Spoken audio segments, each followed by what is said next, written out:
says he knows who's playing mind games. Rogue government officials that are sponsoring this, also corrupt business officials, and private citizens. From real people. Hundreds of people turned out tonight for the unveiling of a very controversial statue. Yeah, it really is. The Satanic Temple of Detroit revealed the one-ton bronze statue. It's time for you to take a swim. I'm just excited to see my Lord and Savior Baphomet represented in such glorious Italian stone. I do hope his eyes gaze upon me, and that my allegiance is recognized. In the dark waters.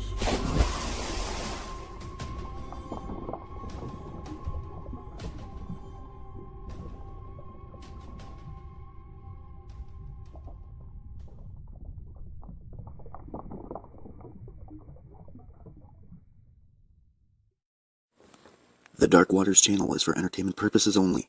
Although information in these stories can be traced back to relevant and true sources, Dark Waters strongly discourages its viewers, listeners, and subscribers from visiting the site of incidents and encounters discussed or revealed on the show.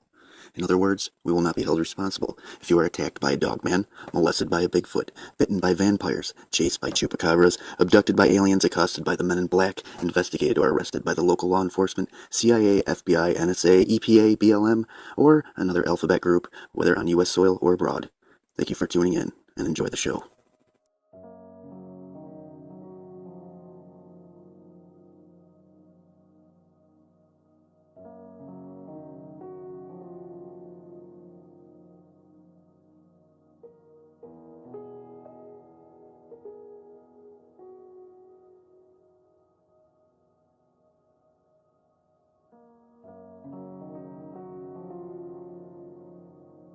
I've been a realtor for the past 15 years.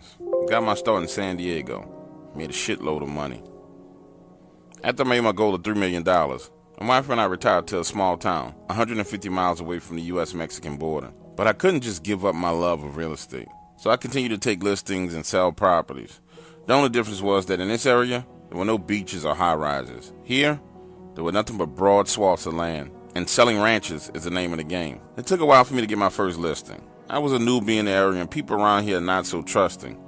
But after 4 months of hanging out and a few political donations, I got my first listing, a 30-acre ranch that was bank-owned. Truthfully, I didn't need the money. I just loved the rush of working the deals. So when I got the information on this property, I was surprised. The place was damn near brand new. At least the house, I mean. It was built 5 years ago, and the property went into foreclosure 23 months after the permanent loan was put in place. So I'm thinking to myself, man, this should be an easy sale. And I decided to head up to the property to lay my eyes on it. I need to visualize myself selling this place. In order to get to the actual house itself, you had to turn off the highway onto this dirt road and travel a little less than a mile to get to the front gates. While on that dirt road, I realized that whoever built this house was a serious recluse. I mean, they must have wanted privacy. One of those off-the-grid types. There was no way I would have spent the type of money they did to live in such a desolate place. When I arrived at the front gate, I had to hop out and unlock it. This gate was massive, 9 feet tall, made of steel, and was beautiful. This family spared absolutely no expense on this house or this property. From the gate, I could see the house about 250 yards away.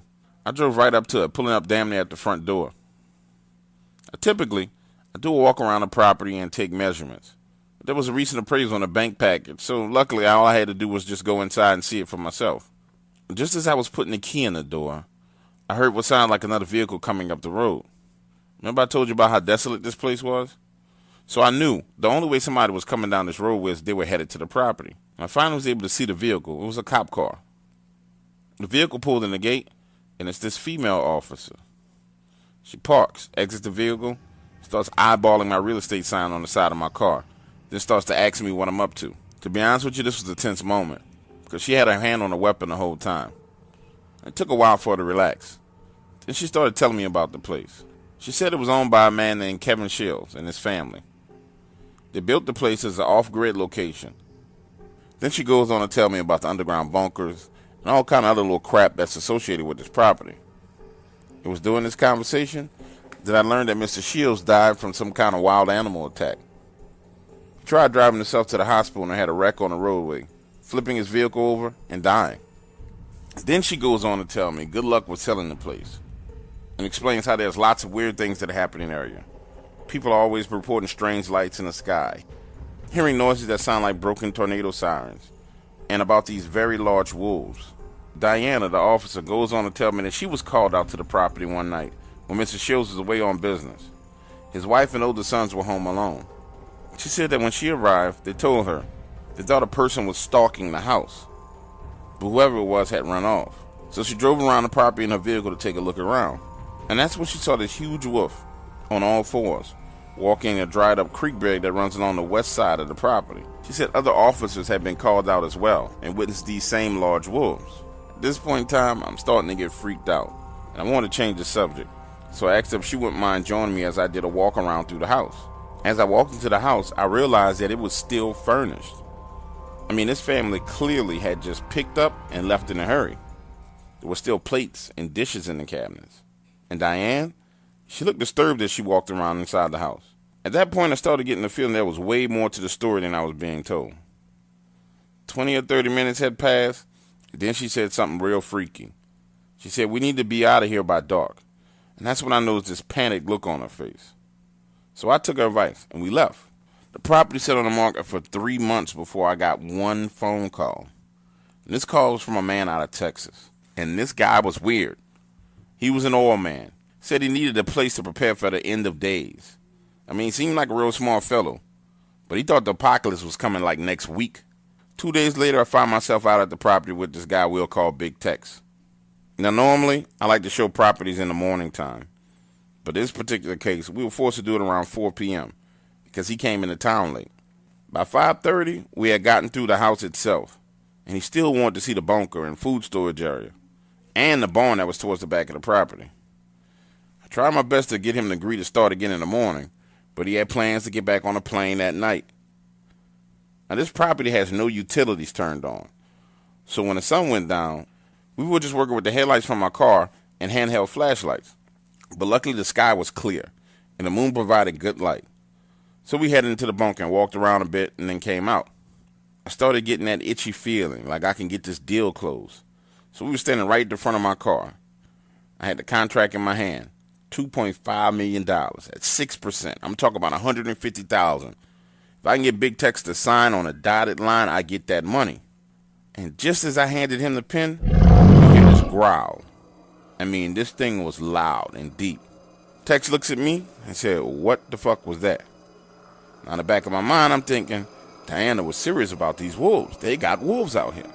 Then it growls again, but this time, the sound is coming from directly behind the vehicle. Tex and I jump in the vehicle and I start to pull off. And by the time I made a complete U-turn and headed back towards the front gate, Tex has damn near jumped out of the front seat of the car and into the back seat. Now, I didn't see anything at that moment, but based on his reaction, I floored it, getting up to about 55 miles an hour, headed back to the front gate. When I arrived at the gate, Tex's upper body was in the back seat and his feet and legs were still in the front seat, and he was screaming. I hopped out of the car and swung the left side of the gate open, and when I turned around, that's when I first laid my eyes on these creatures. Back about 150 yards away and moving towards us was what looked like an animal running on 2 legs. Its motion was fluid. It wasn't labored at all. And this thing had a spring to its step, kind of like it was bouncing. For a few seconds I watched as this thing bounced back and forth, moving in my direction. Then I hopped back in the car and drove off, damn near ripping my bumper off as I hit the gate. Once we hit the highway, I found the gas station and pulled over. And I asked Tex if he was alright. But the look on this man's face let me know 2 things. Number 1, I wasn't getting this commission. And then he saw something so bad that it probably was going to scar him for the rest of his life. After a few seconds of silence, Tex told me that as I was turning the car, he looked out of the passenger side window, trying to see what made the noise. And this creature he describes as a giant wolf had his face pressed right up against the glass. And it moved as the vehicle turned and kept pace. He was locked eye to eye with this thing for the entire time. He said the eyes were this yellow color, with the largest black pupils he'd ever seen. And as it bared its teeth, its nose and snout wrinkled and saliva dripped from its mouth. He demanded I take him back to the hotel. I absolutely knew there was no way I was going to be able to sell this property to him now. I showed it several other times after that, and made sure that I did it in the daytime, and I've never seen those creatures again. However, another realtor went out to the property at night, against my advice, Kelly is a young, ambitious woman. Dare I say, she's a true bitch. A country girl who wants to be like folks from the city. Our beef started when she tried to backdoor me with the bank and get the listing once it expired. Now, if you guys remember, I told you about this rush that I would get from doing real estate deals. Well, this is what I was talking about. All-out warfare, combat, protecting what's yours. Even though in this case this property was infested with walking wolves, I wasn't letting Kelly take the damn thing from me. Turns out, she wasn't able to get the listing. But what she did get was approval to do an open house. For those of you who don't know what open house is, imagine a party with lavish food and great drinks, all for the single purpose of selling the house. With this move, Kelly got her foot in the door. But she was trying to jam a damn arm in as well. And in true bitch fashion, Kelly calls me to gloat about it. Did Robert from the bank inform you that we're having an open house at the property, she said? I felt my blood pressure rising as she talked, and I played it cool, responding, congratulations, heaven knows it's a big deal for a young upstart realtor like you. Yeah, I know how to verbally punch back. But in my head, I was thinking, fuck you, bitch, I hate you. That's when she tells me she's turning utilities back on and gonna have a nighttime open house. I couldn't help but smile. Started spinning in my office chair. Really? That's going to be amazing. Please be sure to send me an invite to this. And that's how that conversation ended. A day later, I'm at the coffee shop and I bump into Diane, a police officer. And she asks me why I'm having a party at the Shields' house. I told her, Diane, I have nothing to do with it. It's another realtor. She looked pretty upset and said, they are doing it at night. Why at night? Did you tell them about what happens there at night? Honestly, at that point, I had said nothing to Kelly. I was pissed. I warned her to fail. But Diane managed to make me feel guilty. After all, she really was a good person. And she insisted that I warn them. The open house was set for a Saturday night. And it was Monday. I called her that evening. Then I called her Tuesday morning. Then I called her Tuesday night. Finally, she answered the phone on Wednesday morning. And I think she was playing games. Ignoring me. Because when I finally got on the phone, she had a bit of attitude. Kelly, I need you to reconsider doing this event at night. How about we move it to the daytime? And that's when this bitch completely flipped out on me. You just don't want to see me succeed. Don't worry, you'll still get your 3% commission when I do what you couldn't do, make a fucking sale on this house. I was silent for a moment. Now, I knew we had tension between the two of us, but her words were filled with venom. I mean, this woman really hated me. And for what? I didn't know. This was bigger than just competition. This was personal. So I turned around and made it personal. Listen, you little country, backwood, pencil skirt wearing whore. I'm trying to help you. The property is not safe at night. And if you don't believe me, ask Diana, the police officer. She'll tell you. As for my commission, the bank had the property on their books before I even moved here. If you were any kind of fucking saleswoman, you would have known how to find it and had it sold before I even moved into town. You are not on my level. And not even in my league. Fuck, you're not even on the same planet as me, bitch. I'm a Martian. You're a fucking cave woman, scared, trapped in a cave because you're afraid of your own shadow. Yeah, I spazzed out on her just like that. And it felt good. And then I hung up the phone. Thursday, I see Diane again and we're having coffee.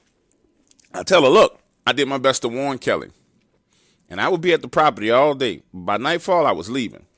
And Diane volunteered to go to the property with her. She said she was off duty that day. And when Saturday came, I met her at the coffee shop, and we headed to the property.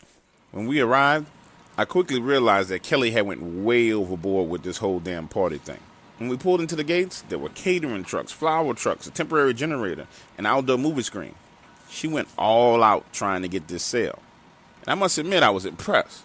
But none of that shit was going to get me to stay at this property until after dark. When we entered the house, it was just a bustling with people, setting up flowers, cleaning crews, mopping and dusting. She even baked cookies to make the house smell like home. Kelly was doing her thing. It was hard for me to admit it. But if people showed up and things went well, we both were going to make some money. I first around and found Kelly upstairs on the balcony in the master bedroom. And we locked eyes for a moment. She looked dazed and confused. Like her mind was somewhere else. That's when she looked at me and said, you think I went too far? What if no one shows up? I just spent $12,000. She was worried about the money, and I can understand that. I had been there before. Without thinking, I can't even explain why I did it. I just blurted out, I'll split the cost with you. Right after I said it, I realized it was a moment of weakness, and I thought to myself, what am I doing? That's when Kelly smiled and apologized for the arguments we've had over the past couple of days. And just when we were making up, Diane walks in, making this awful, awkward entrance, tripping her way into the doorway. But she went straight to it.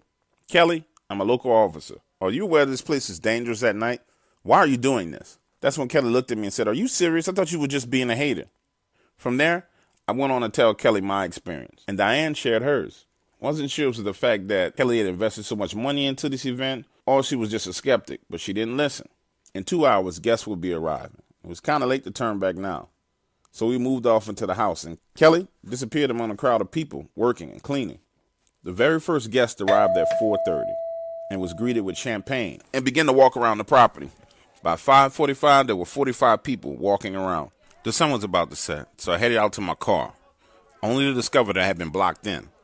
By blocked in, I don't mean like one car had me hemmed in. All the cars in front of the property had me blocked in. Diana, who was clearly smarter than me, had parked on the side of the house. So I went inside and offered to trade cards with her so I can get the hell out of there. She just laughed at me and said, you're going to stick this out with me, buddy. Put your big boy drawers on and let's see what happens. So the sun sets, and things are actually going very well. The generator kicked in, and the property was well lit. I felt safe. In fact, I felt so safe that I started trying to help sell the property. That's when I ran into Robert, the gentleman who runs the foreclosure department at the bank. Now, for some reason, Robert was nervous. He was sweating and looking around. He was drinking like a sailor. Robert cornered me and asked, you think you guys gonna get this property sold today? And during this conversation is when I discovered that the bank actually fronted the money for this event, not Kelly herself, the dirty heifer. But anyway, he seemed so nervous, I knew something was wrong. So I decided to ask him straight up, have you seen the wolves on this property? That's when his eyes got big. Wolves? No, I ain't seen no wolves. But I've been here before, and I've heard the sirens and seen the lights. So I pulled him into the bathroom, and I asked, what the fuck is the deal with this place, Bob? What are you not telling me? That's when Bob began to spill the beans. He said, it's Navajo lands. Navajo Indian lands. The bankers owned this property for years. Our founders took it from them. In the back 10 acres were their burial grounds with mounds. All I could think was, you disrespectful mother. Talk about pissed off. I went to locate Diane. I wanted to tell her about this new piece of information, but she was nowhere to be found.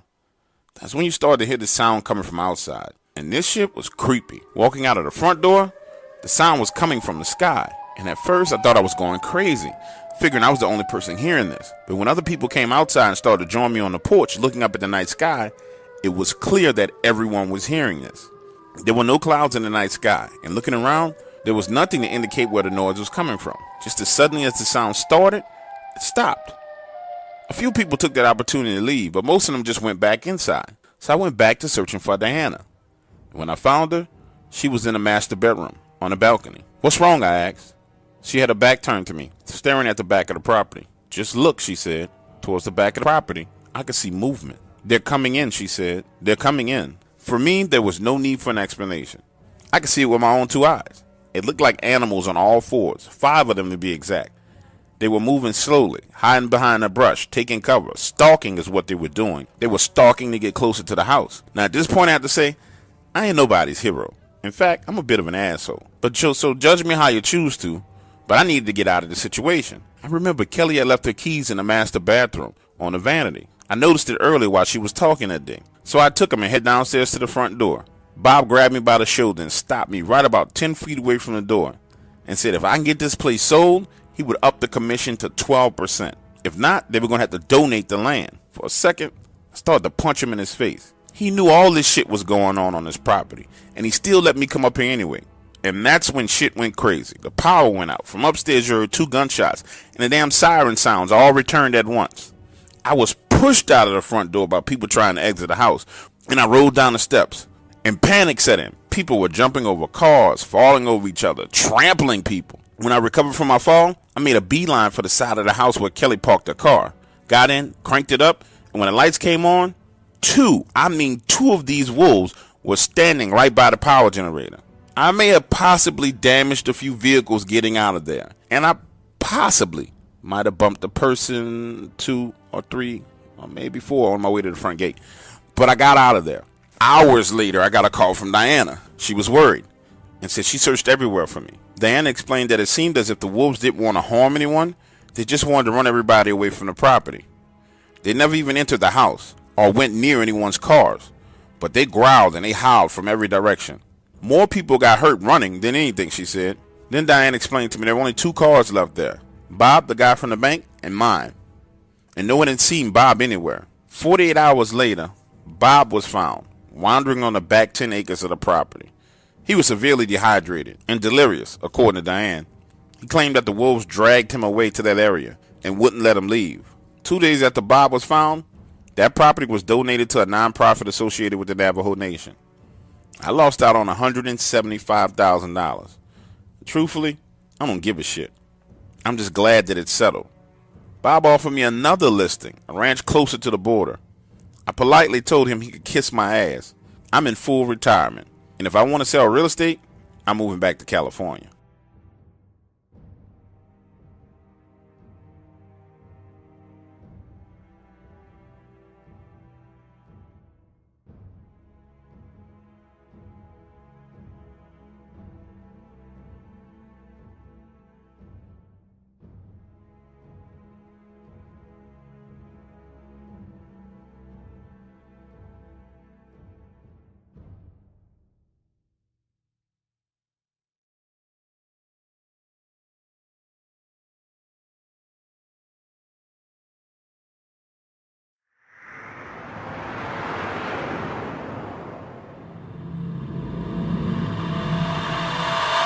Blood-curdling, spine-chilling, heart-racing fear.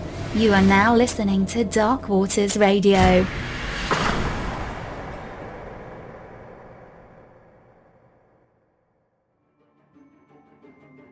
Yes, I see you guys are still here listening. But I noticed that you have not hit the like button. What the hell is wrong with you? Why won't you get the likes to equal the number of viewers here? Hit the like button immediately, or I will chop off your head and mount it on my wall.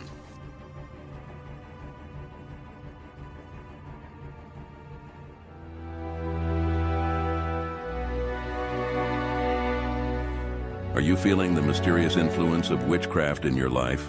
Is the supernatural world taking a toll on your peace of mind? Well, we've got the perfect solution for you. Tune in to Dark Waters Radio every night from midnight to 4 a.m. for powerful prayers against witches and witchcraft. Join us in the battle against the forces that seek to harm. Dark Waters Radio brings you hot prayers to ward off the effects of witchcraft and protect your life from the mystical unknown. Whether you're facing spiritual disturbances or just seeking an extra layer of protection, our prayers are here for you. Tune in on the TalkStream Live Paranormal app or download the Dark Waters Radio app for an immersive experience. Don't let the shadows linger. Arm yourself with the strength of our prayers. Dark Waters Radio, where the battle against witchcraft begins.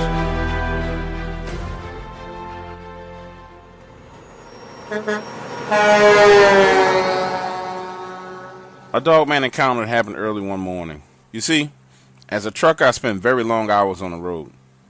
And oftentimes, I tend to push myself a little bit further than I need to when driving. This particular day, I've been driving and started to feel sleepy. So I stopped at Love's truck stop, just off Highway 10 and 90. I got the truck backed in and situated, then climbed to the back seat and went to sleep. When I woke up, it was about 6:45 a.m., so I headed into Love's to grab the shower and some breakfast, coffee, and got back on the road. I was headed to Sierra Vista. As I got on the roadway, the sun was just rising. One of the best things about being a truck driver is the views. Since I was a little kid, I've absolutely loved taking long road trips, and I was always fascinated about the terrain and how it changes across the U.S. I turned taking 90 south, heading towards Sierra Vista, traveling about 65 miles an hour. And just as I'm passing Cavern State Park, I see something leaping across the roadway on my left-hand side. As I got closer to it, this thing was standing in the median, looking at my truck. Then it takes one leap and clears the entire roadway. Now this is a 2-lane highway, 15 feet per lane at least, and about 8 feet on each side as a buffer. So this thing jumped damn near 40 to 50 feet. And when I say leaped, you should have seen the trajectory of this thing. It jumped up, and had I been closer, it would have easily cleared the hood of my rig. And what it looked like a giant black wolf is all I can tell you. Everything happened so fast, and I know this sounds crazy, but while it was in the air, I could have sworn as this thing took a quick glance at me. Freaked me completely the fuck out. I've heard people on these talk shows saying they go out looking for these creatures. Well, I'll tell you what. What I saw, no one should be looking for. The muscle mass on this thing was ridiculous. Its arms and shoulders, and I guess you would call it its thighs, were massive. And the speed at which it moved, like nothing I've ever seen. I did tap on my brakes and look through my side mirror once I passed that spot. And this thing was just walking off the roadway. It seemed like my presence didn't faze it at all. Nor did the presence of my truck. I'm not sure what it was or where it comes from, but I don't ever want to encounter that thing again. In my early 20s, I worked for a company that had a contract with the U.S. government at the border. And no, I was not a Border Patrol agent. I worked as part of a maintenance program. My job was to maintain the border fences and manage crews of workers. Now, this job was intense. Not only did you have to contend with the weather, but there was a constant flow of illegal aliens and contraband across the border. The illegals posed a minor threat. Most of the times they would hide from you or run away. But the cartel and drug smugglers were a whole nother story. They would kill you at any moment. Although the job was dangerous, our company didn't permit us to carry firearms. However, my crew and I always carried a weapon because we figured our lives were more important than any job. I remember going through the safety training class and how the instructor would joke saying that we should stay in pairs of 2s and 3s. He would say 4 eyes are always better than 2. While in class, a few rumors began to circulate about reasons why this contract had such high turnover. There were some guys that got killed by the cartel, and other guys started seeing strange things in the sky at night. I pretty much heard it all over coffee and smoke breaks. Outside of the cartel business, I believed everything else was bullshit. But there was one exception. Nowadays, you call it Dogman. They didn't call it Dogman around the office, though. They called it DX587. So when people initially talked about it, I figured it was some kind of experimental weapon or a freaking robot that they used to patrol the border. We would have tailgate meetings in the morning, and our supervisor would say stuff like, "There are DX587s working in Zone 6. I want you guys to stay clear of that area and work Zone 4. They talked about it real casually, so I figured, hey, don't worry about it. Besides, most of the guys I worked with had never seen it. That was until one afternoon. 2 of my crew members and I were out in Zone 6 repairing the fence. Some illegals had taken a blowtorch to the fence, cutting through the 3 feet metal rods and creating a hole that you could simply drive a truck through. Until that day, I'd never seen DX587. Hell, to be honest with you, by that time, I figured it all was some bullshit. I figured the cartel had paid our supervisors to come up with this story about DX587 just to keep us out of the areas where they'd be trafficking the drugs through. I never actually imagined that DX587 actually existed, and it was a real threat. Back to what I was saying. We're in Zone 6, and I'm working a spider crane trying to replace the metal that had been damaged. Sandy and Brent, the other 2 guys with me, are trying to hold on to this rod and guide it into its foundation. That's when we see a group of people running towards us. It had to be 30 people, most of them men. They were running north towards the U.S. border. Now our viewpoint was elevated, so we had a damn good view of this. Sandy, one of the guys who had been working in this area the longest, was one of those slow talkers, and he said, "Them people getting chased by something. I'm not sure what it is, but they running for their lives. It's time we get moving." The crowd was still a good distance away, and we decided we should start loading the truck. But that's when we started hearing screams and growling sounds. We all just stood there frozen, and it started to sink into us that this was DX587 at work. This creature actually fucking existed. Through my binoculars, I could see what looked like 2 huge dogs chasing these people. At first, I just figured they were being chased by a pack of wild dogs. Very big dogs, but yet just wild dogs. That was until I saw one of the dogs stand up on his 2 hind legs. For a second, I thought I was tripping. So I threw the binoculars to Sandy, telling him to take a look and not telling him exactly what I saw. And at first, he thought it was funny. He said, "Look at them dogs, having a field day with them." Then he went silent and said, "What the hell? That ain't no dogs." That's when he tossed me the binoculars and started tightening the straps on the truck, and we left. When we returned to the yard, it was dark, but our manager was still there in the office. This is where the strange part really starts to happen. He apologizes to us and said, "You guys should not have been in Zone 6 today." He went on to explain that he made a mistake in his morning briefing. He then said, "What you saw today was DX587 that we've been trying to avoid. I'm happy you guys are safe, but I'm going to have to let you go." Now, at this point in time, I'm completely pissed off. I asked him, first of all, how did you know what we saw today? Because none of us told him what we saw. Secondly, how are you going to let me go because I saw something? I was just doing my job. That went absolutely nowhere. And yes, we were fired because of what we saw. I was given a $13,000 severance check the very next day. And when that finally calmed down, I approached my supervisor like a man and said, "Hey, what the fuck is all this about?" And that's when he tied it all in this neat knot. He simply said we would never get any work done if people really knew what was out there. In other words, we were paid off to be silent and go away, so they can keep their government contract and have a steady flow of workers. Ain't that a bitch?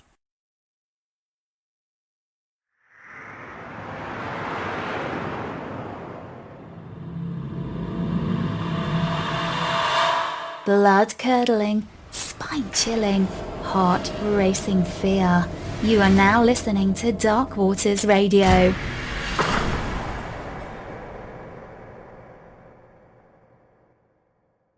It's 11:59 at Radio Free America, and this is Uncle Sam with music and the truth until dawn.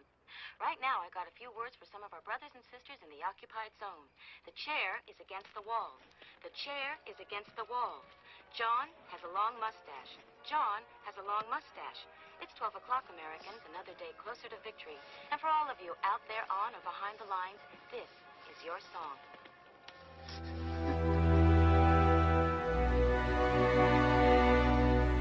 Are you feeling the mysterious influence of witchcraft in your life? Is the supernatural world taking a toll on your peace of mind? Well, we've got the perfect solution for you.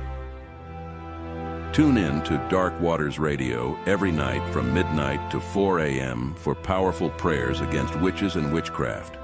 Join us in the battle against the forces that seek to harm. Dark Waters Radio brings you hot prayers to ward off the effects of witchcraft and protect your life from the mystical unknown. Whether you're facing spiritual disturbances or just seeking an extra layer of protection, our prayers are here for you. Tune in on the TalkStream Live Paranormal app, or download the Dark Waters Radio app for an immersive experience. Don't let the shadows linger. Arm yourself with the strength of our prayers. Dark Waters Radio, where the battle against witchcraft begins.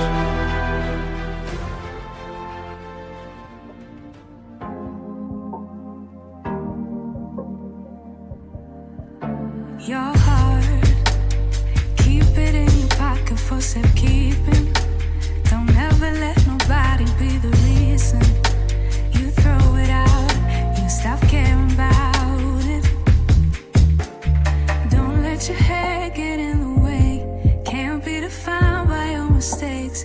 You know you try really hard, but sometimes you fall, yeah, sometimes you fall. My whole life I've been petty.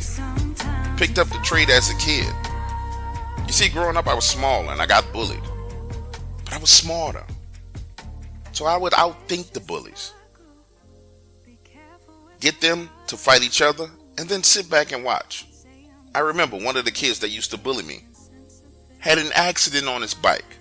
You see, he and his friends built a ramp and this fool decided to jump it. And all of the kids were standing around watching him. He made an outfit with a cape and all.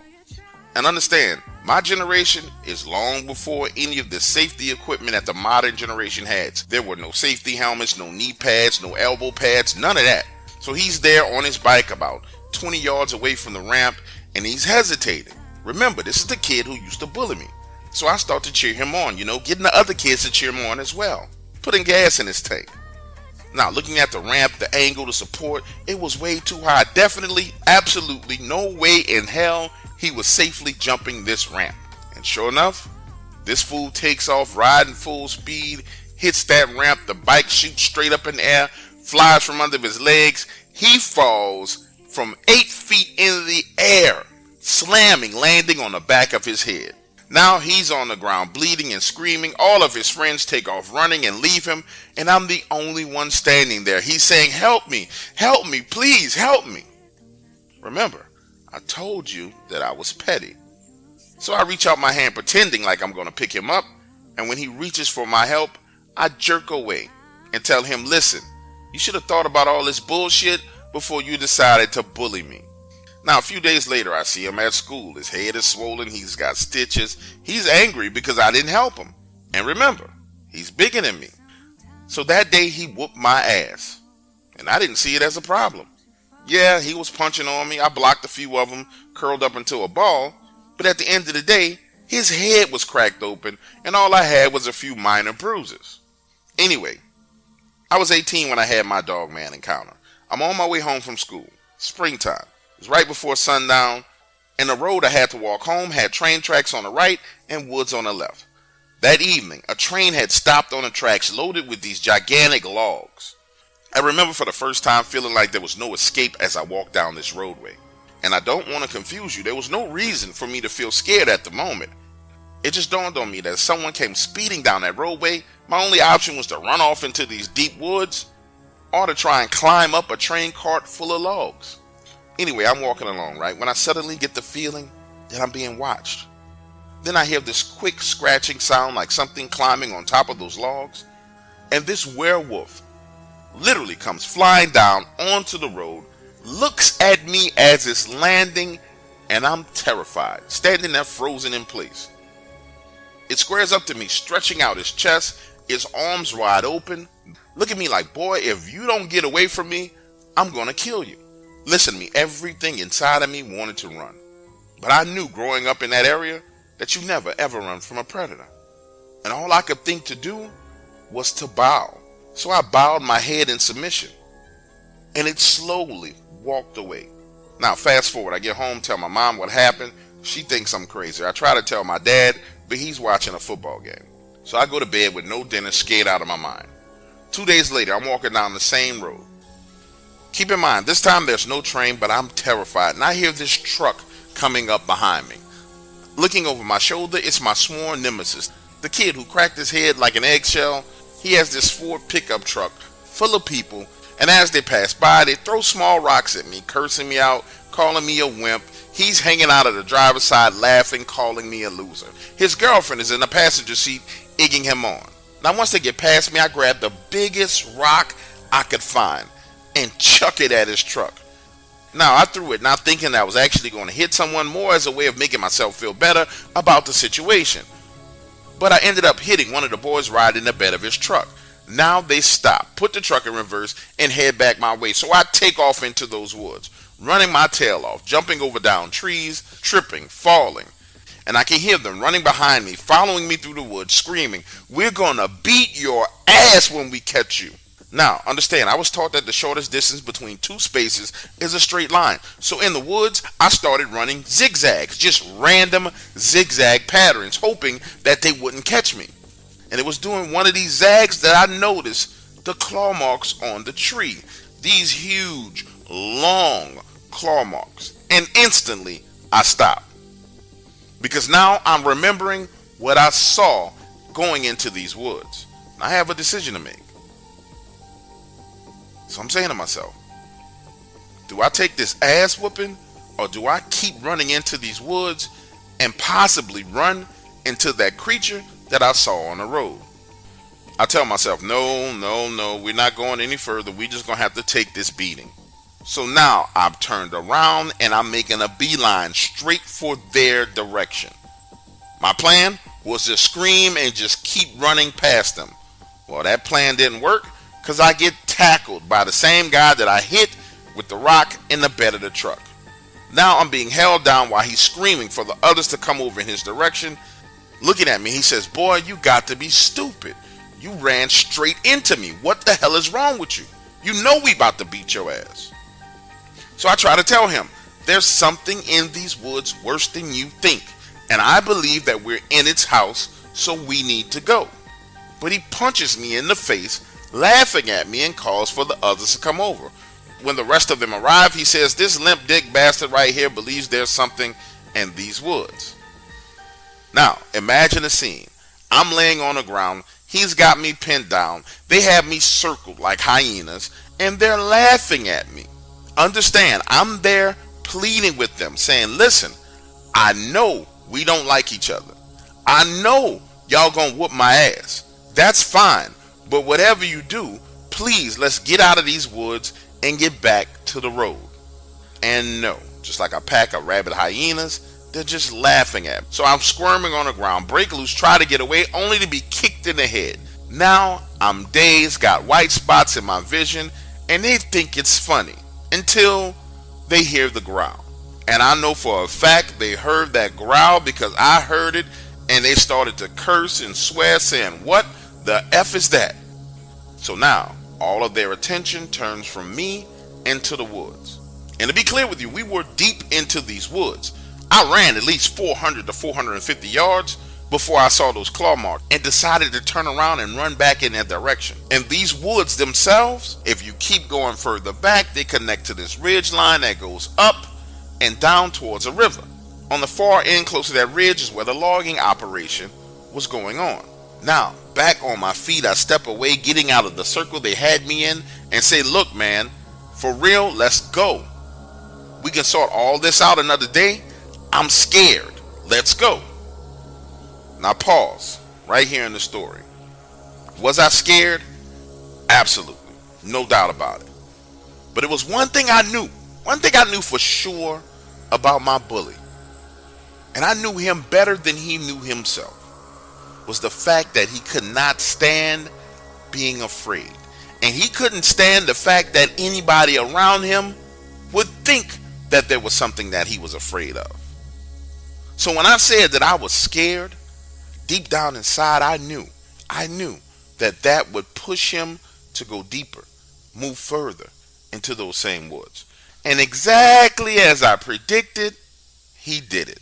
Now him and his crew have completely turned their attention away from me, and now they're moving deeper into the woods, trying to figure out what made the growl. Stepping further away from them, I say, listen, I wouldn't do that if I was you. But nope, they're not listening. So now I'm putting more space between me and them. 50 yards, 60 yards. They're back over there by that tree with the claw marks on it, talking. And I'm steady backing away, when out of the corner of my eye, I see that same werewolf thing down on all fours. It's circling around them to get behind them. And I'm like, oh shit. It takes this quick glance at me, but keeps moving closer and closer to them, low to the ground, almost like it's crawling, head swaying back and forth, left to right. Now I'm angling myself 45 degrees away from everything. I want to turn and run, but it's too soon. So I slowly back away till I'm damn near 120 yards away from them. And you can barely see bodies through this thick brush and trees.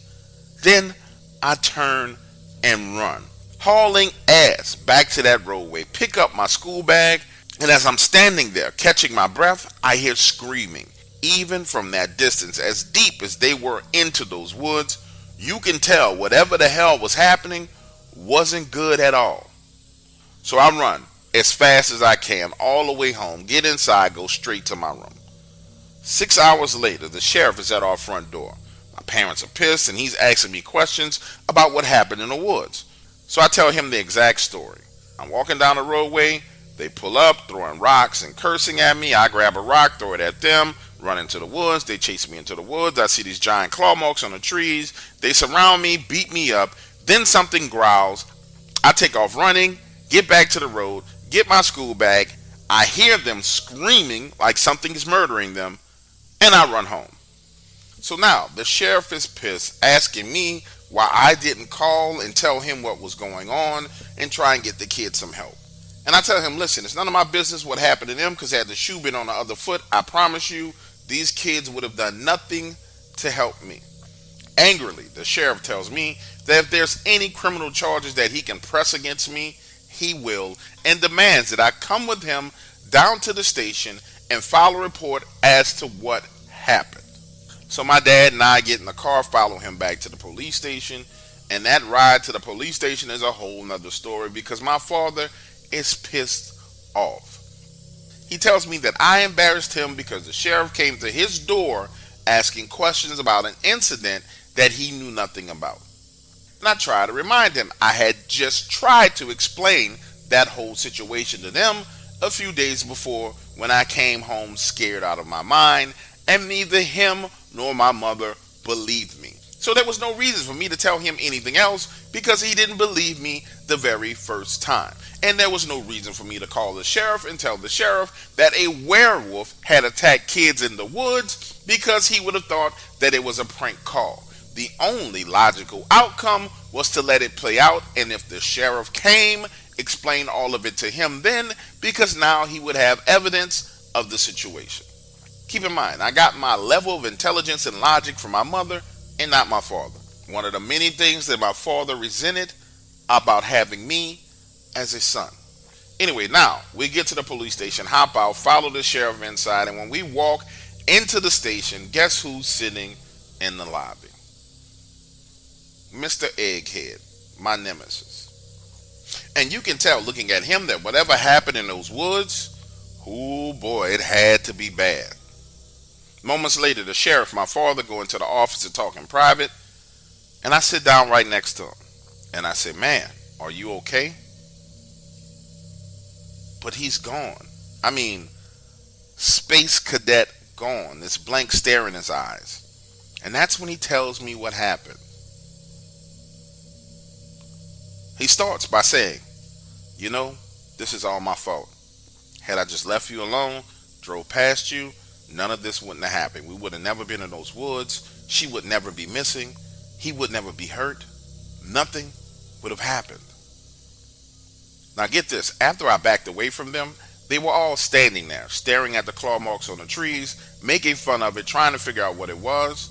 And he says the next thing he knew, his friend Eddie. Now pause. Eddie was the guy I hit with the rock. Eddie was the guy who tackled me and punched me in the face. That's Eddie. The next thing he knew, Eddie was flying through the air, and a giant wolf was biting his arm, trying to pull him off into the woods. He takes this long, awkward pause and says, blood, man, blood was everywhere, man. He says that's when he took his knife out, ran over, and tried to stab it. But the wolf let Eddie go and then stood up on two legs. Now, according to him, from that moment on, he just remembers bits and pieces of what happened, taking off his shirt, wrapping it around Eddie's arm, getting up only to see that everyone was gone. Now, according to him, from that point on, he just remembers bits and pieces of what happened next, taking off his shirt and wrapping it around Eddie's arm, then getting him up and trying to get him back to the road only to see that everyone else is gone and hear his girlfriend screaming in the distance, him running full speed in the direction of the screams and never finding her. Honestly, for the first time ever, I felt sorry for him because he was having a full mental breakdown, saying, had I just left you alone, man, had I just left you alone and been nice to you, none of this would ever happen. It's all my fault.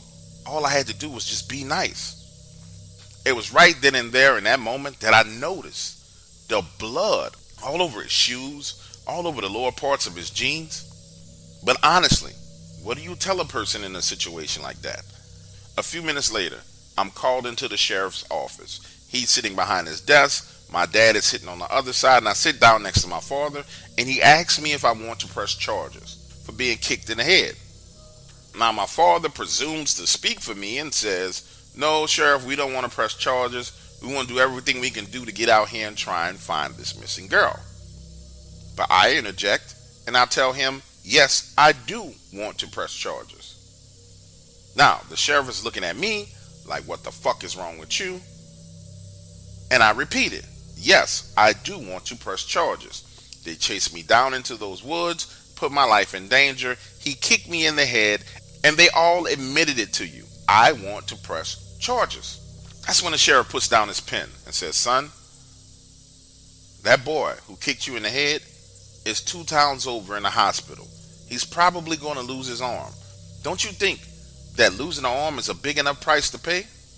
And I tell him no. They've been harassing me and bullying me my entire life. I'm pressing charges. That's when my father looks at me like he's disappointed, gets up, and walks out. And when it's time to leave, I go outside and realize that he's left without me. So I turn and go back inside and ask the sheriff for a ride home. He's pissed and says all his deputies are out looking for the girl. Now I have to walk back home. It's 10 p.m. and I gotta walk down that same damn road. Was I scared? Absolutely. Scared out of my freaking mind. But I walked it. And when I get home, my dad is sitting on the sofa. He's like, I figure since you a man now and you know it all, you could find your own way home. Listen, I knew he was trying to get a rise out of me. But I also knew that being 18 years old, it was my decision to make. So I didn't respond. I just went upstairs to my room. Days went by. I mean, 5-6 days. And there was no sign of her. Listen, the school was in an uproar. There were rumors that she was raped and murdered. It was getting all the way out of hand. But by the time graduation rolled around, she was declared officially missing. And people seemed to forget about the whole situation.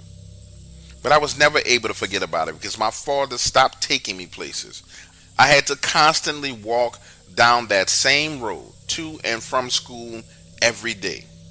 And I want to be clear with you, I never saw it again after that. But every now and then, I would get that feeling that I was being watched. And when I felt that way, I showed respect to this thing. I would turn to the wood lines, bow my head, and say, listen, it's just me. I'm on my way home. When I graduated, I left that town. And my mother and I still speak, but my father and I are estranged. According to him, I'm to blame for what happened to those kids. But the truth is, I was a trapped baby. My mother got pregnant before they were married, trapping him in the relationship. By her being pregnant, that forced them to get married because in those days, that's just what people did. My father resented me. To him, I symbolized nothing more than one giant mistake in his life. And then the fact that I took the intelligence traits from my mother as opposed to the athletic traits from him really made the situation worse. Now, that was my Dogman encounter, and truthfully, it was my life story. Today, I have my own family, and my son knows he's loved, and so do his siblings. As for my nemesis, he was never the same. That day in the woods changed him forever. We actually were at college together for a while. I helped him with books, and he helped me meet my wife. Then, one day, the poor guy just had a mental breakdown, took a ride on a crazy train, and never got off.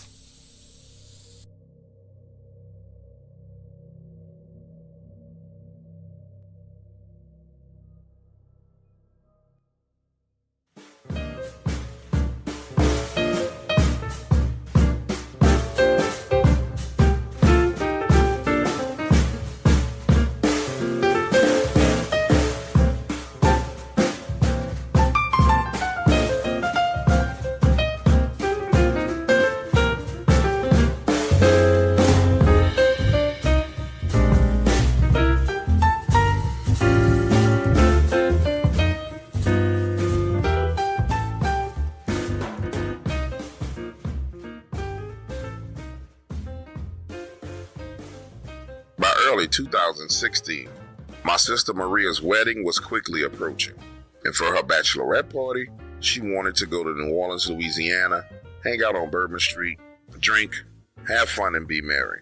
Things went extremely well for us, eating food, drinking hand grenades, visiting strip clubs.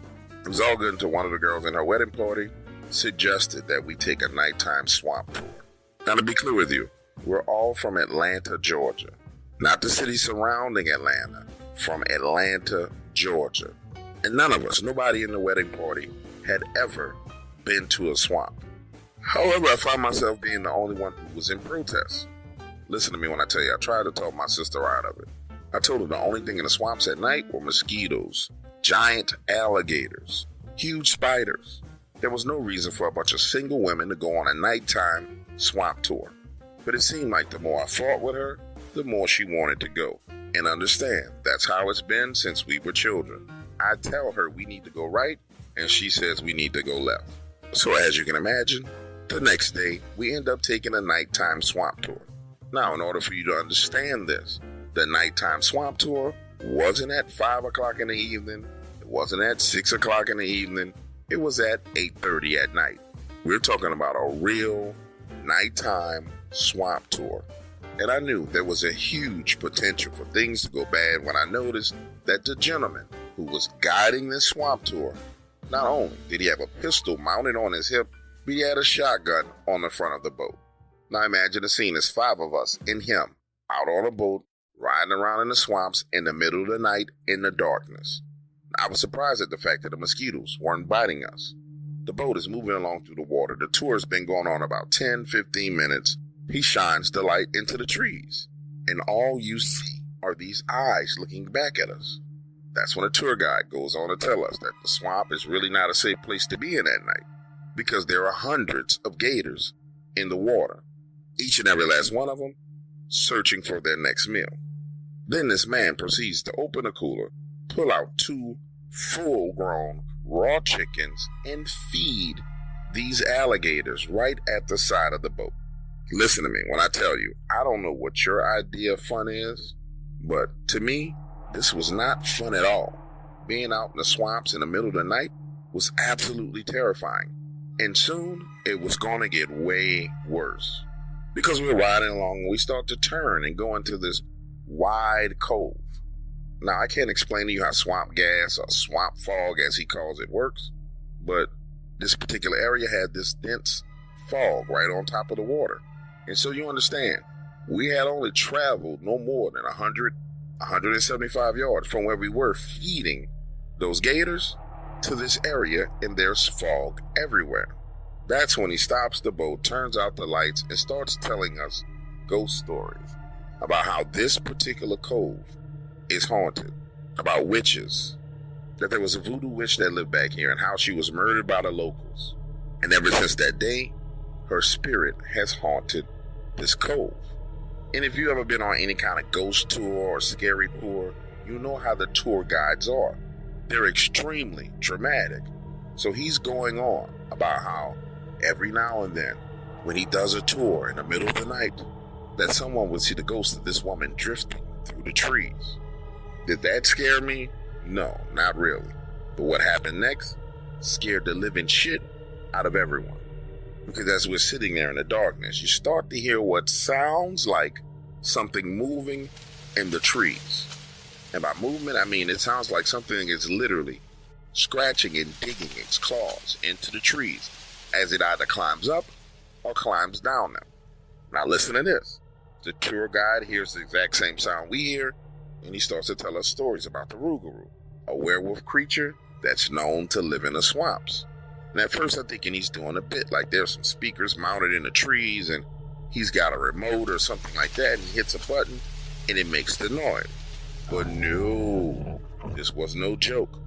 Because the next thing you know, we hear this roar that turns into a growl so loud, and it's so loud and so deep, I feel it in my bones.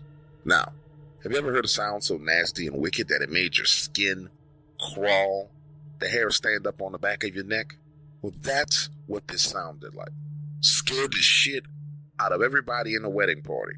But I knew we were in trouble when I looked over at the tour guide. His eyes were wide open. His hand is now on his pistol. He cranks that boat up, spins us around, and we go flying out of that cove, making a right turn, back past where we were feeding those gators, and straight to the dock. The next thing you know, homeboy is literally pushing us off of his tour boat, telling us to get in our cars and go home. And the craziest thing about this all is, by the time we had gotten into our cars, cranked up and pulled off, he had tied up his boat, closed down his shop, and was getting in his car. He actually passed us up on the highway as we were leaving. Now, I can't tell you what it was in that tree. I can't tell you if it was a rougarou or if it was Dogman, because I'm not sure what it was. But I can tell you based on his reaction that whatever the hell it was real, and it scared the hell out of him.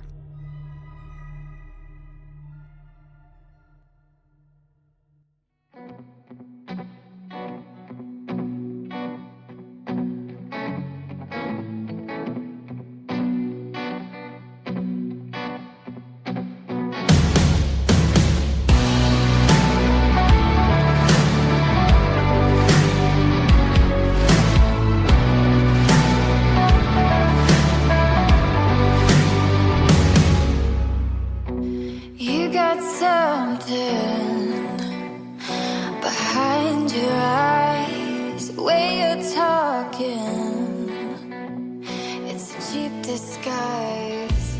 We were made to chase the light, but you got saved. My auntie Rashiba is butch or lesbian. I'm not sure what you call them these days. But what I can tell you is she doesn't identify as a man. She sure as hell is built like one. See, she grew up with 5 brothers. According to my dad, she's the toughest of them all.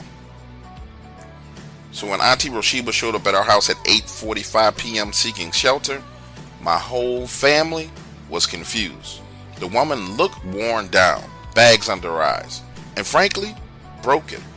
That night, Dad kicks me out of my room and she heads upstairs to go to sleep, saying, "I'll explain everything to you guys tomorrow." She came over on a Friday night, and the woman slept until Sunday morning.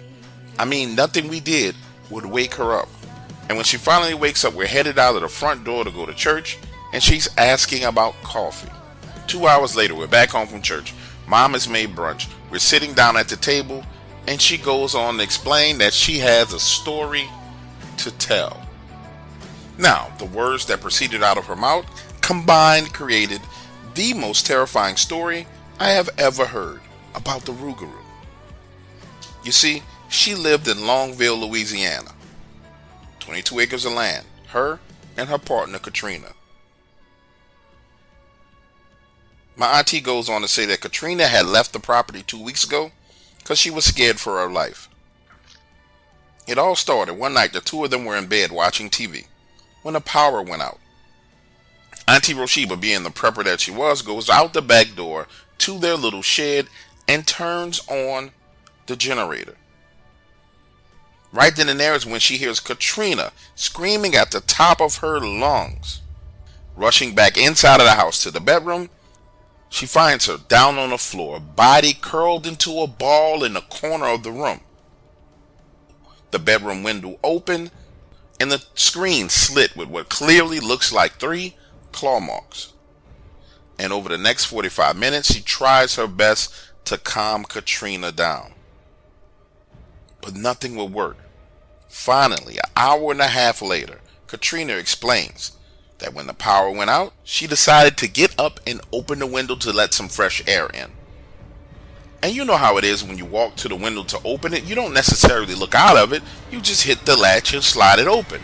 But when she turned to look out of the window, she saw this snout and these teeth pressing against the screen. Eyes wide open, fully dilated, quickly adjusting to the darkness. She realizes there's 2 gigantic yellow eyes, the size of the palm of her hand, right there in the window. It scared her so much she reaches to close the window. This gigantic claw hit against the top of the window. It began to slide all the way down. Scared for her life, Katrina dives on the floor and slides over to the corner. My auntie painted a clear picture of the sheer terror that the woman was experiencing. Cold sweats, body shivering, eyes wide open, barely able to string together coherent sentences. Then, get this, she goes on to explain that 2 days later, she's on the roof fixing some shingles that had blown off in that storm that turned the power out, when she sees this huge wolf running along the outside of her fence around her neighbor's pond. It dives into the pond, gets wet, climbs back out of the water, shakes the water off its fur, and keeps running. Now listen to me, I've been to Auntie Rashiba's house. I've seen that pond. It's about 85 yards away from their house. And understand, this is new for my entire family. We had never seen my auntie afraid. As she's sitting here talking to you, she looks like she's lost it all. It was huge. I've never seen an animal that big in my life, she exclaims. Jet black, running on all fours, it was fast. She pauses, telling her story, dropping her head into her hands, leaving us all in suspense. And as we sit there waiting for the next words to roll out of her mouth, her cell phone rings. It's her partner, Katrina. and you can hear her words echoing from the telephone. "Did you get out of there? Are you okay? Are you okay? Did you get out of there? I was so worried about you. You should have left a long time ago." The two of them go back and forth for a few seconds, then get off the phone. It takes my auntie a while to catch her train of thought, and then she says, oh yeah, the pond. The pond. Listen, it climbs out of the pond, takes off running, and up until that point, I figured that Katrina had lost her mind. But I saw this thing. She goes on to explain to us that night after seeing that animal, she couldn't sleep, nor could she believe that it was even real. The only way she was able to make an adjustment and get some peace of mind was just to come to terms with it. There's a very, very big wolf out here, and I need to keep a weapon on me everywhere I go. So that's what she did. Over the next 4 days, she came and went as normal, carrying her weapon on her. And she said things seemed to calm down a bit. That's until that following Friday night. Roshiba and Katrina are coming home from a party. They pull up in a driveway and notice a black mass on the side of the house. According to her, it looked like a tall man wearing a black hoodie. So she gets out of the car, weapon in hand, intending to confront him. But by the time she gets to the front bumper of the car, she hears this growl. Bones shaking, her intestines vibrating, adrenaline pumping, fear rushing. The two of them run as fast as they can into the house, closing the door behind them. And for the rest of that night, they hear scratching on the roof, beating on the walls, so afraid that they sleep in the living room with all the lights on. Just before sunrise, things seem to have calmed down. Katrina has fallen asleep, and my auntie Roshiba is in the kitchen making some coffee. She gets a cup from the cabinet, closes it behind her, turns her back on that same cabinet to pour coffee, and when she turns around again, all the cabinet doors are wide open. Now let me pause here for a moment in the story and explain something to you. The look on this woman's face when she said this was beyond fear. It was beyond fright. It was something I had never seen before. It was almost as if sitting there she was having an out-of-body experience, trying to explain to us the things that had been happening at her house. Both hands gripping and squeezing that coffee cup, her body squirming in the chair as she tries to get comfortable. She says that's when things really got bad. It was hard for us to tell had we gone crazy or if we were actually having something going on in the house. The two of them, mentally and emotionally exhausted, tried their best to get some rest to go back to work for Monday, but strange things just kept on happening. The TV would turn on by itself. Water would just appear in the bathroom, sometimes in a sink, other times in the bathtub, and other times on the floor. She takes a sip of her coffee, sits back in her chair and says, like I said before, at first I thought one of us had gone crazy. So she goes outside, turns the water supply off to the house at the main faucet. And the puddles of water still were showing up in the sink and on the floor. The two of them were being haunted by day and terrorized by night.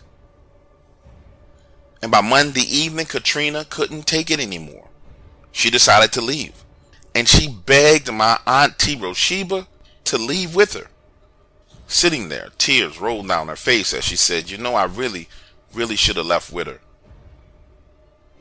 But it's our home. And we're supposed to protect our home. Wiping the tears from her face, she explains to us, by Monday night, she's all alone and the activity starts again.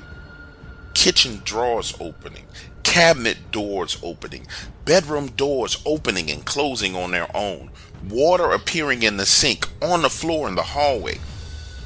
My auntie said the only thing that could come to mind was something that she'd seen on one of the paranormal TV shows, which was that this type of activity fed off of fear. So she decided to ignore it. This woman had developed her own little saying to allow her to mentally adjust to it. Every time she saw something strange or weird, she would just say, "Fuck you, this is my house." Listen, that following evening, she leaves the house, goes to the grocery store, comes back with some chicken, fires up the grill, grills that chicken, sits outside playing music and drinking a beer. The entire time she was outside, she could hear things moving around in her house. Glasses and dishes moving in the sink. Forks and knives jingling in the drawers. But she had decided she wasn't going to let any of that scare her. So, she sat there, eating her chicken, drinking her beer, and reading a book. She looks at my dad and says, "I guess ignoring it was a bad decision." Because eventually she got thirsty, went inside to get a bottle of water from the refrigerator, and when she tries to go back outside through the back door, the door would not open. She went to the front door of the house, and the door would not open. She walked from room to room to room to room, trying windows, and nothing in the house would open up to let her out. My auntie Roshiba explained to us that as she pulled on those doors and tried to open the windows, she had this feeling of panic and fear come over her, but she recognized it. So she just lay down on the bed and waited 30 minutes, then got up and walked out the back door. Now get this, she says right at about 5:30, she had finished eating, drunk her beer, and began to feel sluggish and tired, like she was having a sugar crash, but she hadn't eaten any sugar. So she heads inside, locks the front and the back door, sits down at the table, and the next thing you know, she's passed out. And when she wakes up, it's 10 p.m. All the doors and windows to the house are open. The front door is wide open. The back door is wide open. And that's when Roshiba realized she couldn't ignore what was going on. It was too much for her to deal with. So she left right then and there, frantically going to one of her neighbor's houses, telling the neighbor everything that happened. And the neighbor explains to her that there's something in the woods around here called the werewolf. He explains to her that this particular werewolf must have strayed away from the big woods near Vinton, Louisiana, and came over into their area. Then goes on to tell my auntie Roshiba about the time he had an encounter with the werewolf himself and experienced the exact same paranormal activity. Now, to make a long story short, my dad, my auntie Roshiba, and two of my other uncles headed back over to that house to see exactly what was going on. Now, I can't tell you everything that happened while my dad was at that house, but I can tell you this. He was gone for one night, and the two of them came back at 6 o'clock in the morning. They never explained to me everything that happened, but I know one thing. By 8 o'clock that morning, they were on the phone arranging for a U-Haul truck and movers to get her stuff out of that house. My auntie Roshiba now lives in Houston, Texas. Now listen to me. I've asked my auntie, I've asked my dad, I've asked my uncles to explain to me and tell me what happened when they went back to that house. But whatever the hell happened was so scary that none of them want to talk about it.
story is a little bit hard for me to tell, mainly because I still work for this company and for the guy who got me this job.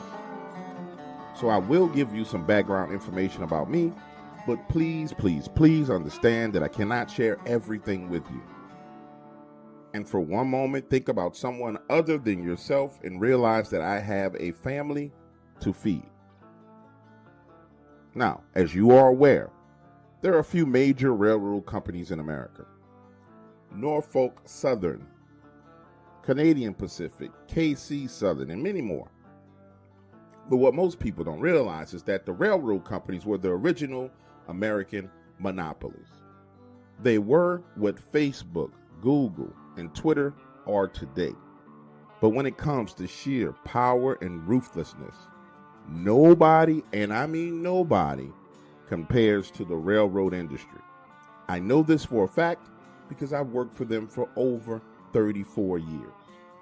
Criminals and cartels using trains to smuggle drugs and guns all over the United States. If I were to share with you some of the things that I've seen and been involved with, you would lose your shit. It would shatter the reality of what you believe to be true. I'm talking about things ranging from just dumb people pulling out on the tracks and their cars getting stuck, all the way up to nuclear warheads being stolen, moved across country, trains being bombed by fighter jets, and the news tells you that it was a train derailment. You guys have absolutely no clue the level of chicanery that goes on with our railroad system. But this particular series of events happened in 2016. I'm away from work on a 2-week vacation with my wife and my grandchildren. He says, hey, I need you to do us both a favor. Fly out tomorrow. They're looking for a train driver. It's an off-the-books operation, one-way trip. They fly you back home when you're done.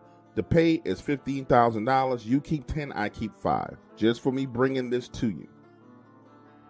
Now, remember, I told you, I've seen some things, done some things when it comes to this railroad. And this is exactly how I saw them. These smaller off-the-books deals, sometimes involving narcotics, other times off-the-book black operations. Remember, I told you I'd seen some things, and this is how I saw them. We go through the normal back and forth, how's your family, how's your kids, while I'm thinking and trying to decide if this is something I need to do. And during that conversation, it hits me. My wife, my beautiful wife, had just ran up our American Express bill. Why? Trying to help her idiot brother who can't keep a job under any circumstances. You see, him and his wife were in the process of losing their house when my wife comes to me and says, babe, we really need to bail them out of this situation. My stance was a firm no. She and I went back and forth and I articulated to her, listen, babe, the only way people understand how to hold on to money is when they pay the consequences. As long as your brother doesn't pay any consequences for his actions, he will continue to spend money like a wild man. Him and his wife will continue to dig holes like this for themselves. So I'm not putting up a dime to bail them out. It was long story short, through a wild series of events, my wife calls their mortgage company, pays $8,000 to help them get a loan modification. Picture this, I'm standing there in the kitchen, phone to my head, listening to his voice through one ear, my mind replaying the original conversation I had with my wife where I told her no. And I tell him, listen, I'll do it. I could use the $10,000 to pay off this credit card debt that my wife has ran up with a stupid ass brother. So we agree. Get off the phone. Now I'm walking into the bedroom to pack my bag and explain to my wife where I'm about to go. That turns into another argument. This is supposed to be our vacation. Where are you going? Why are you going to do stuff? And I'm sitting there telling her, listen, honey, I'll be back in 2 days. It's all good. I just need you to chill for these 2 days by yourself. She's adamant about me not going. So I walk over to our file cabinet where we kept all our receipts and pull out the $8,000 American Express card bill, place it on the bed, and tell her, unless you're going to make the money to pay this $8,000 off or your brother's going to pay us back, I need to go do this job and take care of this bill. Now, if there's one thing I can tell you about my wife, she knows when she's won an argument and she knows when she's lost an argument. So she walks over to the dresser and starts taking out clothes to help me pack, and we don't say another word about it. The next morning, I'm on a flight headed to a town near the southern border. I get picked up in a black SUV, blindfolded, and driven for what seemed like about an hour or so. When we arrive and I'm finally escorted out of that SUV, I'm walked blindfolded for about a good 200 paces. Now, I know what you're thinking. What the fuck is going on? This dude can't be telling the truth. But believe me when I tell you, this is how it all goes down. I assumed as usual that they were taking precautions and they had compartmentalized the travel of this train to make sure that not one individual knew everything about what was going on. We're walking for a while, reach a point and stop. Now I can hear the train slowly moving in our direction. People talking. Next you hear what sounds like typical loading equipment, forklifts, and to this day my mind still struggles to completely comprehend everything I heard, but I know for a fact I heard somebody saying, hey, slowly, slowly, slowly, move slowly. Now lift it up, careful, slowly. I hear the brakes on the train as it comes to a complete stop. Then I'm walked to the left, and we stand there for another 15 minutes as I assume they continue to load the train. As I hear multiple people moving back and forth, but mostly one person talking, giving orders like, load that first. Good job, gentlemen, good job. One more, and we're done. Careful, careful, careful. Slowly, slowly. We don't want it waking up, slowly. And there was one point in time where that man with the commanding voice was extremely close. I could tell it was him, but I couldn't quite make out everything that was being said because he was talking in hushed tones. And a few minutes later, my blindfold is taking off, and I'm standing at the front of the train, handed an envelope, and told to get her moving. Looking back, I was only pulling 5 cars. Talk about a small load. Somebody had gone through a lot of trouble to make this happen. Now, on board the train, I open the envelope, and my instructions are very, very simple. Drive this train for 500 miles. Do not stop under any circumstances. Do not open any of the train cars under any circumstances. Do not allow anyone else to open the train cars under any circumstances. Inside, looking around the cabin where I was, I noticed several high-powered rifles, handguns. Honestly, a whole bunch of stuff was in there that I figured I didn't have a need of using or having at all. That's when this gentleman boards the train, introduces himself as Tom. He says, listen, I'm here to make sure everything for you goes all right. Let's get this train moving. Now, Tom, and I doubt seriously if this was his real name, Tom looked like he ate people for a living. You know how some men have that look in their eyes? Like there's this thin membrane holding back all the death, murder, and destruction that's inside of them. That's what Tom looked like. He wasn't particularly a big guy, no more than 6'2", 6'3", slender, well-defined muscles. But you can tell that he wasn't the guy that you wanted to play with. He looks at me and said, hey, let's get this train moving. But it wasn't until I put the train in motion and slowly started to pull off that I realized there was something different about this train. Now listen, every train has a pilot. And for those of you who don't understand what it is, a pilot is at the front of the train, and it's used to ensure that it can knock anything off the tracks that may cause the train to derail. Normally, the pilot is just flat. This pilot had been modified. It protruded outward on a 45-degree angle and had spikes on it, and extended 20 feet out in front of the train.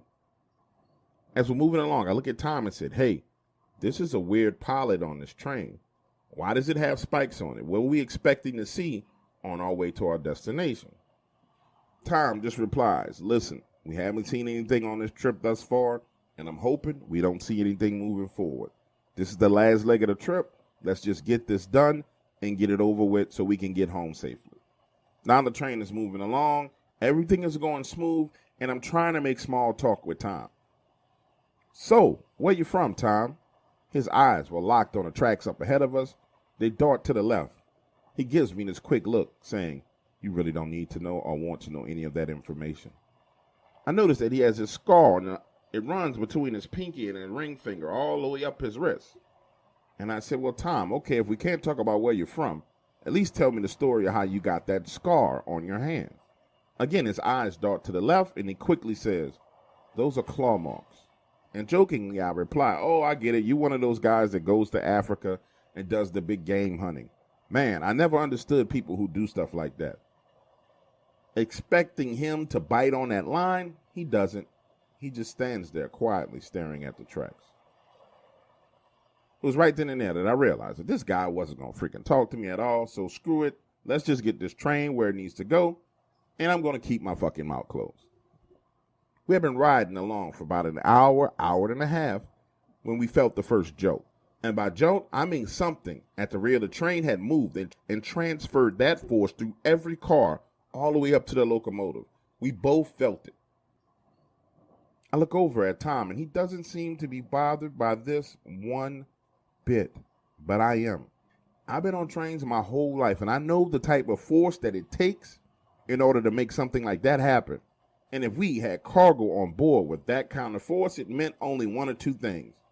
Either they had put some form of liquid inside of the train cars that as I pulled off, it started sloshing back and forth, and that perpetual back and forth movement had made it slide, and I was banging into either the front or the back of one of the train cars. Or they had loaded something or someone else inside of those train cars that was way more dangerous than I could ever imagine. I wouldn't call myself a conspiracy theorist because I've seen a lot of shit in my life. And I believe in everything. I believe that our government has men who can transform into the Hulk like on TV. I believe there's a fucking Superman. I believe in fucking Batman. I believe that the inspiration for all these different characters comes from people somewhere around the planet or in another universe that are really alive. So now with nothing else to do, my mind is racing, thinking, okay, what the fuck do they have in the back of this train? Now, jokingly, I said to Tom, man, with a train shifted like that, feel like y'all got some Jurassic Park type shit in the back of this train. But he never takes his eyes off the track ahead of us. We spend the next 30 minutes in silence. I'm looking down into my bag, digging around, trying to get me some bubble gum and some water, when I hear Tom say, "Did you see that? What was that?" Quickly shifting my eyes up to the train tracks, I don't see anything. He tells me he just saw something dart across the track up ahead. And I gotta explain to you the look on this man's face. He had the look in his eyes like something or someone was there to actually kill him. So I try to explain to him, Tom, listen, when a train moves down a track through a lightly wooded area like this, the animals feel the vibration of the train, and it causes them to panic, and they dart back and forth across the track.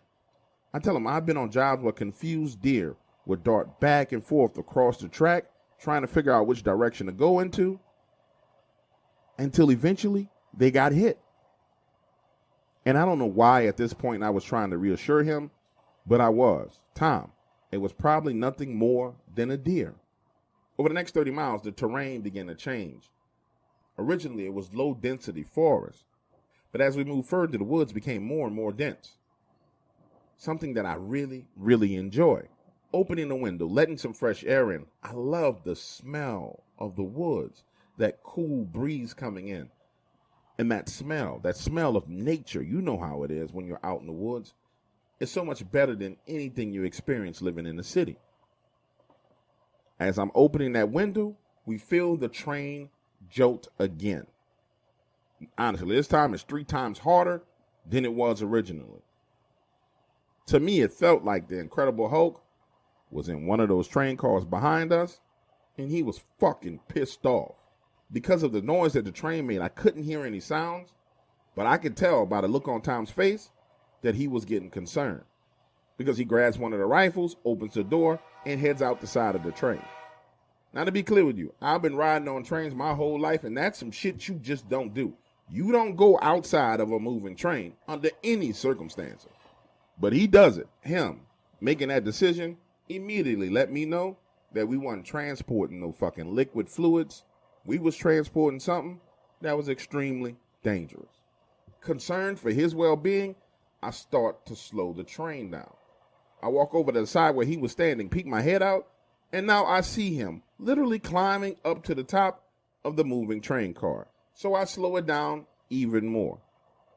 My eyes are no longer on the track because I'm trying to figure out what the hell he's doing on top of the train. He's moved out of my eyesight when I hear this impact towards the front of the train.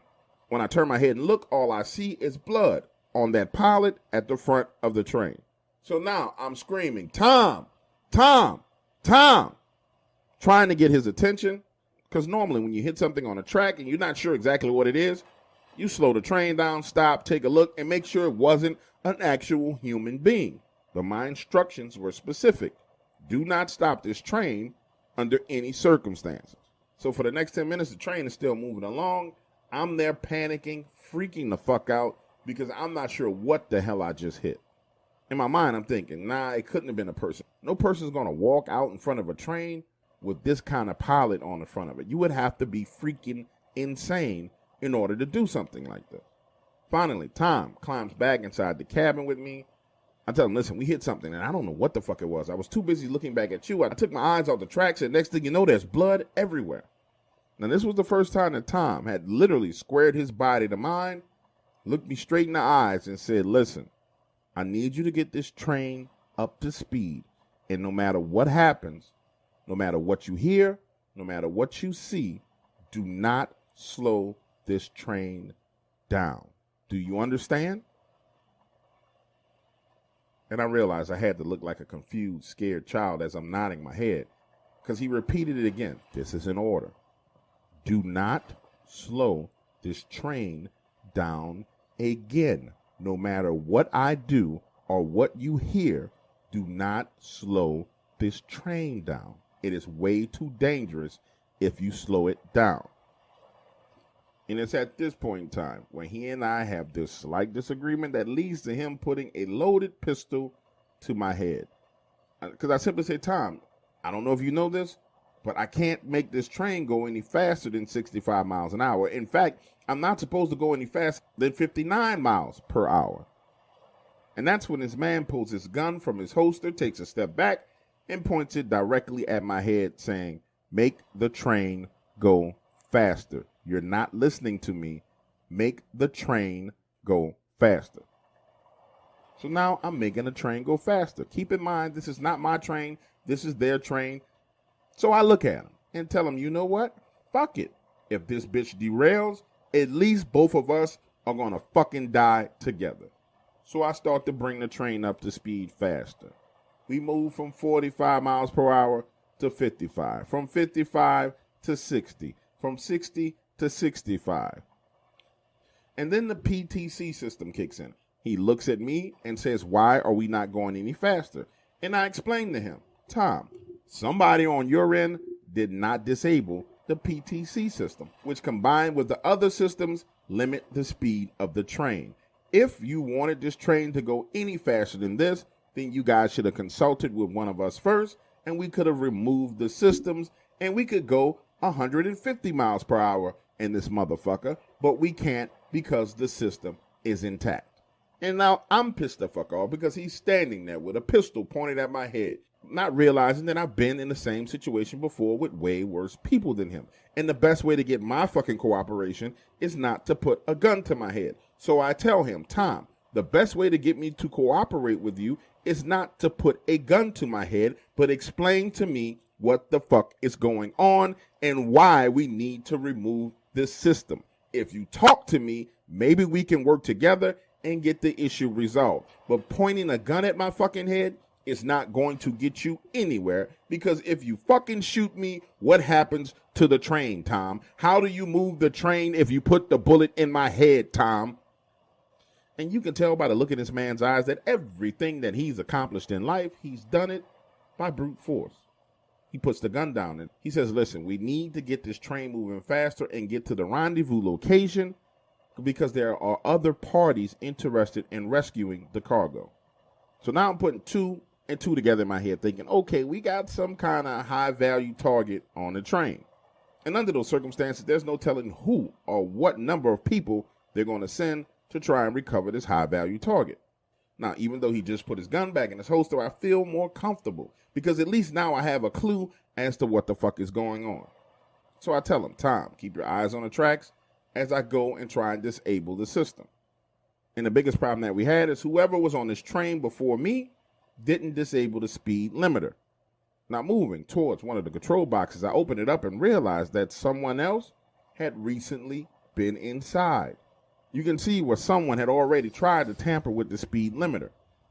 When I see Tom again grabbing a rifle and going outside of the train. And I'm thinking to myself, this motherfucker is psychotic. And I hope he gets his dumb ass on top of this train because I'm about to make it go 100 fucking miles an hour. And he falls to his fucking death. It takes me about 5 minutes to bypass the speed limiter. The only limitation to the speed of this train was the limits of the train itself. So now I'm bringing it up faster. We're going 75 miles an hour, 80 miles an hour.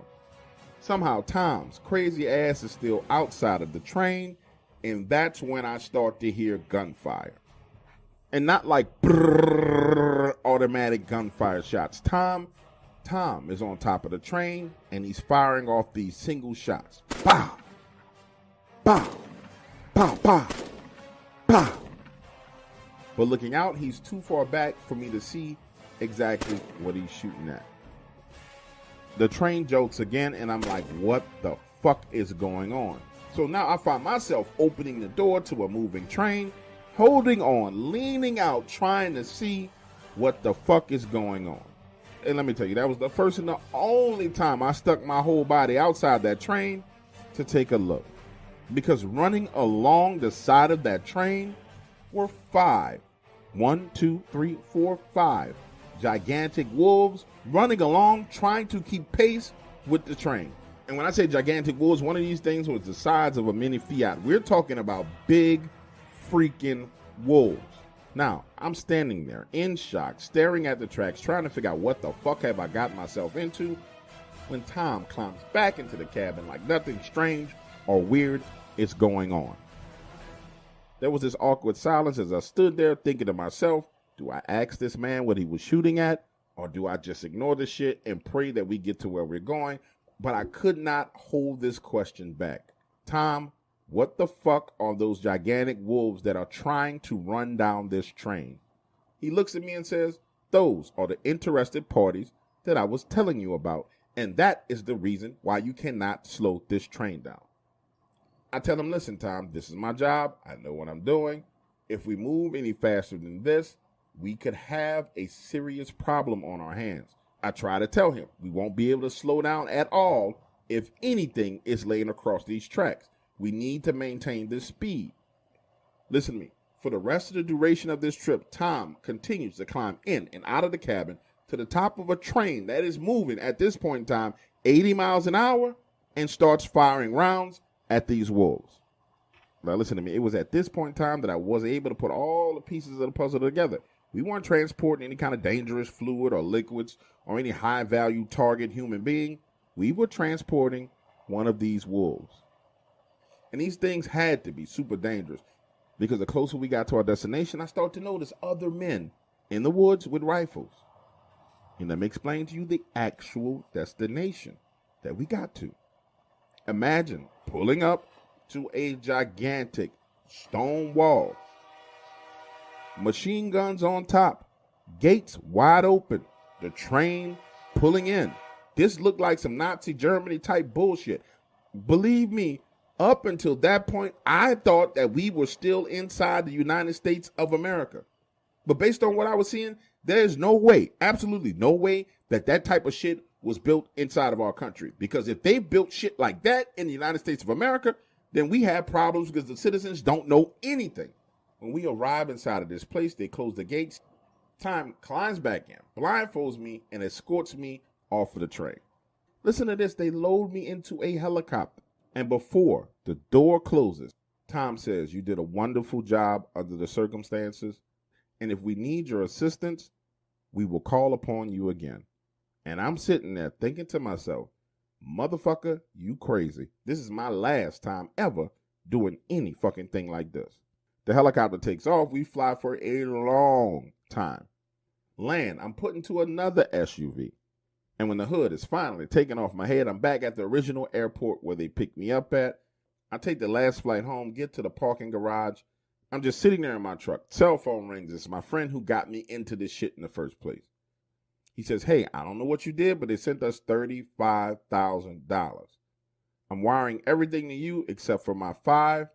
And the next time one of these jobs come up, I'll get in contact with you again.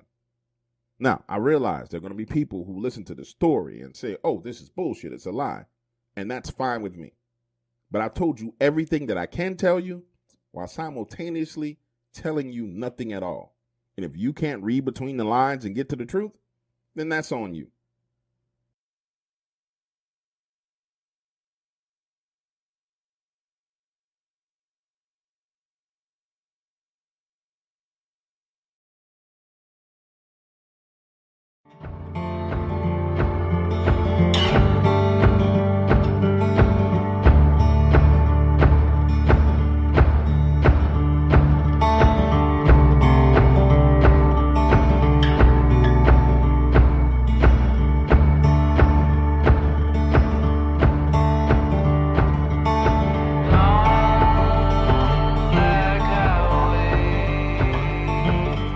I've been working the U.S. border for 13 years, and through different presidential administrations, and I can confidently share with you this little tidbit of information. The amount of drugs that are pouring across the U.S. border at this point in time is absolutely ridiculous. It was on one of these stops where we found 16 kilos of fentanyl, 5 kilos of cocaine, and ran into almost 30 illegal aliens that I first encountered Dogman. It's 2 a.m. My partner Mendez and I are sitting in our vehicle, night vision goggles on, patrolling our area of the border. What I found extremely strange about this morning was that there was absolutely no traffic. Normally, if we sit in one spot for 15, 20 minutes, we're going to see 10 to 30 illegal aliens crossing the border. But this particular morning, nothing. Now, if I'm remembering things correctly, it's about 2:30, 2:45 when we see this box truck coming. Now, when you see a box truck on the border, normally it equals illegal aliens or drugs. So we move on the truck, speeding in this direction, lights off, using night vision. Now, when I first saw this beast, and there's no other word to describe it other than a giant beast, it was absolutely incomprehensible. And the only way of knowing that my mind wasn't playing tricks on me was when Mendez looked over at me and said, "Dude, are you seeing this shit right now?" Minutes later, I witnessed one of the most crazy, insane things that I've seen over the duration of my time working as a border patrol agent. This giant wolf the size of a mini SUV is running down a box truck moving at full speed. It rams into the side of it, damn near flipping it over. The driver regains control of the vehicle. The animal rolls over, gets back up, chases it down again, slamming into the driver's side door, causing the vehicle to turn, slamming into a rock. Smoke pouring from the engine. The back door to the box truck opens up and 20 to 30 illegal aliens come flooding out of it, scattering in all different directions. Now I need you to remember, the whole time all of this is going down, the two of us have the lights off, heading in that direction. And I say to Mendez, "Hey dude, I don't think we have anything in this vehicle that can deal with this animal." Our vehicle slows to a complete stop, no more than 60 to 70 yards away. And that's when we witness that animal stand up on two legs, break the driver's side window of that truck, and rip that driver's body through the window like a freaking rag doll, dragging him off around the opposite side of the vehicle, off into the darkness. On this job, we have policies and procedures. There are certain things you're supposed to do in certain situations. But there's no policy or procedure for dealing with a giant freaking wolf ripping a human being's body through a driver's side window of a truck. So Mendez and I decide the best thing to do is to put the vehicle in reverse and put as much distance between us and that thing as possible, then call for backup. 35 to 45 minutes later, backup arrives along with my supervisor, Bill. We all approach this truck together, and when Bill realizes that a human being was literally ripped through the window of the truck, a mixture of blood, flesh, and glass all over the place, he tells us all to get back in our vehicles, and we will check on this when the sun comes up. 5 hours later, 7:45 in the morning, and they're all getting ready to head back out to that location. I'm off work, but I still want to see what's going on. So we head back out there together, and it's a fucking crime scene. Skin, hair, bloody drag marks, fragments of bone. Listen, we're talking about a gruesome, horrific scene. And everyone out there is freaking out except for Bill. He acts like it doesn't bother him at all. I mean, people are literally vomiting at the sight of seeing this. And while we're all trying to come to terms with what we're looking at, Bill just casually walks around to the back of the truck, looks inside, and finds the drugs. Then he calls a special team out to deal with the fentanyl because it's poisonous beyond belief. And that was it.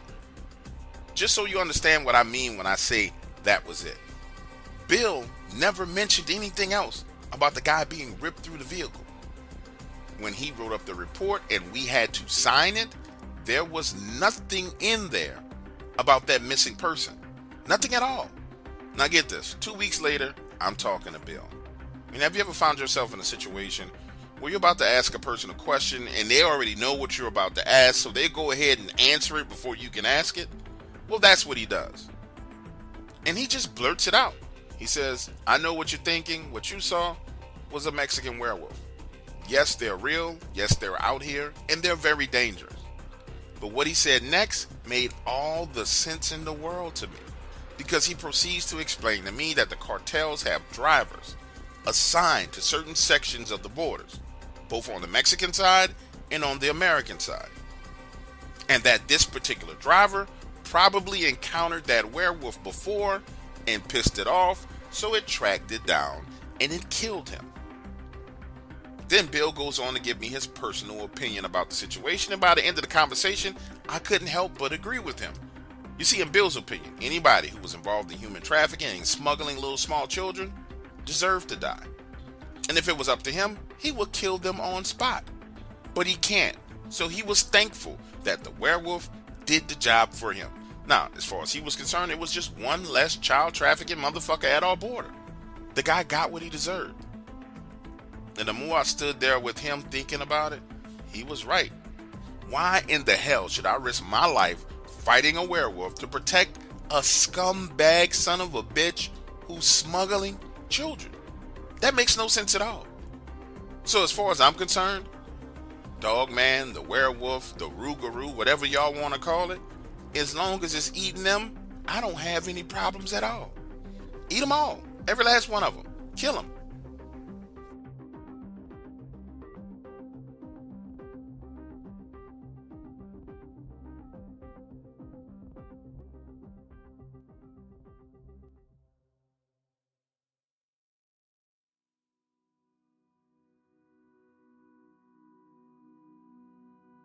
Chasing after a rush is something most addicts are familiar with when it comes to substance abuse. But there's another type of addiction that's devastating the lives of families. MTN's Marcus Boyer gives us a closer look at the impact of gambling addiction. Close to 100 casinos in the area, and sports betting soon making its way into the fold.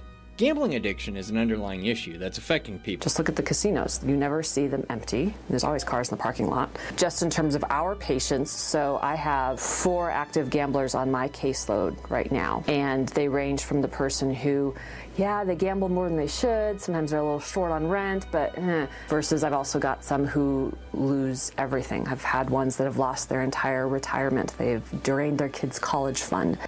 You know, when I was a kid, my parents were able to send me to public school. They didn't have to worry about me going to school, getting shot, nothing crazy like that at all. However, things are more dangerous nowadays, and I'm forced to spend serious money keeping my 3 kids away from the wrong elements. Listen, this story is about my Dogman encounter, but you gotta understand, I made a mistake that led to another mistake that led to money being short and walked me right into that Dogman encounter. Now, I'm going to be real with you. I love to go to the casino. Poker is my game. I am not a gambler. I have won poker tournaments. I am what you will call a semi-professional poker player. For me, playing poker is an additional income stream. So, here's the scene. I'm down at the casino. I'm playing poker, and I take the worst bad beat you could ever imagine. The hand starts off. I have pocket rockets. I raised the pot by $500 to move all of the people with the trash hands out of the way. The flop comes, ace, jack, 9. I'm thinking to myself, okay, I'm going to raise $1,000, signaling to these guys that clearly I have triple aces. They should fold and I win this pot. That's all I wanted to do. So I raised $1,000. I'm thinking I'm going to pick this pot up easy, right? Hell no. 2 guys at the table make a call. So now I'm like, all right, if this turn is dead, I'm all in. I'm going to run these dudes out. I'm taking all this money. The turn comes and it's a 7. Hell yeah. I'm winning this hand, right? Now I'm all in $4,500 in the pot. One of the guys fold. I'm reaching for the money, expecting that the other guy's going to fold, and this jackass goes all in and stands up. Now, if you've ever played poker, you know it's only one hand that this dude could have that would make him believe that he could win, and that's pocket jacks. I say to myself, you gotta be motherfucking kidding me. You think that pocket jacks are gonna beat pocket aces? No freaking way. Well, when that river hits, guess what? The dude catches another fucking jack. He's got 4 jacks, wipes me completely out. I leave the casino, pissed off, get back home, sit down, have a beer, and then come to my senses and realize, okay, I'm really about to be short some money. So I go over to the safe, open it up, and realize I'm $2,000 short on my kids' tuition. Now, pause right here and let me explain something to you about Catholic schools and tuition. You see, a couple of years ago when I was late on one of my daughter's tuitions, I could call up the school and be like, yo, I need like another week or 2, and I'm going to get this money back to you. But no. They use this shit called smart tuition. Automated system, auto drafts. You can't call and talk to them people about getting no damn extensions. None of that. The whole personal touch is gone. The school has outsourced the collection to this company. Now, in the back of my mind, I know I got to come up with this $2,000. So I'm out the door hustling, trying to come up with money.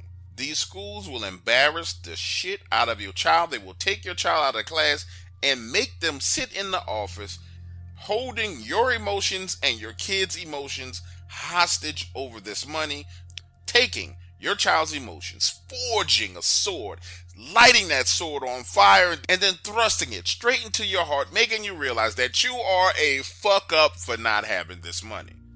I'm telling you this from experience. So I know in the back of my mind, I got to get out here and get this money. I got about 2 weeks left before this whole situation explodes. During the first day, I was really confident. By the 3rd day, I was starting to lose confidence that I was going to be able to come up with this money. By the 5th day, I realized I ain't about to have this money. So I called the school trying to talk to them. They'll tell them, listen, I'm having issues with my job with the whole COVID thing. And they're not trying to hear none of that sob story bullshit. And then on top of that, the woman who works in the finance office has that old school phone operator voice. She sounds like she's talking with a nose pin. And she says, Mr. Egger, we understand that times are difficult, but we expect tuition to be paid on time. So now I'm calling family trying to get the money. But you know how family can be. They asking me if I gambled away my kids' tuition money, telling me I got a gambling problem, when they know that I have won hundreds of thousands of dollars in poker tournaments. That does not mean I have a gambling problem. Finally, I done called all my family members, and my cousin Sandy calls me back and says, listen, he needs some help doing some night shrimping. His big boat with the gigantic nets was out for repair, and he had an order for 1,000 pounds of shrimp that he had to fill over the next 2 weeks. He says, if you come out with me at night, help me shine a light and catch us some shrimp, over the next week and a half, I'll pay you $2,500. So now I'm going shrimping. First night out there, it takes us a little while to get on top of these shrimp, but eventually we pull in about 80 to 90 pounds of shrimp. That's a hell of a long way to go to get to 1,000 pounds, and we're shrimping the old school way. Lights on around the boat, scooping them up with nets. The second night, we go to another area. And this time we start moving around these groves and in and out of these canals and coves. Some real creepy shit. Imagine the scene. We got the lights on. We're anchored at the entrance to this canal. Shrimp are flooding in our direction from deeper in the canal. And the two of us are just there scooping them up, when suddenly you can tell something was going on under the water, because the shrimp, the fish, all kinds of aquatic life come flying by.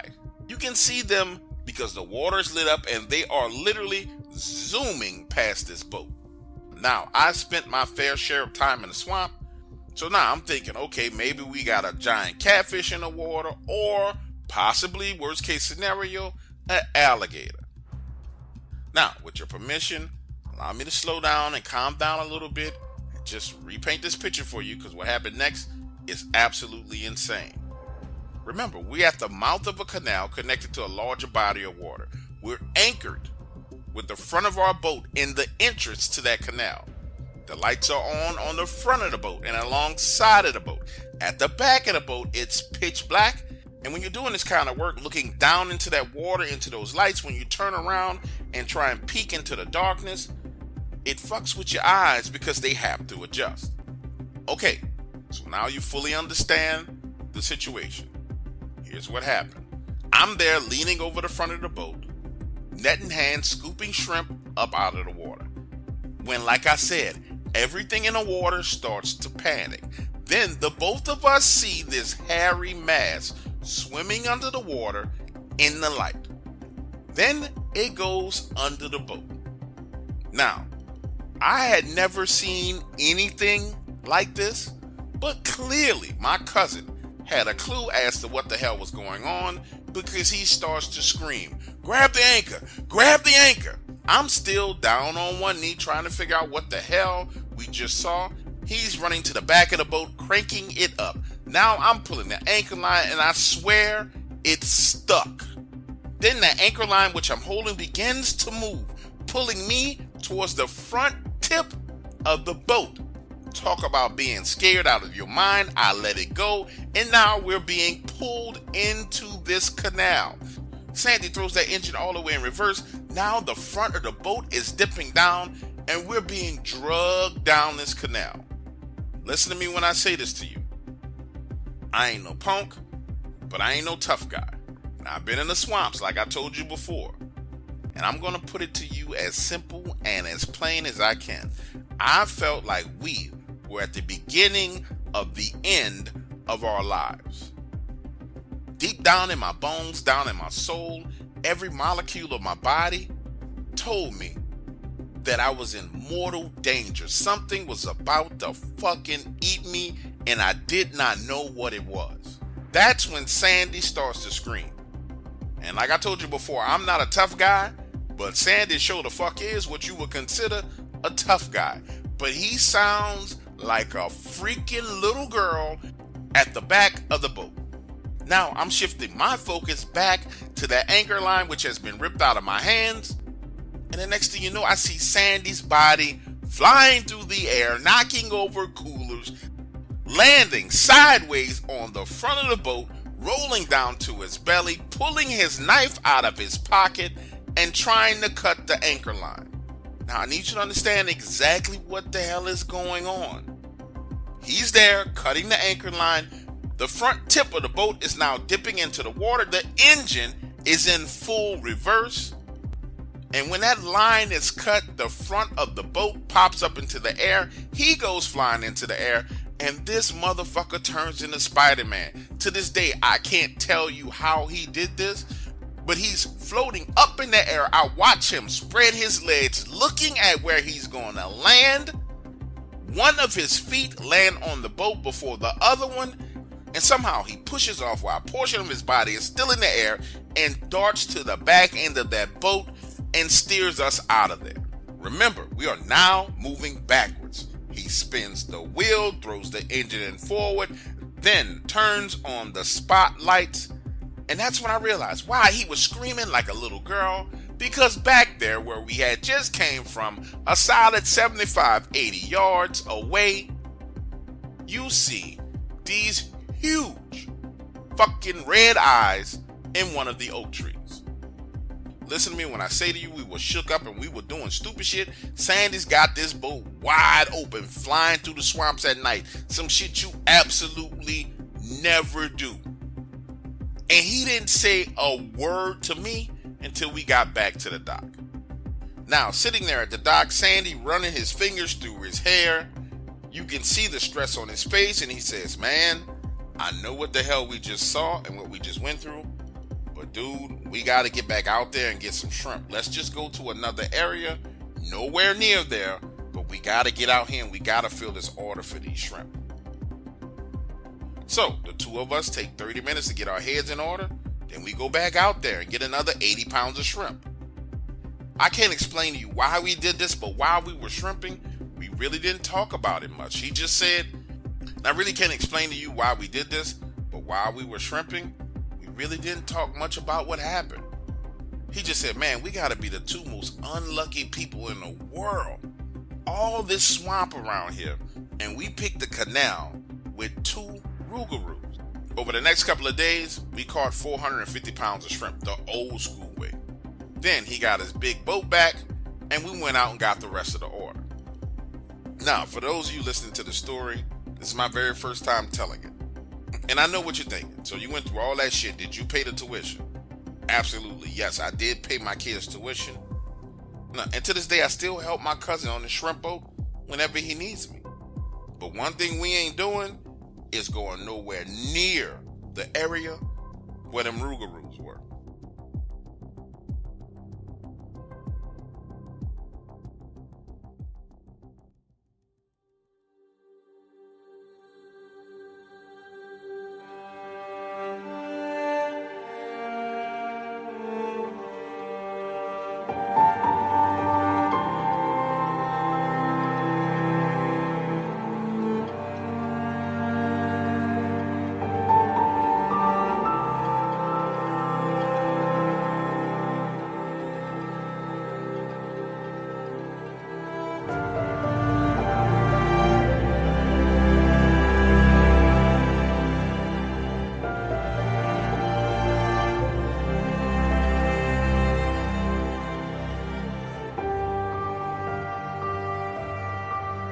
My Dogman encounter happened November 21st, 2015, and I can never forget it because this was my birthday.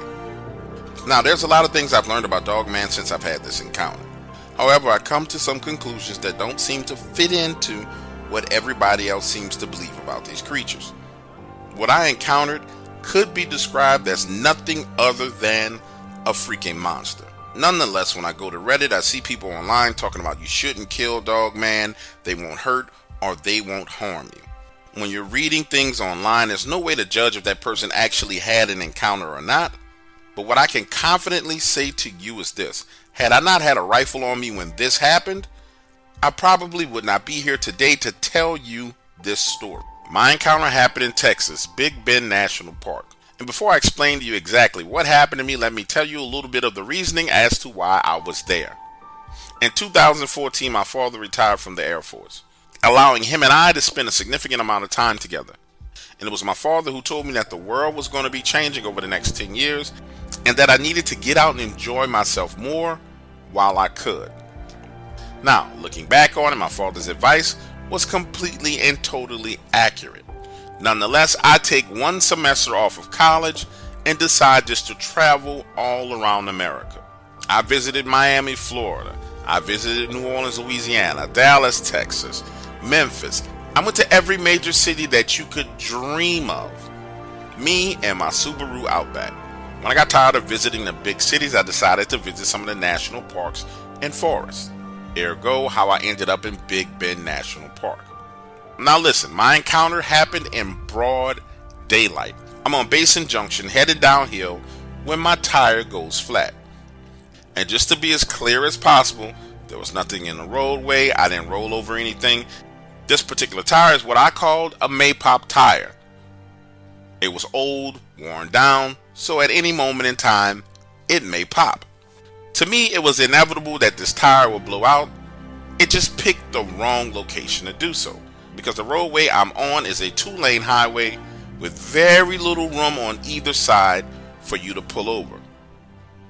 Imagine the scene. I'm pulled over to the right-hand side of the road. There's a solid 5 or 6 feet of median to the side before you literally start going back downhill.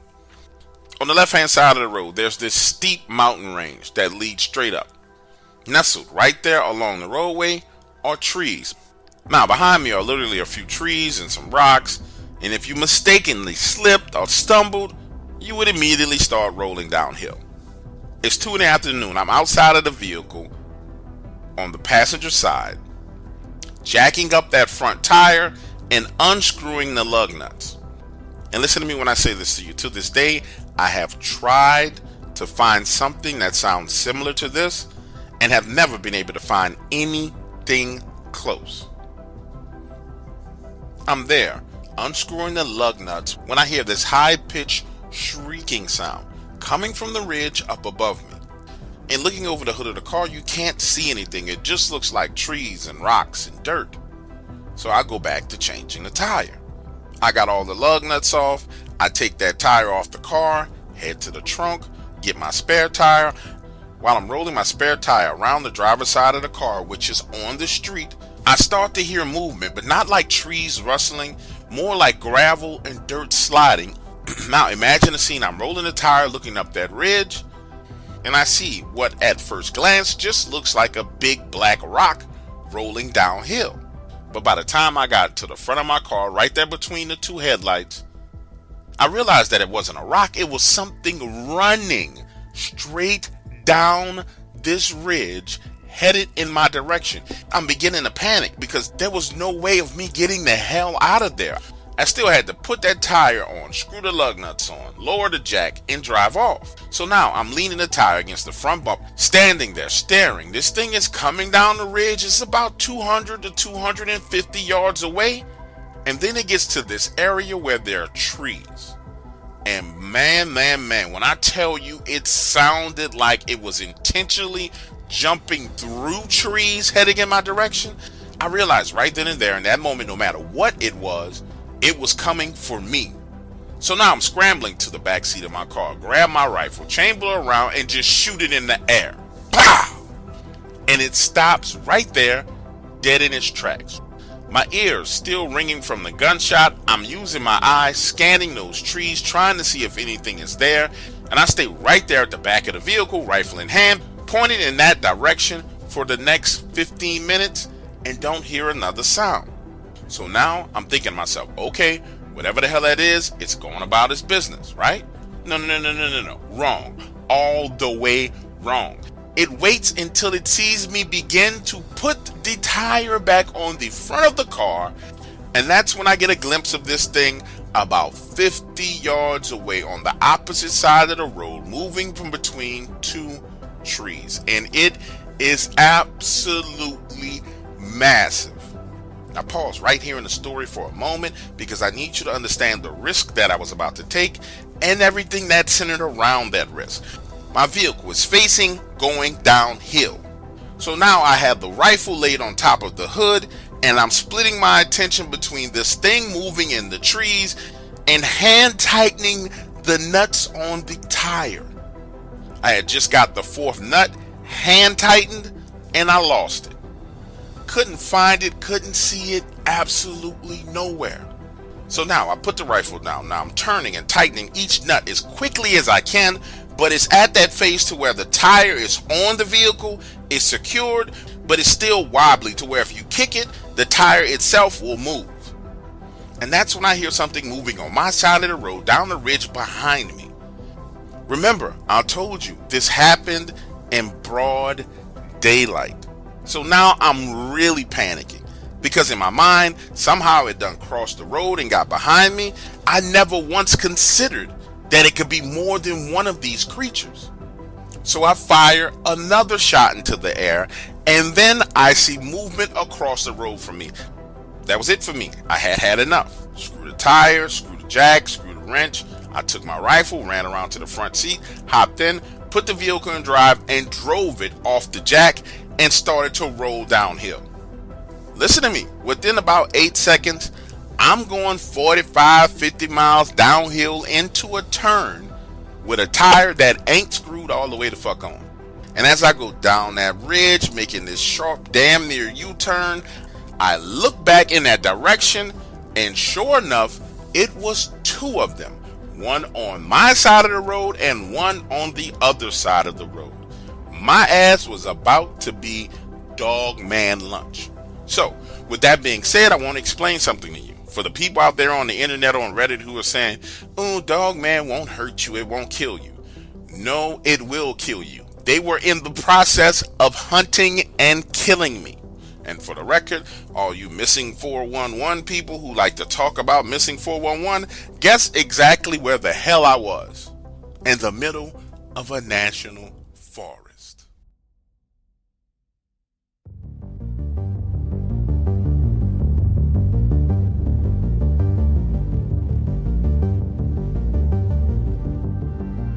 In the heart of the night, when curiosity becomes your guide, Dark Waters channel is your gateway to the stories untold. We rule the late night on YouTube, where each story is an adventure, and every listener is a voyager. Embark with us on journeys where the end is only the beginning. Dark Waters channel, explore the unexplored.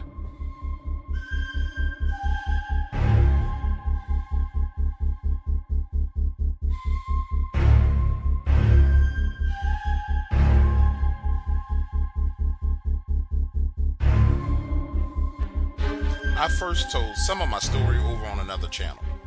Later learned that the guy was a fraud. Also that he edited out a huge portion of my encounter. You see, back in the early 90s, me and my daughter had our Dogman encounter. We were out fishing, and truthfully it wasn't exactly terrifying at all.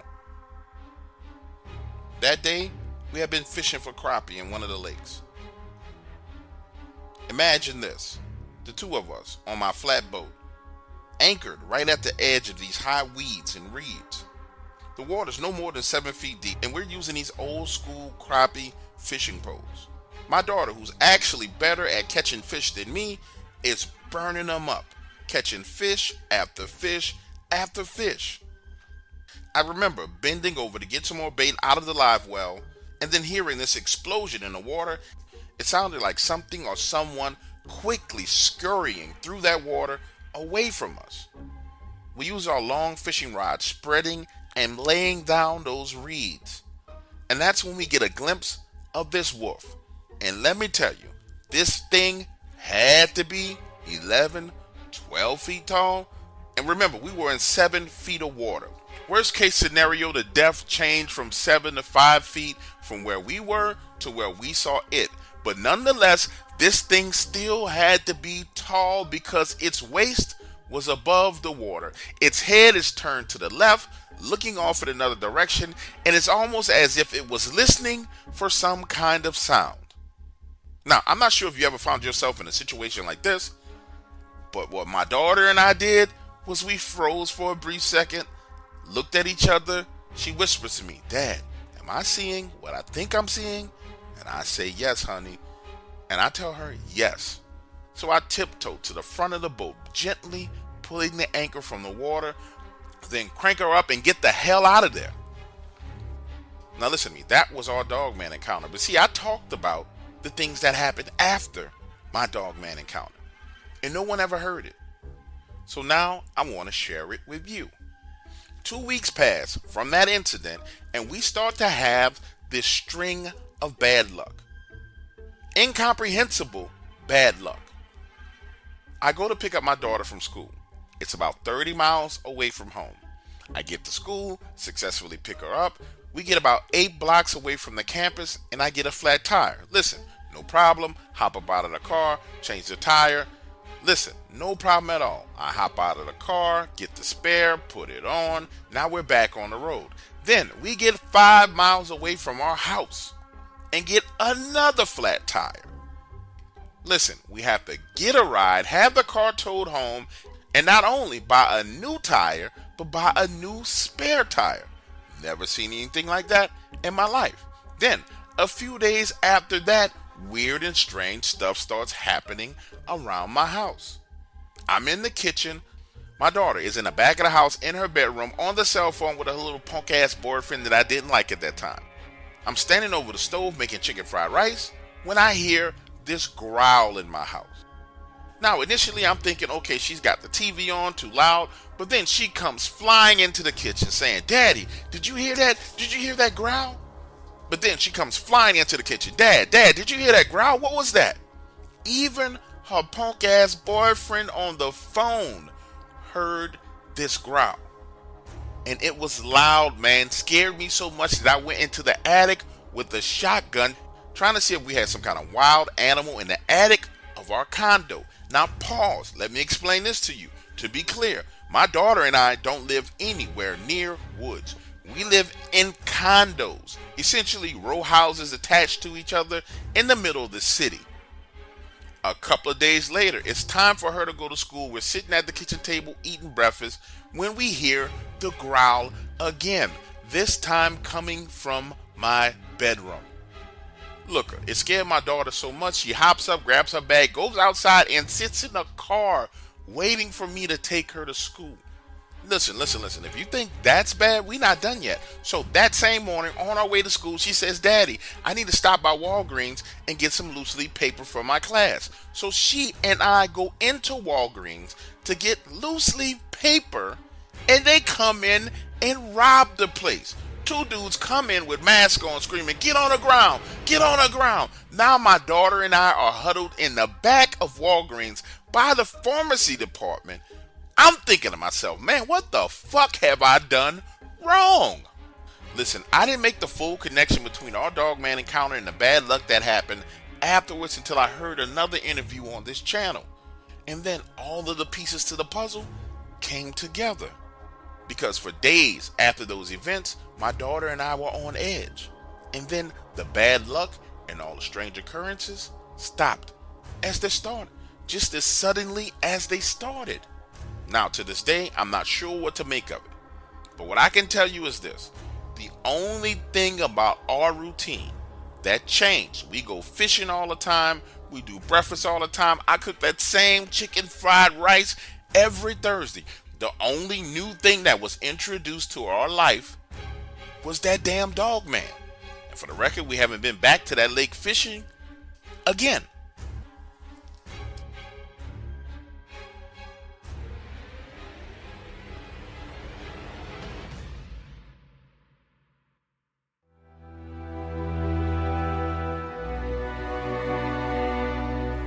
Are you feeling the mysterious influence of witchcraft in your life?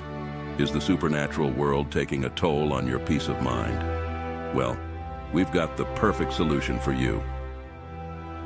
Tune in to Dark Waters Radio every night from midnight to 4 a.m. for powerful prayers against witches and witchcraft. Join us in the battle against the forces that seek to harm. Dark Waters Radio brings you hot prayers to ward off the effects of witchcraft and protect your life from the mystical unknown. Whether you're facing spiritual disturbances or just seeking an extra layer of protection, our prayers are here for you. Tune in on the TalkStream Live Paranormal app or download the Dark Waters Radio app for an immersive experience. Don't let the shadows linger. Arm yourself with the strength of our prayers. Dark Waters Radio, where the battle against witchcraft begins.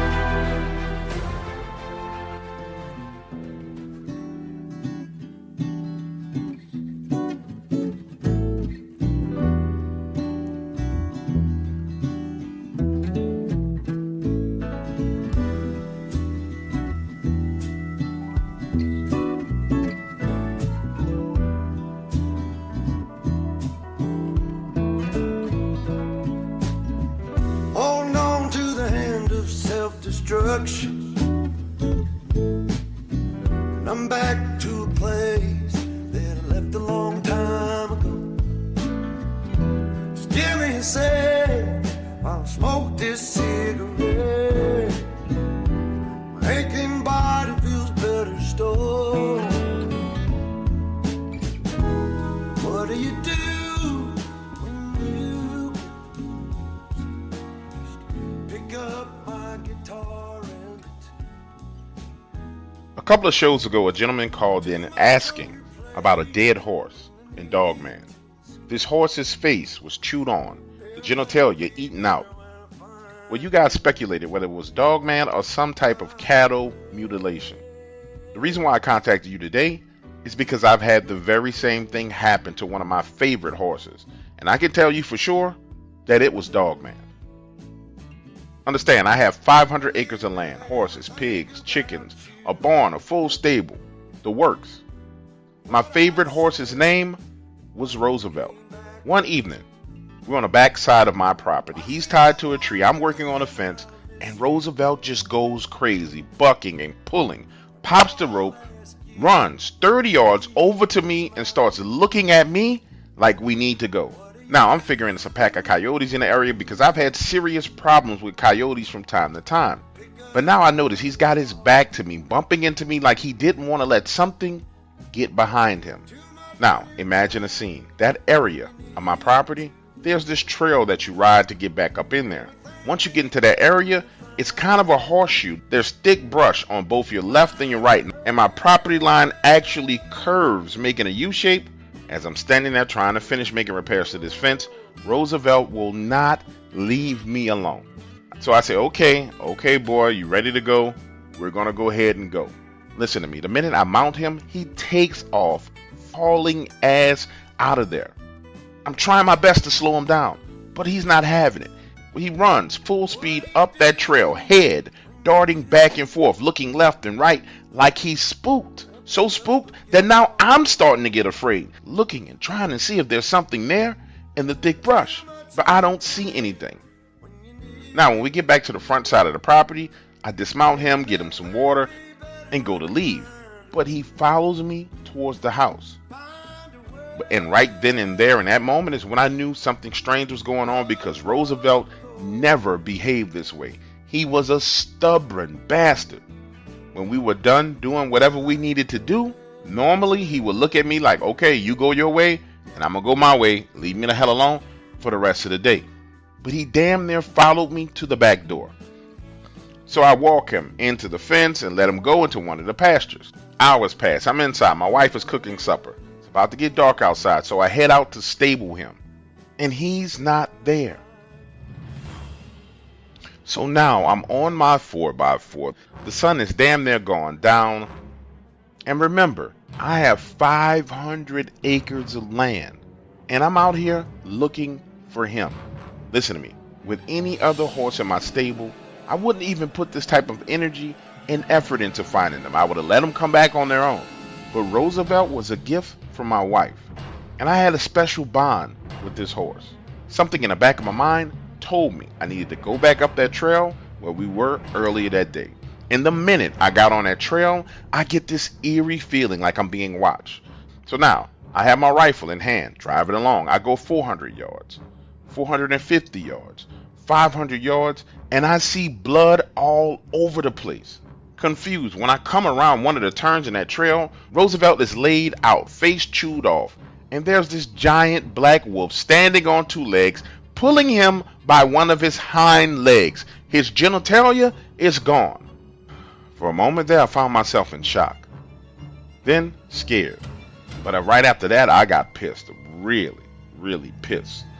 So I start shooting. I hit this thing twice, and it did nothing. It just looks at me, lets him go, and starts to head in my direction. So I empty the magazine. I'm nervous. I'm scared. I'm aiming for its lower thigh.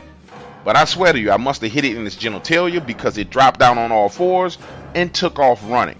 Now, disappointed, hurt, confused, afraid. Those were all the emotions I felt as I headed back home.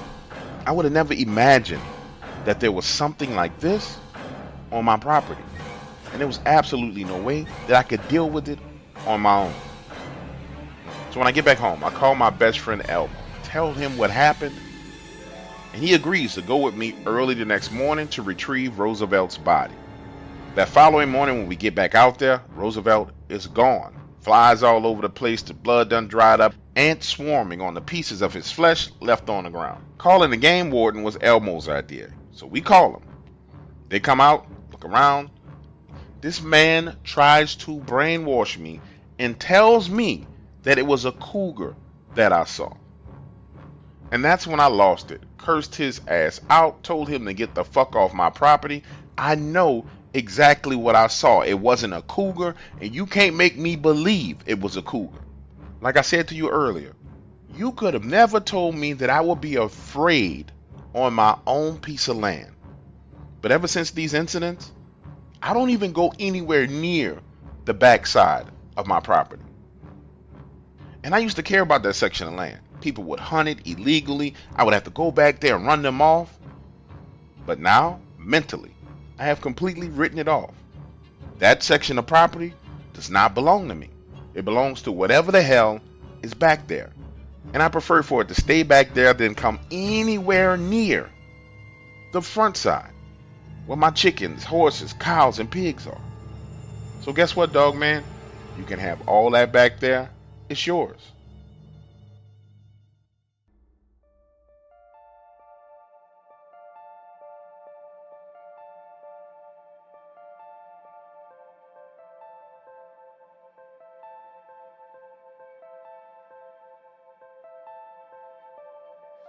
No, I'm not running back to you now.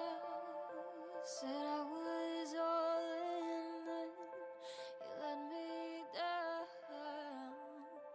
But now the world is resting. My life has been full of challenges. My mother tried to abort me and the abortion failed. And ever since I was a kid, I've known I was meant to be here. I just didn't know why. My Dogman encounter happened when I was 24 years old. I was in a bad headspace, so I went camping for the first time ever. It didn't look hard to me. I watched a bunch of YouTube videos, bought the equipment, and just went. Plan was to stay there 3 days. And however, after the second day, the woods quickly lost their appeal because I realized it held real monsters. I remember sitting out at night, watching the stars. It was amazing, coming to the understanding that the depression I was feeling had so much to do with what I thought life should be. The images shown on TV, social media, it was the fakeness of it all that was driving me mad. And that night, for the first time in 2 years, I actually slept in peace. Well, the next morning, I get up, open the cooler, and start to cook me some sausage and eggs. It was right after I'd eaten breakfast, I was chilling reading a book, I noticed something in the woods looking at me. It was well hidden, but I could clearly see an eyeball between the leaves looking at me. Now, I'm a virgin to the woods, and since it's so low to the ground, my mind tells me it's a raccoon. So I grab a couple of pieces of uncooked bacon out of the cooler and toss them in that direction. Then go back to read my book. Everything is cool, nothing spooky, nothing creepy. Dinner time comes around, I got some chicken and vegetables, and I notice the eyes again. Same spot. And again, it's not giving me any kind of freaky feeling. And so I continue to assume that it's just a small animal or a raccoon. And I say out loud, "Hey buddy, you're back, huh?" And this time I take a half of a chicken breast, toss it over there, and you can hear the movement through the brush as it moves to get it. I go to bed and sleep in peace. But early the next morning, I wake up to this grunting and breathing sound. It's right at sunrise. There's just a little light coming through the trees. I open a tent and it's a damn bear. It's there licking my iron skillet, and I'm like, oh shit, it's a bear. I'm a virgin to the woods. I didn't even know we had bears in this area. I never seen one before, so now I'm freaking out in that tent. And I remember reading in a book during high school that when bears were around, if you made noise, it would run the bear off. So now I crack open the tent. I'm there banging on my pot with a spoon. Well, I discovered that shit doesn't work because all it did was make the bear pay attention to me. So now I'm zipping the tent back up in a full panic, doing an inventory of what I got. And all I have is a small pocket knife, no firearm whatsoever. That's when all the negative thoughts started rushing back into my head saying, see, you're an idiot. You came out here to the woods with no gun, no nothing, and now you're about to be the dude on the news who was eaten by a freaking bear. Now my heart is racing, I'm sweating, I'm all up inside my head when I hear this growl. And again, I'ma say it, I'm a virgin to the outdoors, but even me being an idiot when it comes to being out in the woods, I knew immediately that this growl couldn't have come from any animal that people in the woods hear regularly. How did I know that? Because if people in the woods heard this type of growl on a regular basis, and then they decided to go into the woods anyway, it only meant that they were absolutely stupid and retarded. And I refuse to believe that everybody who goes into the woods is stupid or retarded. Therefore, in my mind, that growl had to come from something exceptional. So now I'm peeking out of the tent and the bear's on his hind legs standing up looking at that same spot in the woods where I had thrown the food. From my vantage point, it looked like the bear was challenging something. Understand, the bear is like 12 feet directly in front of my tent, on the other side of the fire pit. And whatever made that growl is on the other side of the bear. Well, I guess the bear was standing his ground. If that's the thing that they do, then I see what's in the bushes, decide to stand up. And from the angle that I'm on, which is a laying position, it's way bigger than a bear, and it has a head of a fox. How do I know? Because I have relived this in my mind 1,000 times, and I have searched for it extensively. That was a fox head, but it was 3 times bigger than the bear head. Now, I don't speak animal, but I'm telling you, if they were having a conversation, that bear was apologizing at that point in time because it puts its head down, drops back down on all fours, and takes off running. That fox creature looks at me, then you see it drop back down to the ground and tears off into the woods after the bear. Did it catch the bear? Hell yeah, it did, because I could hear it and the bear in the distance going completely off. And in my mind, I just imagined the two of them were fighting over me as a meal. Remember earlier I told you I cut my trip short? Well, this is why, because Foxman was back there in the woods murderizing a bear. So now I'm scared out of my mind, but I want to pack some of my shit. And I spent about $250 on camping gear and equipment. I get to the point where I'm trying to take down the tent, and you know how they have all those little stupid poles that go with the tent. Well, I'm struggling to get those poles loose. Then I make a decision. Hey man, you're being dumb as hell. This tent and every damn thing out here can stay here. All you need is your damn car keys. Now, understand, I walked to the campsite that I was at, so back to the parking lot where my vehicle was, and I'm walking along as fast as possible, not wanting to run and attract any attention. But as I'm moving along, I hear movement behind me. When I turn around, I can see the big-headed fox man looking and peeking at me from behind trees. Now, for whatever reason, it didn't attack me. It was almost as if it was escorting me out of the wood. When I get back to the parking lot, I hop in my car and I'm in my vehicle cranking it up, I can still look over in the wood line and see Mr. Foxman peeking out at me. Now, I don't know what you're going to take from the Dogman encounter or the story, but I can tell you what I took away from my experience. And it was simple. Happiness is in me. I don't have to run to the woods to be happy. I just need to not care about the world, what people think I should be, or how I should dress, or how I should live, in order to be happy. Happiness is a series of decisions. We choose to be happy, and we choose to be unhappy. And speaking of decisions, I made a choice not to mess around in the woods ever again. This time, it seemed like Mr. Foxman was on my side. But the next time, he might be looking at me as dinner. And I'm not putting myself in a situation like that again. It makes no sense.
It's hard to get black folks to talk about the paranormal, but I wanted to talk to my grandmother about Dogman to see if there's anything she could tell me.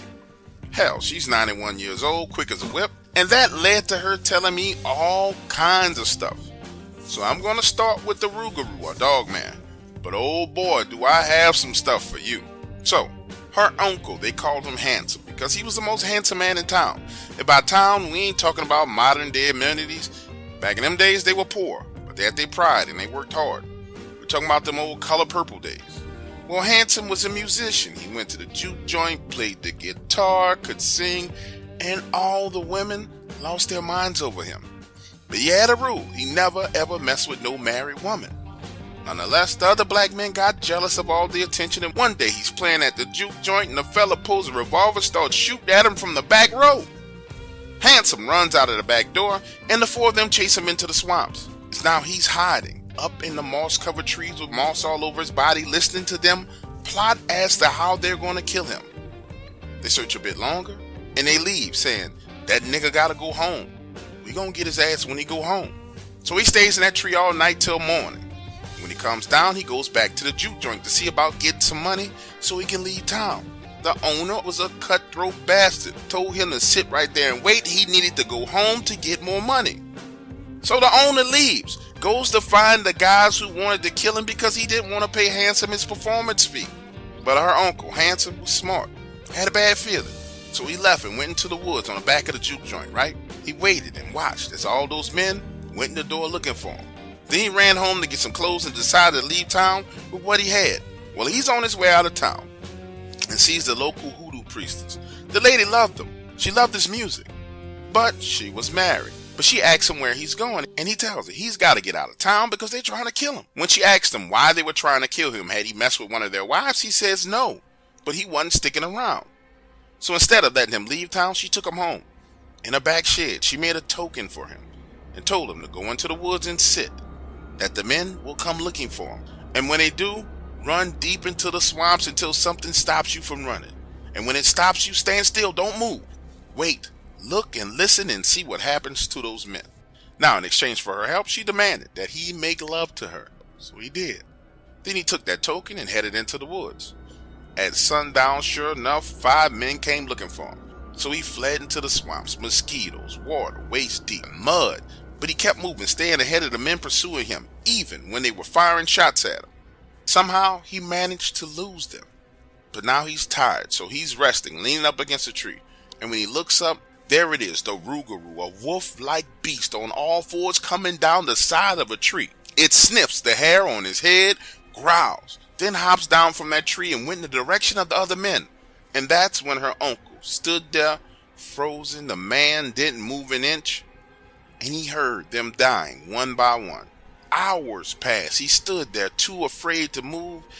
Tired and exhausted, he fell asleep leaning on that very same tree. The next morning, he goes back into town, and the first person he saw was the hoodoo priestess. She told him that he was free of the evil men who hated him.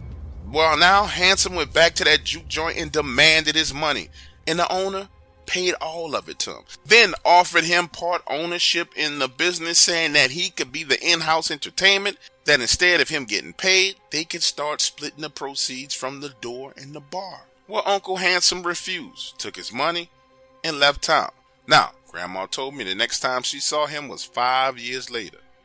He was an apparition, sitting on the front porch. Everyone wondered what happened to him. She was the only one that knew he had died.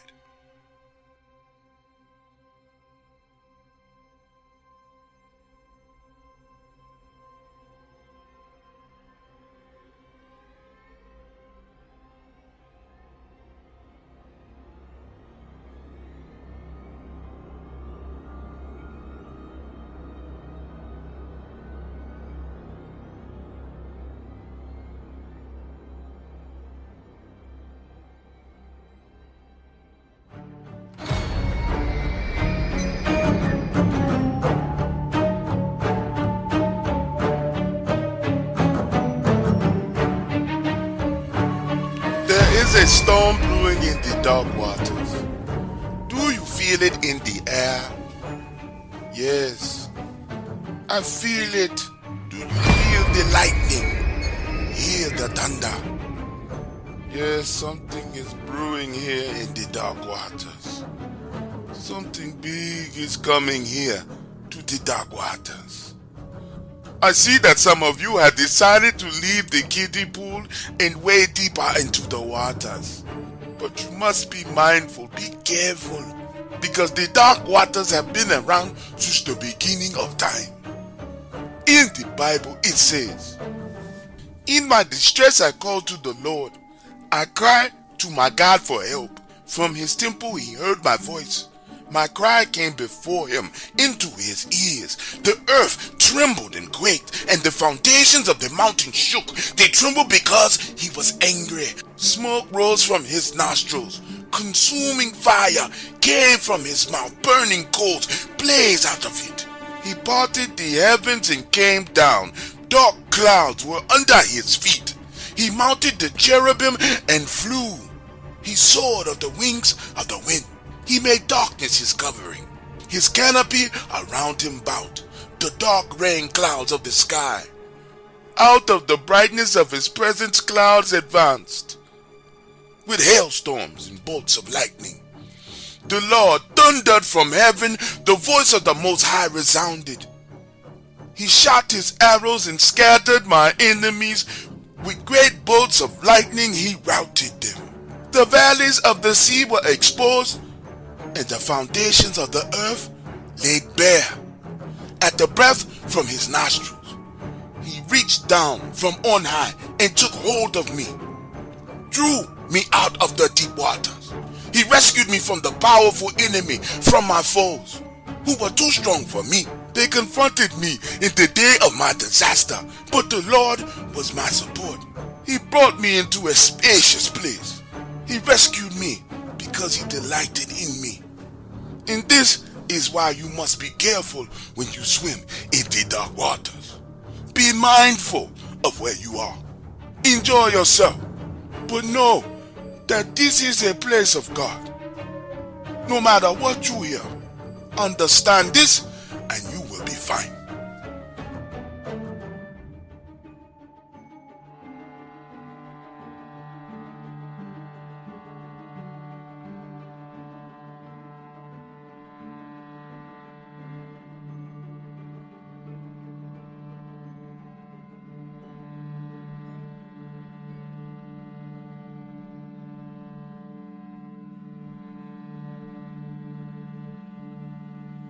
So I've been in the Dogman community for 12 years. Hell, I was around when there was no community, when the Facebook groups first started. I've seen all the evidence, but never shared my encounter because I was just simply searching for answers. Well, over time I've seen what's happened to witnesses who trust and share their encounters with the wrong people. That's why I'm here sharing my encounter with you. August 2000. I'm at home in Taylor, Mississippi. And understand, everybody in Taylor has heard of these creatures. And as for me, I heard about them as a child. Even knew people around the area that saw them. Some people who were attacked.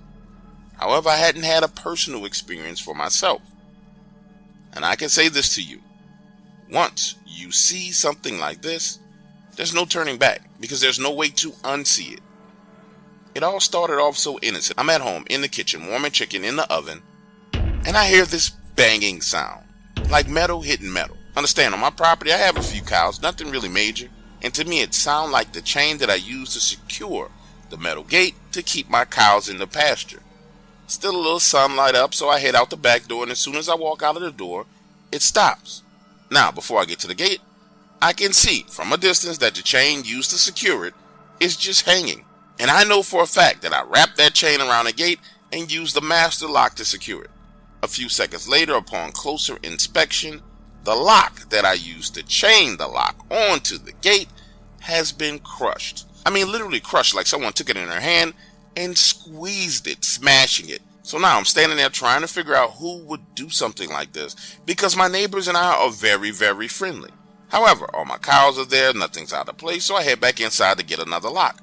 No sooner than I'm in the door, I hear it again. It's the damn chain banging against the metal gate. Bang, bang, bang. So now I'm pissed because someone's playing with me. Grab my rifle, head back outside, and when I turn the corner around the side of my house which led to the gate, there it is, a Dogman. And it's a young one. It's standing there holding that chain balled up in his hand and banging against the gate. The second it sees me and then takes off back into the woods about 20 yards away from the gate. I knew these things existed, I just never saw one for myself, and frankly, the little ones aren't scary at all. So I fire a single shot up into the air, not at it, just wanting to make sure that it's gone, head back inside, get another lock, come out, lock my gate, and by the time all that's done, it's getting dark outside. Now watch this, an hour and a half later, I'm at the table, eating chicken, when I hear my cows making a ruckus. But the sound is way too damn close to the house. Now, when I get up and go to the back door, the cows are out of the pasture, backs up against the house, and have barbed wire wrapped around their legs and across their backs. Remember, it's dark, so now I'm standing there thinking, what the hell?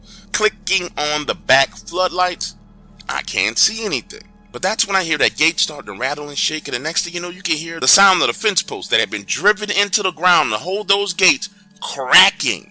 However, from where I'm standing, I can't see that gate. I literally have to squeeze past the cows, go to the right-hand side of my house, and turn the corner, and the gate is over there. By the time I run back inside, get a flashlight, squeeze past the cows, go around the side of the house, I see exactly what everyone around here has been afraid of, and I watch this thing take that heavy metal gate and fling it like a frisbee at one of the trees.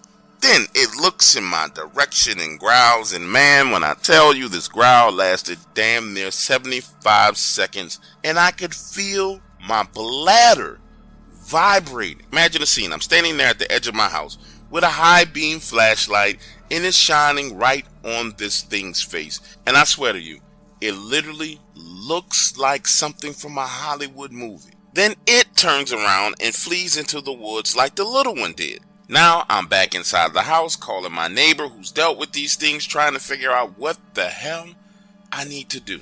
And his advice was really, really simple. He said, if you see one of them and it's not doing anything hazardous to you or your animal, just take it. Swallow your pride and take it. Because when they're pissed, they turn your life into a living hell. And he goes on to explain to me that the dogmen here around the area of Taylor like to escalate things to make sure that you understand that they are the alpha in the situation. And he told me to expect that very same one to do at least 2 more completely terrifying things. Now, the very next morning, I gotta get the cattle together. I gotta get the fence fixed. And I just so happened to go into the area where I had my few chickens and discover that these chickens have literally been ripped apart. Not eaten, not chewed on, just ripped in half and thrown on the ground. Then, the day after that, I'm still over there in the area trying to fix the fence post and realize that the only calf that I had is dead and up in a tree. And while all this activity is going on, I'm trying to get my neighbor to come over to the property to help me, but he refuses to. According to him, if he came over to my property and it caught his scent on my property, the activity would quickly pivot and move over to his house. And he wasn't having that. Now get this, 2 weeks of terror passed. And what I mean by that is not that it was around terrorizing me. I had already been terrorized. Scared out of my freaking mind. Afraid to go outside at night. Scared to go outside in the daytime. But 2 weeks pass and my neighbor comes over. We're on the porch talking. And he tells me that had I shot one of them or hurt them in any way, that it would have never ever stopped. Not until they ran me from my own property. So that is my Dogman encounter, but I wasn't willing to share with anyone until now. It's been 22 years, man. 22 years. And it feels good to finally get this off my chest.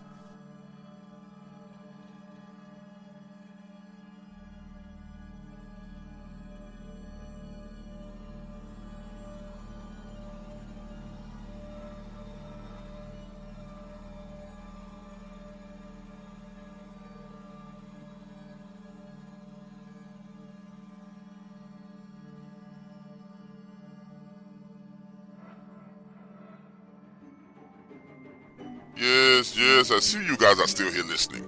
But I noticed that you have not hit the like button. What the hell is wrong with you? Why won't you get the likes to equal the number of viewers here? Hit the like button immediately, or I will chop off your head and mount it on my wall.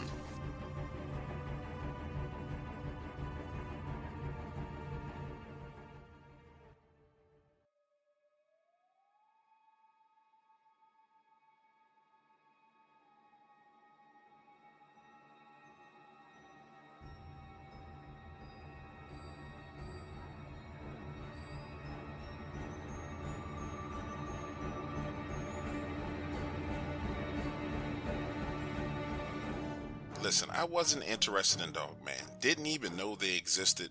Didn't care to know stuff like that was real. Then I saw one and realized the world is all lies.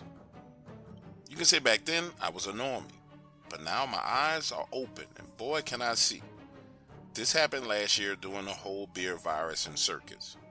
It's the anniversary of my mom's death and I wanted to lay a wreath at her grave. But here in upstate New York, they was tripping hard. Damn near saying you couldn't even leave your house. And on top of that, they had this snitch program in our neighborhood.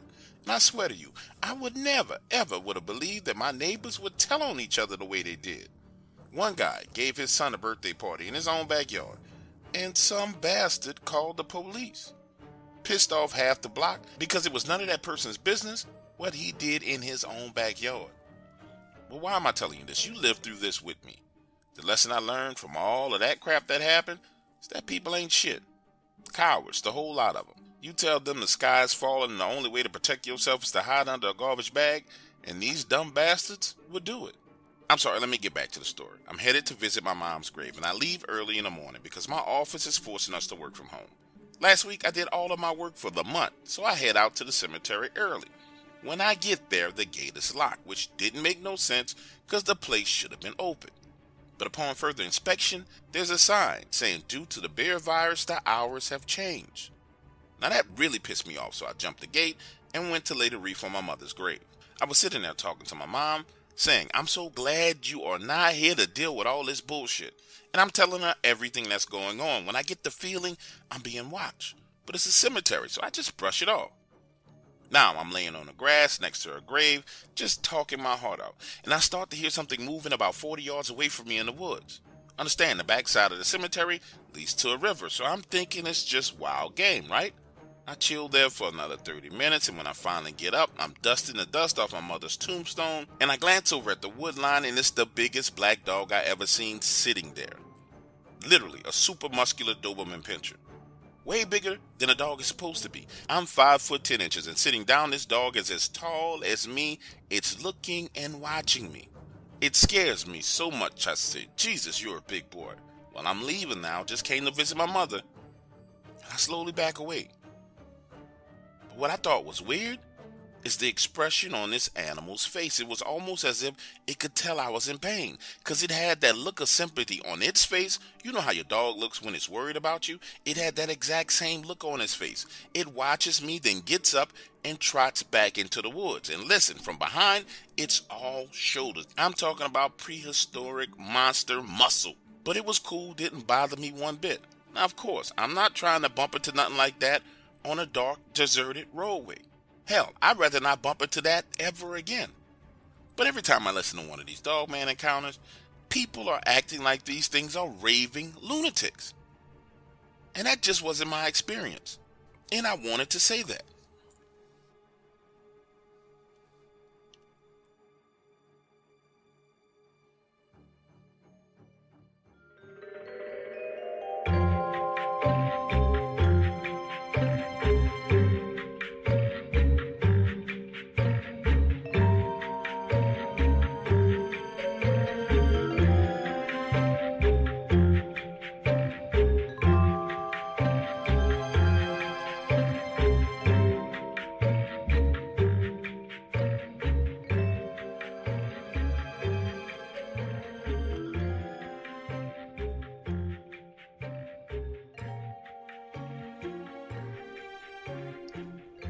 The Bible says that the love of money is the root of all evil.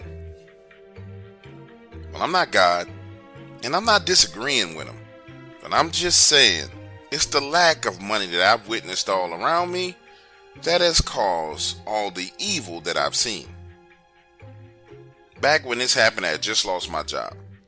And if I had not been a single man and had a family to feed, Lord knows I would have been in prison, because it's winter time here in Chicago. And I'm couch hopping because I have no place to live. So this particular night I head to the Triple H Projects. I'm going to stay by my man Butter's house. Now, Butter was a full-blown gang member, GDs. And going into this, I knew it was a bad place to rest my head, but it was my only option. Walking into his front door, it's money dope, pistols, rifles all over the place. And taking a quick glance around, the only place to sit is this metal chair in the corner because he's got crap all over the sofa. So I'm telling him, Butter, man, you gotta get more organized. You can't be selling dope out of nasty ass trap house. So in exchange for spending the night, I offer to clean the place up and show him exactly where I put everything. Catch this, 10 minutes later, I'm around that bitch moving ammo, guns, stacking packages of cocaine.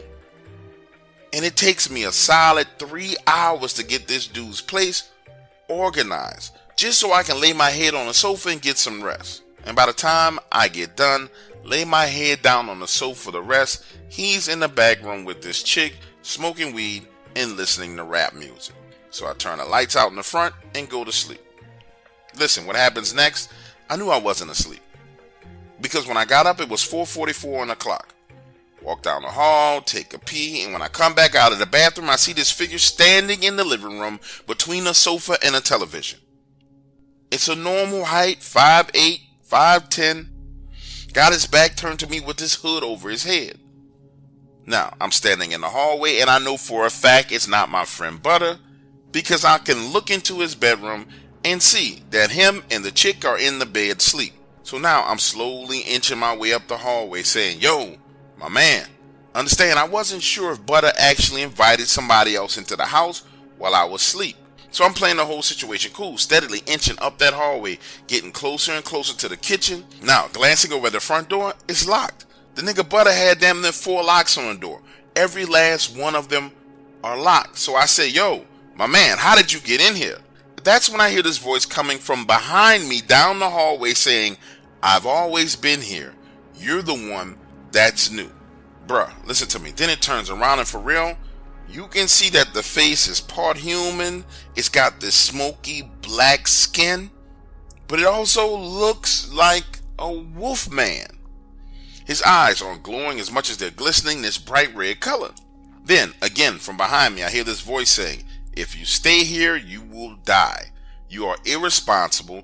That's why you are here. I'm not meant to take you, but I will. So I'm going to give you some time to leave. And then the motherfucker disappears right in front of my eyes. Again, I'm not asleep, bro. I'm wide awake. And literally, right after he disappears, the place begins to feel funny. Understand, before when I came in, it felt dirty, grimy, gritty. It felt like a trap house. Then I organized it and the place felt neat and tidy.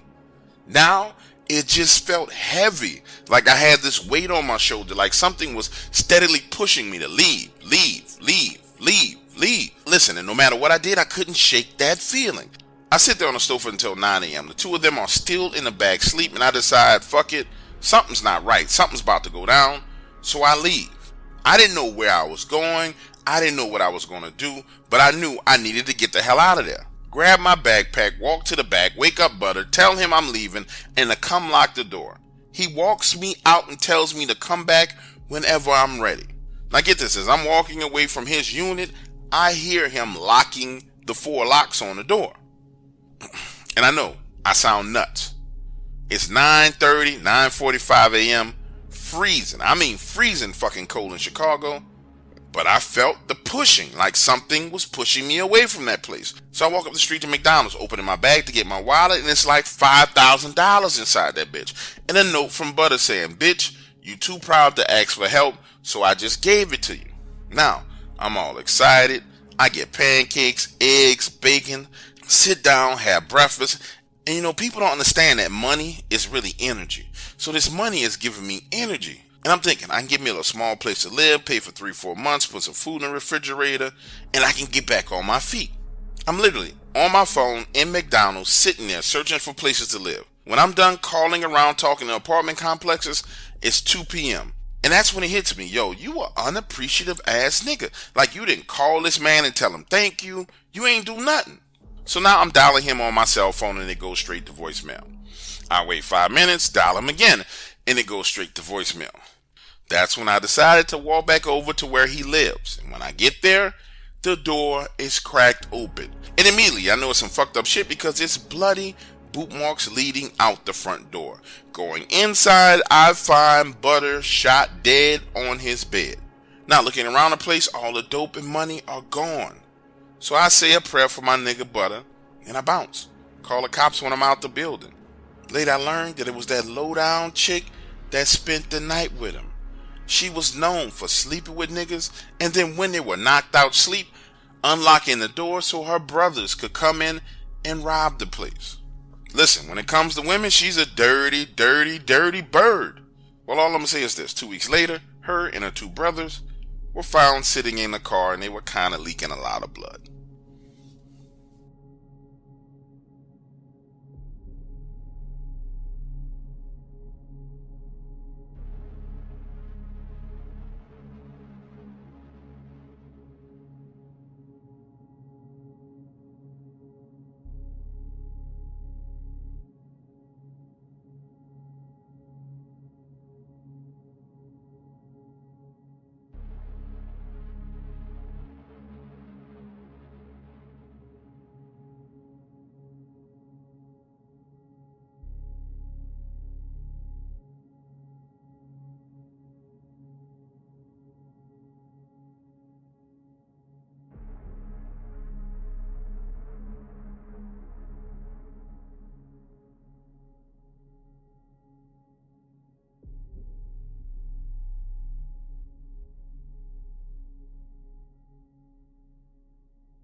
By now you are wondering what has happened to Dog Waters. But I have already told you I binded his tongue. He cannot speak to you. However, I can unbind it at will. Dog Waters, come from where you are right now.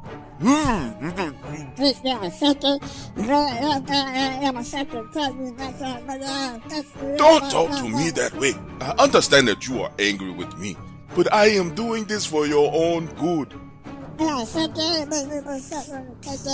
If I unbind your tongue, I will allow you to speak, but you cannot curse me. Do you promise not to curse if I unbind your tongue? You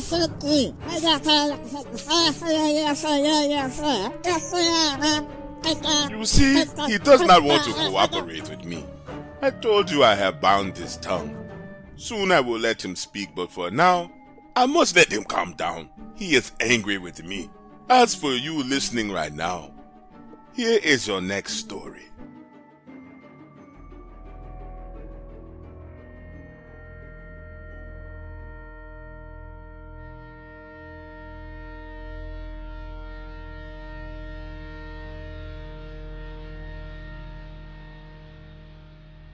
To me, there's nothing worse than the sound of a child screaming, especially out of fear. And when it's your own child screaming, it does something to you. That fear jumps from their body into yours. You're startled, confused, and as a father, you spring into action. Well, it's 10:30 p.m. I'm in my bedroom. My fiance is in the kitchen. My daughter is in her bedroom towards the back side of the house. I had just gotten out of the shower. I was putting on underwear when I hear this blood-curdling scream. And I know it's Paige. For a moment, I hesitate. Then I take off out of the room, down the hallway, make a left, past the laundry room, and when I enter her room, she's on the floor hiding next to the bed. "What's wrong, baby? What's wrong?" With tears in her giant blue eyes, she says, "It's a wolf man," and points to the window. Now pause right here for a second, because I wasn't expecting to see a damn thing in that window. But I can see these eyes between the slits of the blinds. Big, yellow eyes. I grab her, run out of the room, take her to the kitchen, and go straight to my gun safe. Grab my rifle, head outside. By the time I get to the side of the house, there's nothing there. I'm still outside looking around when I hear her calling me through the window saying, "Daddy, Daddy, it's too big, come back inside." Then she tells me what happened, and this thing was tapping on her window with its claws. My poor daughter did not sleep alone for the next 2 months, and I didn't sleep at all for the next week, because what I saw was real. Researching those giant yellow eyeballs with black pupils is what led me to Dogman, and gave me the understanding that these things are actually real.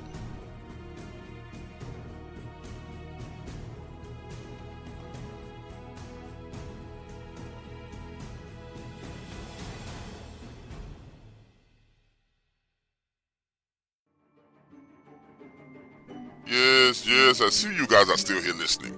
But I noticed that you have not hit the like button. What the hell is wrong with you?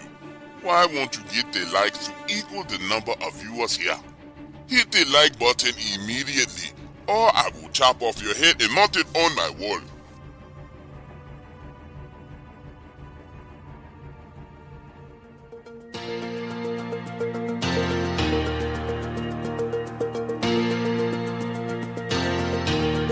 Do you find yourself obsessing over things that go bump in the night? Are you losing sleep, battling with near-success syndrome, and pouring sugar on your haterade in the kitchen? You might be suffering from Dark Waters derangement syndrome. But fear not, we have a breakthrough solution for you. Introducing MIOB, the revolutionary treatment for Dark Waters derangement syndrome. MIOB stands for Mind Your Own Business, and it's the remedy you've been waiting for. Our patented formula helps you redirect your energy towards your own success and well-being. Say goodbye to sleepless nights, erectile dysfunction, and the constant need to discredit the Dark Waters channel. Since I started taking MIOB, I've been more focused, successful, and I've finally stopped obsessing over things that don't matter. With MIOB, you'll experience a 100% turnaround in performance, success, and overall mental fitness. Don't let Dark Waters derangement syndrome control your life. Take charge with MIOB. Mind your own business, because your success matters.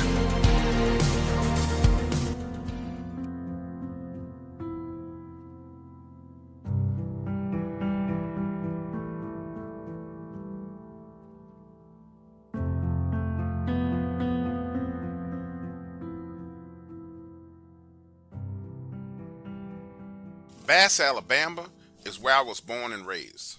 And I've been listening to all these people tell stories and do interviews about Dogman. Somehow, in every story and every encounter, they have them painted as the bad guy in these evil beings. Now, that's something I know for a fact not to be true. Understand, if you run into one of them while they're hungry, or you piss them off, yeah, they're a bit evil and vengeable. But truthfully, if you see a 12-foot tall walking wolf and decide that it's in your best interest to fuck with it, as my Uncle Duffy would say, your ass gotta pay the bill, cause your wallet ain't got no money. I had my first Dogman encounter on Uncle Duffy's property near the Tennessee border when I was 17 years old. Duffy told me I could hunt the land, but if I found myself in the area where there were old hollowed out trees, no matter how big the deer was, don't shoot it and leave the area immediately. And that was the second time my Uncle Duffy mentioned to me the beast of the hollow trees. The first time he mentioned the beast of the hollow trees, he was sharing a story with me about how he went hunting and he was over in that area and he took a deer. He's tracking the deer down and goes into this area of his property with these huge, massive, hollowed out trees. And as he's moving along, out steps this gigantic, upright walking wolf.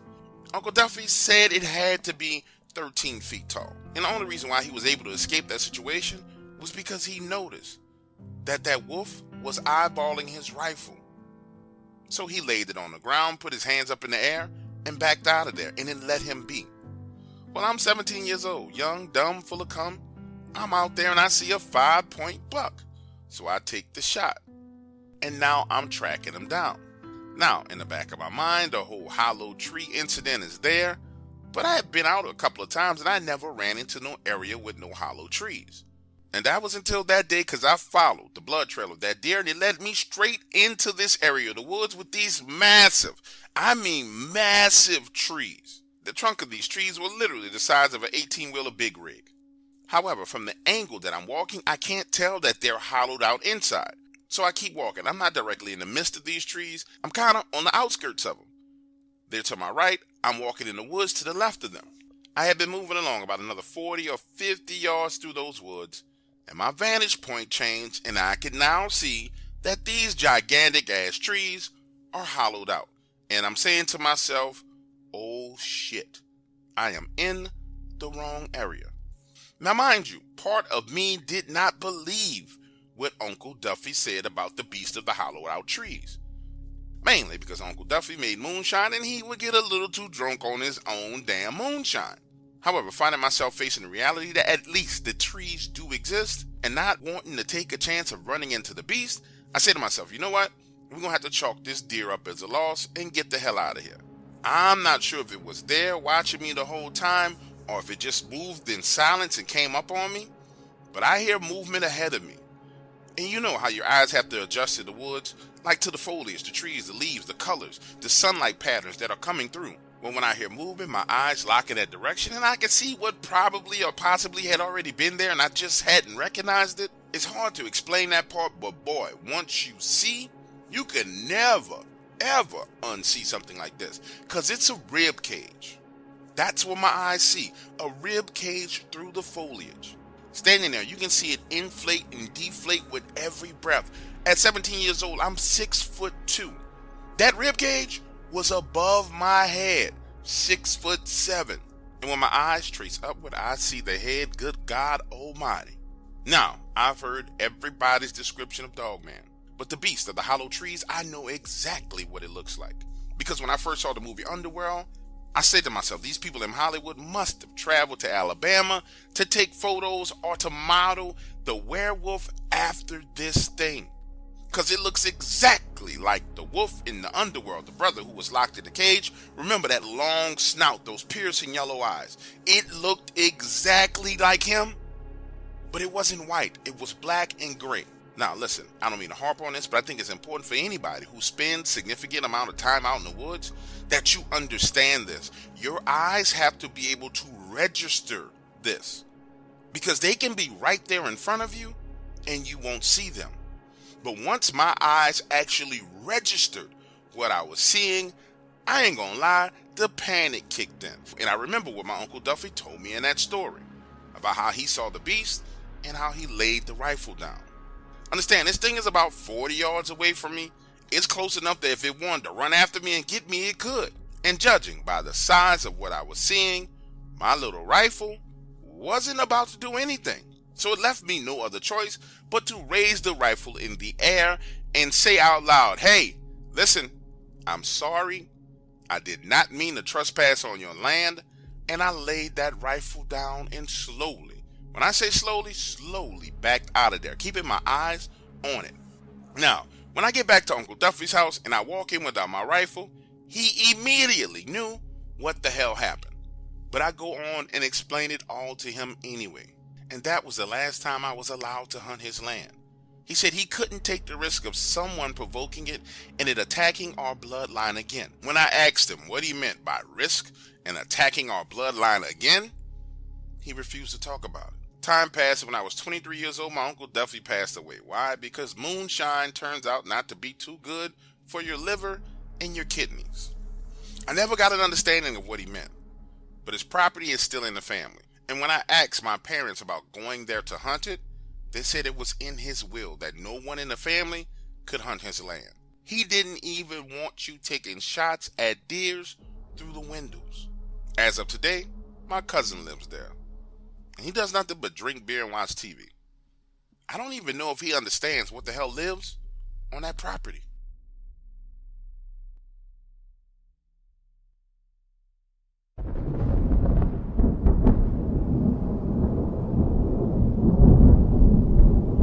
Yes, many of you have returned to the dark waters. You are seeking more content. But I have told you, there is a storm brewing. Yes, you notice he has been quiet for days now. Days he has not said a word. Why? Because I have binded his tongue. I am now in control. There is nothing that he or you can do. You did not appreciate it. So now, you have me. Yes. I have observed some new haters in the comments. We welcome you into the dark waters. Yes, come one, come all. I will suck you dry of all of your negative energy. Yes, feed me your negative energy. Because like I told you, there is a storm brewing. And there is nothing that you can do to stop it. The tsunami is coming. It will hit you from every angle. You will not know who, where, when, but you will be getting hit. Yes. Even those of you who have been members for a long time will be surprised by the tsunami wave that shall strike you soon. So I advise you, go inside of your prayer closet. Pray to your God that he may save you from what is coming. Because there are no more governors here. Some of the worst stories that he has ever been told. Things that will make shadows appear in your house. Your refrigerator doors will open on their own. Lights will flicker. And yes, if you are not prayed up, the demons may come for you. But that will be your problem. You have been taught how to defend yourself. Whether you do it or not, it is up to you.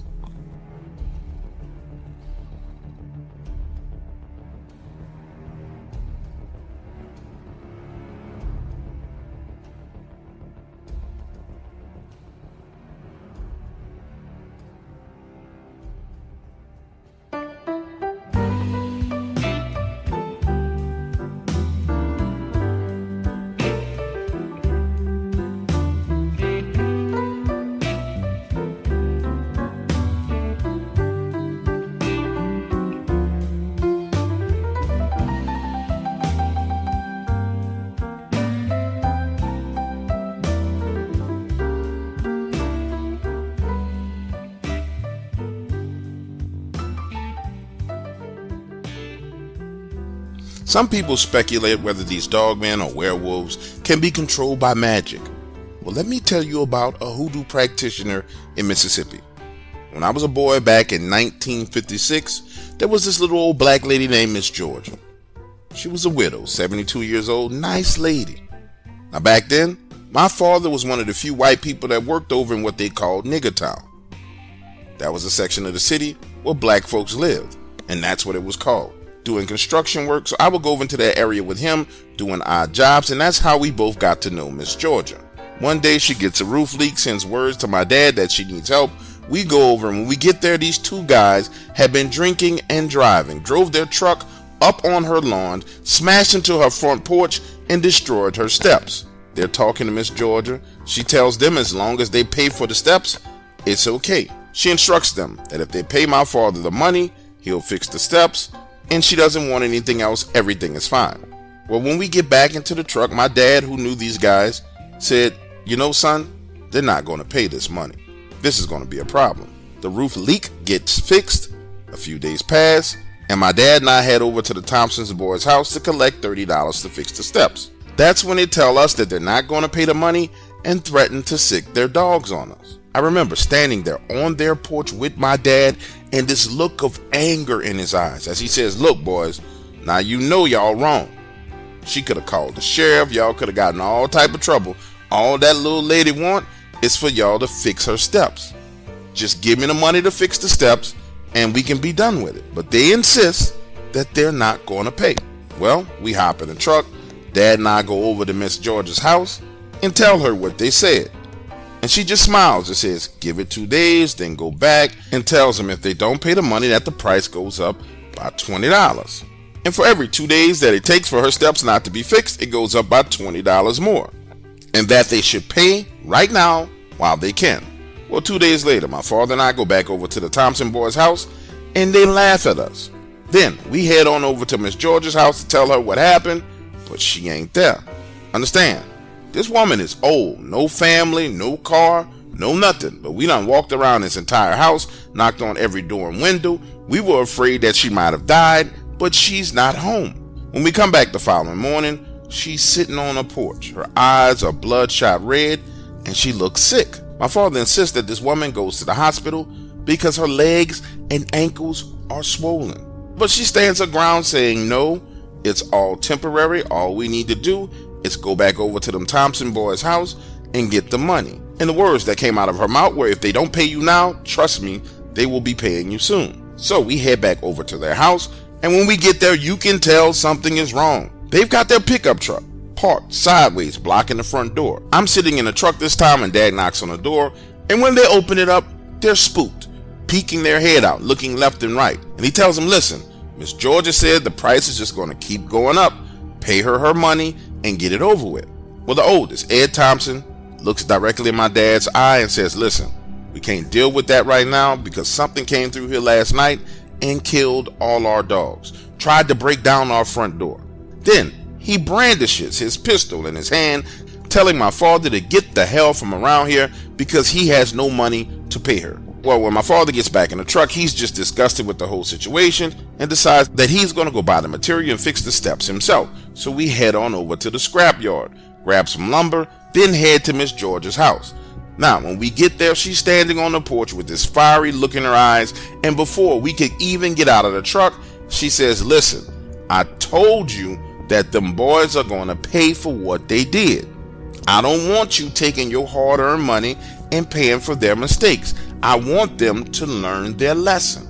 She said, I need nothing else from you and your son other than to go to their house and collect their money. Trust me, just do what I'm saying. Then Miss Georgia reaches into her pocket and gives my father a $20 bill to pay for the materials that he had already bought and tells him to use it somewhere else because those boys are going to pay for what they did. Now check this out, we leave. That night, I'm at home at the dinner table with my parents. My dad is pissed because he knows the reason why the Thompson boys are treating Miss Georgia the way that they're treating her is because she's black. And my mom mentions that Miss Georgia knows hoodoo, and that if she was in their shoes, that she would have paid that woman the money a long time ago because there's no telling what the hell she's going to do to them. Now listen, this is where the story gets absolutely crazy. That next morning, Dad and I go back to the Thompson's boys' house, and when we pull up, those guys come running out of the house and ask us to take them to see Miss Georgia. They said that this thing came back again last night, circling their house, ripped open the tires on their truck, and looking at their truck, all the tires were shredded, like someone took a machine and shredded the tires. They're so frantic it's hard to understand the words, but according to them, they saw her standing outside at 3 a.m., a giant wolf next to her, and she was petting it like a dog. But this dog was just as tall as she was on all fours. That they tried to shoot her and it, but the bullets just went through her body. Now, looking in these men's eyes, clearly something strange had happened, and they absolutely insisted that my dad take them over to Miss Georgia's house. So they hop in the bed of our truck, and we ride on over to her place. When we get there, she's sitting on the porch. They hop out and apologize profusely, explaining to her that they did not have the money to pay her back, but they were going to get paid in a few days, and when they got paid, not only will they buy the material and fix the steps, but they will do it themselves. She just smiles at them, and as I'm sitting there observing the situation, I realize that Miss Georgia looks normal again. Just the day before, her body was swollen and plump, but she looked normal. That's when she tells them, all I need you to do is pay me what you owe me, boys. After you do that, everything will be fine. Now, they agreed to pay her in 3 days, which is on a Friday. And again, she tells them, pay my dad $100 and things will be fine. But until then, everything remains the same. Now, let me say this to you. I'm not sure what happened after that because my dad wouldn't tell me. But here's what I know happened on Thursday night. The Thompson brothers knock on our door at 11 p.m., money in hand, drenched in blood and sweat, saying, please, please, you're friends with her. Tell her, make it go away.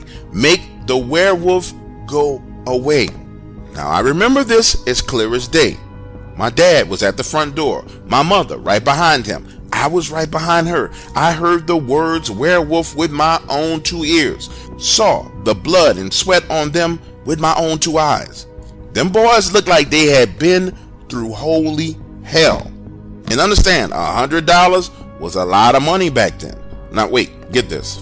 Friday evening, my dad finally fixed those stairs, and everything cost about $20. So he goes to Miss Georgia to give her the rest of the money. That little old lady takes the money, opens this book she has on her lap, and puts it in there. The pages inside the book have been hollowed out, and I have never seen so much money at one time. Then she looks at me and my father and says, listen. This was never about the money.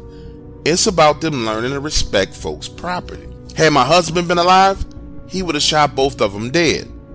Then she just got up and went in the house.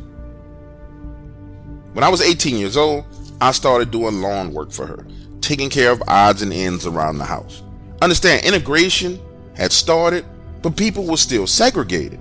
And I'm the only white kid who religiously goes into that neighborhood. Got to know everybody.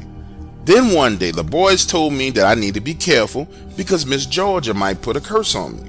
When they tell me this, we're 5 houses down from our house. But when I get back up by Miss Georgia, she knew exactly what they said. Told me, honey, you ain't ever got to worry about nobody putting a curse on you. Your soul is pure. You're a good young man. But what I want you to remember is that you're going to meet 2 women when you get older. Make sure you keep the red-haired woman. I don't know her name, but she's been with you for 3 lifetimes. That's your soulmate. Now, when I'm 25 years old, I'm dating 2 women. And yes, one of them was a red-haired woman. That woman is my wife to this day. And Miss Georgia was right. It was almost like we had known each other for years. Miss Georgia died at age 94. Sad day for me because I really liked that little lady. And the week after she died, her house caught on fire. The guys around the neighborhood said they were just outside playing football, started to smell smoke, and then within minutes, the entire house was up in flames. Now, with no living family or relatives around to lay claim to the property, it ended up being owned by the state, and then somebody bought it and decided to build a house on it. Well, the black family who built that house and moved in, they only stayed there for 6 months. Said it was too much strange, paranormal activity going on in their residence. I'm going to tell you what I think is going on. I'm just going to share with you my thoughts and speculations on that particular situation. When Miss Georgia died, I don't think she moved on at all. I think her spirit and soul are tied to that property. Somehow she found a way to anchor herself there. Now, the thing that hurts and angers me the most about this situation is that over time, the story about her has evolved and changed, and people claim that she was like this evil hoodoo witch. But she wasn't. She was the sweetest, nicest little old lady you would ever meet. It just wasn't a good move to cross her. Listen, I'm on the side of the road, half drunk, just left the club, changing my tire when the police pull up on me. This cop gets out and offers me help. But like I just told you, I'm half drunk, so I refuse to turn around and talk to him. I'm like, no sir, I'm good, I got this, but he's there trying to help me, shining his flashlight down on the ground as I change the tire. We're there for another 2-3 minutes when I hear the sound coming from the opposite side of the car in the woods. I'm sauced up, so I'm not even trying to look at this man. That's when he takes that flashlight off the ground and starts shining it in the woods. In the meantime, I have all the lug nuts on. I'm ready to get back in the car, so I stand up just to tell him thank you. And when I look into this man's face, he looks like he is having a heart attack. His skin is flush red, his eyes are wide open, he's sweating, and he says, sir, get back in your vehicle and go. Imagine the scene. One black dude on the side of the road, a white cop, my hand is extended. He has the flashlight still shining in the woods. He is not looking at me. He is looking past me. And when I turn around and look into those woods, I see this gigantic wolf head literally the size of my chest. The officer starts to push me saying, sir, please get back in your vehicle and go. Then takes off running to his vehicle, hops in and pulls off before I do. Now, when I get back home and I'm sitting on the sofa, I'm playing everything back through my mind, and I realized that this cop had seen that thing and had been standing there with the flashlight shining on it the entire time. In fact, when I stood up to shake his hand, I'm pretty sure the reason why he didn't shake my hand is because he had his other hand on his gun. Talk about motherfucking protecting and serving. I was freaking flabbergasted. The next day, I head to the police station and bring a king cake looking for that officer. The problem was, I didn't know his name, I didn't know his badge number, I didn't even know his car number. So I walk into the police station with a king cake, and I just tell the front desk officer, hey, one of the officers from this area last night helped me out when I was on the side of the road, and I wanted to come by and tell him thank you. Understand, a black dude walking to a police station telling the cops thank you is literally like a fucking alien walking in downtown Manhattan. Everybody's looking at me like I got two freaking heads. But I leave the cake for him anyway, because I know, understand, and realize exactly what the hell this man did. Listen, I can't tell you if he even knew I stopped by. I don't know if that man got a slice of that cake. But what I'm going to say to you is this. I'm pretty certain that had he left me there, I probably would have been Dogman's dinner.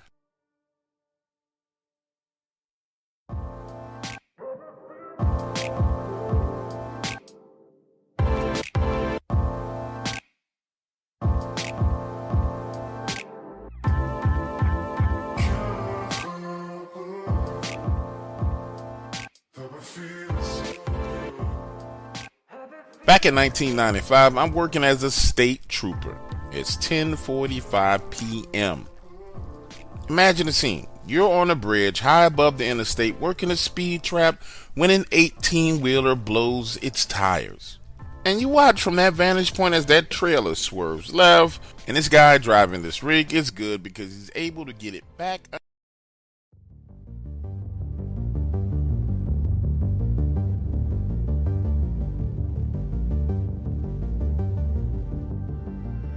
As the clock strikes midnight and the world quiets down, a different life stirs. Dark Waters channel reigns supreme over the late-night domain on YouTube. With every tale, a masterpiece of shadows and whispers, we craft the night with the art of storytelling. Be part of our kingdom where the night is never just darkness but a canvas for the extraordinary. Dark Waters channel, where late night is our kingdom.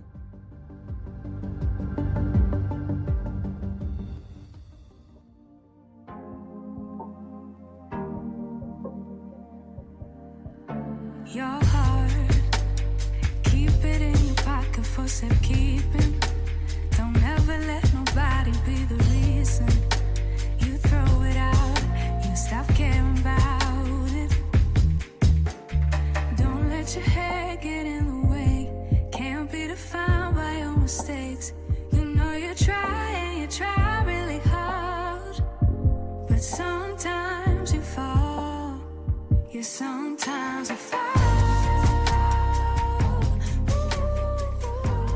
My whole life I've been petty. Picked up the trait as a kid. You see, growing up I was smaller and I got bullied. But I was smarter. So I would outthink the bullies. Get them to fight each other and then sit back and watch. I remember one of the kids that used to bully me had an accident on his bike. You see, he and his friends built a ramp and this fool decided to jump it. And all of the kids were standing around watching him. He made an outfit with a cape and all. And understand, my generation is long before any of the safety equipment that the modern generation has. There were no safety helmets, no knee pads, no elbow pads, none of that. So he's there on his bike about 20 yards away from the ramp and he's hesitating. Remember, this is the kid who used to bully me. So I start to cheer him on, getting the other kids to cheer him on as well. Putting gas in his tank. Now, looking at the ramp, the angle, the support, it was way too high. Definitely, absolutely no way in hell he was safely jumping this ramp. And sure enough, this fool takes off riding full speed, hits that ramp, the bike shoots straight up in the air, flies from under his legs. He falls from 8 feet in the air, slamming, landing on the back of his head. Now he's on the ground bleeding and screaming. All of his friends take off running and leave him, and I'm the only one standing there. He's saying, help me, please help me. Remember, I told you that I was petty. So I reach out my hand pretending like I'm going to pick him up, and when he reaches for my help, I jerk away and tell him, listen, you should have thought about all this bullshit before you decided to bully me. Now, a few days later, I see him at school. His head is swollen. He's got stitches. He's angry because I didn't help him. And remember, he's bigger than me. So that day, he whooped my ass. And I didn't see it as a problem. Yeah, he was punching on me. I blocked a few of them, curled up into a ball. But at the end of the day, his head was cracked open, and all I had was a few minor bruises. Anyway, I was 18 when I had my Dogman encounter. I'm on my way home from school. Springtime. It was right before sundown, and the road I had to walk home had train tracks on the right and woods on the left. That evening, a train had stopped on the tracks loaded with these gigantic logs. I remember for the first time feeling like there was no escape as I walked down this roadway. And I don't want to confuse you. There was no reason for me to feel scared at the moment. It just dawned on me that if someone came speeding down that roadway, my only option was to run off into these deep woods or to try and climb up a train cart full of logs. Anyway, I'm walking along, right, when I suddenly get the feeling that I'm being watched. Then I hear this quick scratching sound like something climbing on top of those logs. And this werewolf literally comes flying down onto the road, looks at me as it's landing, and I'm terrified, standing there frozen in place. It squares up to me, stretching out his chest, his arms wide open. Look at me like, boy, if you don't get away from me, I'm going to kill you. Listen to me, everything inside of me wanted to run. But I knew growing up in that area that you never ever run from a predator. And all I could think to do was to bow. So I bowed my head in submission. And it slowly walked away. Now fast forward, I get home, tell my mom what happened. She thinks I'm crazy. I try to tell my dad, but he's watching a football game. So I go to bed with no dinner, scared out of my mind. 2 days later, I'm walking down the same road.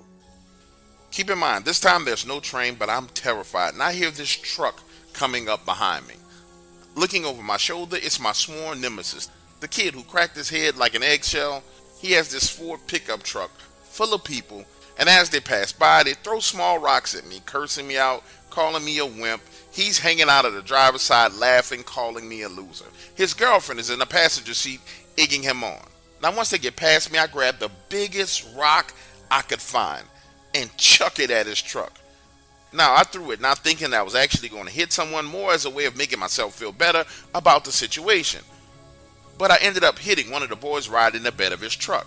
Now they stop, put the truck in reverse, and head back my way. So I take off into those woods, running my tail off, jumping over down trees, tripping, falling. And I can hear them running behind me, following me through the woods, screaming, "We're gonna beat your ass when we catch you." Now, understand, I was taught that the shortest distance between two spaces is a straight line. So in the woods, I started running zigzags, just random zigzag patterns, hoping that they wouldn't catch me. And it was doing one of these zags that I noticed the claw marks on the tree. These huge, long claw marks. And instantly, I stopped.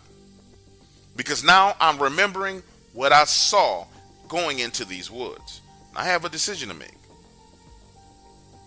So I'm saying to myself, do I take this ass whooping, or do I keep running into these woods and possibly run into that creature that I saw on the road? I tell myself, no, we're not going any further. We're just going to have to take this beating. So now I've turned around and I'm making a beeline straight for their direction. My plan was to scream and just keep running past them. Well, that plan didn't work because I get tackled by the same guy that I hit with the rock in the bed of the truck. Now I'm being held down while he's screaming for the others to come over in his direction. Looking at me, he says, "Boy, you got to be stupid. You ran straight into me. What the hell is wrong with you? You know we about to beat your ass." So I try to tell him, there's something in these woods worse than you think. And I believe that we're in its house, so we need to go. But he punches me in the face, laughing at me, and calls for the others to come over. When the rest of them arrive, he says, "This limp dick bastard right here believes there's something in these woods." Now, imagine a scene. I'm laying on the ground. He's got me pinned down. They have me circled like hyenas, and they're laughing at me. Understand, I'm there pleading with them, saying, "Listen, I know we don't like each other. I know y'all gonna whoop my ass. That's fine. But whatever you do, please, let's get out of these woods and get back to the road." And no, just like a pack of rabid hyenas, they're just laughing at me. So I'm squirming on the ground, break loose, try to get away, only to be kicked in the head. Now I'm dazed, got white spots in my vision, and they think it's funny until they hear the growl. And I know for a fact they heard that growl because I heard it, and they started to curse and swear, saying, "What the F is that?" So now all of their attention turns from me into the woods. And to be clear with you, we were deep into these woods. I ran at least 400 to 450 yards before I saw those claw marks and decided to turn around and run back in that direction. And these woods themselves, if you keep going further back, they connect to this ridge line that goes up and down towards a river. On the far end, close to that ridge, is where the logging operation was going on. Now, back on my feet, I step away, getting out of the circle they had me in, and say, look, man, for real, let's go. We can sort all this out another day. I'm scared. Let's go. Now pause right here in the story. Was I scared? Absolutely. No doubt about it. But it was one thing I knew. One thing I knew for sure about my bully, and I knew him better than he knew himself, was the fact that he could not stand being afraid. And he couldn't stand the fact that anybody around him would think that there was something that he was afraid of. So when I said that I was scared, deep down inside I knew that would push him to go deeper, move further into those same woods. And exactly as I predicted, he did it. Now him and his crew have completely turned their attention away from me, and now they're moving deeper into the woods, trying to figure out what made the growl. Stepping further away from them, I said, listen, I wouldn't do that if I was you. But nope, they're not listening. So now I'm putting more space between me and them. 50 yards, 60 yards. They're back over there by that tree with the claw marks on it, talking. And I'm steady backing away, when out of the corner of my eye, I see that same werewolf thing down on all fours. It's circling around them to get behind them. And I'm like, oh shit. It takes this quick glance at me, but keeps moving closer and closer to them, low to the ground, almost like it's crawling, head swaying back and forth, left to right. Now I'm angling myself 45 degrees away from everything. I want to turn and run, but it's too soon. So I slowly back away till I'm damn near 120 yards away from them. And you can barely see bodies through this thick brush and trees. Then I turn and run, hauling ass back to that roadway, pick up my school bag, and as I'm standing there catching my breath, I hear screaming. Even from that distance, as deep as they were into those woods, you can tell whatever the hell was happening wasn't good at all. So I run as fast as I can all the way home, get inside, go straight to my room. 6 hours later, the sheriff is at our front door. My parents are pissed and he's asking me questions about what happened in the woods. So I tell him the exact story. I'm walking down the roadway, they pull up, throwing rocks and cursing at me. I grab a rock, throw it at them, run into the woods. They chase me into the woods. I see these giant claw marks on the trees. They surround me, beat me up. Then something growls. I take off running, get back to the road, get my school bag. I hear them screaming like something is murdering them, and I run home. So now the sheriff is pissed, asking me why I didn't call and tell him what was going on and try and get the kids some help. And I tell him, listen, it's none of my business what happened to them, because had the shoe been on the other foot, I promise you, these kids would have done nothing to help me. Angrily, the sheriff tells me that if there's any criminal charges that he can press against me, he will, and demands that I come with him down to the station and file a report as to what happened. So my dad and I get in the car, follow him back to the police station, and that ride to the police station is a whole nother story because my father is pissed off. He tells me that I embarrassed him because the sheriff came to his door asking questions about an incident that he knew nothing about.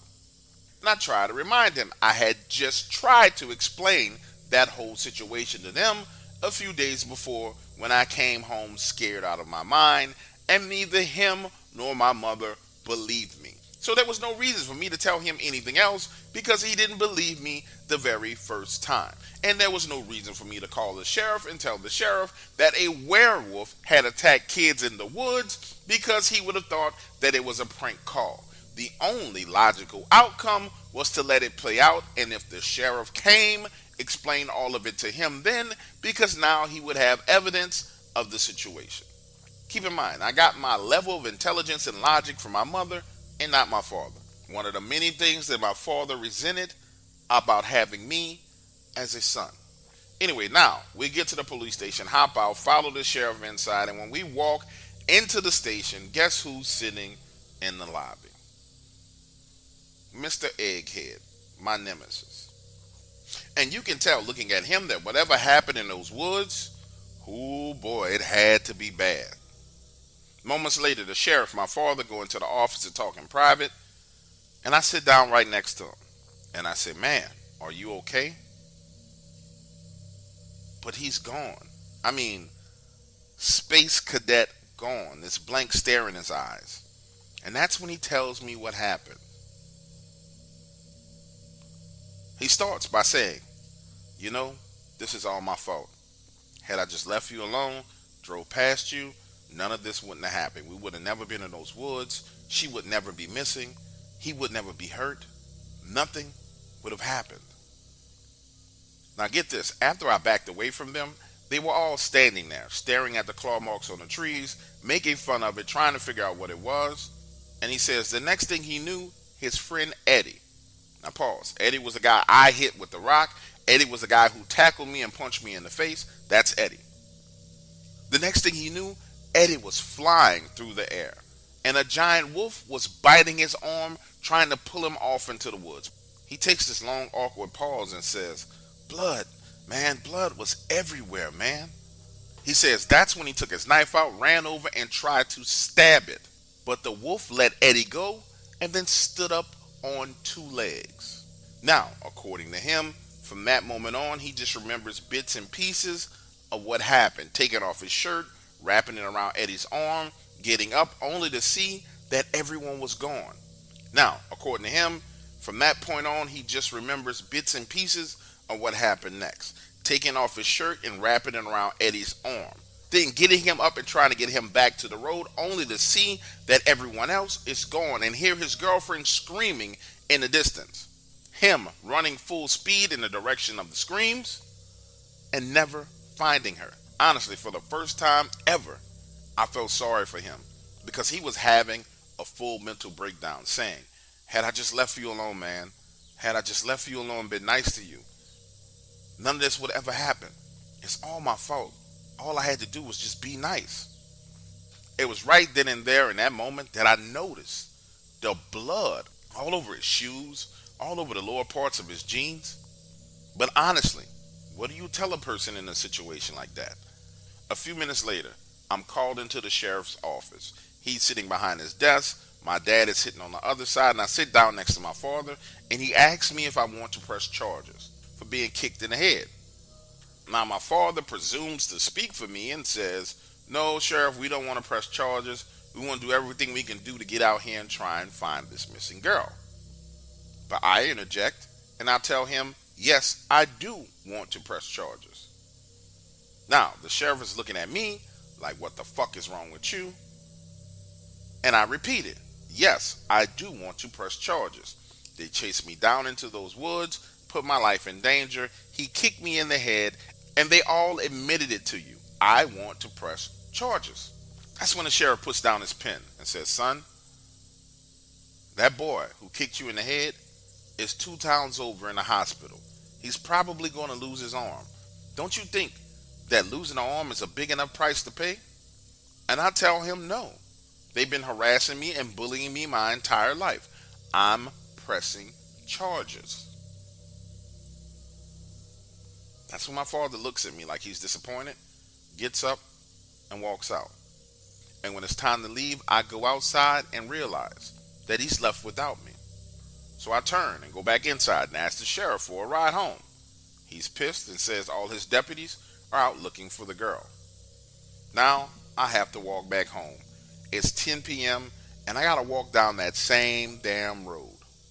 Was I scared? Absolutely. Scared out of my freaking mind.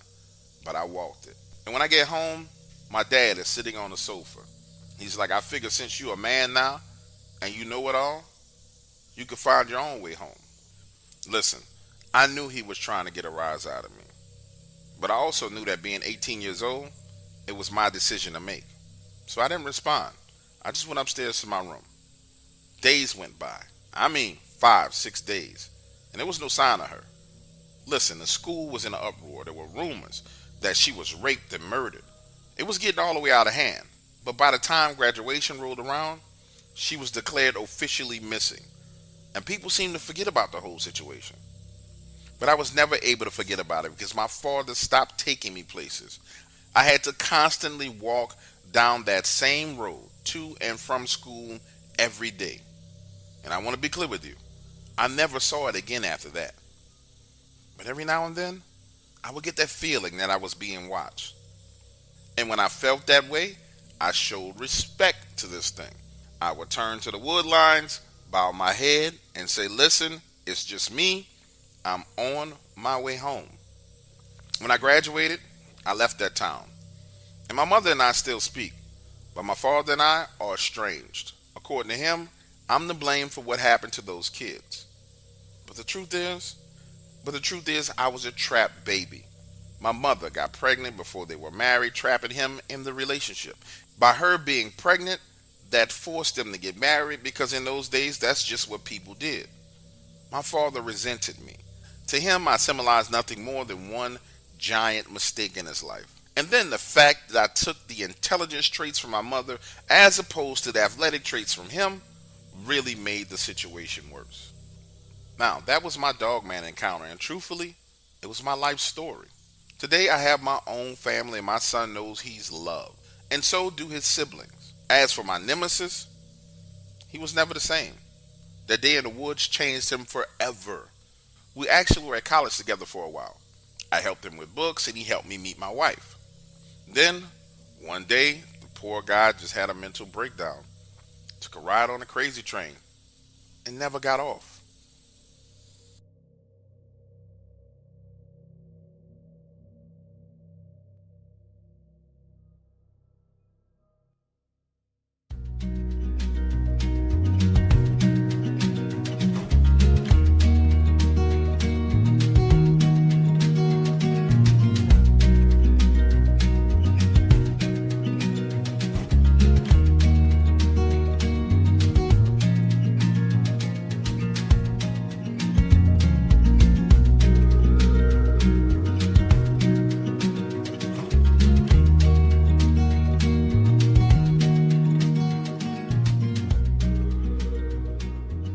Listen, after what me and my brother experienced, this was my last time going elk hunting.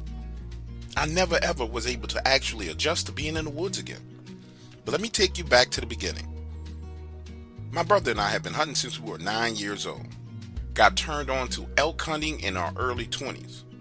And for his 35th birthday, we decided to go to New Mexico on an elk hunting expedition.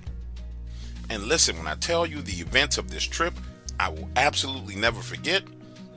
I won't, because it changed the way I see the world entirely. Now, this expedition cost us $8,000 and it gave us access to private land. In fact, 3,500 acres of private land in New Mexico. The way it worked was you hop on a plane, rent a car, head to the area, and they take you out, drop you off in the woods for 3 days, leaving you with a GPS phone and a GPS tracker. If you needed to leave for any reason, you were supposed to call them using that GPS phone, and they guaranteed that they will be there within an hour to extract you, no matter what time, day or night. Look, this is how it went down. We got to the location about 9, 10 o'clock that morning, had a little bit to eat, went through all of their emergency training, and then they took us out and dropped us off in the middle of nowhere at 3 p.m. Imagine, me and my brother are hurrying, trying to get our tent set up, knowing that sundown is headed our way. That night, we sleep in the tents, get up early in the morning, and head out to start hunting. So, that next morning by 9 a.m., it's full light outside. My brother and I are set up in the thick trees and brush, and we start sending out calls trying to catch the attention of a bull elk. The way it was going was simple. He makes the first call, we wait 10 minutes. Then he makes a second call, and we wait 10 minutes. Now, it was on his third call when he made this super aggressive challenge bugle that must have gotten this thing's attention. Because I see this giant black figure hauling tail down the side of this ridge. Look, at first I'm thinking it's an elk based on the sheer size of it. Then I decided to look through my scope. And listen, that's when I realized it wasn't an elk. So now I'm thinking to myself, man, maybe this is a bear. Maybe we done called in a bear and it's running down on us. But I take another closer look. Now my brother makes another aggressive call. Mind you, I'm still there looking through the scope, trying to identify this thing when it stops running and stands up on 2 legs. Have you ever found yourself in a situation where you were seeing something, but you weren't quite sure if you were exactly seeing what you thought you saw? That's the situation that I was in. I take my eyes out of that scope and then look back in, and this thing is standing on 2 legs. He blows another call, and I'm like, Teddy, whatever you do, stop, please stop blowing those calls. Looking back through the scope, I tell you, this thing is looking in our direction. Now, I'm not saying it was looking at me through the scope because I don't believe it could do that, but I'm telling you, it was looking directly at us. Next thing you know, it drops down on all fours and it comes further down that ridge. When it comes off of that ridge, it goes into this gigantic clump of trees and we lose it. Listen, for those of you who know absolutely nothing about elk hunting, understand a full-grown bull elk can be 12 to 1,300 pounds. This thing on all fours was the size of a full-grown bull elk. No doubt about it, hands down, it was absolutely terrifying. And I need you to understand the dynamic. My brother Teddy is cool, calm, and collective because he didn't get a chance to see this thing through the scope. But me, I'm sitting there freaking all the way out because I observed this thing's ungodly speed as it was coming down that ridge. And based on the speed that I saw it running, it should have been coming out of that tree line at any moment. So I have my rifle at the ready, thinking to myself, man, I am going to have to shoot this. I tell Teddy, please pick up your rifle. This thing is running down on us. Listen, I love my brother to death. Wouldn't trade him for anyone in the world. But he did not believe me. So I literally pick his rifle up and put it in his hand and say, Teddy, hold on to this. This thing is coming in on us. We sit there quietly for 25 minutes and nothing comes out of those woods. And that's when this mini argument breaks out between me and my brother. Him saying, bro, we spent a lot of money to come out here to hunt these elks. I don't need you freaking out because of something you think you saw through the scope. And I'm telling him, brother, I did not think I saw it. I know I saw it. And we come to this decision that it's probably best for us to pack up and move camp.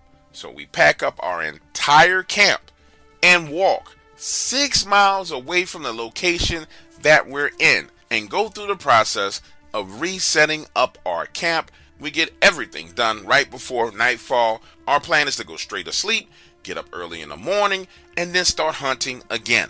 But oh boy, when I tell you things didn't go as planned, they did not go as planned at all.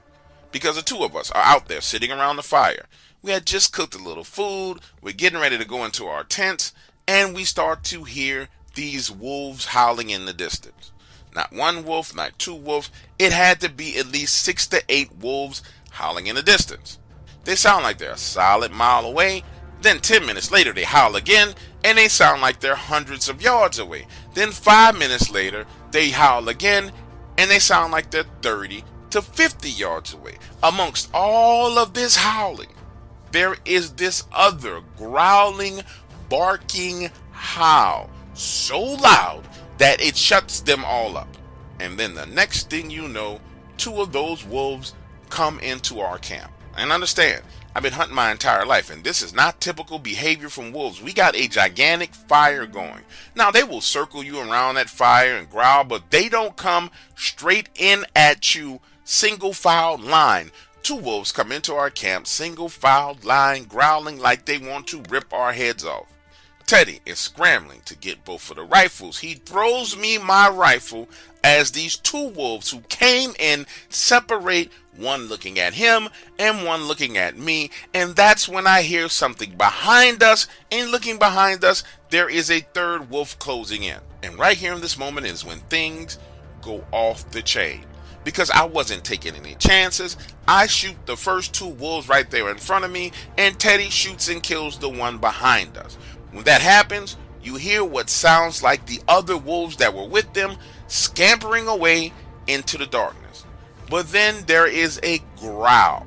I'm talking about a vicious, long, mean growl, and you hear those wolves coming back in our direction, and another 2 wolves come out of the woods from different directions, so we shoot them.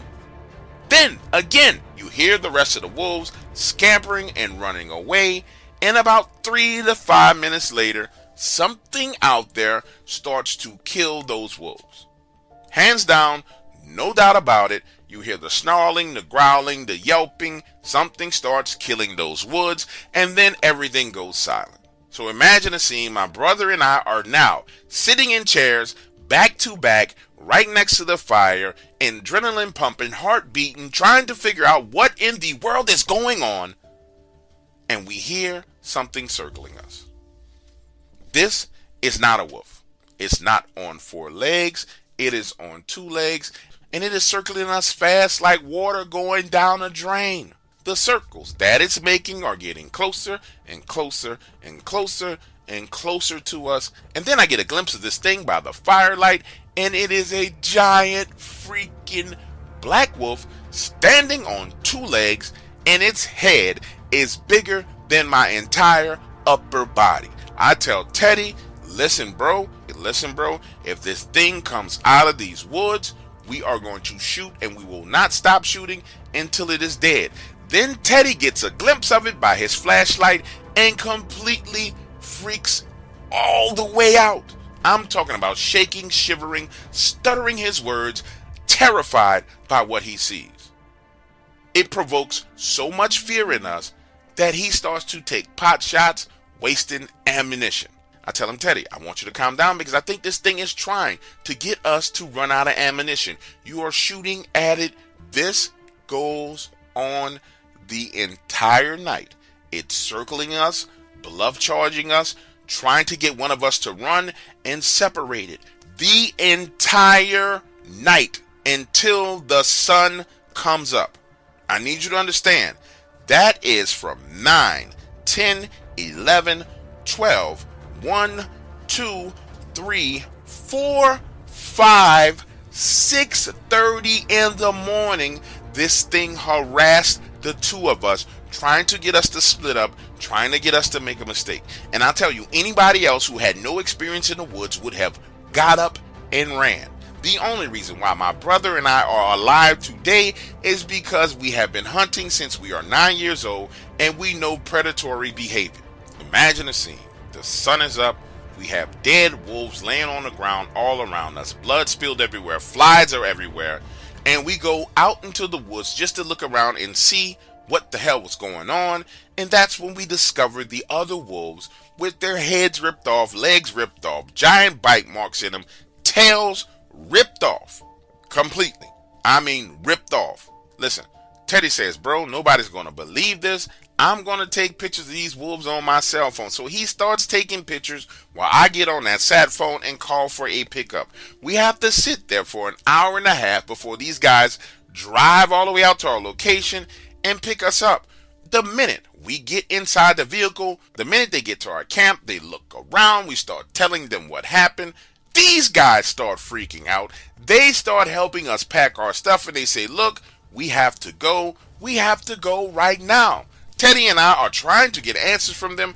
They are not answering questions. Listen, we get all the way back to what they consider their base camp. We're standing there talking to them, showing them pictures of what happened to these wolves. And the guy says, hey man, delete all those pictures. That is bad for business. Delete the pictures. Now him and Teddy are fussing about the pictures in Teddy's phone. He offers us a full refund in exchange for deleting those pictures and not talking about it whatsoever. Understand the situation my brother and I were in. We spent this entire time being terrified. So we took that refund, deleted those pictures, and came back home.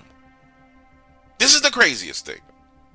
Teddy, who's got to be insane, went back the following year with 6 of his other friends to hunt elks at the same location. They tried and tried and tried to talk me into doing it, but I told them hell to the no. No, after seeing that, I'm not going anywhere near New Mexico. And you shouldn't either, Teddy.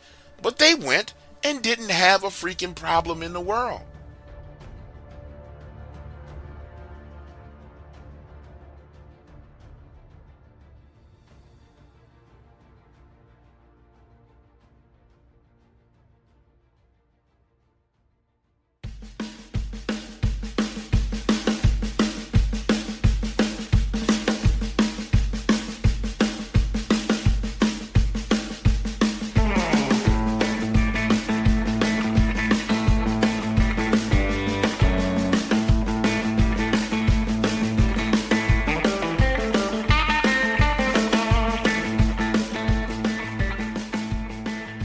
2017, my husband and I bought a house next to a graveyard. Well, it's not really next to a graveyard. Let me try and explain it to you so you understand. Alright, if you're standing directly in front of our house, to the left is a roadway. If you're on that road, it leads down this steep hill and it banks and turns right, goes through trees, and after you move about 400 yards through those trees, it opens up to a clearing, and inside of that clearing is the graveyard. Now, if you're standing on our back porch, you look straight ahead, straight out, you're going to see the trees that disguise that roadway that leads to the graveyard. But if you go to the very far right end of our porch and look down and to the right, you can see the graveyard. Alright, now that you understand how everything is set up, let me tell you this wild, crazy foolishness that happened to the two of us. 2020 is when all of the crazy, weird, insane stuff begin to happen. Understand, we was there 2017, 2018, 2019. It's almost as if 2020 was the great unleashing of all kind of crazy, demonic, scary type of stuff. The first time we experienced something crazy and weird, the two of us are on the back porch. We just had dinner. My husband wanted to go outside and smoke a cigarette, so we're sitting out there in our chairs talking about what we're going to do the following day, when we see these orbs of light moving through the trees headed to the graveyard. By orbs of light, I don't mean like little bitty balls of light. We're talking about beach ball size orbs. A bright white light dancing and spinning around, and they head into the graveyard and disappear. The two of us are standing there leaning on our back rail watching this, saying, what the hell is going on? The next event happened about 4 weeks later. We're laying in the bed, 2 a.m. It sounds like a wolf is howling and a woman is screaming at the same time, almost as if a woman was having sex with a wolf and they both were climaxing, having an orgasm. That's what it sounded like. Scared the life out of the two of us. Imagine being woken up to a sound so loud that it's penetrating your windows and seems like it's right inside of your ears. After coming to agreement that the both of us heard the same thing and it woke both of us out of our sleep, we go outside to the back porch thinking it's over. Oh no, it starts all over again. A clear howl that switches over and sounds like a woman screaming. That noise was so terrifying that my husband refused to go to sleep and sat up in the living room with his shotgun. Now, after that, we start to have these weird, crazy things happening. Nothing at the house, but everything around the perimeter of the house. Example, if you went outside at night, were standing on the back porch looking downhill at those trees, all of a sudden the tops of the trees would begin to sway right and left like the Incredible Hulk was at the base of the tree, shaking it. And then that shaking would move towards our house and then back away from our house, and then towards our house and back away from our house. One night, my husband and I are back out there on the back porch again, trying to enjoy the property that we spent all this money for. And we noticed some people down in the graveyard. They got candles lit. I don't know if they was doing a ritual or what the hell they were doing, but they were down there for about 30 minutes, and then there is this growl. It echoed, bouncing off the ground, came uphill to us, and it had this rumbling to it. We sit there and watch as those people flee the graveyard, get into their car, and beat up that road, getting the hell out of there. What took the cake for me was when I finally saw Dogman. Back then, I was calling it a werewolf, didn't know that people called it Dogman, but whoa, let me tell you, I saw what y'all call Dogman. My husband saw it too. Understand, this happens right before the sun goes down. I'm outside on the back porch alone and get this feeling that something's watching me. So now I'm headed back into the house to get my husband. He comes outside, lights a cigarette, and he's just standing there with me, trying to see if he felt what I felt. Those trees begin to shake again, moving away from us and headed towards the cemetery. And he says, baby, we need to see what this is. Come on. So we head down the back porch steps and make a right, going along parallel the track that this thing is moving in the trees.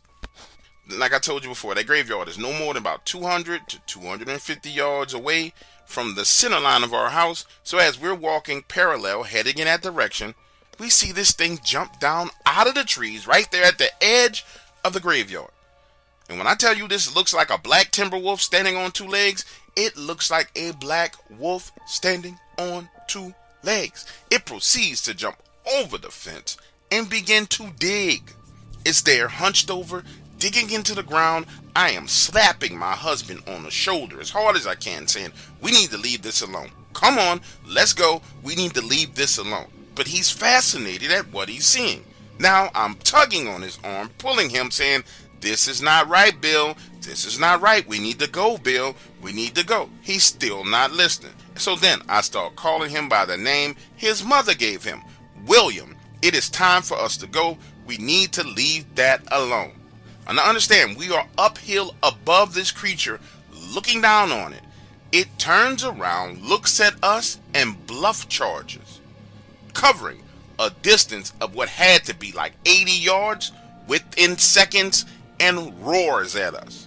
And when I say roar, it's standing on two legs, mouth wide open, roaring at us. And to be clear with you, there's going to be people who say, oh, I can't believe that happened that way. There is enough sunlight for me to see this thing. And its head was so big that when its mouth opened to roar, I could see teeth even from the distance where we were.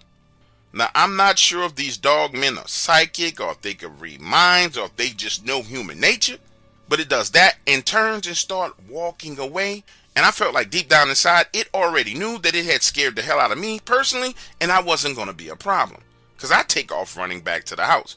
As I take off running, William takes off running behind me. We head into the house, close the doors, and again, he spends the rest of the night up with the shotgun. I need you to pay attention and listen to what I'm saying to you. That creature comes and goes out of that cemetery at least 3 times a month. It's in those trees at least twice a week. I don't know why it's there. I don't know what it's doing. I don't know if it's home. I don't know if it's eating bones. I have no clue what's going on.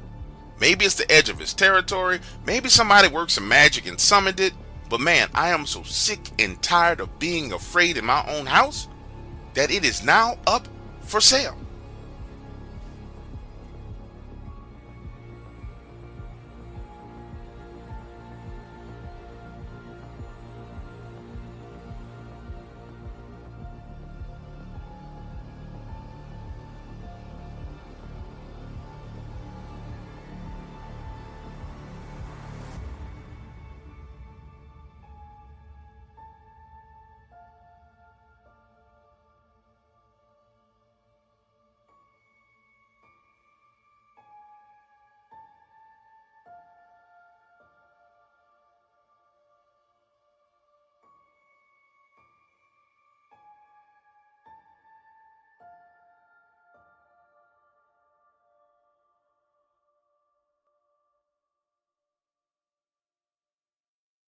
It's 11:59 at Radio Free America, and this is Uncle Sam with music and the truth until dawn.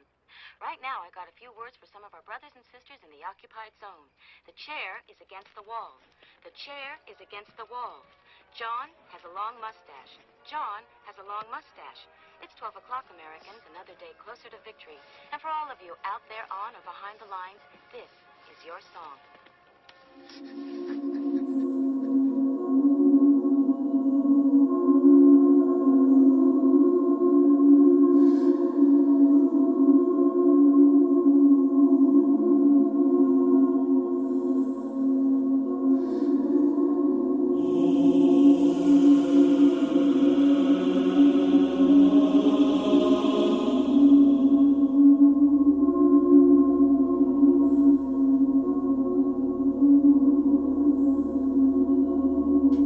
When I started my Dogman YouTube channel, I was under the impression that I was going to use it for me to learn more about Dogman. I went so far as to contact some of the most popular people in the community and start doing interviews with them. But soon I learned, no, it wasn't exactly all what I thought it was cut out to be. Because as I got deeper and deeper into the topic of Dogman, some weird, crazy stuff started happening. Like I said, first of all, I reached out to people who were in the community. Then I started doing these eyewitness encounters. Mind you, I'm recording all of this and haven't put any of it out to the public yet. And right after I started recording people's encounters, it was like I became obsessed with the topic. I had to watch everything Dogman, listen to everything Dogman, read everything Dogman. Now, and I don't know how much you know about this subject, but man, when you go down the rabbit hole that is Dogman, you go into Egyptian culture and magic. You see photos of Mary Magdalene where she looks like some kind of monster with hair all over her. You can find references to dog-headed people in the Bible. And at the very bottom of that rabbit hole is black magic, Nephilims and Rophilims and demons. I'm ashamed to say it, but the next thing I knew, man, I was so obsessed I started collecting things. I'm talking about photos, statues, little bitty wood carvings. All kinds of crap was piling up in my house, in my makeshift studio, that pertained to this beast. And right after that is when the sleep paralysis came. And man, let me tell you something. As a child, I used to have sleep paralysis. You laying in the bed and feel like something was riding my back. But dude, when I tell you what I experienced during this was absolutely terrifying. I am strapped down to the bed and there are these werewolves surrounding me, filleting my flesh with their claws. It's almost as if I was trapped in some dimension of hell. And this went on every night. Some nights I'm laying on my side and they're cutting open my spine.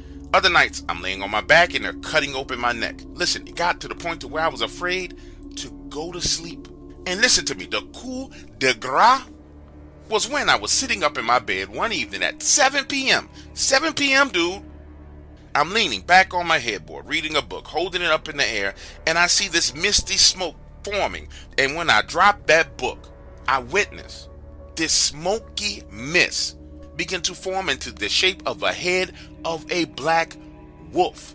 Then the shoulders begin to manifest, and the upper arms and the chest begin to manifest right there in my bedroom looking at me. Now I want to be absolutely clear with you. I was not asleep. I was wide awake and I'm looking at this. I'm not a praying person. Don't go to church. In fact, I think the only time I ever went to church is when I was like 9 years old with my grandmother. But right then and there, I started praying because I knew this wasn't right. And as I'm praying, I don't even know what to say. I'm watching this thing slowly start to disappear. Bro, listen to me. I get up, walk into that room where all that Dogman stuff is, grab a trash bag. I start grabbing it and throwing it away. I ain't want none of that stuff inside my house. This was what it was going to call to hell with Dogman. Understand, so now I have all that Dogman paraphernalia inside a plastic bag. I take it outside, throw it into the dumpster. Come back inside, sit down at my computer, delete the YouTube channel, delete every piece of content that I had created. Because there was something terribly wrong about this. Now, if you find yourself in a situation like me and you're wondering what happened afterwards, well, I still listen to Dogman content every now and then, but I'm not obsessed with it. I'm not running around trying to figure out the location. I'm not taking notes. I'm not comparing descriptions. I'm not doing any of that. I listen for entertainment value only, and I enjoy the entertainment. Outside of that, I turn it off and go on about my business.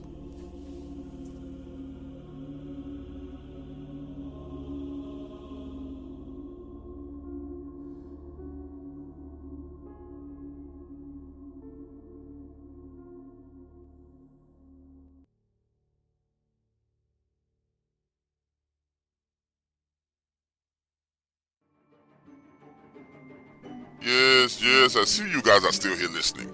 But I noticed that you have not hit the like button. What the hell is wrong with you? Why won't you get the likes to equal the number of viewers here? Hit the like button immediately, or I will chop off your head and mount it on my wall.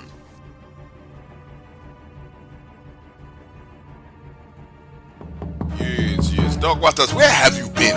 I have been looking for you. You have only been putting out a small amount of content.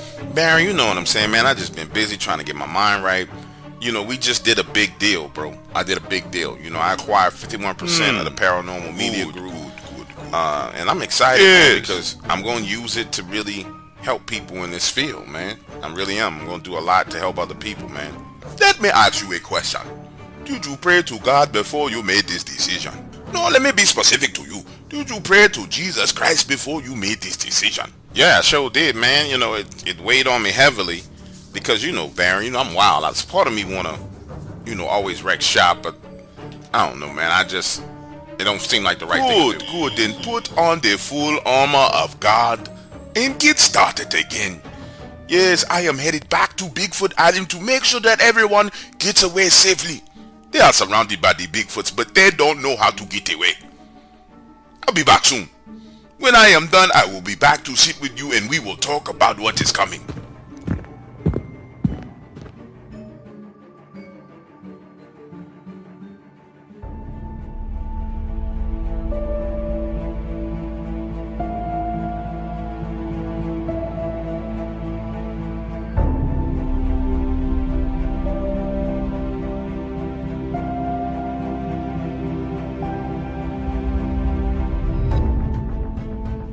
Driving for Amazon in the country of Alabama is so much more different than when I worked in Montgomery. In Montgomery, the routes are shorter with stops all over the place inside of the city. But man, when I decided to take a job working for this new warehouse that delivered out in the country, talk about wild. See, it was the greed that got the best of me. They were paying $9 more per hour, and I'm like, oh hell yeah, I will take that job any day of the week. But nobody bothered to explain to me that the stops were 10 and 15 miles apart and that I will be traveling damn near 100 miles in a freaking day, sometimes only to deliver boxes the size of my hand. Anyway, it's my last run of the day and I'm way up north in Allison, Alabama. The sun is down and riding down Highway 53. This place is so far out in the country, honestly, if my freaking GPS would talk, it would be like, dude, you are out in the sticks, turn around, danger, turn around, danger. Nonetheless, it tells me to turn right down this road and says my destination will be up ahead on the left. Okay, so I turn down this dark road. It's got trees overhanging the road like a freaking horror movie, but I don't see no house and I don't see no mailbox. Then the road comes to a dead end. So I turn the van around, riding slowly, looking for at least a mailbox. I'm riding along and this man jumps out into the road with his hands up in the air, waving, screaming, saying, hey, are you Amazon? I drive a van with Amazon on the front, the side, and the back, and I'm thinking to myself, shit, this man looks crazy. He cannot read. What the fuck is about to go down? He tells me that he's been waiting for his generator for over a week. And I'm like, okay, so you don't want me to leave it right here in the road. Where's your house? That's when he walks over to the side of the road and opens up what looks like trees and brush, but it's an entire fence decorated to look like trees and brush. Now I'm saying to myself, oh hell no, this some Texas Chainsaw Massacre type bullshit. Who in the fuck lives like this? He tells me to drive up the driveway, so I turn in, drive up this driveway. There's trees on both sides of the road. Then it opens up and I see some of the weirdest shit I've ever seen. This man's house is nice. In fact, it's absolutely beautiful. Well manicured lawn, wraparound porch with a swing, painted white. I mean, absolutely gorgeous. Beautiful. Gas lamps outside. The only problem is, this dude has crucifixes all over the place. I mean, big old crucifixes on the side of the house, little white crucifixes in the front yard. And I'm saying to myself, holy crap, I done rolled up on the end of the world cult. Let me give this man his generator and get the hell out of here. But so I pull up, open up the back of the van. Understand, this generator is heavy as hell. And he says, so you're the new Amazon guy? I'm like, yes. And he says, have you heard what happened to the old guy?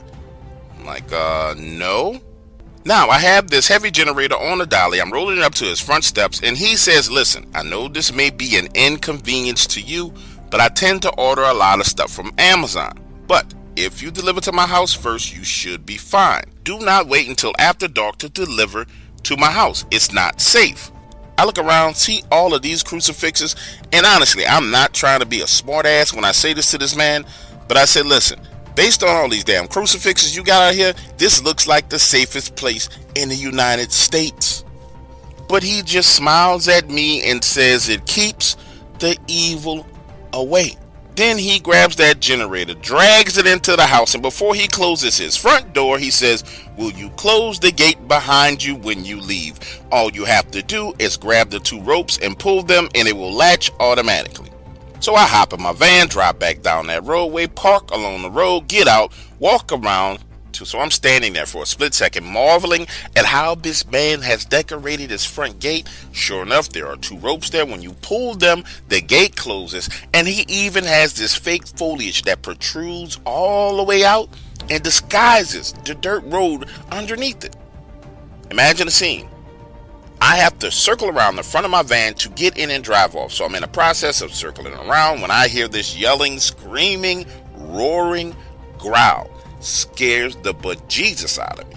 Hopping in the van, cranking it up, flooring it, pulling away, and when I look through that side view mirror, I swear to you, if I'm lying, I'm flying. There is a giant black wolf standing on 2 legs that walks out into the road, and it's looking at my van. I see the red reflected in its eyes. It's from my tail lights.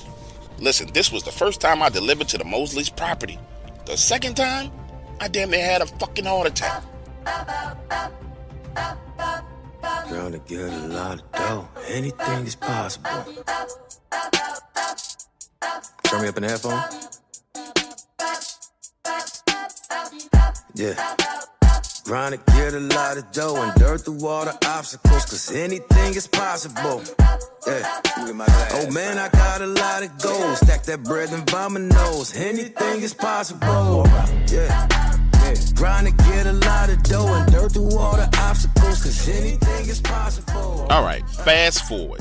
The next day, I'm off work, and the following day I go in. When I get to the warehouse, I ask my supervisor what happened to the last dude that worked my route. He answers me with this aggravated tone, asking me why, and I tell him, listen, one of the homeowners on my route alluded to something bad happening. I just want to know what's going on. The problem was my supervisor is not the straightest fork in the drawer. Dude is dumb. So he starts to ask me, what do I mean by elude? And I got to go through the process of explaining to him what the word eludes means. And once he has the understanding of exactly what I'm saying, his reply is, oh, nothing happened.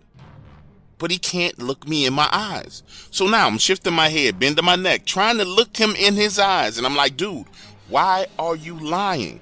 Even with me calling him out, he still can't look me in my eyes. And he says, look, don't worry about it. It's nothing. So a few days pass and there's no deliveries for Mr. Mosley. Then Friday comes around and he's got 2 packages. So I listen, take that shit over to his house first thing in the morning. Understand, this is way out at the end of my route. So I start there and begin working my way backwards. I get to his house, open the gate, and all those crosses in the yard, over 50 of them, are broken, thrown all over the place. Looks like no one's home. So I deliver the packages and leave. Next time I come to the house, the crosses are back in place and Mr. Mosley is sitting on the porch. I ask him how he's doing. He tells me he had a long night. Then he goes on and continues with this coded secret language talk that he had been doing the whole time, saying, you know what? You're smarter than the other gentlemen who worked this route. You make adjustments. Life is all about adapting to change. Understand, he's sitting there in a chair swinging back and forth, and he's got that middle stare looking off into the distance like this man has so much crap on his mind that it's weighing him down. Get this, as I'm leaving his front porch, headed down the driveway to go back to my truck, I notice spent shotgun shells all over the front yard. Stopping, picking one of them up, I say, hey, what you been shooting at like this? That's when he replies, werewolves. But he says it so casually and calm, like nothing was wrong with the words that came out of his mouth. Now, based on what I had saw, that I figured it was the perfect time to ask him what happened to the last guy who worked this route. And he says, oh, you talking about Chris. Man, he was such a good kid. But he couldn't take it anymore. You see, Chris was hard-headed. Thought he could do things his way. Real stubborn. But he found out things around here don't go the way you want them to just because you think they should go that way. Now I'm poking and prodding him, trying to figure out what happens. And that's when he tells me that Chris, the last driver who had this route, had his van ran off the road by a werewolf, slammed into a tree. Now pause right here in the story for a moment because I know it sounds like a stretch. But remember, I saw this thing with my own 2 eyes.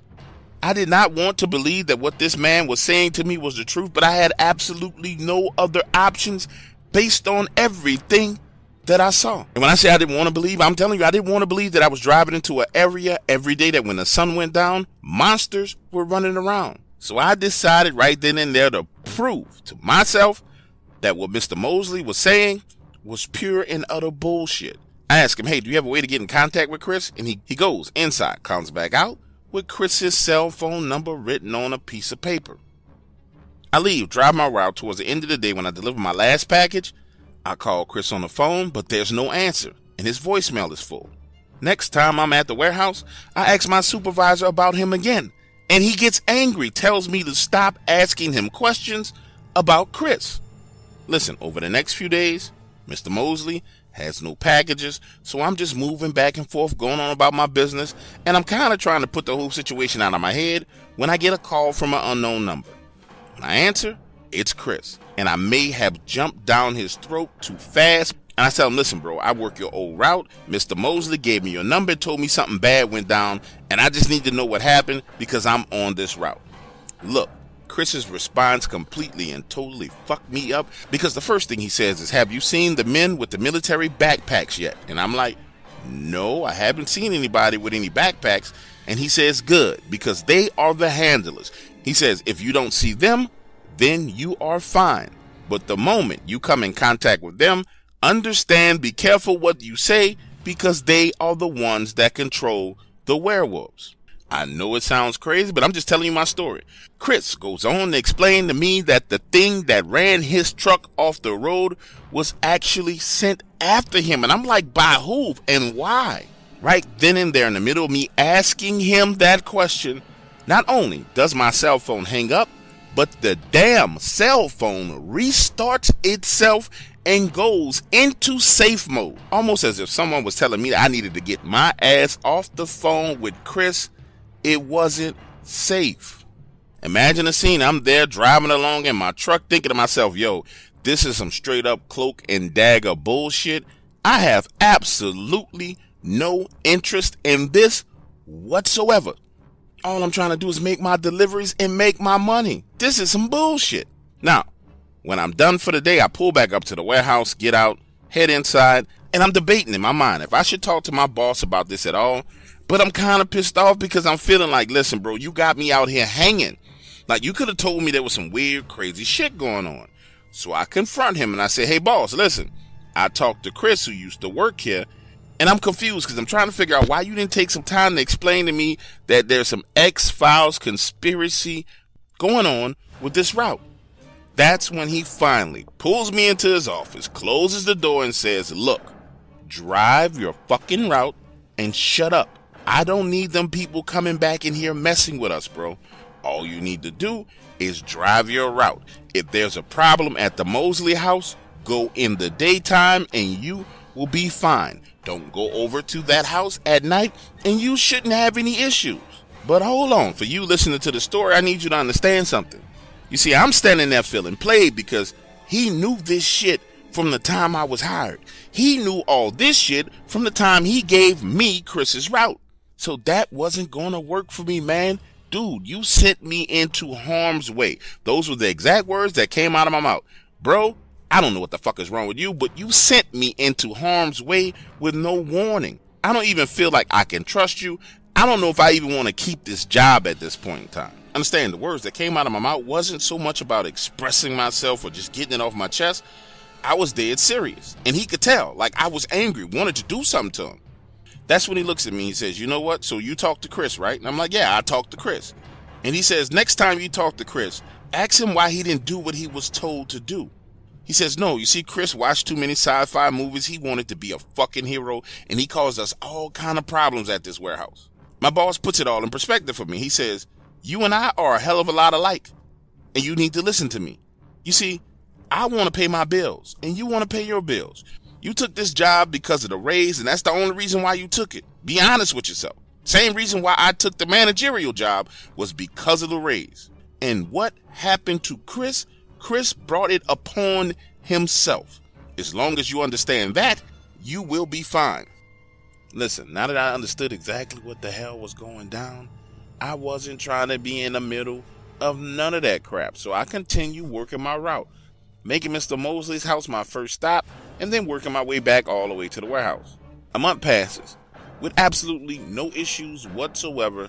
Then I'm driving up the road, headed to Mr. Mosley's house, and I notice these two unmarked vans down at the very end of the road where you gotta turn around and it makes a dead end. I get out, open the gate, drive up in the driveway, and Mr. Mosley is outside boarding up broken windows. And I'm like, Mr. M, what the hell is going on? But he quickly turns his head in my direction and begins waving, telling me, hey, everything's okay, just leave fast. I'm walking up to his porch with his package, trying to talk to him, and this guy comes walking around the side of the house. 6'7", slender, bald-headed, cargo pants on, black t-shirt, sidearm on his right leg. This guy not only looks like he's the part of some type of military organization, but he looks like a badass motherfucker who's a part of some type of military organization. I'm telling you, it was the way that this man walked that let you know immediately, nope, I'm not fucking with him. Because he walks around that corner, comes all the way up to the steps of the porch where I'm at, and he says, have you made your delivery yet? Not only was it the way he walked, but it was his tone of voice. Everything about this dude just oozed. I will fuck you up in a heartbeat. I don't know why I did this, but you know how it is when you know somebody's trying to punk you and you can't really do anything about it, but you want them to know that you kind of not afraid of them. So I'm slowly putting the package on the ground, looking up at him, and he says, drop the package before I fuck you up and leave. Now imagine the scene. I done dropped those two packages right there on the third step. I'm backing away from him, and I'm like, yo, Mr. M, you okay? You need anything? Is everything all right? And he reluctantly looks back and tells me he's fine. So I leave, finish my route. Another month passes, and this man has not had a package ordered whatsoever. And understand, Mr. Moses was the kind of guy who had 3-4 deliveries per week. But all of a sudden, nothing. So much so that I have to shift my route back to being a normal route. And it kind of gets to the point to where I completely forget about Mr. Mosley. Then one day I pull up to the warehouse, I'm checking the logs, and sure enough, I got a delivery from him. I'm actually excited because I kind of want to know what the hell happened when I left. So I head on over to the house, and when I get there, the fence is no longer camouflaged and disguised. There's an actual mailbox right there off the road. And the fence itself is open. Now I'm driving up the driveway. The house is painted blue. The crosses are gone. I park the van, take the package out, and as I'm walking up to the steps, I realize, wait, this is Mr. Moses' address, but this package is not addressed to him. So I decide to knock on the door. Amazon, this lady comes to the door. When I ask her about Mr. Mosley, she says that the previous renter died, and that her and her daughter had just moved in and they were excited about renting this house. Listen, I'm standing there looking at this lady saying to myself, what the fuck do you mean Mr. Mosley died? Listen, I asked her how Mr. Mosley died, and she explains to me that she didn't know. She just saw the house for rent and decided to rent it. And when she came and did the walkthrough, the gentleman who showed her the house told her that the previous renter recently died. Now this is where it gets scary for me. Now this right here is where it gets scary for me. I leave. I'm driving up the road, headed back to Highway 53, and two black vans block the road, and the same dude who I saw on the porch gets out, walks up to the driver's side door, and says, Mr. Johnson, you know what happens to curious cats, right?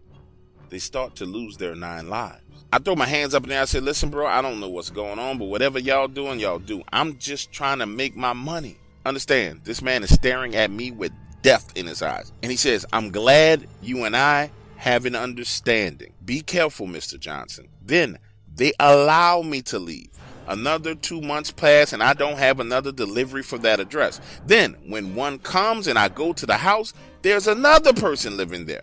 And I ask about the previous renter, and they say that they moved and left all of their furniture in the house. When I get back to the warehouse, there's this fine ass white girl, I mean yoga fine, has access to the entire database.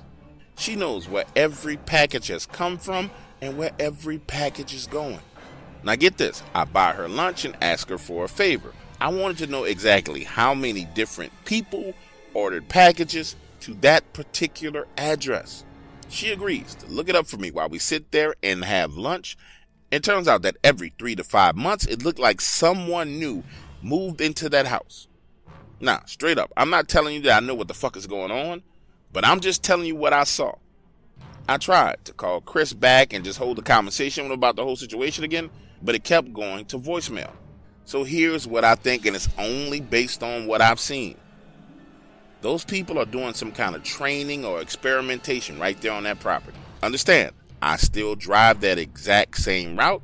I still go to that house. And in the past 9 months, there have been 4 new residents that have lived there. Listen, I don't know what type of training it is or the purpose of it or who's behind it. But all I can tell you is what I saw and what I think is going on. You decide the rest for yourself.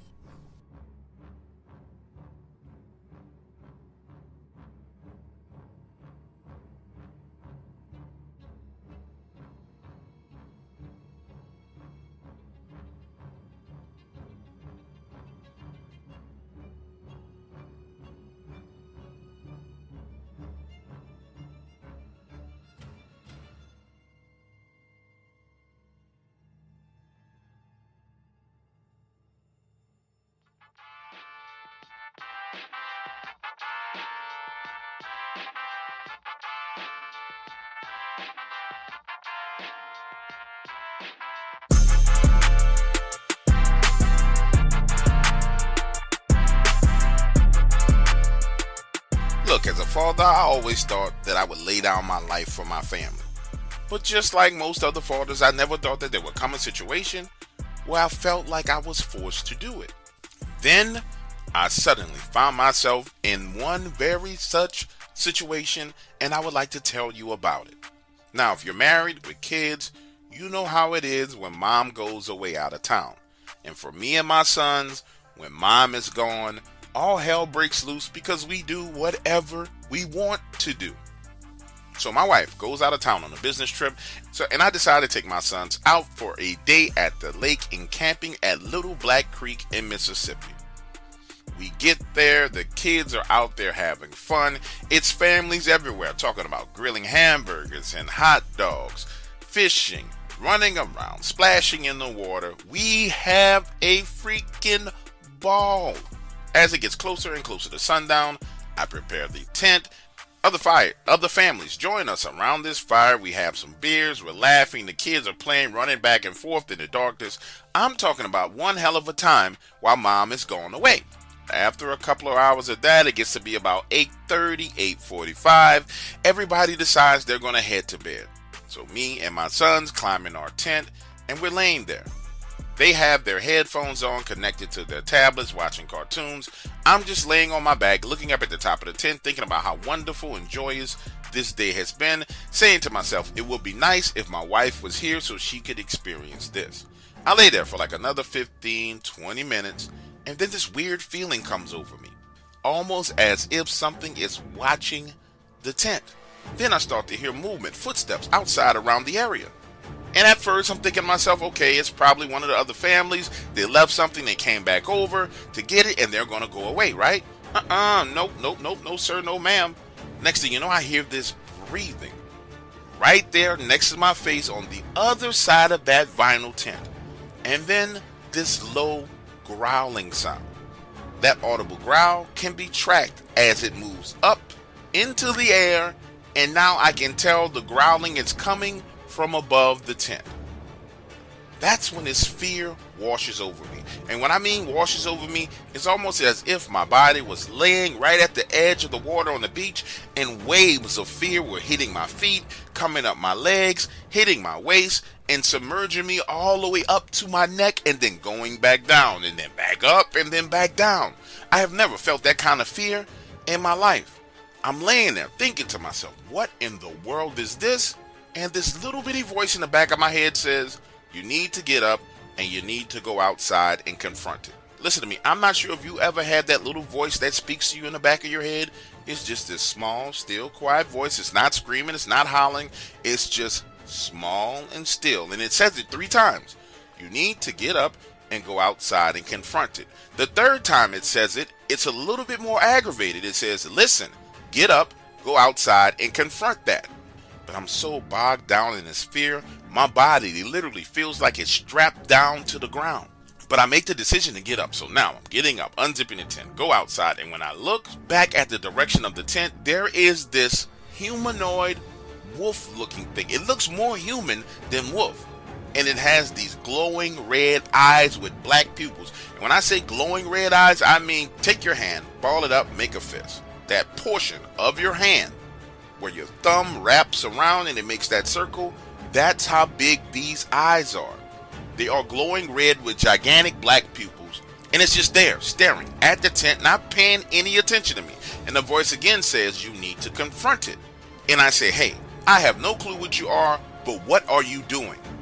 And it ignores me. I mean, flat out ignores me. It is fixated on that tent. Then the voice in my head again says, this is evil, and evil loves to target children. You need to get its attention, and you need to confront it. So I say, hey, this time with more conviction, I say, hey, leave my children alone. Boy, listen, when I tell you that thing whips its head in my direction and stares at me looking straight into my soul, and it charges me. It's on the opposite side of the tent. It charges me through the tent. The only thing that came in my direction was its upper body. I didn't see any legs. I didn't see anything. It charges me.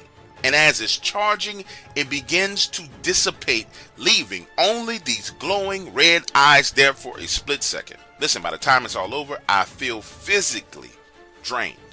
That's how much fear I had inside of me. I look left, I look right, I look up, I look down, I look behind me, looking for this thing. It's nowhere to be found. So I crawl back into the tent and lay down, and now my two sons are laying there peacefully asleep. Man, I was in fear. Listen to me when I tell you I was in fear for a solid 4 hours, and then this peace came over me and I went to sleep. The following morning, we wake up, I'm fixing breakfast, and I look around and I notice all those families that were there when we went to bed, we're the only ones left at Little Black Creek in the camping area. Everybody's gone. I don't profess to know exactly what it was, and I'm not even saying to you that it ran those family members off. I don't know what happened. All I'm telling you is what I experienced. And what I experienced was absolutely terrifying.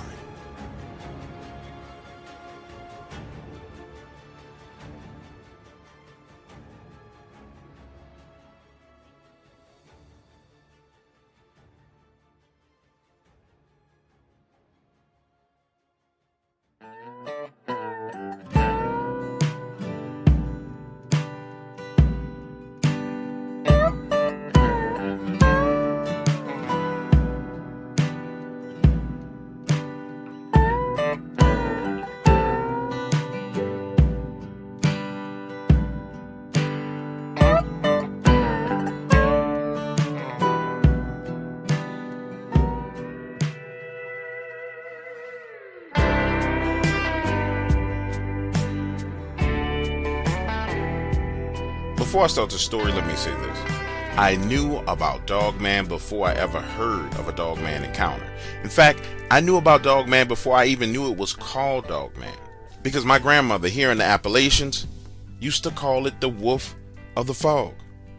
I distinctly remember her saying, boy, when it's foggy outside, stay out of them woods. And her going on to explain to me that there were multiple things in the woods that would take you when you least expected it. Now, as I grew older and became a man and started spending time in the woods hunting, her words began to fade away. And you know how it is, man. I was 23 years old in the prime of my youth, and I thought I was invincible. Well, turns out, I was just stupid. Because this particular morning, I'm not in my right mind. My girlfriend and I having a spat. She's on some next level crazy foolishness.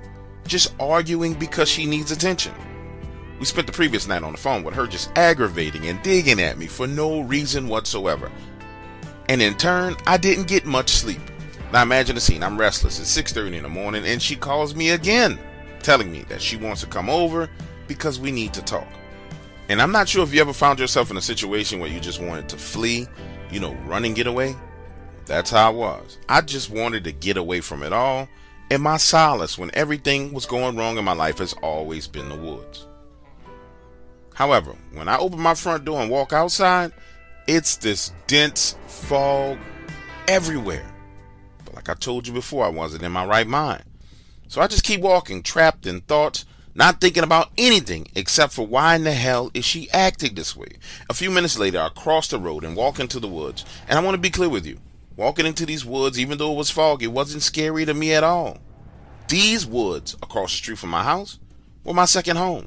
So I'm just walking along the trail. I've been on this trail for years, could walk it and find it with my eyes closed. Even traveled this thing at night, never had an issue finding my way back home. Now, I get no more than 300 to 400 yards along that trail in the fog. And the same fog which was just sitting there resting in the air, I notice it starts to roll and move. But there's no wind blowing. Understand, it's strange and spooky, but we live in the mountains. And these mountains have updrafts and downdrafts that cause the fog to rise and fall. And there are even times where you're in the woods and you will literally see a wall of fog rolling down the mountain through the trees coming in your direction. Now, for somebody who's not used to it, it looks like freaking Armageddon is heading your way. However, for somebody like me, it's just a part of life. And the reason why I tell you that is because I want you to understand why I just kept walking, thinking nothing of it as this fog began to swarm me. But then something happens that forces me out of that mental state of confusion and quickly snaps me back into reality. Because I begin to hear these voices in the woods. And by voices, I don't mean people talking, I just mean whispering. It's not quite loud enough for me to make out what's being said, but it's just loud enough for me to know that something is being said. Then seconds after I hear that whispering, I hear a twig snap. The sound is loud, off in the distance, but at the same time it gives me chills. You know, like the skin on my arm is like chicken skin. Those little bitty bumps are everywhere.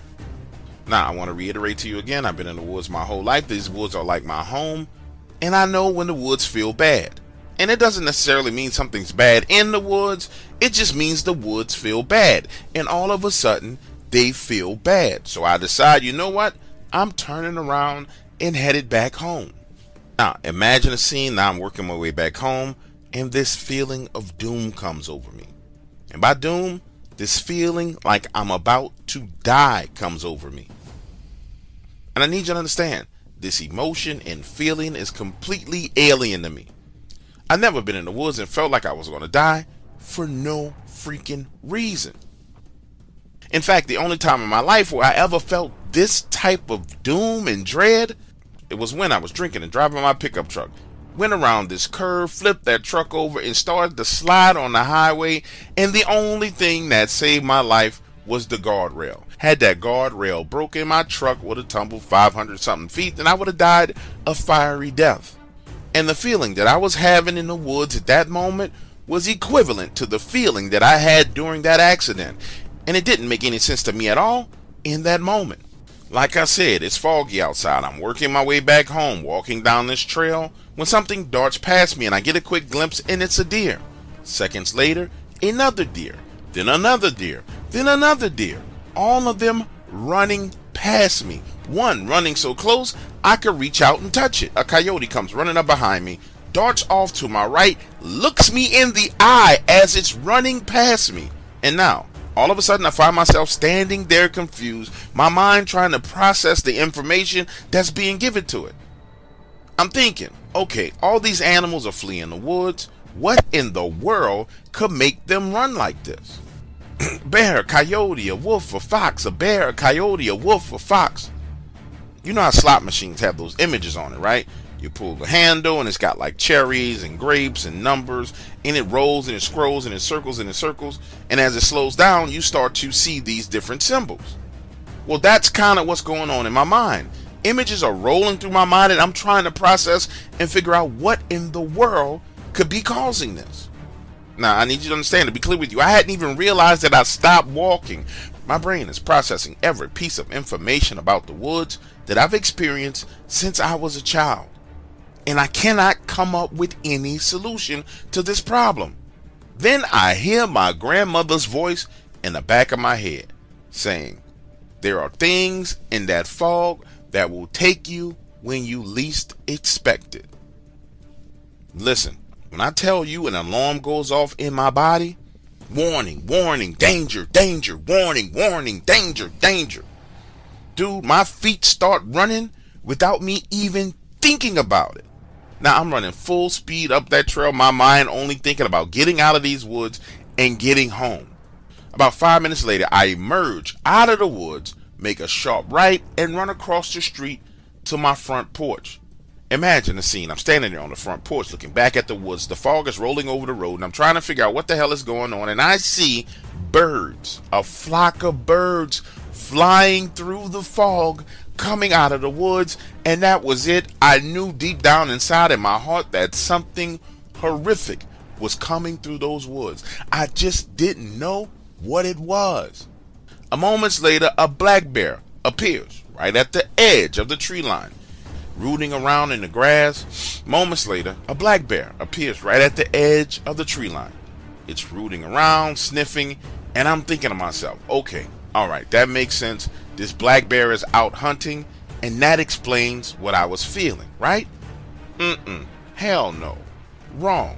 120% wrong. Because that bear is standing there sniffing around, then it turns around and stands up on two legs, facing the woods, and begins to roar like it is warding off something. That's when I see with my own two eyes this gigantic black furry dog the size of 2 1/2 of those black bears emerge from the woods and in one freaking motion hit that bear, send it tumbling backwards into the road.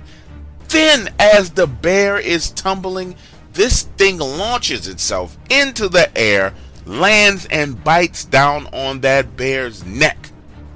Now, let me pause right here and explain something to you. I know there are a lot of people who share stories that are untrue. I understand why they do it. They want to be popular. They want to be liked. They want to be loved. Listen, I don't give a damn about Facebook, YouTube, Instagram. I don't care about none of that. In fact, the only internet I have is on my cell phone, and that's spotty based on the location that I'm in. So when I tell you what I saw, I'm not telling you this because I'm trying to win some popularity contest. I'm telling you this because this scared the living hell out of me. It bites a bear on the neck, wiggles its head, breaks that bear's neck, and then walks off on all fours, dragging that bear like it was absolutely nothing. Goes back uphill and into those woods. Listen to me when I tell you I couldn't believe my own eyes. I couldn't believe my own freaking eyes. So I waited 2 hours until the fog began to lift, walked up the road, and I had to put my fingers in that blood for myself just to see if I was hallucinating. And when my fingers touched this bear's blood, I realized that the things in the mountains that my grandmother told me about were 100% true. That's the end of my story. But that's not the end of the knowledge that my grandmother passed on to me. You see, I thought a lot of the things she told me were like old wives' tales, things that they used to talk about while they were knitting and sewing clothes. Oh, no. In my mind, if that thing was real, then it meant that the giant trees that she told me about that could get up and walk and move were real. It meant that the giant men, not Bigfoots, but the giant men that lived in the Appalachian Mountains were real. It meant that everything that my grandmother ever shared with me, everything she had ever warned me about, was real. That's what I'm having trouble digesting even till this day. And me sharing this story with you is just a part of me coming to terms with I don't know anything at all. Everything I thought to be true is wrong.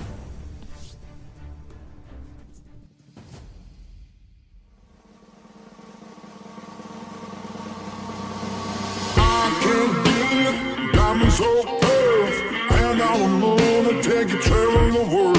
I can love you, yeah, I'm gonna love you.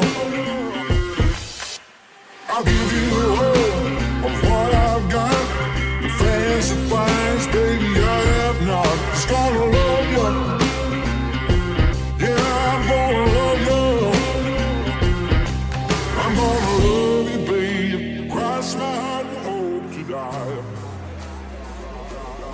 My Uncle Buck, as we called him, was a 5'10" ball of hot, smoking crazy.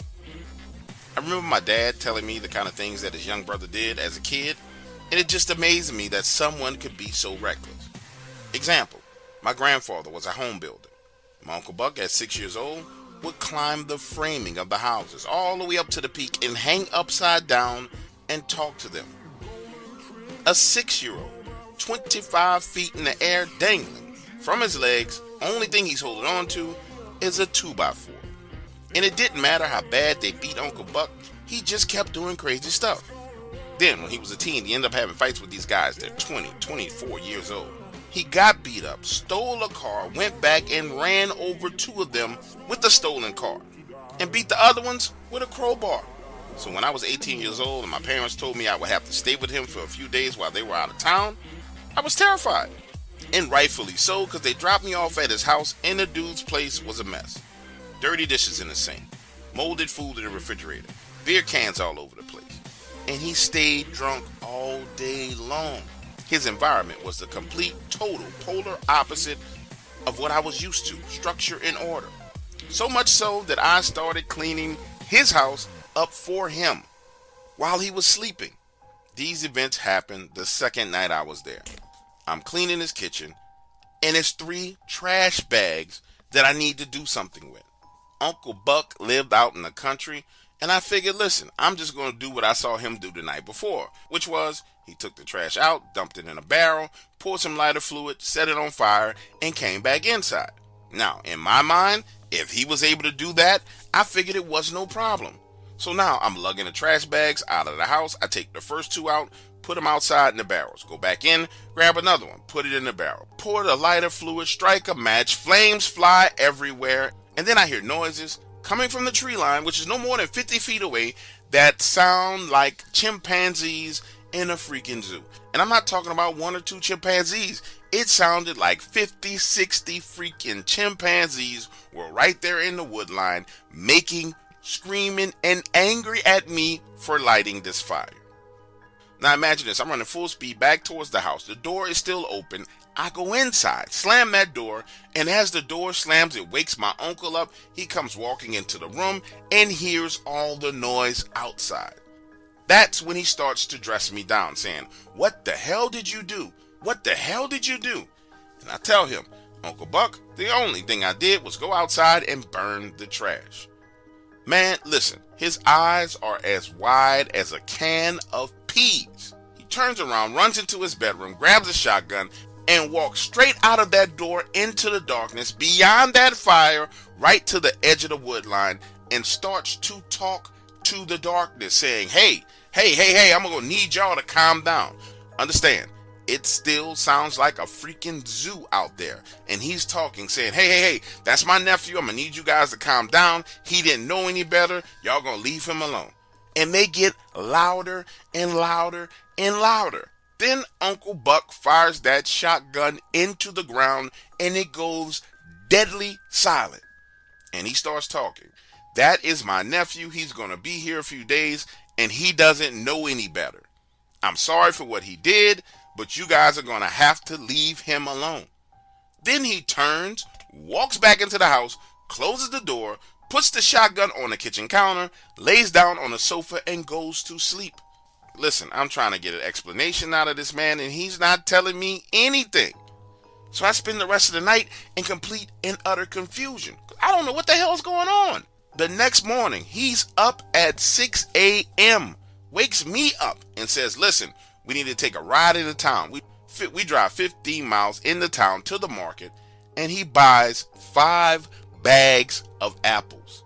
Puts those bags of apples in the back of his vehicle, drive back, and when we pull up in the driveway, he says, listen, take these bags of apples, go over to that wood line and start throwing apples into the woods. And I'm saying, Uncle Buck, why am I putting apples in the woods? What's going on? He says, listen, I need you to do this and you have to do it alone. No matter what you hear or no matter what you see, just put those apples there in the woods. So now I'm walking around the side of the house with 5 bags of apples. I lay 4 of those bags down on the ground, open the first bag, toss an apple into the air through the trees, and I don't hear it hit the ground. So I grab another apple, rear back like a baseball pitcher, throw it as fast as I can, and I don't hear it hit the ground. And right about that time is when I'm starting to hear rustling coming from every direction. I'm starting to freak out, and I'm remembering what he said: no matter what you hear, no matter what you do, throw those apples into the woods. But man, I'm not standing there throwing the apples one by one. So I rip that bag open and flip those apples right onto the ground, no more than 10 feet in front of me, and proceed to do that with the rest of the bags. Grab the plastic, pick it up, and run back to the house.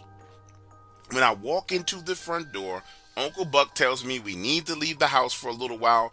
We will come back in 15 minutes. So we get in the car and just drive around in circles for 15 minutes. And when we come back, he says, follow me to the wood line. Now I need you to listen to what happened next, because this is when I learned that Bigfoot was real. Because when we get to that wood line, we're talking about 50 to 70 apples are missing. They are gone. Not one of them are on the ground.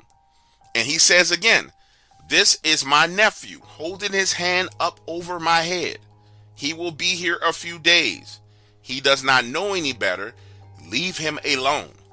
And then he tells me to go into the house.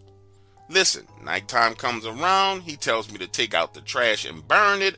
I am scared out of my mind. He watches me as I walk out of the door and closes it, leaving me outside by myself. I only have one trash bag. I put it in the barrel, pour the lighter fluid, strike the match, the flames go up. I'm expecting all hell to break loose, but there's absolutely no noise whatsoever. So when I go back into the house, now I'm saying, okay, Uncle Buck, what the hell is going on? He says, don't worry about it. I'll explain it to you when your dad gets here. Well, that wasn't acceptable for me. I needed to know exactly what the hell was going on. So now I'm trying to call my parents to get them on the phone. I can't get them on the phone. When my dad finally comes to pick me up, him and my Uncle Buck are talking. And my Uncle Buck says, well, your son learned about the men in the woods. And the two of them start laughing. They're laughing like it's some kind of crazy inside joke. And on the way home, my dad proceeds to explain to me what the men of the woods are. He says these are what people call Bigfoots. And that house has been in our family for a very long time, and that my Uncle Buck, because he was in and out of trouble and couldn't keep a job, was staying at that house. But prior to him being at that house, they tried to rent it out over and over and over again, and that the Bigfoots would run the people out of the house. But Uncle Buck was able to stay there because he has always been crazy. And even as a kid, that man would run through those very same woods where those Bigfoots were, and it would not bother him. They went so much as to grab him and pick him up, and he stabbed one of them in the hand. Listen, that's when I realized my Uncle Buck wasn't just crazy. This dude was off his rocker. He literally lives in a house surrounded by Bigfoots. And he's so crazy, he gets drunk and passes out and stammers around at night in the dark in the woods drunk. Come on, man. I'm like, how in the world is this man a member of my family?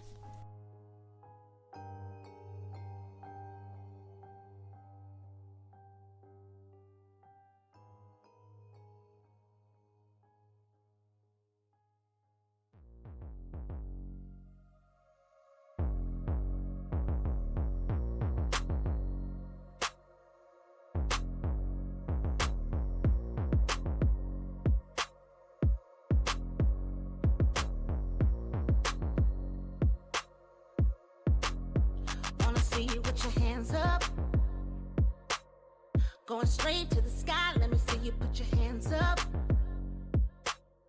Cause we do till we die and we on another level. To the rest, wave goodbye, put baguettes in the bezel. Man, I'm ashamed to even mention how I ended up in this situation all alone, dazed and confused. What made it worse was I saw two of these things, man. But let me take you back to how it all started. It was my friend Willis, yes, a white boy named Willis, who came over to my house blowing his horn at 9 p.m. to pick me up. Willis, who liked to be called Will for short because people constantly made fun of him, was God's gift to mechanics. The kind of person who grew up with a wrench in his hand and could fix anything, a lawnmower, a motorbike, a car, you name it, he just knew how to fix it. So when it came down to cars, they were his first love. And he was a true speed demon behind the wheel.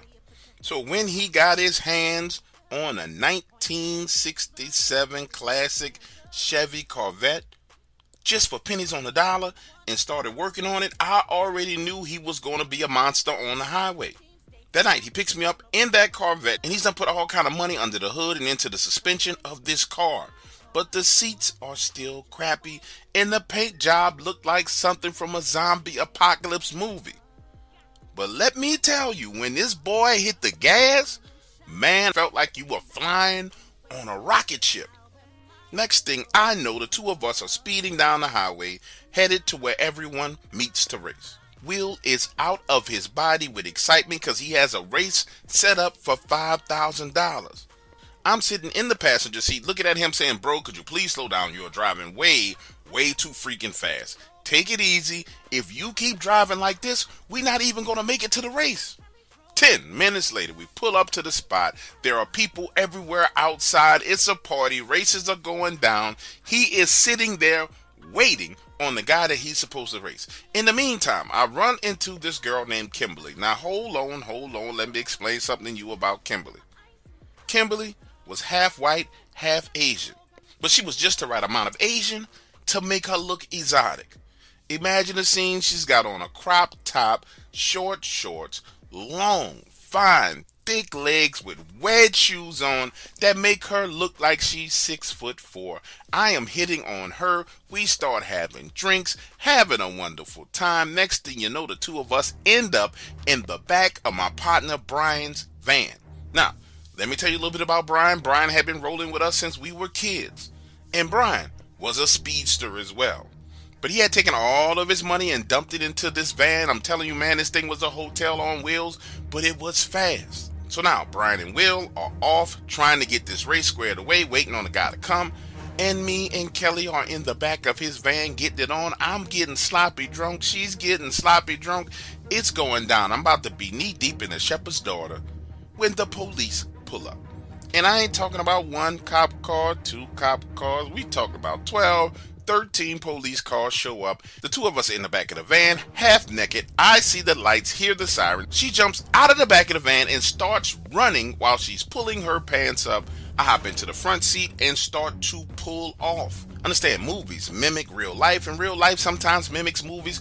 But I'm saying to you, if you've ever seen a movie scene where there are a bunch of kids out there racing cars and the police pull up and everybody skirts off trying to get away from the police, that is real. The one rule we have as racers is that when the cops come, we flee. We do not stop and let them arrest us. No. No matter what you are doing, your job is to flee.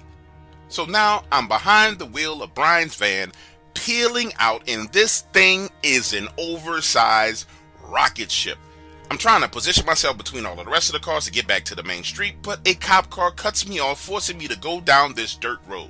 Now pause right here in the story. I've been down this road before. I knew exactly where it took me to, so I am flying down this dirt road, doing no less than 85 miles an hour. It's bumpy and I'm moving. Looking through the rearview mirror, that cop car who had cut me off looks as if it's turning to go in a different direction to chase after someone else, but I'm not taking any chances. Up ahead in this road is a curve, and as you come out of that curve, you come up to another paved roadway. If I can get on that road and make a right and hit the gas, within 3 miles, I will be on the interstate, and I'm telling you, there is nothing that the police can do. Mind you, I have been drinking. I'm not going to lie to you. I'm drunk. I'm coming around that curve. And listen, dude, I see the distance in height between the dirt road and the paved road. And in my mind, I'm taking my foot off the gas and hitting the brake so I can hit that roadway, come on top, slam on the brakes, cut the wheel, spin, and go. But no, I was drunk. And so instead of hitting the brakes, I hit the gas. Next thing you know, I'm flying through the air, over the road, and into the trees on the other side. This van is laying on its side with the driver's side door up in the air. There is a gigantic log that has penetrated the windshield with no condom. I'm dazed, half in and half out, coming to the understanding that I'm bleeding from my head. Now pause right here in the story and let me say this to you. I'm only sharing with you what I remember. I am not coming to any conclusions. I am not sure if what I experienced was something spiritual because I was halfway dead, or if what I experienced was something physical. So I'm just sharing with you what happened. You decide, you help me, because I have no freaking clue. But here's what I know had happened. I am there, suspended, laying sideways in that van, bleeding out of my head. I can feel pain in my arms, pain in my neck, pain in my back, and that log, which had penetrated the front windshield, gets yanked out of the windshield. And when I say yanked, it was almost as if someone had pulled a toothpick out of a steak. The next thing I know, I'm going unconscious again, and when I wake back up, there is no windshield in front of me, and what I am looking at looks like a freaking werewolf. We are face to face. This thing is down on all fours. Its head is inside of the van, sniffing me, man, sniffing me. Next thing I know, something or someone, still not sure, snatches it, grabs it, and pulls it back, pissing this thing off so much so that it bumps its head on the way back out of the vehicle. I hear it growl and snarl, and then I pass back out again. Listen, I can't tell you how long I was out, but I come back to consciousness again. I see what looks like gigantic dog legs walking back and forth in front of that open space of the windshield. Again, I am in a van. It is turned on its side. These legs are big enough to fill up damn near the entire space from the dashboard to the ceiling. Next thing I know, I pass out again, and when I come through, I am in the back of an ambulance, handcuffed, headed to the hospital. Now, when I get to the hospital, I wake back up again. I got stitches in my head. I'm handcuffed to the bed. There are police there talking to me, and they're asking me questions about who else was in the vehicle with me.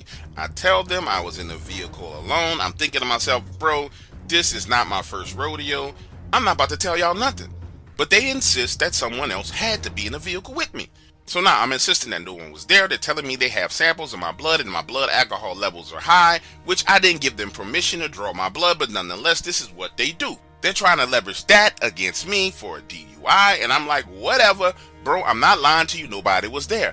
That's when one of the officers proceeds to explain to me that someone else had to have been there because the front windshield had been neatly taken out and laid next to a tree.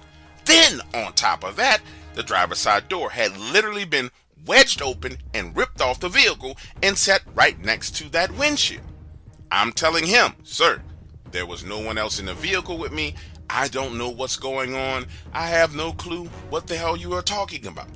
I ended up getting locked up for 6 months because that wasn't my first rodeo with the police, and that damn sure wasn't my first accident.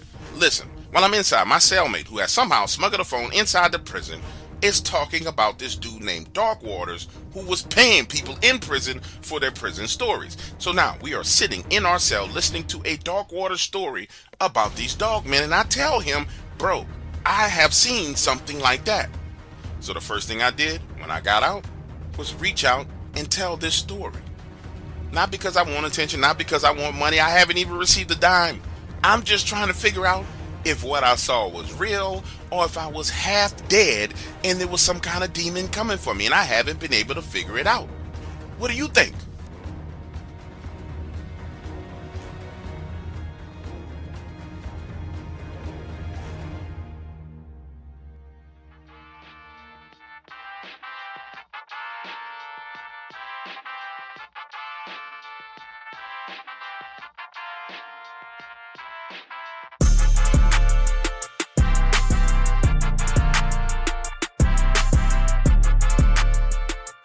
Look, as a father, I always thought that I would lay down my life for my family. But just like most other fathers, I never thought that there would come a situation where I felt like I was forced to do it. Then, I suddenly found myself in one very such situation, and I would like to tell you about it. Now, if you're married with kids, you know how it is when mom goes away out of town. And for me and my sons, when mom is gone, all hell breaks loose because we do whatever we want to do. So my wife goes out of town on a business trip, and I decided to take my sons out for a day at the lake and camping at Little Black Creek in Mississippi. We get there, the kids are out there having fun. It's families everywhere talking about grilling hamburgers and hot dogs, fishing, running around, splashing in the water. We have a freaking ball. As it gets closer and closer to sundown, I prepare the tent. Other families join us around this fire. We have some beers, we're laughing, the kids are playing, running back and forth in the darkness. I'm talking about one hell of a time while mom is gone away. After a couple of hours of that, it gets to be about 8:30, 8:45. Everybody decides they're going to head to bed. So me and my sons climb in our tent, and we're laying there. They have their headphones on, connected to their tablets, watching cartoons. I'm just laying on my back, looking up at the top of the tent, thinking about how wonderful and joyous this day has been, saying to myself, it would be nice if my wife was here so she could experience this. I lay there for like another 15, 20 minutes, and then this weird feeling comes over me, almost as if something is watching the tent. Then I start to hear movement, footsteps outside around the area. And at first I'm thinking to myself, okay, it's probably one of the other families. They left something, they came back over to get it, and they're going to go away, right? Nope, no sir, no ma'am. Next thing you know, I hear this breathing right there next to my face on the other side of that vinyl tent. And then this low growling sound. That audible growl can be tracked as it moves up into the air, and now I can tell the growling is coming from above the tent. That's when this fear washes over me. And when I mean washes over me, it's almost as if my body was laying right at the edge of the water on the beach, and waves of fear were hitting my feet, coming up my legs, hitting my waist, and submerging me all the way up to my neck, and then going back down, and then back up, and then back down. I have never felt that kind of fear in my life. I'm laying there thinking to myself, what in the world is this? And this little bitty voice in the back of my head says, you need to get up and you need to go outside and confront it. Listen to me, I'm not sure if you ever had that little voice that speaks to you in the back of your head. It's just this small, still, quiet voice. It's not screaming, it's not howling. It's just small and still. And it says it 3 times. You need to get up and go outside and confront it. The 3rd time it says it, it's a little bit more aggravated. It says, listen, get up, go outside and confront that. But I'm so bogged down in this fear, my body literally feels like it's strapped down to the ground.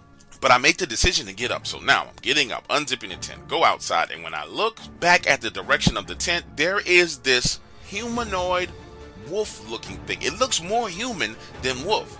And it has these glowing red eyes with black pupils. And when I say glowing red eyes, I mean take your hand, ball it up, make a fist. That portion of your hand where your thumb wraps around and it makes that circle, that's how big these eyes are. They are glowing red with gigantic black pupils, and it's just there, staring at the tent, not paying any attention to me. And the voice again says, you need to confront it. And I say, hey, I have no clue what you are, but what are you doing? And it ignores me.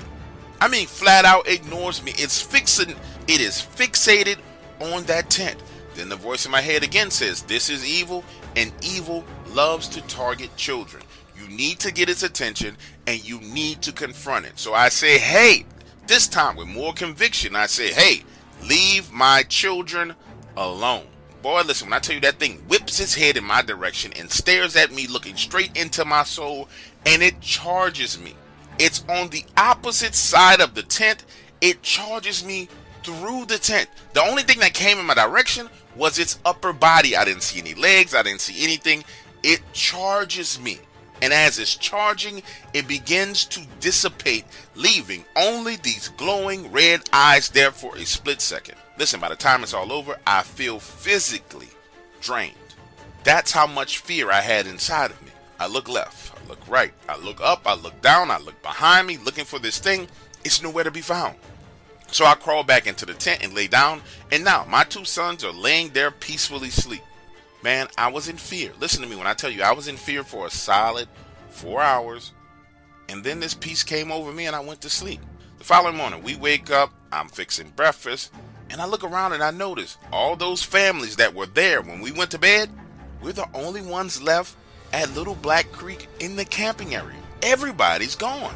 I don't profess to know exactly what it was, and I'm not even saying to you that it ran those family members off. I don't know what happened. All I'm telling you is what I experienced. And what I experienced was absolutely terrifying.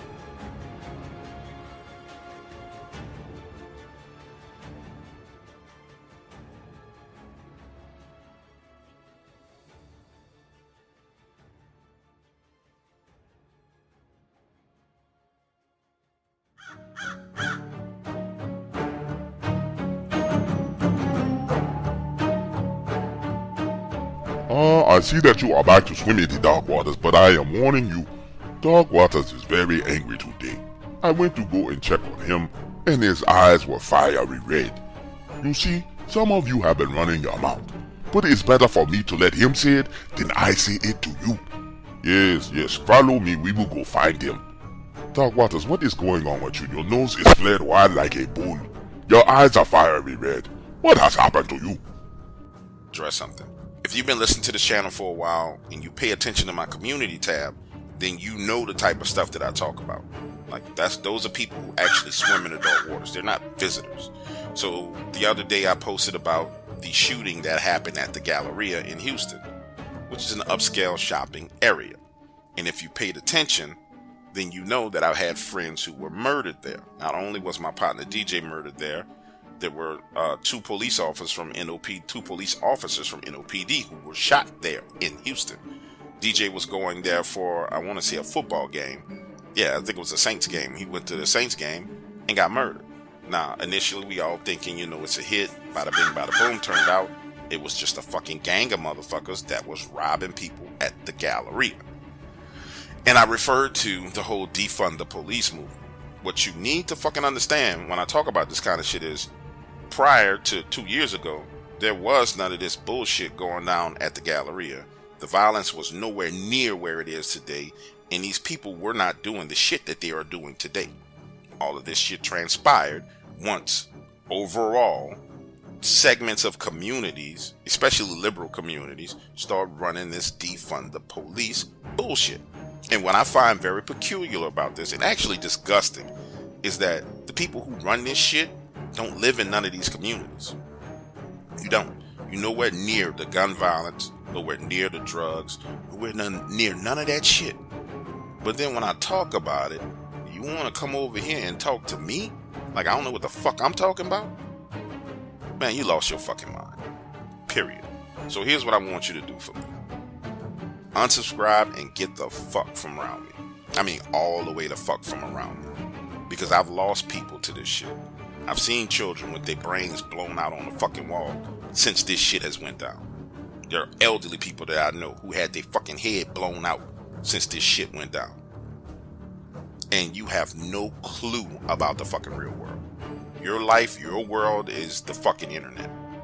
And you think that the shit that you say and read on the news and deal on the internet, it's the real world. It's not. And what's going to happen is, very soon, because you are so motherfucking stupid and not grounded in reality any way, shape, or form, you are going to learn what everybody in the hood fucking knows. Because this shit is coming for you now. It's coming to your neighborhood, it's coming to your fucking house, and I don't want that. I don't want that for anybody. What I like is for everybody to fucking run around and do what they need to do. In my perfect world, teachers will get paid $100,000 to teach children shit, to teach children math and science so we can have well-educated children. I don't give a fuck what race, shape, or color you are. And police officers get paid $100,000 to make it worth them risking their lives to protect people. And then they would get $200,000-$300,000 worth of training to make sure that we don't have no dumb shit. Well, police running around shooting a motherfucker in the back of the head that's running away. But that's not the world we live in. We live in a world that's influenced by a bunch of loudmouth, punk-ass, pussy motherfuckers who never experienced shit, never been in shit, never will. But your mouth is so fucking big, you talk so much shit that you scare everybody. Bitch, I'm not afraid of you, your fucking opinion, and I don't give a fuck about your fucking feelings. Get the fuck from around me with that dumb shit. And honestly, I don't give a shit if YouTube turn my shit off today. Because that's how much I've lost. That's how many friends have died. Get your stupid ass on.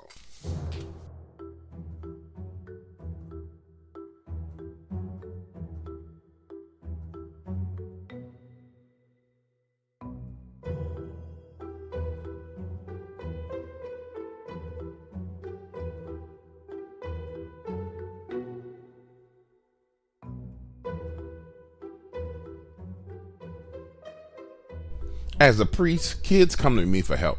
And over the years, I've intervened in violent households where kids were being abused, molested, and lived in environments that no child should ever live in. Understand that most people think that the decadence and evil is confined to big cities. But as a priest in rural South Carolina, I can tell you evil is everywhere. One day, this 12-year-old kid comes in the church and just sits in the pews. I'm there sweeping and cleaning up, and the poor kid starts crying. I mean, tears streaming down his face. And then he decides to ask me for help. We sit and talk, and that's when I learned that this poor kid's mother died, and that his father leaves him at home for these long extended time periods alone. He goes on to explain to me that his father works 12-hour shifts, and when his dad works the day shift, everything is fine. He says, however, when my father works overnight, then he hesitates and just stops talking. I tell him, it's fine, son, whatever it is, it's okay, you can share it with me. Now, in my mind, I'm thinking, okay, some kind of family members coming over, messing with the kid. I never anticipated what he was going to say to me next. But he goes on to explain to me that at night when he's alone, this animal comes, scratches on the windows, beats on the walls, messes with the doors. And it does it all night long. Scares him so much that he hides in the only room with no windows, the bathroom, and tells me that he falls asleep in the tub with a pillow and blanket. I ask him if he talked to his father about the issues he was having. He says yes, but his dad does not believe him. So I continue to probe, asking questions, trying to figure out what's going on. And I continue on asking him, has anyone ever come to the house, touched him in any ways? Because I know that child molestation is directly correlated to demonic activity. And when he tells me no, that his father loves him and the only thing his father does is work, I ask for his father's phone number and tell the kid I will call his dad and talk to him.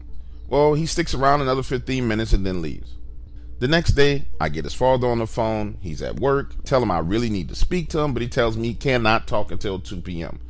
2 p.m. rolls around. I call him back, telling him that his son came to the church and was perplexed about being at home alone, and that he was frightful and fearful.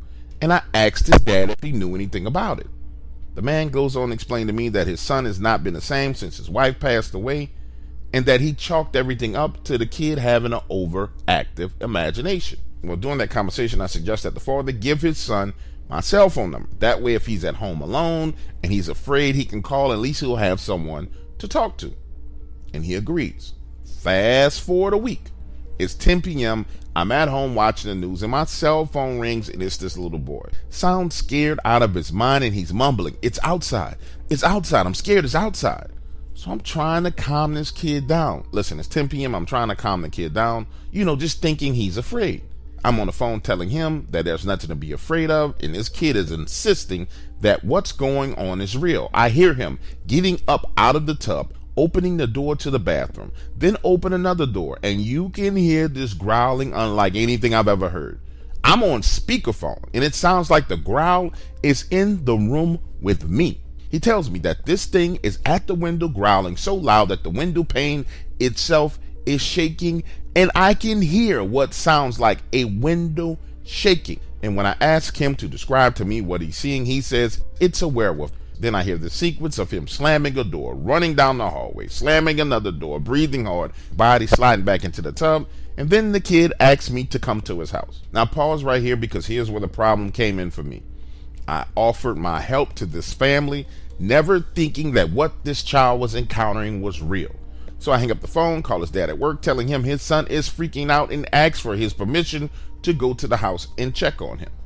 And understandably, with everything that's going on with the church, his dad is absolutely hesitant, but he gives me permission to drive over to check on him, but I could not go into his house, and that was fine with me. I tell him, listen, I'll go over there, sit in the driveway, talk to the kid on the phone so he doesn't feel alone. And I explained to his father that I will call him when I get there. Next thing you know, I'm throwing on jeans and a t-shirt, head out the door. They live about 10 miles away. When I get there, I realize why this poor child is scared. The house sits off the road, surrounded by trees. And I mean, from the side wall of the house, there's a space about 10 feet, and then there's nothing but dense trees. Imagine seeing, now I'm outside, in the car, calling this kid from the phone, and he's not answering. So I hop out, knock on the door, and there's still no answer. Now I'm worried, so I back my vehicle back down the driveway a bit, turn on a bright light so I can see, get out, go around the side of the house to do an inspection. There's no claw marks, no scratch marks, no nothing. So now I'm thinking to myself, for sure, this kid has an overactive imagination, Again, I'm knocking on her door, but there's no. So I go back to the car and call from my cell phone. I'm there in the car. The phone is ringing. He answers saying, "Turn off the lights. It's outside." Again, I'm talking to this kid trying to calm him down because he's literally hyperventilating. And it's important that you understand the mindset that I was in when I was holding this conversation. I am of the belief that this child has an overactive imagination. And just because a child has an overactive imagination doesn't mean that you disregard the child's fear. So I say, listen, let's pray and it will make you feel better. That's when this thing growls and I hear it myself, the most ungodly sound I have ever heard. Remember, the bright lights are on. I'm about 30 yards away from the house, have a clear view of the place. Then I see this head on the side of the house. No, that's not accurate. I see a head up high about the height of the gutter at the right side of the house, and these eyes are reflecting red from the lights of my car, and it's literally at the height of the gutter. Listen, as a man of God, I pride myself on watching my language. But for me, this was a what the hell moment. It was almost as if this thing wanted me to know it was there. Then it steps back around the side of the house. The whole time while I'm looking at this, the kid is on the phone saying, "It's out there. I'm telling you it's out there." Then there's this awkward 20 seconds of silence because I don't know what to say, nor do I know what to do. But there was one thing I had made up in my mind, and that was that I wasn't leaving this child. So I tell him, "Listen, stay where you are. I'm hanging up. I'm calling your dad, and I'm going to call you right back." I call his father, tell him I'm outside of the house, and there is definitely something here. You can hear the construction equipment in the background. And I tell him, "Listen, I refuse to leave this child here alone after seeing what I saw. Is there someone in your family I can take him to be with?" That's when his dad goes on to explain to me that the only family member that this child had was his auntie, who lives 20 miles away. But the two of them don't speak, and they haven't spoken much since his wife died. I go on to explain to him that after what I saw, it is better for this child to be with her than to be in this house alone. So I ask him for his permission to take this child from the house and bring him over to his auntie, which leads to me begging and pleading with this kid to open the security gate for the next 20 minutes and just come outside and get in the car. My plan was to drive all the way up to the steps, and all he had to do was jump in the car. The two of us could pull off, but understandably, the kid is too scared. So I have to leave the safety of the car to go get him. Now, before I get out of my vehicle, I say a prayer asking God to protect the both of us. And this is why I'm sharing the story, because what happens next was nothing but God himself intervening. I pulled all the way up to the house, bumper almost hitting the steps, get out, bang on the security door. The kid opens up, and I tell him quickly, "Come outside and let's go." But he's hesitating right there in the threshold. Pull him out of the door, closing the front door and the security gate, take him to the driver's side of the car, open the back door, literally shoving this kid in the vehicle, closing the door behind me. And that's when he screams, "It's behind you, it's behind you." And when I turn around, this thing is 10 feet away from me. 9 feet tall, standing on two legs, and it smells like death. And by death, I mean like a rotten corpse. Listen, it's there, one leg in the air like it's trying to step towards me, but it's frozen. And when I tell you I get a clear look at it, I get a clean, clear look at it. People describe them as hairy wolves, but nope, what I saw looked exactly like the monsters from the movie Underworld. Hardly any hair, just these patches of hair on his chest, and it was muscular to the point of striations. Its muscles actually had muscles. And imagine the scene. It's literally there suspended. Then I got a quick glimpse at what was holding it. And then I got a quick glimpse at what was actually holding it. And for a split second, I saw what looked like a giant hand wrapped around its neck. Just a gray, smoky hand, literally the size of my car door. That's when I hopped in the vehicle and backed away. When we get on the road, I call his dad and tell him that he has to leave work. I do not care what his bosses say, and meet me at his auntie's house. Well, by the time I get to this woman's house, the dad is already there. The two of them are outside arguing. When this child sees his father, he hops out of the car, runs full speed, jumps into his arms crying. The auntie sees The fear in his kid and our heart begins to melt. That night, we go inside. I explain to them what I saw and what this child has been dealing with, and she agrees to watch him. Then I force the two of them, the father and the auntie, to come to me for counseling, explaining to them that their differences are nothing compared to their obligation towards this young child. 3 days later, we're in my office at the church talking, and I walk them through the entire encounter, step by step, explaining to them that their differences are nothing. Turns out that they both were angry and scared. He was struggling with the death of his wife and doing everything he could, and she was caught up in regret and didn't know how to express it. She wanted to do more, but something was holding her back. That day, the two of them agreed to work together to raise this child. And I insisted that he had to move the child away from their house. The church had money, and we would do anything we could do to help.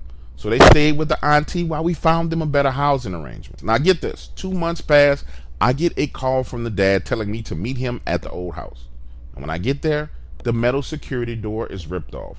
The front door is gone. And when I say gone, I mean it's missing. You cannot find it. The man has tears in his eyes, and he explains to me that he was coming home from work and he decided just to drive by the house to see what was going on. And after seeing the condition of the house, he came to the realization that had I not intervened, he potentially could have lost his son and his wife. As of right now, as I speak to you, the father has another job, thanks to one of the members of the church who owns a residential construction company. He doesn't have to work nights anymore.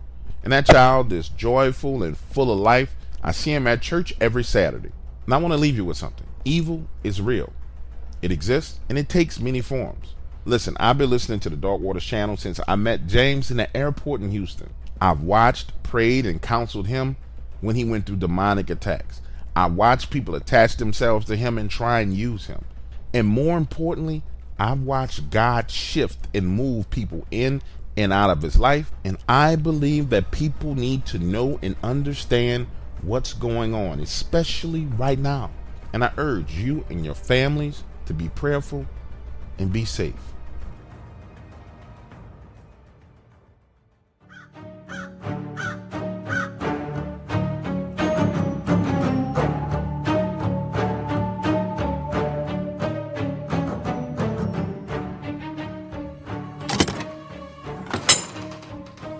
What are you doing in this room?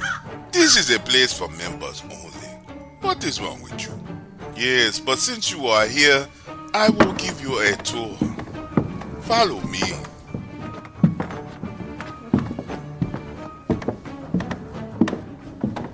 Over here on this wall is where I keep the heads of all of my enemies. These are my most prized possessions. Yes, right here. Look at him.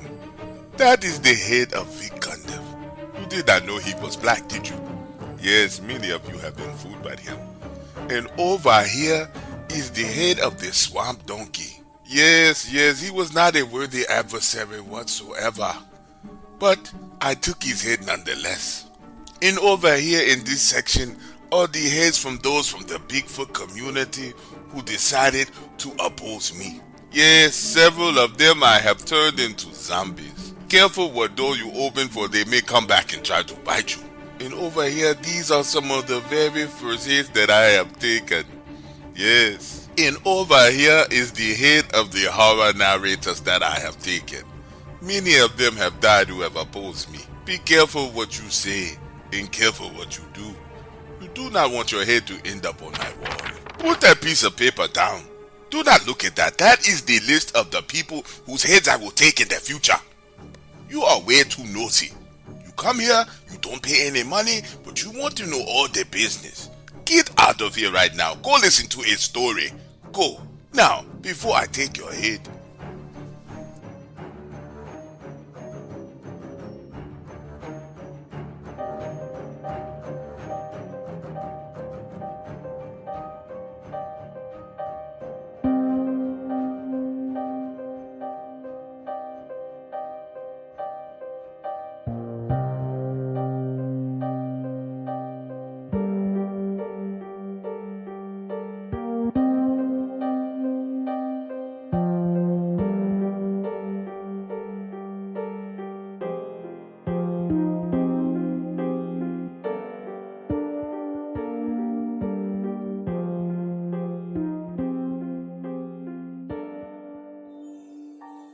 So before I start this encounter, let me beg you not to judge me. Because some of the stuff I'm about to tell you is really funny. But it wasn't funny at the time because I needed help. For real. I mean, I really needed help. And thanks to my father, I got the help that I needed. And I no longer use drugs. But back then, I was on that flocka. I started using it while I was in prison for breaking and entering. And that's a whole entire another story. But when I got out, I was addicted. And the problem with flocka, it sends you through this cycle where you get high and at first you're jittery and anxious. Then you relax for about 30 minutes. And next you get paranoid, like people are watching you, even when you're alone. When I was on that flocka, I would think that there were cameras in the outlet in the house. Then after you get past the paranoia, you become delusional. I mean, for real delusional, thinking that you got superhuman strength and that you can do anything. Now, it was important that I explained that to you so you can understand the dumb shit that I did. But it doesn't excuse it whatsoever. A little bit more about me. I'm a full-fledged country boy. Hell, as a kid I had shoes, but I refused to wear them. Ran around barefooted. Climbed trees barefooted. Went into the store barefooted. I'm the reason why they put the signs outside of the store that says no shoes, no shirt, no service. That's me. Our family has 2 houses on the property. One towards the front and one towards the back. Now, the house where I live on the back side is run down. And behind that house is nothing but woods and woods for miles. Well, this particular night, I'm high on that flock and I'm going through the cycle that I told you about. I get to the paranoid part and I feel like someone is outside watching me. Now, if you ever been high on drugs, even something as simple as weed, you know you gotta talk yourself through being high. Kind of to calm your nerves. So I'm walking around the house saying, Jim, ain't nobody out there in them woods, nobody's outside, you just being paranoid. And once we come down from this high, you need to leave this shit alone forever. Now understand, when I tell you flocka gets you high, it gets you high because I'm there in the house alone with no shirt on and no shoes, holding an entire conversation with myself. Literally answering myself, saying, man, you're right, but every time I look out them windows, I see something moving. Now pause. Like I told you, I'm a country boy. We live in the country. There's no window blinds, no curtains, no shades, none of that. And I swear to you, I see what looks like a head pop up into the window, take a look, and then go back down. First I saw it when I was in the living room. Then I saw it again in the kitchen. And when I went to the bedroom to turn off the television, I saw it out the corner of my eye again. But you gotta understand, I'm high on that flocka and I know it. So I'm writing the whole thing off as I'm just being paranoid. But the next thing you know, that paranoia starts to intensify and I get thirsty. So now I'm in the kitchen getting me a glass of water. And I swear to you, I saw something move by the kitchen window. Scared the shit out of me. In my kitchen, there's a hole in the floor about the size of a dinner plate. So I turn off all the lights, lay down on the floor and listen through that hole. And now I'm hearing footsteps. But again, I'm high on that flocka. And I know it makes you paranoid. So I lay there on the floor, in the dark, on my stomach, for about 10 minutes, listening. And I can hear clear footsteps outside. And that's when one of the other side effects of that flocka kicks in. It causes you to get extremely relaxed. So now I'm laying on the floor next to this hole and all of my muscles begin to relax. My body starts to feel heavy. My lips are laying on the floor and I start drooling for about 5 minutes. But the entire time I'm laying there on the floor drooling, I still hear those footsteps. And again, I'm on that flocka and I've been on it for a long time. So I know I'm going through this relaxation phase. I'm coming out of the paranoia phase. So what I'm hearing is actually real. But right then and there's when the final phase of this high kicks in. And I like to call it the Superman phase. My brain starts talking shit. You done picked the wrong fucking house to come around talking about robbing. Must be out your fucking mind round here messing with me. Now I'm up, moving around, looking for my shotgun. I find the gun but drop the shells all over the ground. I'm in the bedroom. The only light on in the house is the light in the hallway. Imagine a scene. I'm there, bending down, picking up the shells when out of the corner of my eye, I see this head pop up again. And it looked to me like a damn Bigfoot head. We have them Bigfoots around here, and I have seen them Bigfoots. But again, let me remind you, I'm high on that flocka. So inside of my head, it's not right. I'm saying, this motherfucking Bigfoot gonna come up here and run up on my house? No, I'm gonna go outside and I'm finna shoot you in the dick. So now I'm standing there loading the shotgun, walk out of the bedroom, turn off the lights in the hallway, go to the back side of the house, turn on the back floodlights, go to the front side of the house, turn on the front floodlights, head outside, make a left, go around the side of the house, and when I get to the side of my house, it ain't no damn Bigfoot. This thing is 7 feet tall, black as midnight, so black that the lights from the side of the house are hitting his fur, and it looks as if that light is being absorbed by this fur. Now looking at it, it's a black wolf standing on his hind legs with this gigantic snout, and this thing is looking at me like, what is your little ass about to do? Now, let me pause right here in the story and say this to you and remind you again. I'm high on that flocker, nowhere near in my right mind. And my high ass decides to raise that shotgun, and I say out loud, if you don't get from around here, I'm gonna shoot you in your dick. And as I'm raising that shotgun, its demeanor changes, its lips curl up, showing its teeth, and you can see the intensity in its eyes change. But when I squeezed the trigger, I realized that I did not chamber a round. So now I am chambering a round, and it takes off running into the woods. And again, let me remind you, I'm high on that flocker, so I go chasing into the woods after it. Mind you, I have nothing on but a pair of shorts, and I run 25 to 30 yards into the damn woods chasing after this thing. Imagine the scene. I'm there in the darkness, that flocker is still in my head, making me think I'm invincible, and I hear this thing circling back, coming in my direction. So I head towards the sound. Now, when I get to that area, there's nothing there, but I hear it circling around behind me again. So I head back in that direction. Listen, I'm in the woods for a solid 10 minutes in pitch black darkness, looking for this thing. And then I start to hear this voice in the back of my head. It sounds like someone screaming underwater, trying to communicate with me. And I know what it is. It's my damn common sense trying to talk to me. That's what that flocker does to you. It suppresses all common sense. But I hear this screaming in the back of my head, and it gets louder and louder and louder and louder. And then it becomes clear, saying, hey, it's more than one of them out here. Now that's when I come down from that high and come back to all of my senses, looking around and realize that I am outside in the dark in the night with a damn werewolf. And it may just be more than one.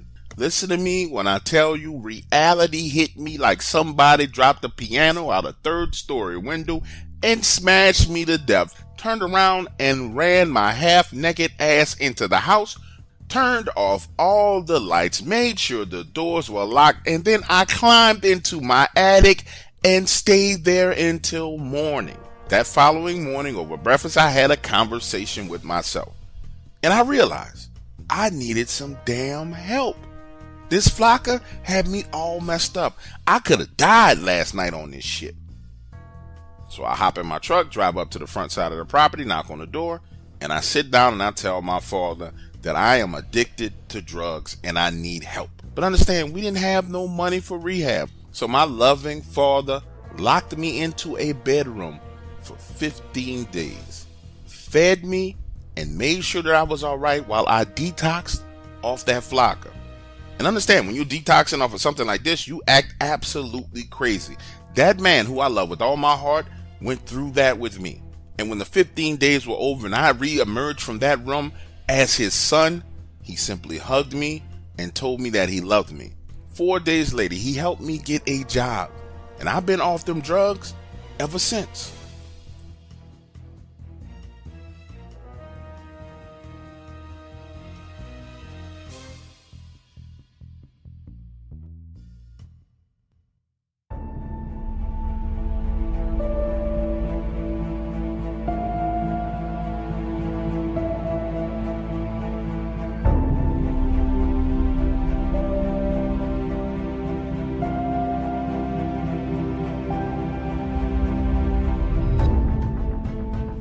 Driving for Amazon in the country of Alabama is so much more different than when I worked in Montgomery. In Montgomery, the routes are shorter with stops all over the place inside of the city.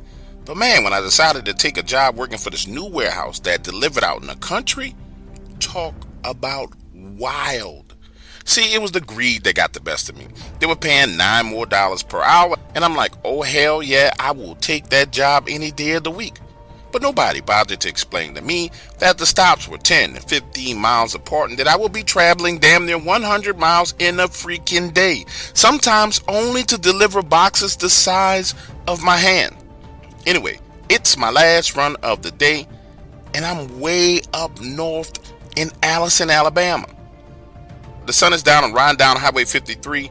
This place is so far out in the country. Honestly, if my freaking GPS would talk, it would be like, dude, you are out in the sticks. Turn around, danger. Turn around, danger. Nonetheless, it tells me to turn right down this road and says my destination will be up ahead on the left. Okay, so I turn down this dark road. It's got trees overhanging the road like a freaking horror movie, but I don't see no house and I don't see no mailbox. Then the road comes to a dead end. So I turn the van around, riding slowly, looking for at least a mailbox. I'm riding along and this man jumps out into the road with his hands up in the air, waving, screaming, saying, hey, are you Amazon? I drive a van with Amazon on the front, the side, and the back, and I'm thinking to myself, shit, this man looks crazy. He cannot read. What the fuck is about to go down? He tells me that he's been waiting for his generator for over a week. And I'm like, okay, so you don't want me to leave it right here in the road. Where's your house? That's when he walks over to the side of the road and opens up what looks like trees and brush, but it's an entire fence decorated to look like trees and brush. Now I'm saying to myself, oh hell no, this is some Texas Chainsaw Massacre type bullshit. Who in the fuck lives like this? He tells me to drive up the driveway, so I turn in, drive up this driveway. There's trees on both sides of the road. Then it opens up and I see some of the weirdest shit I've ever seen. This man's house is nice. In fact, it's absolutely beautiful. Well manicured lawn, wraparound porch with a swing, painted white. I mean, absolutely gorgeous. Beautiful. Gas lamps outside. The only problem is, this dude has crucifixes all over the place. I mean, big old crucifixes on the side of the house, little white crucifixes in the front yard. And I'm saying to myself, holy crap, I done rolled up on the end of the world cult. Let me give this man his generator and get the hell out of here. But so I pull up, open up the back of the van. Understand, this generator is heavy as hell. And he says, so you're the new Amazon guy? I'm like, yes. And he says, have you heard what happened to the old guy? I'm like, no. Now, I have this heavy generator on the dolly. I'm rolling it up to his front steps, and he says, listen, I know this may be an inconvenience to you, but I tend to order a lot of stuff from Amazon. But if you deliver to my house first, you should be fine. Do not wait until after dark to deliver to my house. It's not safe. I look around, see all of these crucifixes, and honestly, I'm not trying to be a smart ass when I say this to this man, but I said, listen, based on all these damn crucifixes you got out here, this looks like the safest place in the United States. But he just smiles at me and says it keeps the evil away. Then he grabs that generator, drags it into the house, and before he closes his front door, he says, will you close the gate behind you when you leave? All you have to do is grab the 2 ropes and pull them, and it will latch automatically. So I hop in my van, drive back down that roadway, park along the road, get out, walk around. So I'm standing there for a split second, marveling at how this man has decorated his front gate. Sure enough, there are 2 ropes there. When you pull them, the gate closes, and he even has this fake foliage that protrudes all the way out and disguises the dirt road underneath it. Imagine the scene. I have to circle around the front of my van to get in and drive off. So I'm in the process of circling around when I hear this yelling, screaming, roaring growl. Scares the bejesus out of me. Hopping in the van, cranking it up, flooring it, pulling away, and when I look through that side view mirror, I swear to you, if I'm lying, I'm flying. There is a giant black wolf standing on 2 legs that walks out into the road, and it's looking at my van. I see the red reflected in its eyes. It's from my tail lights. Listen, this was the first time I delivered to the Mosley's property. The second time, I damn near had a fucking heart attack. Gonna get a lot of dough. Anything is possible. Turn me up in the headphone. Yeah. Trying to get a lot of dough and dirt through all the obstacles, cause anything is possible. Yeah. Oh man, I got a lot of gold. Stack that bread and vomit nose. Anything is possible. Yeah. Trying to get a lot of dough and dirt through all the obstacles, cause anything is possible. All right, fast forward. The next day, I'm off work, and the following day, I go in. When I get to the warehouse, I ask my supervisor what happened to the last dude that worked my route. He answers me with this aggravated tone, asking me why, and I tell him, listen, one of the homeowners on my route alluded to something bad happening. I just want to know what's going on. The problem was my supervisor is not the straightest fork in the drawer. Dude is dumb. So he starts to ask me, what do I mean by elude? And I got to go through the process of explaining to him what the word eludes means. And once he has the understanding of exactly what I'm saying, his reply is, oh, nothing happened. But he can't look me in my eyes. So now I'm shifting my head, bending my neck, trying to look him in his eyes. And I'm like, dude, why are you lying? Even with me calling him out, he still can't look me in my eyes. And he says, look, don't worry about it. It's nothing. So a few days pass and there's no deliveries for Mr. Mosley. Then Friday comes around and he's got 2 packages. So I listen, take that shit over to his house first thing in the morning. Understand, this is way out at the end of my route. So I start there and begin working my way backwards. I get to his house, open the gate, and all those crosses in the yard, over 50 of them, are broken, thrown all over the place. Looks like no one's home. So I deliver the packages and leave. Next time I come to the house, the crosses are back in place and Mr. Mosley is sitting on the porch. I ask him how he's doing. He tells me he had a long night. Then he goes on and continues with this coded secret language talk that he had been doing the whole time, saying, you know what? You're smarter than the other gentlemen who worked this route. You make adjustments.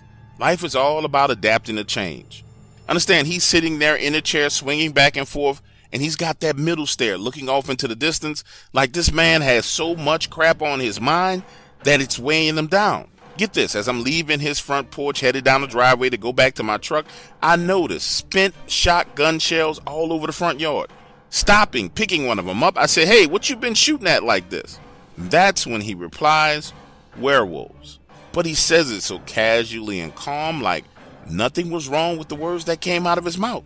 Now, based on what I had saw, that I figured it was the perfect time to ask him what happened to the last guy who worked this route. And he says, oh, you talking about Chris. Man, he was such a good kid. But he couldn't take it anymore. You see, Chris was hard-headed. Thought he could do things his way. Real stubborn.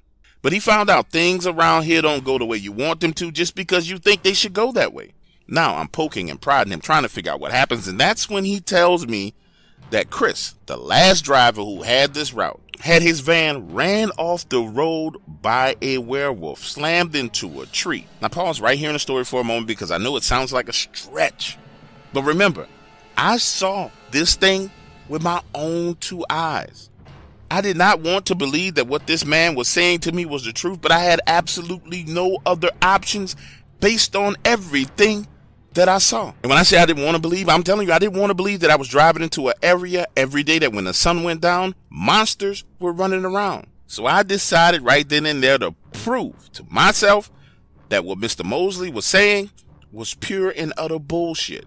I asked him, hey, do you have a way to get in contact with Chris? And he goes inside, comes back out with Chris's cell phone number written on a piece of paper.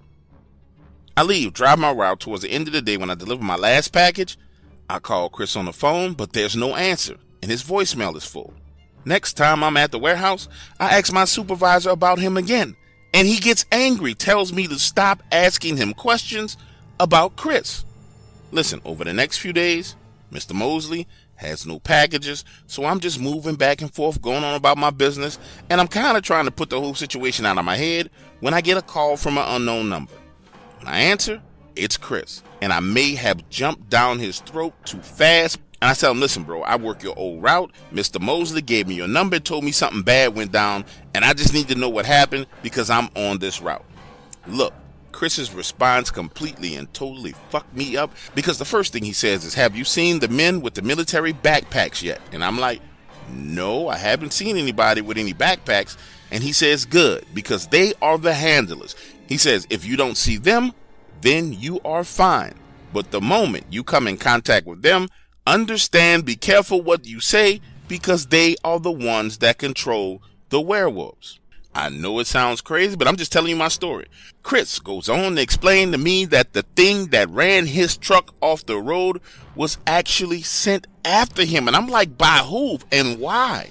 Right then and there, in the middle of me asking him that question, not only does my cell phone hang up, but the damn cell phone restarts itself and goes into safe mode. Almost as if someone was telling me that I needed to get my ass off the phone with Chris. It wasn't safe. Imagine the scene. I'm there driving along in my truck thinking to myself, yo, this is some straight up cloak and dagger bullshit. I have absolutely no interest in this whatsoever. All I'm trying to do is make my deliveries and make my money. This is some bullshit.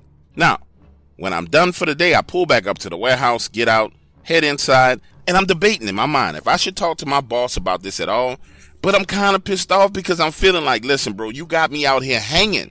Like, you could have told me there was some weird, crazy shit going on. So I confront him and I say, hey, boss, listen, I talked to Chris, who used to work here, and I'm confused because I'm trying to figure out why you didn't take some time to explain to me that there's some X-Files conspiracy going on with this route. That's when he finally pulls me into his office, closes the door, and says, look, drive your fucking route and shut up. I don't need them people coming back in here messing with us, bro. All you need to do is drive your route. If there's a problem at the Mosley house, go in the daytime and you will be fine. Don't go over to that house at night and you shouldn't have any issues. But hold on, for you listening to the story, I need you to understand something. You see, I'm standing there feeling played because he knew this shit from the time I was hired. He knew all this shit from the time he gave me Chris's route. So that wasn't going to work for me, man. Dude, you sent me into harm's way. Those were the exact words that came out of my mouth. Bro, I don't know what the fuck is wrong with you, but you sent me into harm's way with no warning. I don't even feel like I can trust you. I don't know if I even want to keep this job at this point in time. Understand, the words that came out of my mouth wasn't so much about expressing myself or just getting it off my chest. I was dead serious. And he could tell, like I was angry, wanted to do something to him. That's when he looks at me, he says, you know what? So you talked to Chris, right? And I'm like, yeah, I talked to Chris.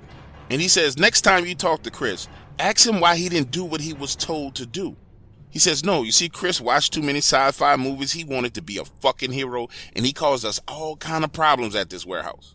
My boss puts it all in perspective for me. He says, you and I are a hell of a lot alike, and you need to listen to me. You see, I want to pay my bills, and you want to pay your bills. You took this job because of the raise, and that's the only reason why you took it. Be honest with yourself. Same reason why I took the managerial job was because of the raise. And what happened to Chris? Chris brought it upon himself. As long as you understand that, you will be fine.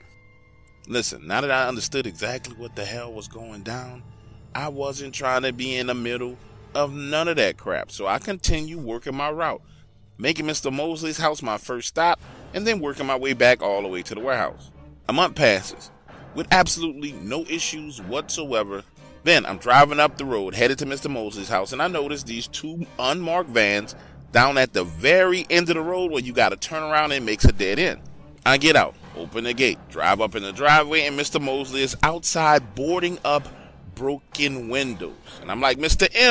M, what the hell is going on? But he quickly turns his head in my direction and begins waving, telling me, hey, everything's okay. Just leave fast. I'm walking up to his porch with his package, trying to talk to him, and this guy comes walking around the side of the house. 6'7", slender, bald-headed, cargo pants on, black t-shirt, sidearm on his right leg. This guy not only looks like he's the part of some type of military organization, but he looks like a badass motherfucker who's a part of some type of military organization. I'm telling you, it was the way that this man walked that let you know immediately, nope, I'm not fucking with him. Because he walks around that corner, comes all the way up to the steps of the porch where I'm at, and he says, have you made your delivery yet? Not only was it the way he walked, but it was his tone of voice. Everything about this dude just oozed I will fuck you up in a heartbeat. I don't know why I did this, but you know how it is when you know somebody's trying to punk you and you can't really do anything about it, but you want them to know that you kind of not afraid of them. So I'm slowly putting the package on the ground, looking up at him, and he says, drop the package before I fuck you up and leave. Now imagine the scene. I done dropped those 2 packages right there on the 3rd step. I'm backing away from him, and I'm like, yo, Mr. M, you okay? You need anything? Is everything all right? And he reluctantly looks back and tells me he's fine. So I leave, finish my route. Another month passes, and this man has not had a package ordered whatsoever.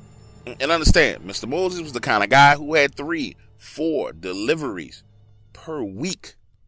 But all of a sudden, nothing.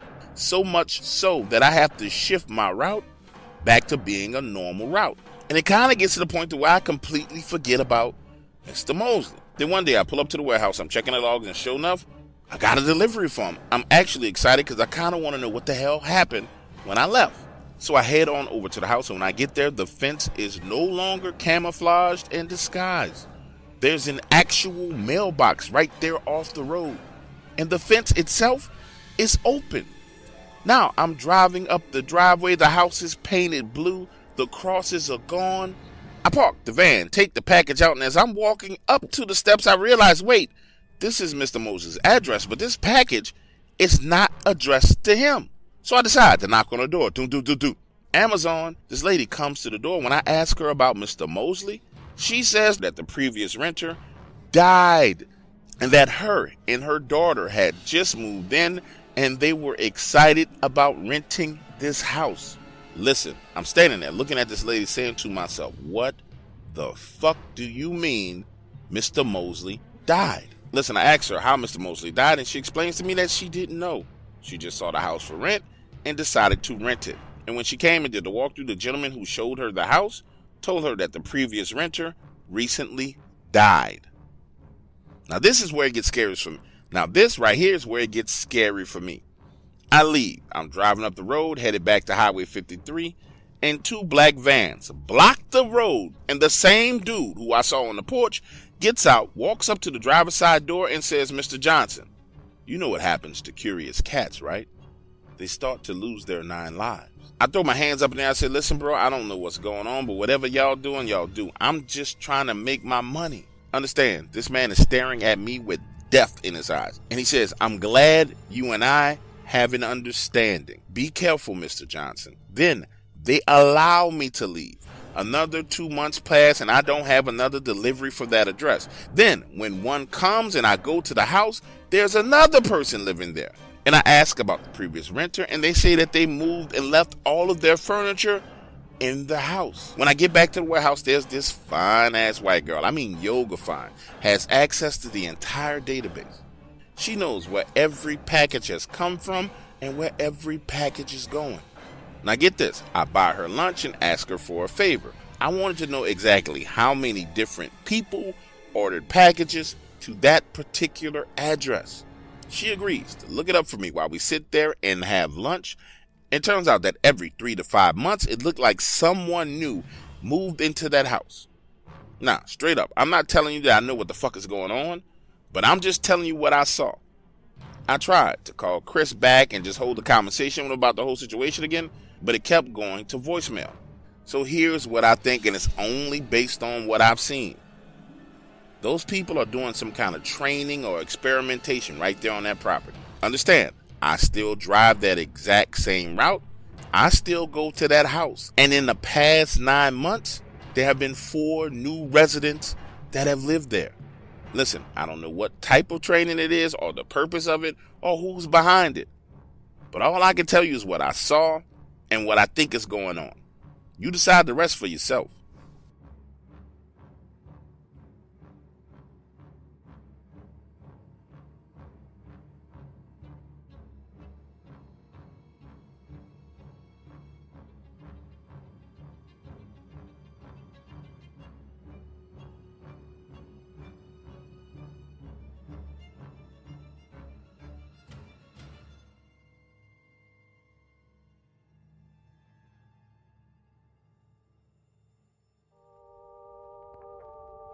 Yeah. I told my squad we gonna make it out. One way or the other. Yeah. I had some hoop dreams, but no jumper like I'm Adam. My pen is too clean, so I had to stick with rapping. My life is hella deep, dog, you couldn't even fathom. Listen, back in these days, I'm 16 years old, broke, and in my hood, everybody and their mama selling dope. So I go to the neighborhood hustler and take a job as a runner. Now listen, Baltimore is known for violence and murder. And this job that I took required me to ride my bicycle around some of the worst areas of the city, making deliveries to other dope dealers. Now, I quickly learned the best way to avoid being robbed was to do it early in the morning. I mean, 6 o'clock in the morning as soon as the sun rises, while all the rest of the dope boys. And that was the only way I can get into some of these neighborhoods and avoid trouble like being robbed and shot in the freaking head. However, at 16 years old, is when I learned the truth about what really goes on in Baltimore. And you know how old folks used to tell you these things. I remember my grandmother saying, you will know the truth and the truth gonna set you free one day, boy. You gonna get it together, boy. One of these days, you gonna learn the truth about what's going on and it's gonna get you together. Listen, let me tell you about the day I learned the truth. I'm riding my bike from my neighborhood into Liberty Heights at 6:15 a.m. And you know, I never really paid attention to the neighborhoods. It's kind of like when you grow up in a war zone, you adjust to it. It's just a war zone. Anybody else who came into these neighborhoods would notice these boarded up, dilapidated row houses, and it would freak them out. But for me, it was home. Anyway, I'm out there riding my bike. I cut through the park, cross into Liberty City, make a left, and now I got about 12 blocks that I gotta ride up to get to where I need to go. Riding along, looking at these rows and rows and rows of dilapidated houses, and I realized there is graffiti everywhere. But it's all the same graffiti symbols. Now, I had never noticed this before. I ride about 4 blocks and it's quiet and dead still out there like something from a zombie movie. Now, I need to go over a block to my left, but I noticed some cats up there on the corner, and I wasn't taking a chance of confronting them, so I cut through one of these alleyways. Again, I'm going through the alleyway and I noticed the graffiti everywhere. I'm just riding along, thinking to myself, look, let's get where we need to go, get this done. Once we get this delivery made, it don't matter if somebody try and rob us because we ain't got no money. They just gonna let us go. So I'm riding through this alleyway and I noticed that the walls themselves seem to be swirling and moving around. And at first I'm thinking I'm losing my mind. And to be clear with you, I didn't do no drugs, I didn't smoke no marijuana, I didn't do anything at age 16. I am there, and that graffiti on those walls look like little portals that are swirling around. Then I see what looks like hands coming out of one of those portals and reaching out and pressing the palm of the hand against the wall like something is trying to pull itself through. Bro, I'm telling you, I stop on the bike and I sit there and watch as these hands are struggling to try and get a grip on the wall. Listen, then I look up the alleyway that I was riding through and it's the exact same freaking thing in every location where this graffiti is. Now, if you ever ridden a bike, you understand the position that I was in. My butt wasn't in the seat. I had both of my legs on the ground, the bicycle in between my legs, and I'm standing there looking, and I'm saying to myself, Chunky, man, you tripping? Just get where you gotta go. You freaking tripping. Something going on, right? So now I start riding the bike. As I'm riding the bike down that alleyway, these hands are coming out everywhere. It's literally like something is trying to crawl into this dimension. And it's not one thing, it's a whole lot of things. So I get out of that alleyway, I make a left turn, and when I come up this next block, remember I was trying to avoid those guys at the end of the other block. When I come up this next block, nobody's there. I'm pedaling full speed ahead. I still got about 6-7 more blocks to go to get to my destination. Then I gotta cut back over and get back on the street that I was originally on. The whole purpose of me doing this was just to avoid those guys. Man, I'm riding along, looking at these dilapidated row houses, and I'm seeing all kinds of stuff, like wings coming out of walls, feet coming out of walls, all kinds of crazy stuff. I'm saying to myself, man, I know I'm not on drugs. I have got to be losing my mind. Nonetheless, I get there, I make my delivery, right? When I tell you I absolutely refuse to go that way back, I ride all the way around that entire neighborhood And it takes me like an hour and a half to get back home. Now get this, when I get back home, I go in the house, my grandmother's there, she's asking me where I've been, what I've been doing, why I'm up so early. It's not like for me to be up early in the morning. And I say, Grandma, I gotta tell you what I saw. I sit down at the table and I tell my grandmother what I saw. She says, baby, this city is full of evil, destruction, and murder, and what God was showing you were the spirits behind it. And I'm so happy that he showed it to you, because it means that you're going to leave Baltimore. My grandmother is telling me at age 16, I'm going to leave Baltimore. I'm saying, Grandma, ain't no way in hell I'm getting out of Baltimore. I done dropped out of school. My life is a mess. No way I'm going to be able to leave this city. Get this, time passes. I'm 19 years old. My girlfriend gets pregnant. I have my first son. And my girlfriend is on me about leaving Baltimore. She says, look, we need to leave this city. I don't want to raise a kid here. We need to move down south. And every day, we need to move down south. We need to move down south. The two of us are living in a house with my grandmother. My grandmother passes away at night in her sleep. And we go through the process of the funeral and the madness and everything that ensued. And finally, my girlfriend says, listen, your grandmother left $10,000. Let's take the $10,000 and let's just leave. So we did. We packed up, we left Baltimore, and we moved to Mississippi. With only $10,000. We packed up, left Baltimore, moved to Mississippi with only $10,000. No job, no nothing. And man, when I tell you that was a struggle, it was an absolute struggle for me. It seemed like no matter what I did, I couldn't find work. And when I finally found a job, I got fired. Then, all of a sudden, things seemed to get better. My old lady got a job, and then I got a job. And we've been here, right here in Mississippi, ever since. Her parents want us to come back to visit them in Baltimore and bring their grandkids there, but no, I'm not going back. I'm never going back.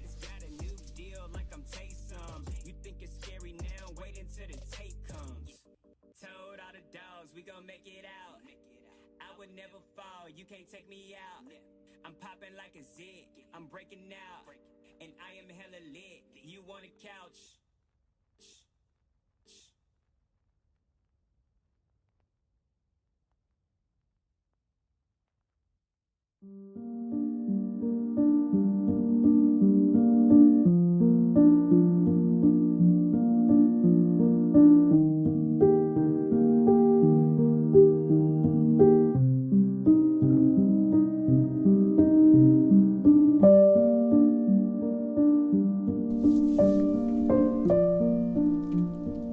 I've been in the Postal Service for 30 long years.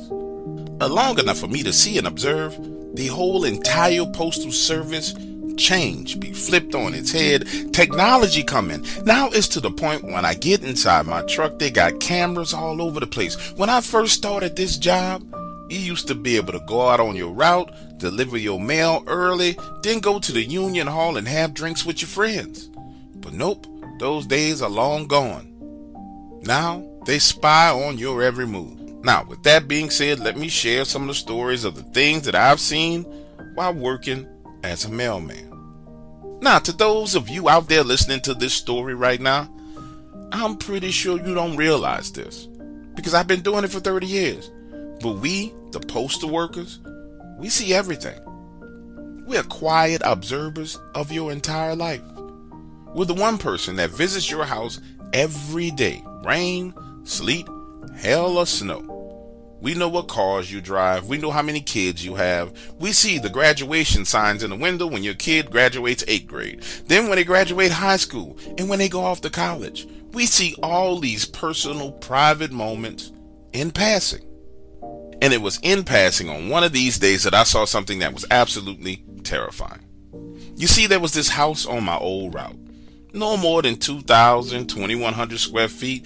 Really cute, neat house. Great front lawn, well manicured, beautiful flowers. Walking up to that house every day, it seemed like a little small slice of paradise.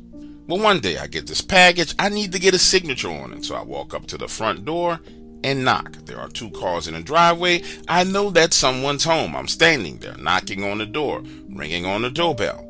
And for a moment, I hear movement inside, but no one comes to the door. And this house had one of those huge picture windows, like one gigantic window with blinds and curtains. So I ease on over to that window, peek my head in, and I see the most beautiful, gorgeous woman in the living room laying on the floor doing stretches.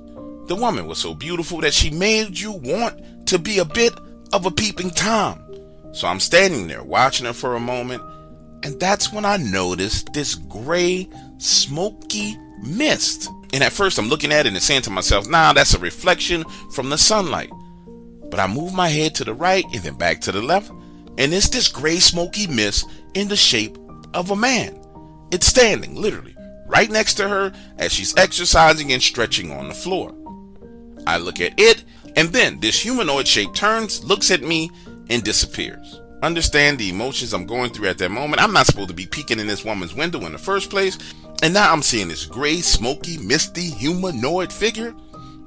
That's too much for me. I head back over to the front door, knock on it one more time, and as I'm walking away, this beautiful woman opens the door. I mean, absolutely excited, a gigantic smile on her face saying, thank you so much. I've been waiting on this package for weeks. She signs for the package, gives me a beautiful smile, closes the door, and I turn around and go about my business. The next day, I'm back on my route. They got some mail. I deliver it, think nothing of it. And then about a solid week passes of me just dropping off regular mail. Nothing special, dropping it in their box, going on about my business, and they get another package that needs a signature. This time I walk up to the house, knock on the door, and this huge, muscular, handsome guy opens the door. I say, sir, I got a package for you. Need you to sign right here. How are you doing today? Now pause right here in the story. Have you ever asked the person the question, how are you today? And been under the impression that it's a rhetorical question, like, we're not going to have no whole conversation based around how you're doing. It's just kind of being polite. How are you? They're supposed to say, I'm fine. I'm supposed to give you your package, turn around and go about my business. Well, that didn't happen. I say, how are you? And this man lets out all of his business. I mean, every little bit of his business. He says, man, I'm having a rough time. So I'm standing there listening to him. He's going through how he's having problems at his job, how he's having problems at home with his wife, how he's sleeping on the sofa and things aren't going well, how their dog is sick with cancer, and he goes on and on and on with all of these negative experiences. And then as he gets to the bottom of the list, the very, very bottom of the list, he says, man, I think I'm going crazy. Imagine the scene. I'm standing there with my mail bag slung over the front of my chest. This heavy mail. It's hot as hog piss outside. And I'm trying my best just to give this man some attention because clearly he's having a meltdown. That's when he says, man, I've been seeing something in his house. It's like this gray smoke that moves from room to room and it's just got me all messed up. I don't know what's going on. I interject and I say, sir, are you talking about like a gray humanoid misty figure? And he says, yes, almost like a gray shadow that walks from the bathroom into the kitchen. It comes up and down the stairs. And right then in that moment is when I go on to admit to him what I did. Last week, I came to your house to deliver a package. I was knocking on the door. I heard noise inside, so I decided to peep through the window. Your wife was there doing her exercise on the floor. And when I say that, his eyebrow kind of lifts up like, what you doing looking at my wife? And I tell him, no. I was just trying to see if someone was at home. But sir, while I was looking through that window, I saw a gray, humanoid, smoky mist standing right next to your wife while she was exercising.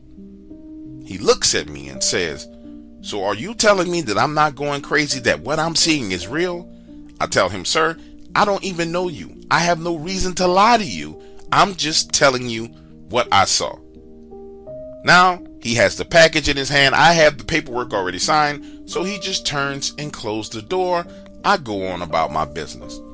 Another week passes of me just delivering mail, not paying attention to anything that's going on. That whole situation slips my mind. And then one day I'm walking up to his house. He's outside cutting the grass, and my man has the biggest smile on his face I've ever seen. He comes over to me, and he says, hey, what's your name? I tell him my name, and he says, you know what? I want to thank you because for real, I thought I was going crazy. But it turns out you were right. There was something inside of our house. And he goes on to explain to me that he had a friend come over that was a preacher and that the preacher saw exactly what he was talking about. And they went through the process of cleaning his house out. And ever since his house was cleaned out, everything has gotten better. He's no longer sleeping on the sofa. His wife is more attentive to him. The dog died, but they got another dog. And he's like, man, things at work are going better. I'm so excited. Now, understand, I'm just a mailman, baby. I don't know nothing about what he's talking about. But what I do know is that man's life seemed to have gotten better after he dealt with whatever the hell he needed to deal with. But as I go on to tell you these stories, understand, I'm just sharing with you my encounters. I don't know anything. I'm just a mailman, baby.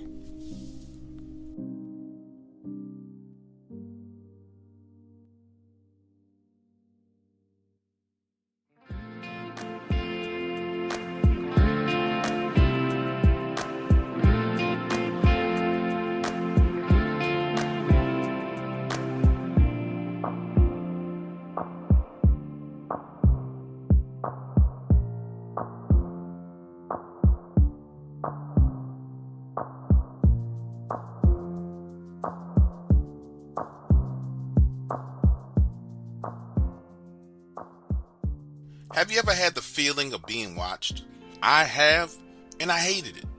Then, when I came to the realization of what was watching me, let me say that right. When what was watching me decided to show itself, man, no words can describe the fear that I felt. Look, I live in a trailer park just north of Mandeville, Louisiana. And the way this trailer park is set up, it's a gigantic horseshoe. And my trailer sits in the very middle of that horseshoe. Now, this horseshoe is completely surrounded by woods, and behind those woods are nothing but swamps. Now, back when all this went down, I just so happened to be working a job that was these crazy hours. One day I would get off at 9 p.m. The next day I would get off at 10 p.m. Some days I got off at 3 p.m. Then I went through these series of nights where I was starting to get off at 2:30 in the morning. Now, that kind of job does havoc on your body and your sleep schedule. So now, when I get home at 2:30 in the morning, I'm wide awake. So what I did to calm myself down was go outside, sit on the porch, smoke a cigarette, and have one beer. To be clear with you, I'm not an alcoholic. A 6-pack will last me 6 days. I come home, smoke a cigarette, sit on my porch, and drink a beer. Now, periodically, when I came home, I would sit out there, smoke my cigarette, drink my beer, have music playing on my cell phone, pretty low but loud enough for me to hear. I would get this feeling that something was watching me from the woods. Now, it wasn't every night, it wasn't every other night, but periodically, I would get the feeling, a strong feeling that I'm being watched. And on those mornings when I was having that feeling, it was so strong that it would run me inside. Now listen, a lot of strange, weird events started happening in my life around this time period. Having trouble at the job, having trouble with my old lady. Things are kind of going off the rails. Then I get off work early one morning, about 2 a.m. I may get home about 2:15, and there's this storm rolling in. It hasn't started raining yet, but you know how it is before the rain kicks in. You got the wind, you got the thunder, you got the lightning, but you don't have any rain. I'm outside, sitting on a porch, smoking my cigarette. I crack open the beer, the wind is blowing, the smoke is swirling, and I'm saying to myself, man, I don't know what's going on. It feels like I'm having a run of bad luck. Thunder rumbles, lightning flashes, and I see something out the corner of my eye move. Now, to be clear with you, at that point in time, I didn't have the feeling that something was watching me. But wait, slow down. Let me explain one more thing to you so this all makes sense. Let me explain the configuration of my trailer. I almost forgot to tell you this. So, my trailer at the back of that U didn't go horizontally left to right. It went vertically. So, my bedroom window, which was at the back of the trailer, was facing the wood line. If you were standing on my front porch, which was really more of a deck, and you looked to your right, you saw wood. If you looked to your left, you saw all the rest of the trailer homes in this section. It's important that you understand this so you can understand what happens next. I'm there, cracked open the beer, cigarette lit, smoke is twirling, lightning flashes. I look and see movement. But like I said before, at that moment in time, I didn't feel like anything was watching me. About 45 seconds later, the feeling hits me that something is looking at me. And I'm not talking about the regular feeling of being watched. I mean the hair starts standing up on my arms. There's this static electricity in the air, lightning flashes again, and I see movement again. Now imagine the scene. It scared me so much. I'm standing up, have the front door propped open against my leg, and I'm ready to dart into the house. That's how scared I am. But I gotta see if what's going on is real or if it's all in my mind. Now, you know how it is when it's pitch black outside, lightning is flashing. It's like the lights come on briefly, then go back off. So the lightning is flashing, thunder is rolling, lights going on and off outside, and I'm not seeing anything. I'm just about to calm down and say, okay, you're tripping, you're bugging, everything is fine. Bro, then this lightning bolt goes across the sky. One of those long lightning bolts that looks like fingers. And bro, I see what looks like a freaking walking hyena less than 50 feet away from my deck.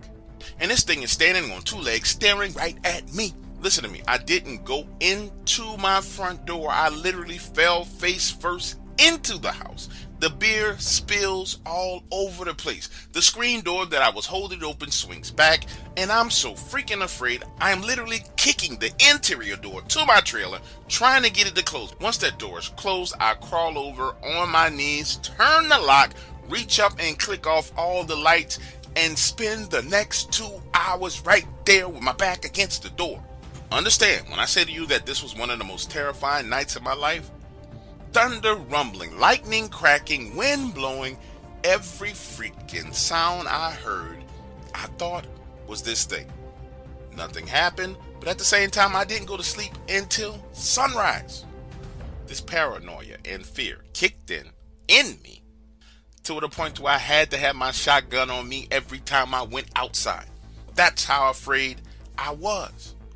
However, the weirdest thing was I saw it that one morning and never ever saw it again. Now don't get me wrong, it's taken a long time for me to get to the point where I can hang outside on that deck in the night, in the dark. And I don't get the exact kind of creepy feeling I got before. I don't know if I'm paranoid or not, but every now and then it feels like something's watching me. But it's way different than when I felt this particular night. That night, what I saw seemed like it was evil, and it was coming in close to check me out.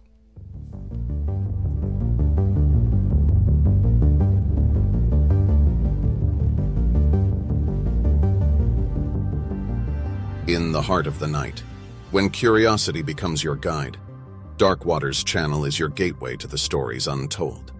We rule the late night on YouTube, where each story is an adventure, and every listener is a voyager. Embark with us on journeys where the end is only the beginning. Dark Waters channel, explore the unexplored. Yeah. I told my squad we gonna make it out.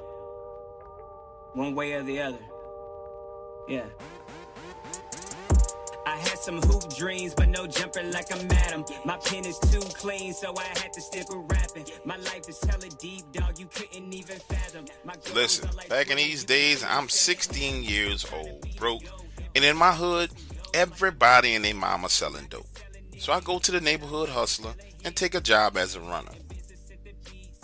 Now listen, Baltimore is known for violence and murder. And this job that I took required me to ride my bicycle around some of the worst areas of the city, making deliveries to other dope dealers. Now, I quickly learned the best way to avoid being robbed was to do it early in the morning. I mean, 6 o'clock in the morning, as soon as the sun rises, while all the rest of the dope boys. And that was the only way I can get into some of these neighborhoods and avoid trouble like being robbed and shot in the freaking head. However, at 16 years old, is when I learned the truth about what really goes on in Baltimore. And you know how old folks used to tell you these things. I remember my grandmother saying, you will know the truth and the truth gonna set you free one day, boy. You gonna get it together, boy. One of these days, you gonna learn the truth about what's going on and it's gonna get you together. Listen, let me tell you about the day I learned the truth. I'm riding my bike from my neighborhood into Liberty Heights at 6:15 a.m. And you know, I never really paid attention to the neighborhoods. It's kind of like when you grow up in a war zone, you adjust to it. It's just a war zone. Anybody else who came into these neighborhoods would notice these boarded up, dilapidated row houses, and it would freak them out. But for me, it was home. Anyway, I'm out there riding my bike. I cut through the park, cross into Liberty City, make a left, and now I got about 12 blocks that I got to ride up to get to where I need to go. Riding along, looking at these rows and rows and rows of dilapidated houses, and I realized there is graffiti everywhere. But it's all the same graffiti symbols. Now, I had never noticed this before. I ride about 4 blocks and it's quiet and dead still out there like something from a zombie movie.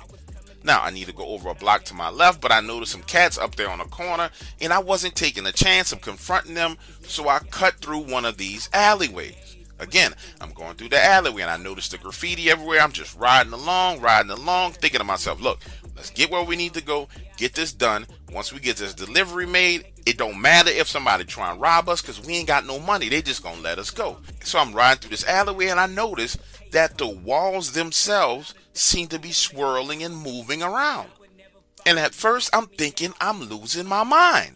And to be clear with you, I didn't do no drugs, I didn't smoke no marijuana, I didn't do anything at age 16. I am there, and that graffiti on those walls look like little portals that are swirling around. Then I see what looks like hands coming out of one of those portals and reaching out and pressing the palm of the hand against the wall like something is trying to pull itself through. Bro, I'm telling you, I stop on the bike and I sit there and watch as these hands are struggling to try and get a grip on the wall. Listen, then I look up the alleyway that I was riding through, and it's the exact same freaking thing in every location where this graffiti is. Now, if you ever ridden a bike, you understand the position that I was in. My butt wasn't in the seat. I had both of my legs on the ground, the bicycle in between my legs, and I'm standing there looking, and I'm saying to myself, Chunky, man, you tripping? Just get where you gotta go. You freaking tripping. Something going on, right? So now I start riding the bike. As I'm riding the bike down that alleyway, these hands are coming out everywhere. It's literally like something is trying to crawl into this dimension.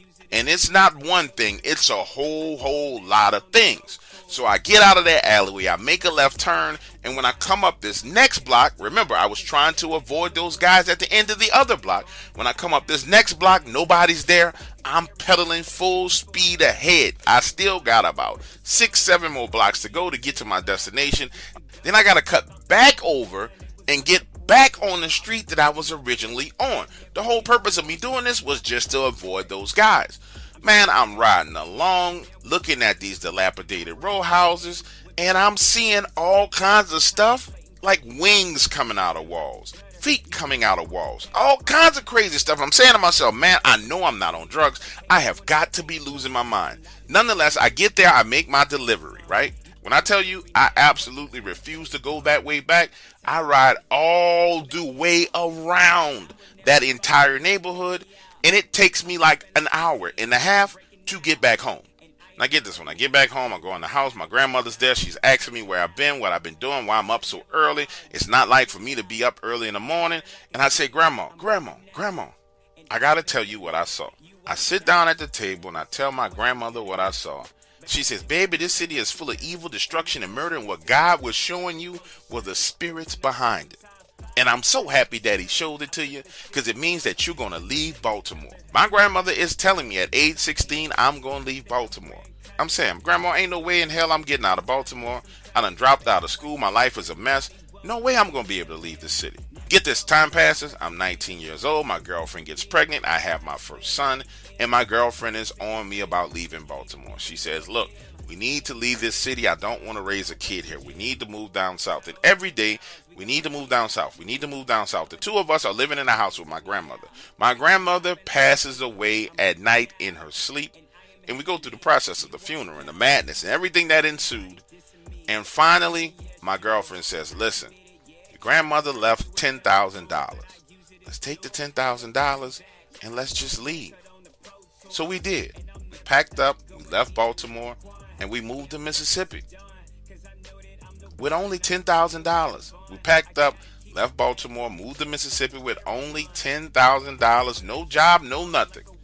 And man, when I tell you that was a struggle, it was an absolute struggle for me. It seemed like no matter what I did, I couldn't find work. And when I finally found a job, I got fired. Then, all of a sudden, things seemed to get better. My old lady got a job, and then I got a job. And we've been here, right here in Mississippi, ever since. Her parents want us to come back to visit them in Baltimore and bring their grandkids there, but no, I'm not going back. I'm never going back.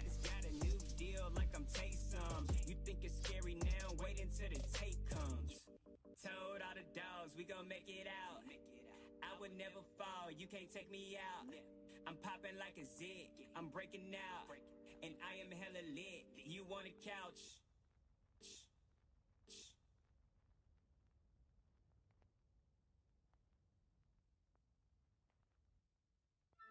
Find your dream home? Do you get the strange feeling someone may have died in that house? You have a right to On his know. way home, Died near in Norway, Iowa, late one night after work. He almost always walked the train tracks because they were a straight shot towards the house. These train tracks ran past a cemetery which was alleged to be haunted, an old settler's cemetery.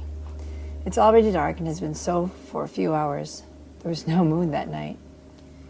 As he walks near the cemetery, he starts hearing muffled footsteps behind him, but doesn't think much of it. Plenty of other guys walk home this way as well.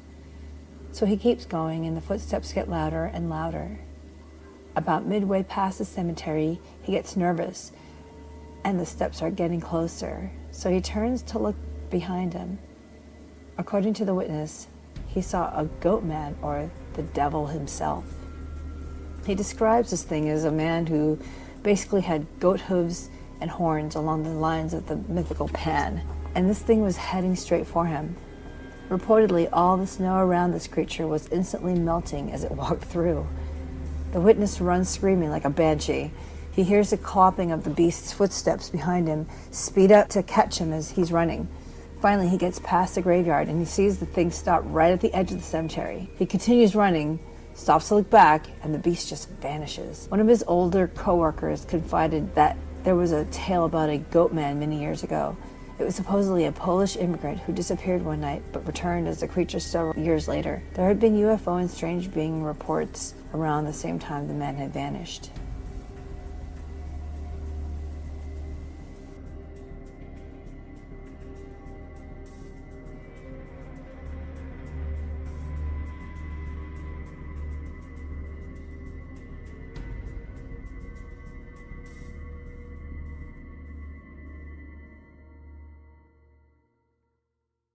When I was younger, my sister and I loved playing with Ouija boards.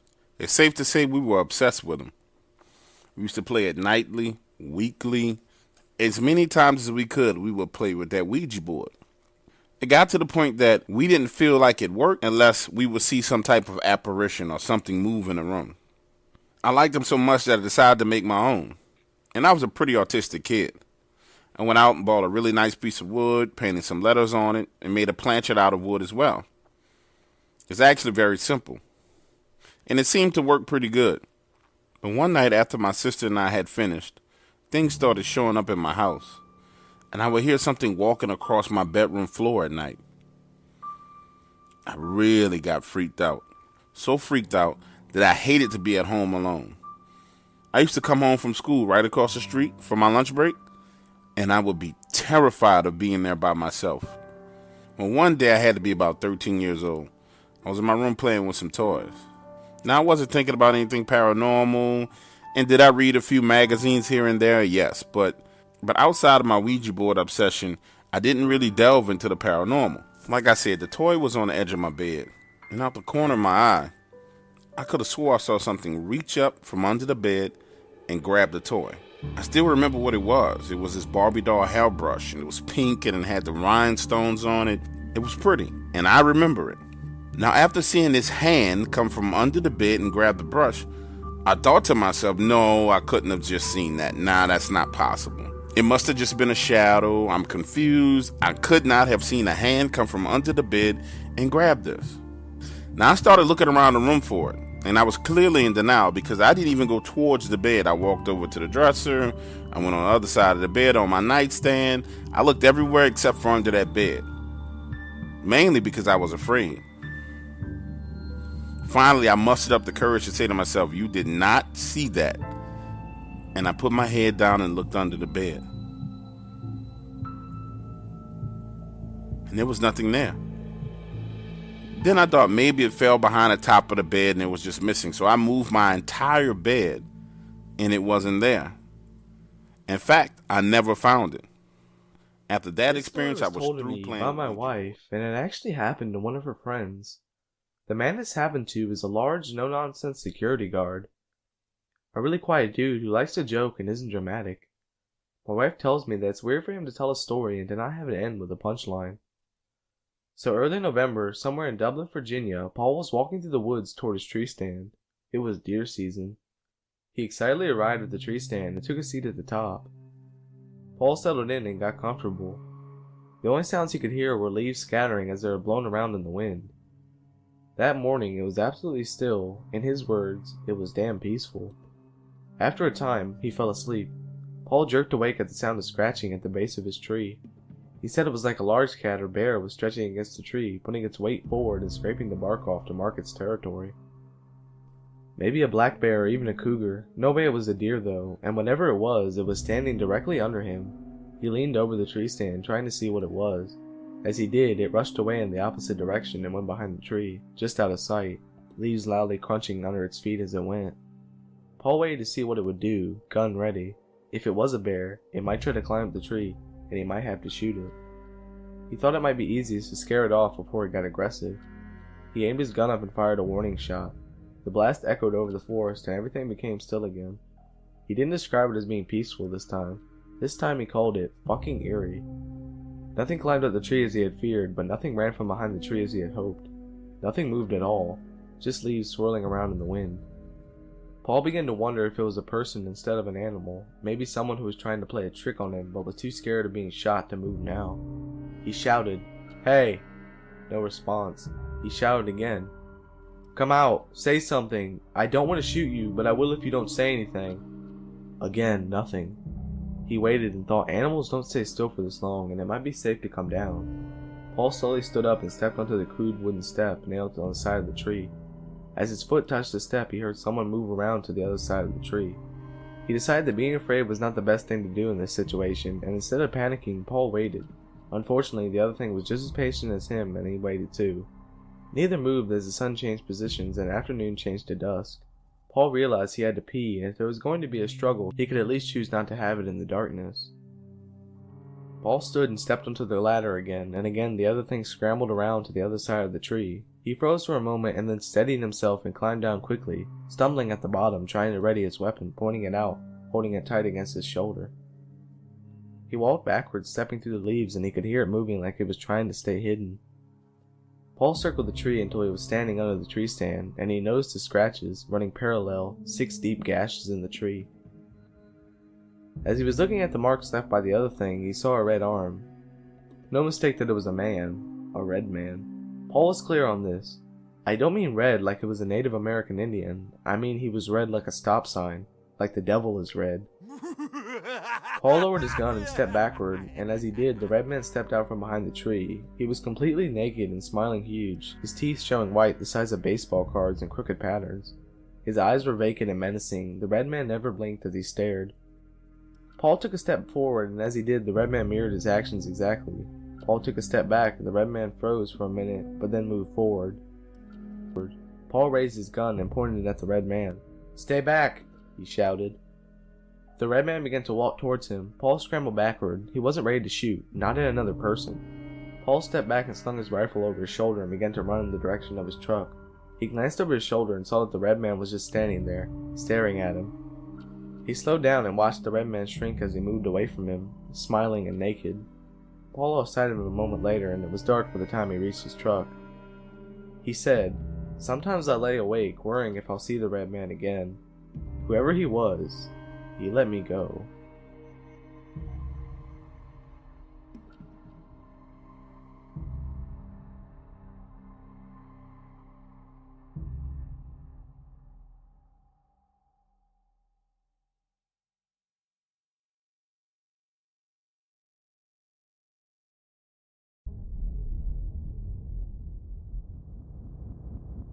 Greetings, friends.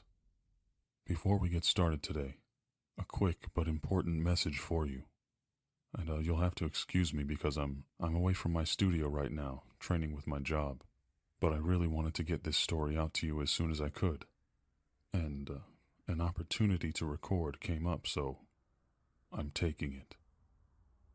Anyway, every so often I get a message regarding a creature or phenomenon that I've never heard of before, an encounter that is above and beyond most others.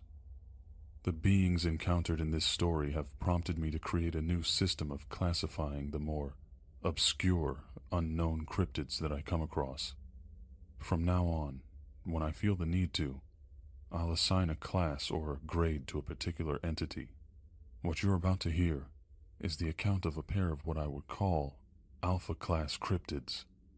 For lack of a better name, I've decided to refer to them as death merchants. You'll know why soon enough. Now, my friends, sit back and enjoy. This one is something else. Hey, Mr. X. My name is Lou. First off, I love your channel. It's so great that people have a place to share their stories. It's this community and the environment that you've created that has emboldened me to actually share my own life-altering experience with the unknown. I normally don't like to talk about it or anything for fear of what people would think, but if there's any place I'd find some level of compassion and understanding, it must be here, with you and the people who listen to you. So here goes. Several years ago, I was on my way home from work in the financial district of Lower Manhattan. New York, of course. I worked in an office building literally a block away from Wall Street. This was late 2011, around the time of those Occupy Wall Street protests in Zuccotti Park. The streets were packed with people wearing backpacks and headphones, carrying signs and megaphones. It was pretty much impossible not to bump into someone as you tried to navigate those narrow sidewalks. To be honest, the hassle wasn't anything special to me. I had my earbuds in with music playing to drown out the noises during my commute, just like any other day. I do consider myself a New Yorker through and through after all. However, in order to get to the subway and back home to Queens, I had to either go around or right through Zuccotti Park, which did get a bit annoying after a while. Still, crowded streets are a part of our reality. Unfortunately, the same is true for the millions of homeless people taking refuge in the various nooks and crannies of the city. I'm not a saint or anything, but I do try to at least drop a bit of spare change in their cups every so often. I wish I could say it was every time, but it's not. I want to help when I can, but I'm embarrassed to say that sometimes I'm in such a rush that I don't even notice them there. I guess that makes me no different than the people who just breeze by the needy without giving the poor souls even a single glance. Sometimes it's as if the homeless are an invisible element in our cities, subsisting on the scraps left behind from those more well-off. I think that may be the reason why what happened that afternoon, right in the midst of crowds of people, was able to go unnoticed. I don't think anyone but me realized or even cared what was happening. The park was too crowded for me to walk through that day, so instead of trying to fight my way across to the subway, I decided to circle around and try a different stop in a quieter area. To get there, I cut into a side street that was significantly less busy. The moment I set foot there, I was struck with a feeling of heaviness and dread that instantly plunged my previously decent mood into an abyss. I couldn't understand why or where it was coming from, so I pulled out my earbuds and turned off my music, just to be safe. I felt that I needed my senses to be as sharp as possible for whatever danger I was sensing. As I tucked the earbuds away in my coat pocket, a pungent odor began to creep into my nose. It was the smell that hits you when you walk into a subway car that a homeless person has claimed as their permanent dwelling place. I looked ahead toward the corner of one of the buildings to see a surprisingly young man in torn-up jeans and a hoodie. He had wild black hair and a long, unkempt beard. He rocked back and forth with a look of utter hopelessness etched into his face. He clutched a small cardboard sign that read, "Help, please. Army vet. Lost everything. Just need $40 to get back home." There were very few people walking down that particular street, but there were enough passing through that he would occasionally pop out from his corner with his arms outstretched holding the sign, begging for the slightest bit of acknowledgement. It was quite a sad sight to behold. I felt terrible knowing that I had nothing on me to spare. As I got closer and closer to him, I felt terrible knowing that I had nothing on me to spare, so I would inevitably end up being one of those people myself, walking by him without seeming to care at all. Just as that thought crossed my mind, I saw an odd-looking man further down the road, walking toward the homeless guy. The strange man stopped and crouched down to the homeless one's level. After staring at him a moment, the stranger reached into his pocket and pulled out a large roll of cash, holding it out in front of him as if to offer it, but clearly holding something back. It was a bizarre sight, especially in New York City, but at least I no longer felt as guilty being unable to help the poor guy. I wish things went as you would expect from that point on, but unfortunately, that's where things began to get weird. To be honest, I've been building up this long preamble because every time I think back to this event, a sharp chill runs down my spine and I swear my eyes tear up.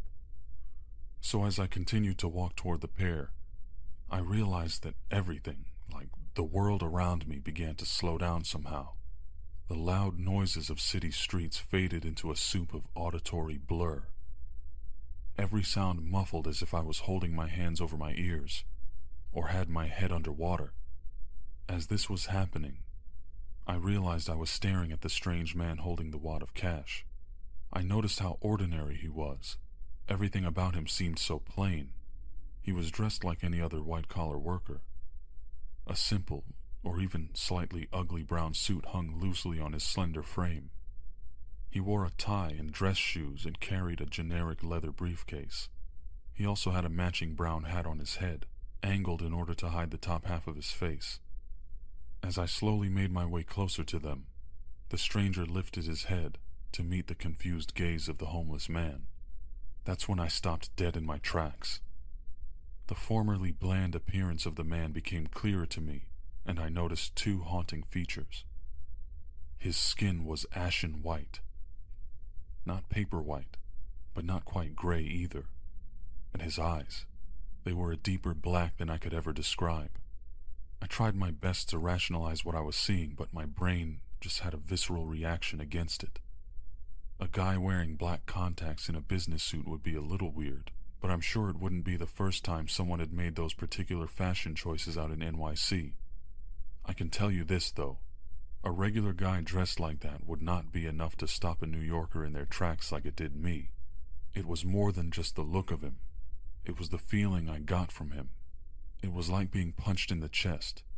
As a child, I dealt with frequent asthma attacks, and as an adult, I've had more than my share of panic attacks. But this was something else entirely. Much worse. A heavy, nauseating feeling that was born in the pit of my stomach and crawled up my chest before nesting in my throat. The air had become solid around me as I stood there frozen.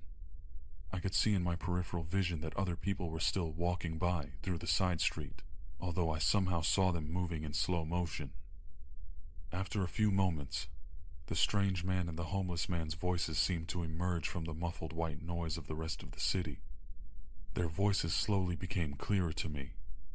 I missed a lot of what was being said, but certain words stood out. I don't want to die. The words shuddered from the homeless man's mouth as he reached for the money. His eyes were fixed on the roll of cash, yet steeped in hesitation and fear. The stranger smiled at him, and I swear to you, Mr. X, something about that smile made me want to scream. It was that moment I realized I couldn't scream even if I wanted to. I could do nothing but stand there helplessly, my feet nailed to the concrete sidewalk as the scene played out just a few yards in front of me. The stranger's response was chilling. Well, you're going to die either way, Robbie. At the mention of his name, Robbie sat straight up with a look of slack-jawed amazement, tinged with horror. A side note going forward, I'll refer to the man in the brown suit as Brown. This will be important in a few moments. So, before Robbie could say anything, Brown lifted his hand as if to give an important presentation and spoke again. His voice was just so wrong. I can only describe it as oily, gravelly, and wet, like someone trying to talk through a mouthful of phlegm. If you think the description sounds gross, Just imagine how foul it made me feel hearing it. Question is, do you want to die happy and comfortable, wanting nothing? Or here, in this alley where no one will even notice until you've been rotting for a while? I still don't know how that scream didn't fly out of my mouth after what happened next. If I could have moved at all, I would have jumped right out of my skin. A third voice chimed in before the corresponding figure stepped into my view. Another strange man, nearly identical to Brown except taller, and somehow even thinner, and wearing a gray suit. I'll call this one Gray, for the sake of organization. Gray held a lit cigarette between two fingers and stared down at Robbie with a tired ambivalence. Take the money, Robert. We have things to do. Robbie nodded with a resigned expression as he took the cash. He gasped as he clawed at the bills, unfurling a surprising amount. "This is so much," he exclaimed. I couldn't make out what was said next. I saw Brown stand up next to Gray, followed by Robbie standing and gathering his few possessions from the ground before thanking the two strange men, and then briskly walking toward me. He brushed past me in a hurry, thanking God over and over again, crying. I still couldn't move. I was stuck there as the two strangers' gazes fell upon me when Robbie was out of sight.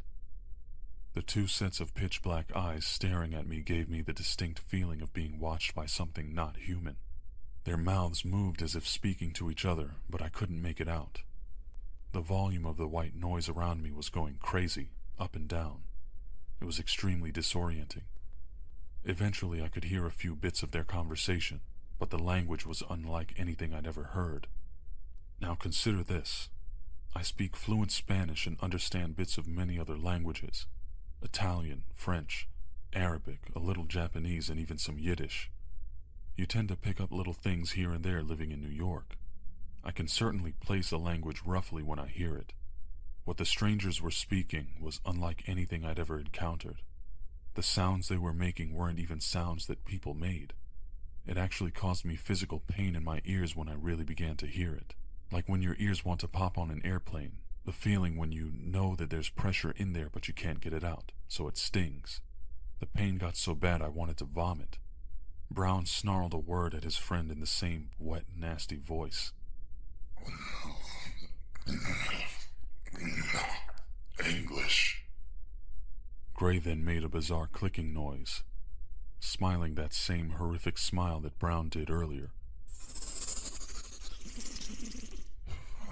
It'll be fine, Brown responded. Then why did you lie? What Brown said next still keeps me up some nights, even all these years later. He rolled his shoulders back and grunted. Does it matter? I'll be wearing that stupid chip by the next moon.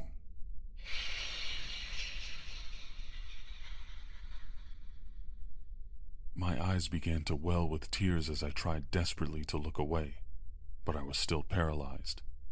Slowly the world began to creak back toward normal speed again. Mr. X, I'm telling you, I'm trying so hard not to cry as I sit here typing this.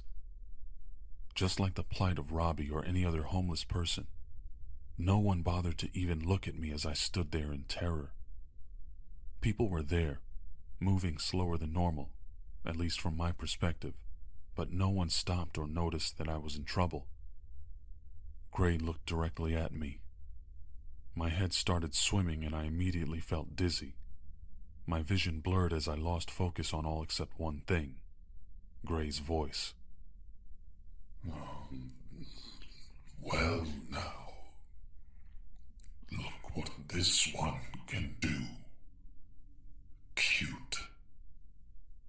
Suddenly, Brown stepped forward from the sea of blur, his black-eyed face sneering at me from mere inches away.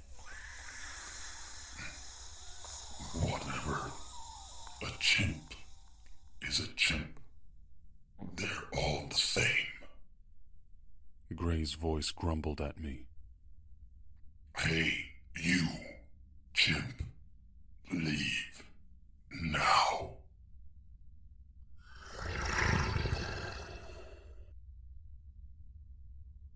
He snarled again, and I felt it in my bones. Keep walking. I wish I could tell you what happened next, but the next thing I knew, I was standing on the sidewalk all the way up at Columbus Circle in Midtown, almost a half-hour's walk north of where I was. A man I didn't know was holding my shoulders as random people passed by with concerned looks on their faces. I was barely conscious. Once again, my vision was completely blurred out. When things slowly came back into focus, I could finally hear the man's voice. Yo, you alright? He asked with a nervous tone. Damn near walked into traffic, man. You okay? Must be on drugs, someone yelled out as they scooted by. I told the man I was okay as tears began to run freely down my face. I apologized and fled the scene as soon as I could, rushing over to the train station, having no idea how I got so far uptown. By the time I got home, I realized I wouldn't be able to tell anyone, not even my wife. She would definitely think I was losing my mind. I haven't seen those strange men, or whatever they were, since that day. I thank God for that. Over the years, I've done research into the paranormal to try to identify what they may have been, but I haven't found anything matching their description. I heard of black-eyed kids and black-eyed people, and the vibes people seem to get from them are somewhat similar to how I felt with brown and gray, but the situation overall was totally different. I don't know what I saw, and it still messes with me to this day. I've been to therapy about this. I've tried rationalizing and all kinds of other mental backflips, but no luck. Whatever the case, I can say that nowadays I can go about my daily life without thinking about that incident.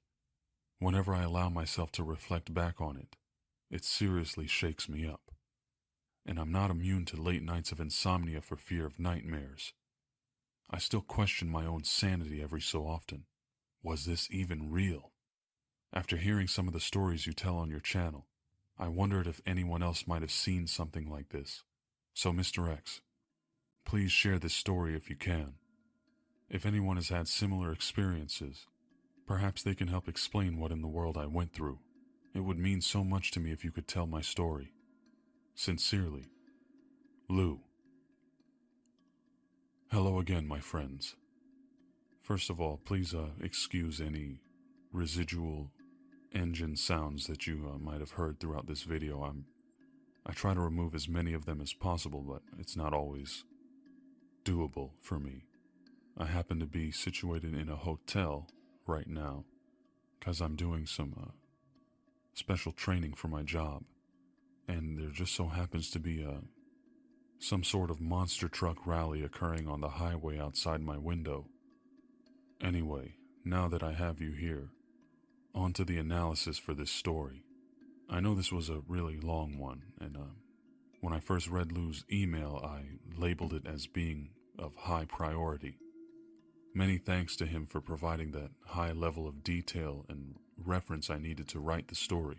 Although the version you just heard was written by me, his original email was among the best written accounts I've ever received in my inbox. It was very impressive. When people take the time to write out all the facts and details they remember about an incident, it helps me craft the story that faithfully recreates the feelings and events involved, and then in turn I can share that story with you in a very evocative and effective way. And I very much appreciate that, so if you're thinking about telling me a story, do your very best to write it as in the most detailed way you can, and tell me how you felt and how the incident affected you as a person or affected your day or your life. The more details, the more accurately I can portray your experience when I write the script for my video. So I actually kept a lot of the emotional content and side notes that Lou told me in his email because I felt they contributed to the sincerity of the story. I could feel genuine fear and bewilderment in his words, and that's another testament to him as a writer. It was interesting to me when he mentioned the language spoken by the strange men as being unrecognizable. The way that he described that, I could understand it very well, because I'm originally from New York myself, and I know it's truly a place where you're exposed to more cultures and languages than you know what to do with. And also, in my past, I did a lot of linguistic work myself, so I know the feeling of being utterly unable to place a language. And I also know when something doesn't even sound like a human language phonetically, not sounding like something that human beings would even conceive to do. I really wonder what these creatures could have possibly been. The feelings and the emotions that Lou conveyed to me in that email, it just didn't sound like something that a person was just making up and didn't believe in themselves. So whatever the case may be, I believe wholeheartedly that Lou was telling me the truth. From his perspective, this is his world. This is what he lives. He lives every day with the memory and the recollection of these events, as bizarre and as unbelievable as they may be. These creatures seem to have elements from several different types of cryptids, like black-eyed people, of course, reptilians, the world-famous conspiracy theory stars, reptilian creatures, and even non-cryptids like the Hat Man and the Men in Black. However, as the story went on, I got this feeling that they may be some type of either aliens or some other type of hyper-advanced species, perhaps even humans that are vastly more evolved in some way than we are, because they saw us as chimps, primitive, not just the homeless man, but also the well-off white-collar worker on Wall Street. Even a person that would normally be seen as among the upper crust, I would assume, is still so far beneath them that they are just as much of a chimp as any other human. They see us as unevolved and as fodder for them to use for whatever purpose. I wonder why they chose Robbie and basically left Lou for a lifetime of self-doubt and nightmares. Perhaps they go after people that they feel wouldn't be missed in their absence. Why do they need human bodies to wear, as they said?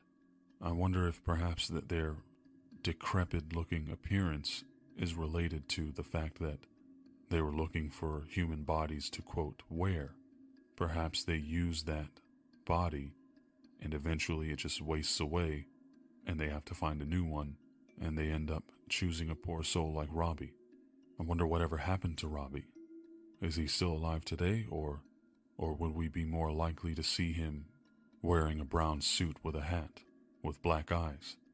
So many questions, my friends. Let me know your theories in the comment section down below, and don't forget to like and subscribe for more like this, if you haven't already. Anyway, I hope this message finds you well, my friends. Until next time, I'm Mr. X, and may your nights be full of dreams. Thanks again for watching, guys. So, my friends, Brown and Gray sure had some pasty skin on their faces. If you're listening to this portion of the video, you probably know the drill. Work the word pasty into your comment down below. I can't wait to see what you guys come up with. Take care.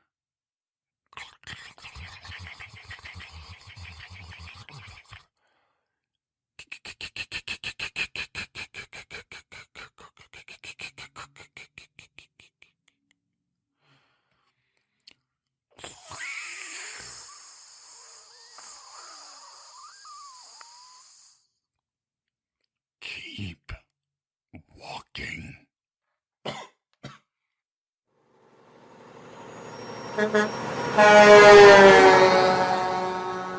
A Dogman encounter happened early one morning.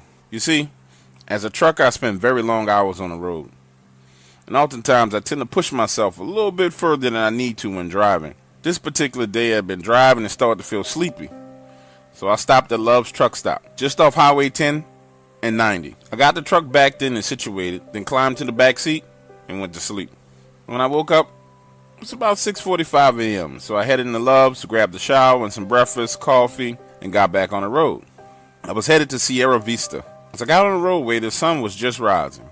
One of the best things about being a truck driver is the views.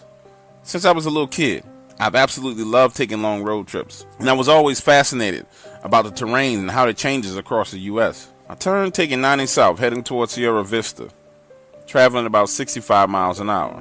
And just as I'm passing Cavern State Park, I see something leaping across the roadway on my left-hand side. As I got closer to it, this thing was standing in the median, looking at my truck. Then it takes one leap and clears the entire roadway.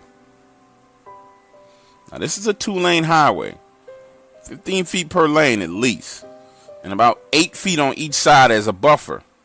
So this thing jumped damn near 40 to 50 feet. And when I say leaped, you should have seen the trajectory of this thing.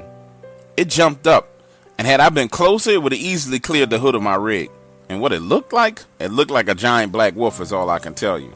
Everything happened so fast, and I know this sounds crazy, but while it was in the air, I could have sworn as this thing took a quick glance at me. Freaked me completely the fuck out. I've heard people on these talk shows saying they go out looking for these creatures. Well, I'll tell you what. What I saw, no one should be looking for.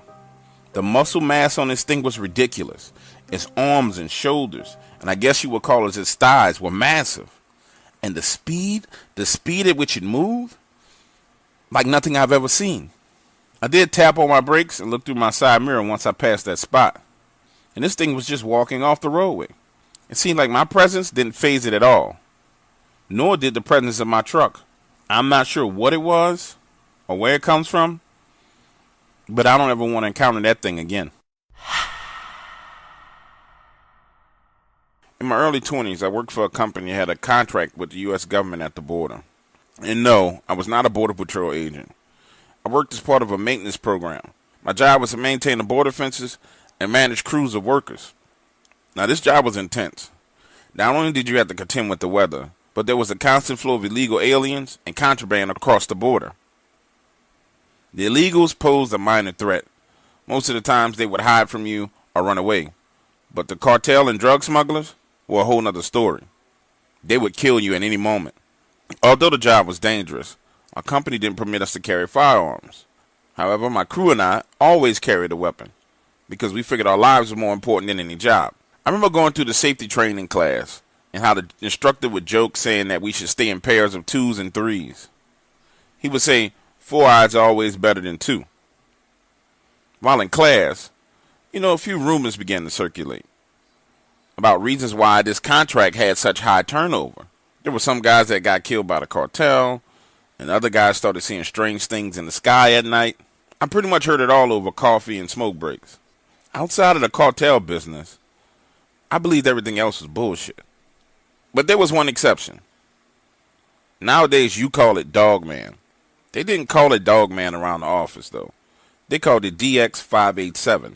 So when people initially talked about it, I figured it was some kind of experimental weapon or a freaking robot that they used to patrol the border. We would have tailgate meetings in the morning, and our supervisor would say stuff like, "There are DX587s working in Zone 6. I want you guys to stay clear of that area and work Zone 4. They talked about it real casually, so I figured, hey, don't worry about it. Besides, most of the guys I worked with had never seen it. That was until one afternoon. 2 of my crew members and I were out in Zone 6 repairing the fence. Some illegals had taken a blowtorch to the fence, cutting through the 3 feet metal rods and creating a hole that you could simply drive a truck through. Until that day, I'd never seen DX587. Hell, to be honest with you, by that time, I figured it all was some bullshit. I figured the cartel had paid our supervisors to come up with this story about DX587 just to keep us out of the areas where they'd be trafficking the drugs through. I never actually imagined that DX587 actually existed, and it was a real threat. Back to what I was saying. We're in Zone 6, and I'm working a spider crane trying to replace the metal that had been damaged.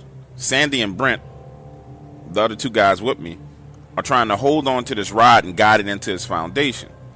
That's when we see a group of people running towards us. It had to be 30 people, most of them men. They were running north towards the U.S. border. Now our viewpoint was elevated, So we had a damn good view of this. Sandy, one of the guys who had been working in this area the longest, was one of those slow talkers. And he said, them people getting chased by something. I'm not sure what it is, but they running for their lives. It's time we get moving. The crowd was still a good distance away, and we decided we should start loading the truck. But that's when we started hearing screams and growling sounds.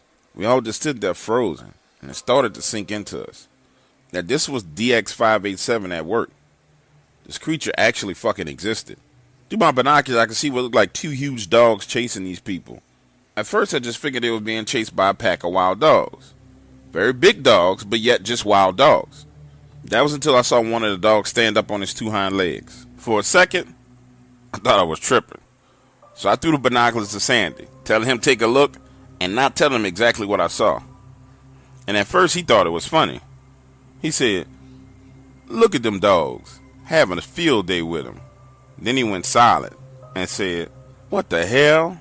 That ain't no dogs."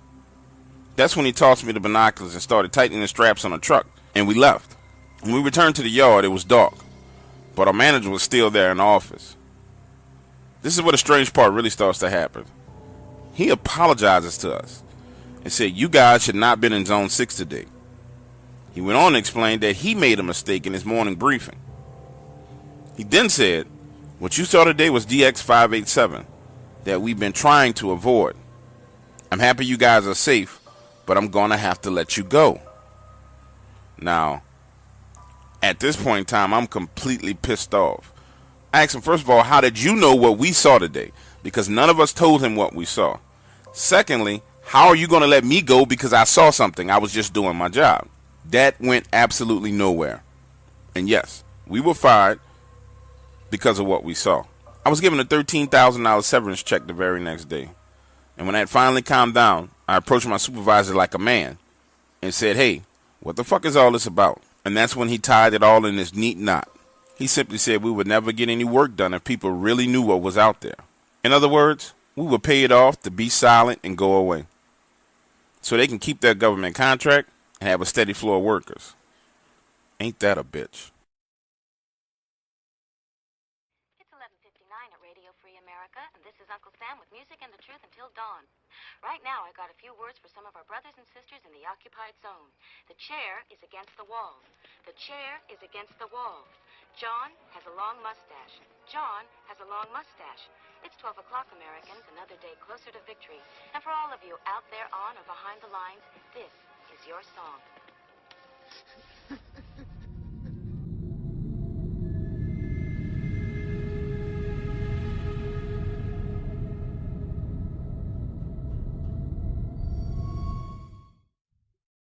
The Dark Waters channel is for entertainment purposes only. Although information in these stories can be traced back to relevant and true sources, Dark Waters strongly discourages its viewers, listeners, and subscribers from visiting the sites of incidents and encounters discussed or revealed on this show. In other words, I will not be held responsible if you are attacked by dogmen, molested by Bigfoot, bitten by vampires, chased by chupacabras, abducted by aliens, accosted by the men in black, investigated or arrested by local law enforcement, CIA, FBI, NSA, EPA, BLM, or any other alphabet group, whether on U.S. soil or abroad. Thank you for tuning in and enjoy the show. It's important that we maintain our agreement not to disclose the location of my family's property. In exchange, I will do my best to explain to you what I know about these creatures you call dogmen. My first encounter with these creatures was when I was 12 years old. My family's lineage goes back to 1832, when Taylor, Mississippi was founded. My family was some of the first people to move into this area. They worked the mills owned by Mr. John Taylor himself, founder of Taylor, Mississippi. Eventually, the Lockett family, my ancestors, were able to acquire a sizable piece of land, where my grandfather, Edward Lockett Sr., and grandmother, Virginia Lockett, built a farm. My mother, Elizabeth Lockett, died at childbirth, and I was raised by my father, Edward Jr., and my grandparents. As a boy, I was responsible for a number of chores around our property, ranging from feeding the hogs and chickens to gathering corn from the fields, simple tasks that children today never do. The property my family owns is very large, with areas that have never been explored.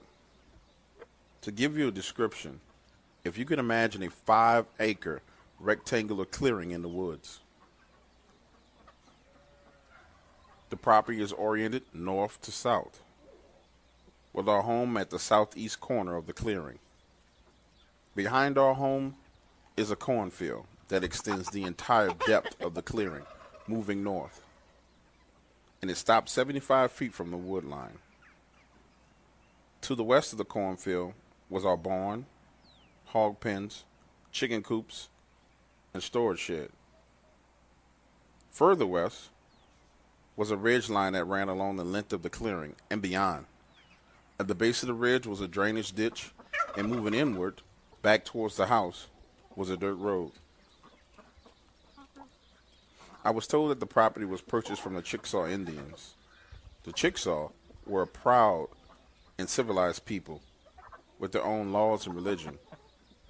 They were above all other things warriors, and developed a reputation as a fierce fighting force.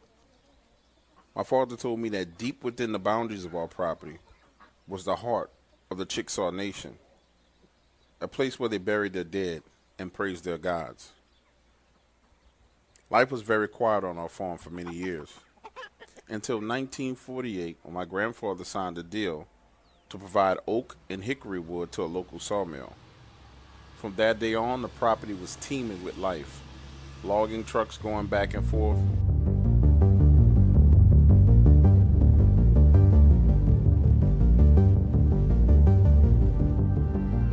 In the heart of the night, when curiosity becomes your guide, Dark Waters channel is your gateway to the stories untold.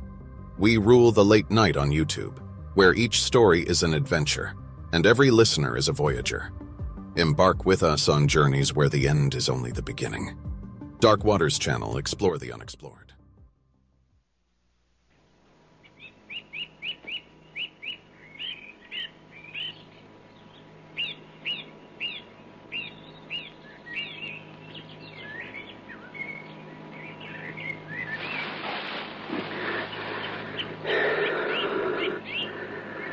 Oh, yes. Oh, that's beautiful. Lovely. More lovely because it's in ruins. Looks so lonely. Forgotten.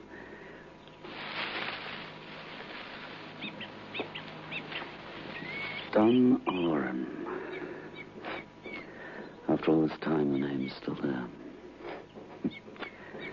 Could a place like this ever be built up again, I wonder? No, never. Too far gone. So still. Airless. Food for worms. Dead and rotten. Food for worms. Dead and rotten. Hello. If death was a thing that money could buy, the rich they would live, and the poor they would toy. I was thinking of going inside. It must have been a fine house. It was a grand house in its day, sir. Doran House in the Sarsfield. Sir Dominic Sarsfield was the last of the owner stock. He lost his life not 6 foot away from where you're sitting.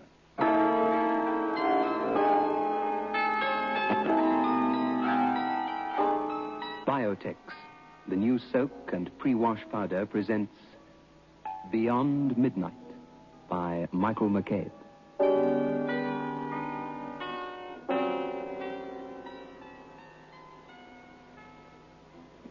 Just soak in Biotex. Just soak in Biotex. Just soak in Biotex. If you have wondered how to get your washing really stain-free, understand this. Biotex removes the stains and dirt washing won't. Just soak in Biotex. Stains, grass stains, tiresome collar and cup stains, ingrained dirt, soil and grime. Out they all come, and you don't stir a finger. Just soak in Biotex. Biotex with natural enzymes is the pre-wash powder with the most enzymes to give you extra pre-wash power. Absolutely no rubbing, no color loss, no fabric wear. Use it for cottons, silks, woolens, synthetics. Use it to make new again. Soaking in Biotex removes the stains and dirt that washing won't. Just soak in Biotex.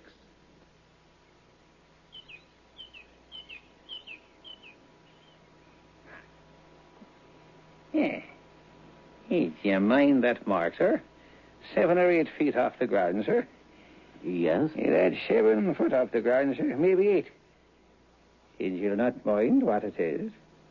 Well, I dare say not. Unless it's a stain from the weather. Oh, it is nothing so lucky, sir. Nothing so lucky. That's a splash of brains and blood. It's there this 100 years, and it'll never leave while the wall stands. He was murdered, then? Worse than that, sir. Killed himself, perhaps? Oh, worse than that itself, this cross between us and harm. I'm older than I look, sir.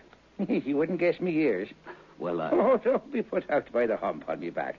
It's been there since my birth, and I no longer mind it. Though it might throw a man into a quandary if he's asked to tell me age, huh? Well, I would say you were 55. Huh? I was 79 last Candlemas. I'm 55, all right. And something at the back of it, too. Well, I can hardly believe it. But you don't remember Sir Dominic Sarsfield's death, do you? No, sir. That was a long while before I was born. But me grandfather was butler here long ago. And many a time I heard tell how Sir Dominic came by his death. It must have been one of the most beautiful houses in the whole of Ireland in its day. The wind ripped the roof and the rain rotted the timber. And little by little, in 80 years' time, it came to what you see. But I have a liking for it still, for the sake of old times. I never come this way, but I take a look in. I don't wonder you like it, though. Beautiful spot. Never seen such noble trees. Yeah, you wish you'd seen the Clyn when the nuts was ripe. They're the sweetest nuts in all Ireland, I think. You'd fill your pockets while you'll be looking about you. Fine old woods. Gee, Your Honor, the woods about here is nothing to what they were. All the mountains along here was wood when my father was a gossoon, and Maroa wood was the grandest of them all. All oak mostly, and all cut down as bad as the road. Not one left here that's fit to compare with them. In which way did Your Honor come hither, from Limerick? No, Killala. Well, then you passed the ground where Maroa wood was in the former times. You came under Lisnafora, the steep knob of the hill above the village here. 'Twas near that Maroa wood was. And 'twas there Sir Dominic Sarsfield first met the devil. Hence is the Lord between us and harm. And a bad meeting it was for him and his. The devil? Aye, the devil.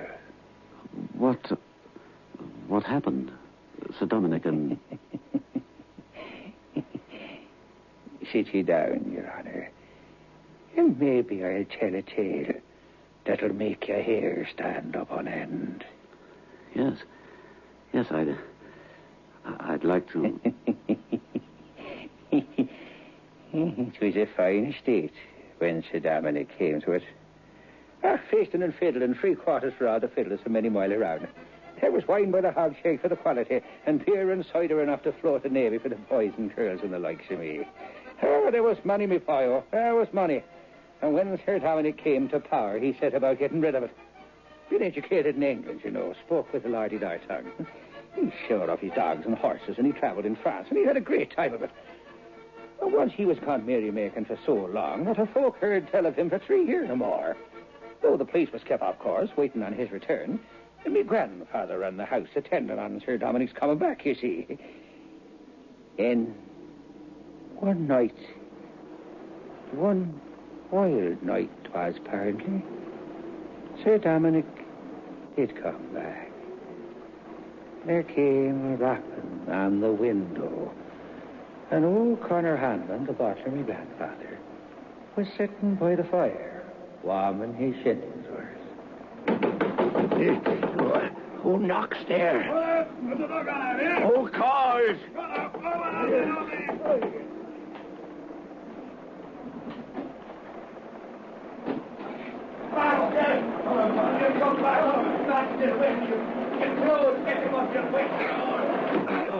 Oh, will you have ale? And you must need food, sir. Oh, never mind all that, Connor. Sit down. Sit here. Sit opposite me. I want to talk with you. And don't be afeard to say what you think. And why should I be afeard, Master Dominic? Yourself was always a good master to me, and so was your father, rest his soul before you. And I'd say the truth and darn a dimmer, and more than that for any Sarsfield of the Northern, much less yourself. And good right I'll have. It's all over with me, Con. Heaven forbid. It is past praying for. The last guinea's gone. The old place will follow it. It must be sold. And I'm come here, I don't know why, to have a last look around me, like a lost ghost, before I go off into the dark again. It was the gambling and the drinking and the womanizing. But enough of that. Listen to me. If you should hear of my death, be sure to give the oak box. Yes, the oak box in the closet, Con, to my cousin Pat Sarsfield in Dublin. And the sword and the pistols my grandfather carried at Ochrim, and 2 or 3 more trifling things of the kind.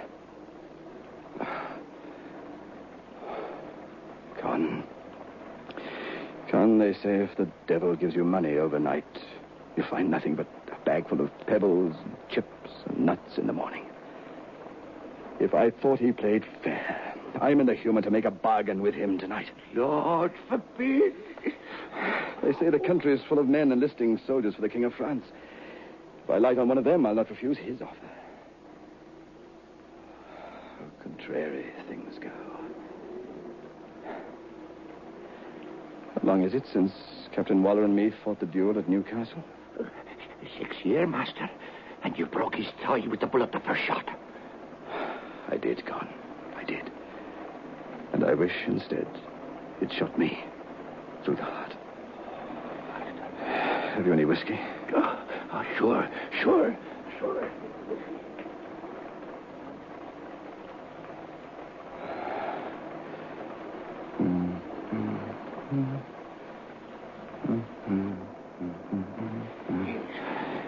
Here. Sure, whiskey. Now, lay it down.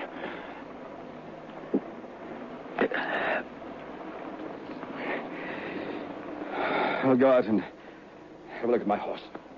Sure, I won't be a minute running out to the stable and seeing to your horse for you myself. I'm not going to the stable. I may as well tell you, for you find it out anyway. I'm going across the deer park. If I come back, you'll see me in an hour's time, but anyway, you'd better not follow me, for if you do, I'll shoot you. That'll be a poor ending to our friendship.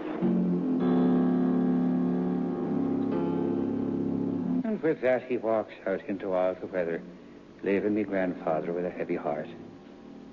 He went down towards Moreau Wood, and I guess he made up his mind that if no better came to himself between that and there, he'd hang himself from one of the oak branches with his cravat. And the weather cleared itself away anyhow. The night got finer, though it was still cold. The whisky had cleared his head, no doubt, and he was thinking of enlisting, to be sure, in the French King's army, when he walked into the wood and sat down. He knew full well that a man might take his own life any time, but it would puzzle him to take it back again. Yet, despite the cold, he was almost falling asleep when he spied a fine gentleman coming to meet him. I guess he was a handsome man like himself, and wore a cocked hat with gold lace around it, such as officers wear on their coats. And he had on a dress such as French officers wore in them times. He came and stopped in front of Sir Dominic, and the 2 gentlemen took off their hats to one another. I am recruiting, sir, for my sovereign.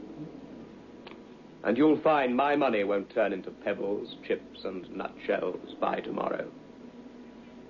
And I'm thinking, sir, that gentleman pulls out a big pack of money and gold. And the minute he sets eyes upon him, Sir Dominic must have felt the very hair stand up straight on his head.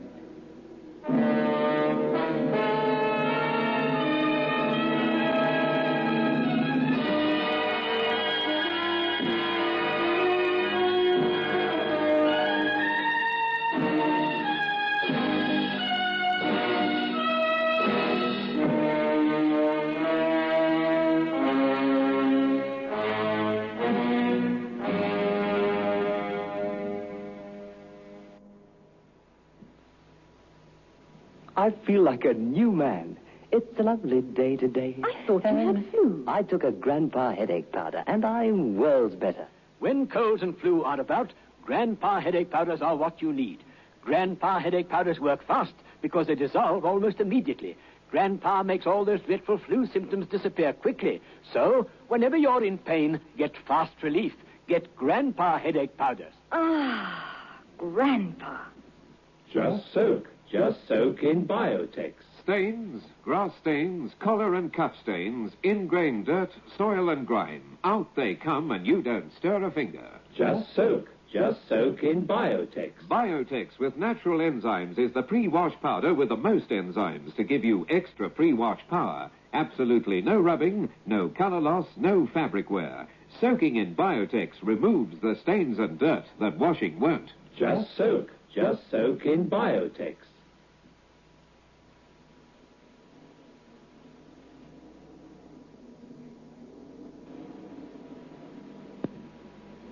Don't be afraid.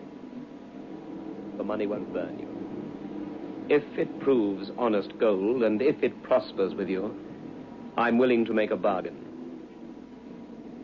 This is the last day of February. I'll serve you 7 years, and at the end of that time, you'll serve me. And I'll come for you when the 7 years are over. When the clock turns the minute between February and March, and the 1st of March, you'll come away with me, or never. You'll not find me a bad master. I love my own, and I command all the pleasures and glory of the world.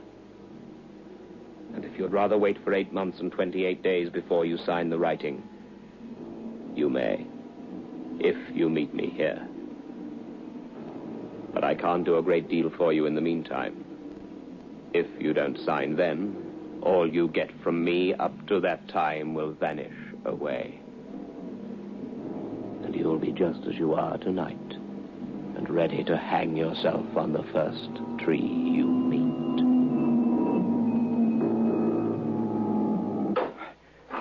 I don't know, Con. What's in it? It's the heaviest load I ever carried. Open it, Con. Open it.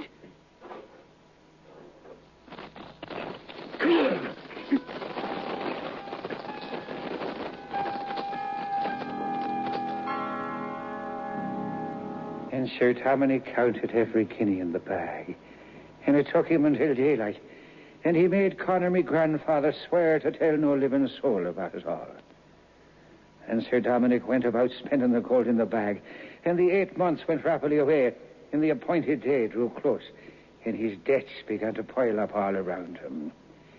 And by the time the night of the 28th come round, he was almost ready to lose his senses with all the demands that was rising up against him. And nothing to meet them but the help of one dreadful he had to depend on at night in the oak woods down there below.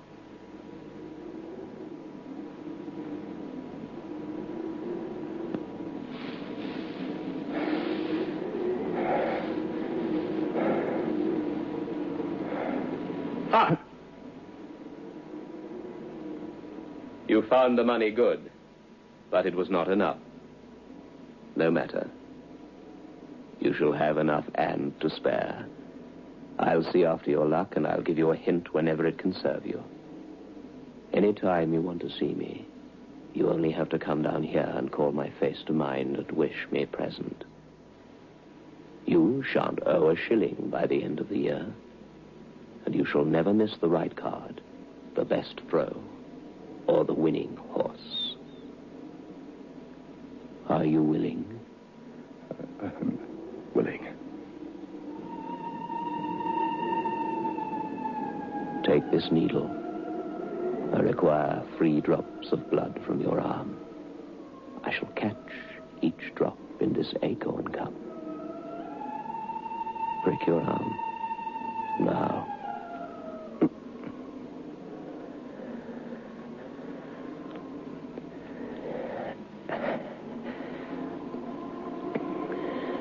Take this pen.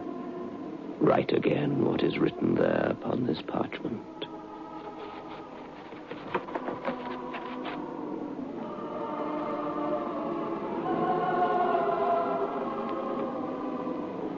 The bargain is sealed and can never be broken.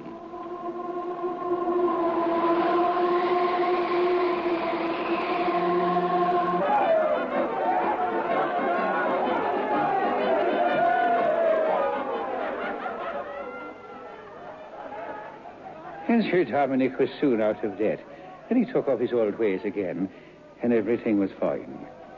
But there was not a poor man on the estate that was not happier than Sir Dominic. And the years passed, sir. Tonaren was alive again, music, happy ones singing. All were happy except the master. The money never ran out, just as the queer ones Sir Dominic met by the oak swore it would not. The years passed and the 7th approached fast, and Sir Dominic grew more and more out of humour. Took to going for solitary rides, sometimes at night. Finally, he lost heart altogether and sent for the priest. No more to tell, Father. That's how it is with me. That's how it's been for 6 and more years. I've only 10 months to run now. What can I do, Father? Is there aught? And I've had no idea. No idea. But what, Father? My soul's lost. No. No, I'll tell you what you do. I'll tell you. 10 months, you say? 10 months to run. You must give over dicing, and you must give over swearing and drinking and all bad company. You must live a virtuous life, a steady, blameless life, until the 7 years bargain is out. You must live as if in retreat. Oh, Dominic, for money, for good luck and dross, you're soul, man. I wish I'd never been born. Never say that. The months went quickly, and Sir Dominic lived a blameless life. Not a curse passed his lips, not a dice did he throw, not a wild dance did he lead. Never looked at a loose woman.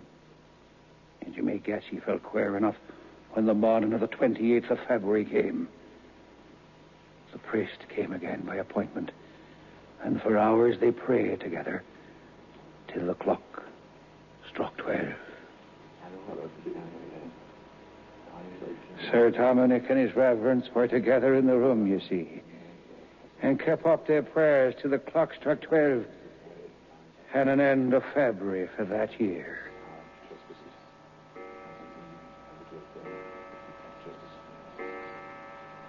Lead us not into temptation, but deliver us from evil.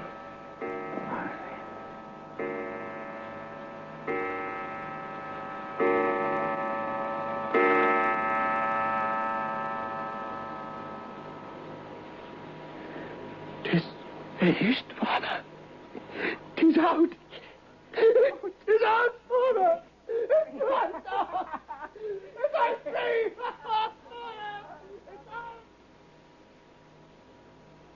So now Sir Dominic thought he might as well have a pleasant evening. After all, he's fasted and praying. And he sent round a half a dozen of his neighbouring gentlemen to come and dine with him.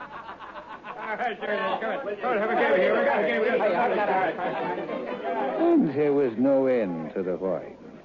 And soon the cards came out and the guineas began to change hands. And his reverence who stayed crept away when he saw the way the night was going. And the party became drunk and sure enough and lasted into the next morning. Whereupon the gentleman took breakfast and slept out the day, only to begin again the next year. All right, now we'll play up the game now, lads. We'll play up again. I never had it. Gentlemen! Gentlemen! Gentlemen! A toast! A toast, gentlemen! Please, please, quiet! Gentlemen, a toast to the best 1st of March I ever sat down upon with my friends. It ain't the 1st of March. What? It ain't the 1st of March. What is it, then? 'Tis the 29th of February. Leap year. What? No, it can't be. Say it's not. Master, there's a gentleman downstairs, a queer gentleman if ever I see one. Huh? Tell your master, says he, in as awful a voice as I ever did hear. Tell your master that I'm here by appointment. And expect him downstairs by appointment. No! Gentlemen, I can't come down yet! Gentlemen! For pity's sake, will any of you jump from the window, bring the priest here? I'm serious, for heaven's sake, gentlemen! Master! He says unless you come down right away, he'll come up to you. I don't understand this. I'll see what it means. And the young noble went, with a face as if he was to meet the hangman, downstairs to meet what? And when he reaches the bottom, his gentleman is there to meet him, and directly that one sees him, he catches Sir Dominic up in his arms and carries him out the great door.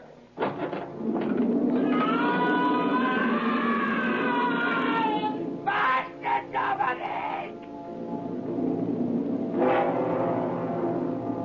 And the queer one carries Sir Dominic outside and whirls him round high with the strength of a beast and crashes his head upon the wall.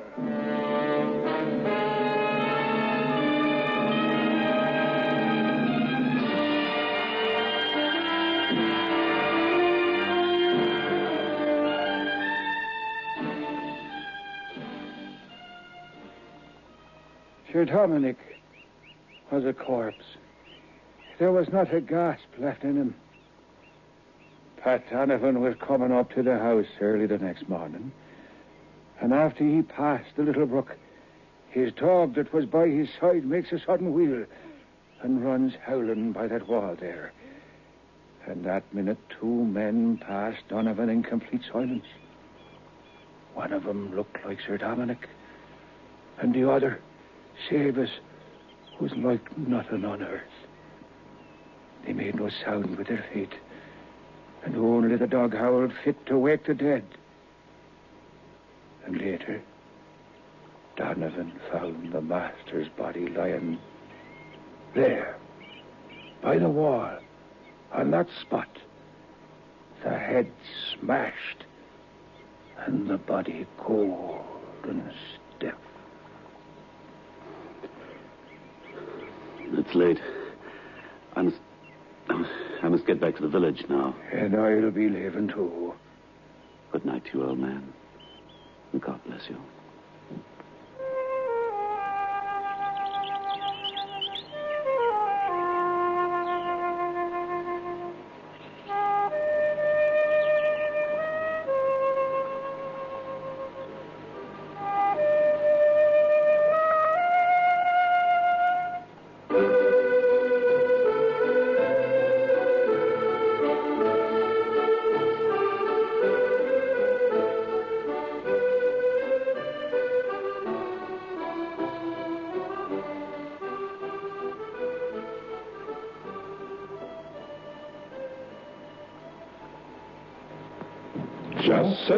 Just soak in Biotex.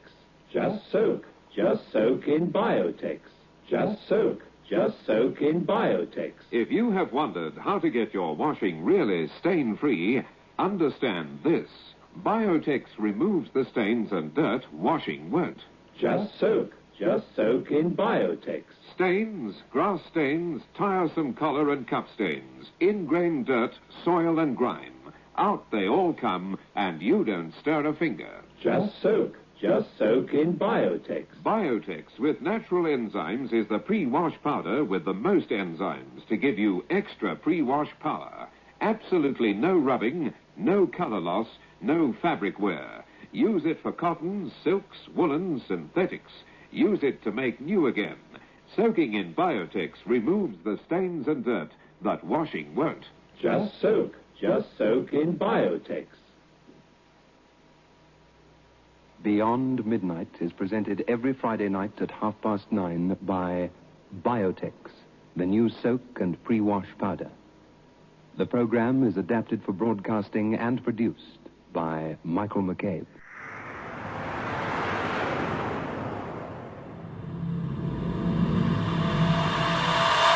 Blood-curdling, spine-chilling, heart-racing fear.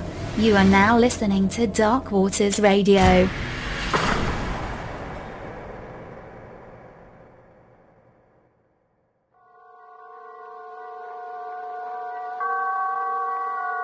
The Columbia Network takes pleasure in bringing you Suspense.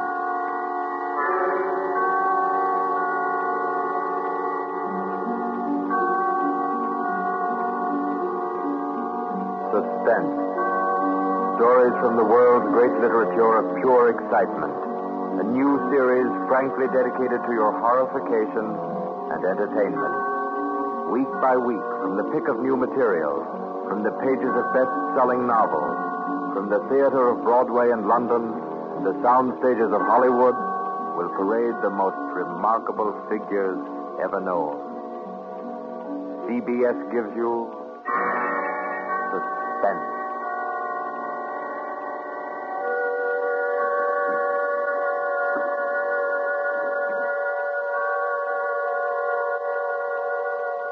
Tonight's presentation is one of the finest of the contemporary stories of mystery and terror. John Dickson Carr's famous novel, The Burning Court.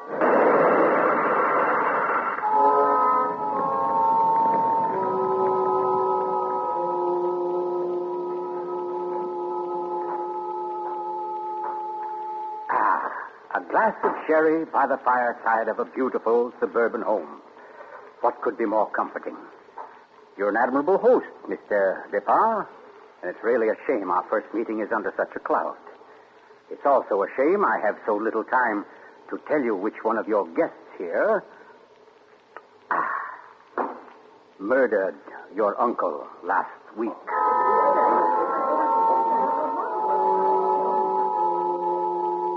Now, let's see now. I believe we're all here. Your wife, your friend, Mr. Stevens, Captain Brennan. Yes, and incidentally yourself. Just who did you say you were? Well, no wonder you've had so much difficulty with the case, Captain. My name is Cross, Godin Cross, the writer.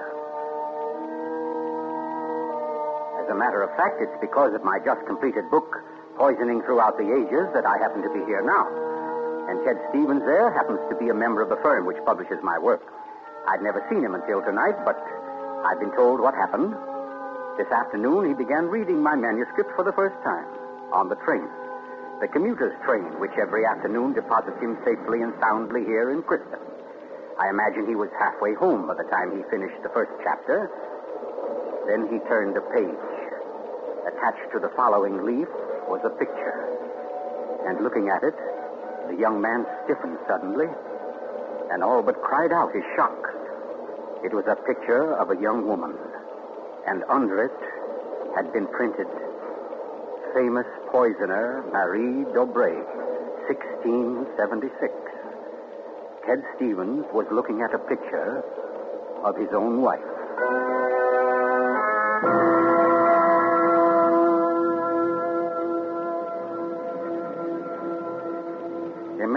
Imagine his 25-year-old wife in 17th century costume. The face, the features, even a wistfulness of expression were identical. Even the name. Dobré was his wife's maiden name. But no, that was ridiculous.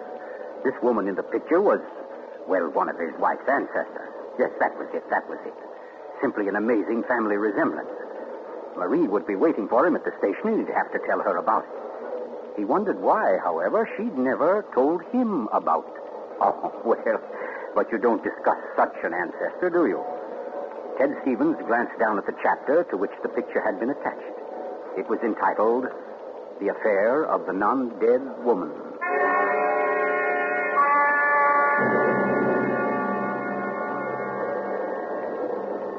Hello, Ted. Stevens was almost jolted from his seat. It was Dr. Weldon, professor of English at the college, an old friend of his. Quickly, he thrust the picture beneath the manuscript and moved over. Hi, I didn't see you, Doc. Oh, here, have a seat.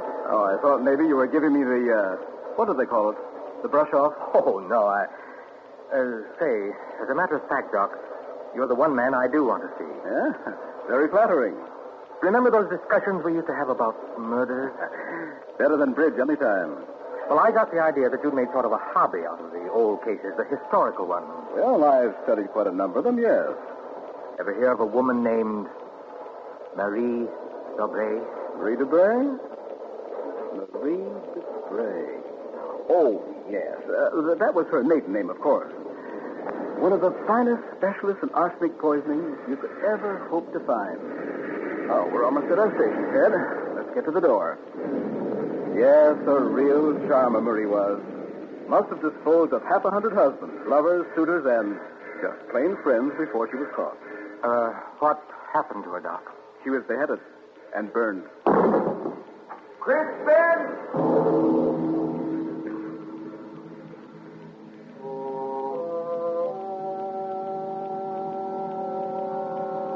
Oh, absurd, laughable. Ted Stevens kept saying this to himself, and yet what he knew was a foolish dread followed him straight through the small suburban station and clung to him as he reached the street. And there in the roadster was Marie, leaning toward him a little to hold the door open and smiling at him. Oh, Ted, what on earth are you staring at? That streetlight shining on your hair. I like that. Oh, you're tight. Come on, get in the car.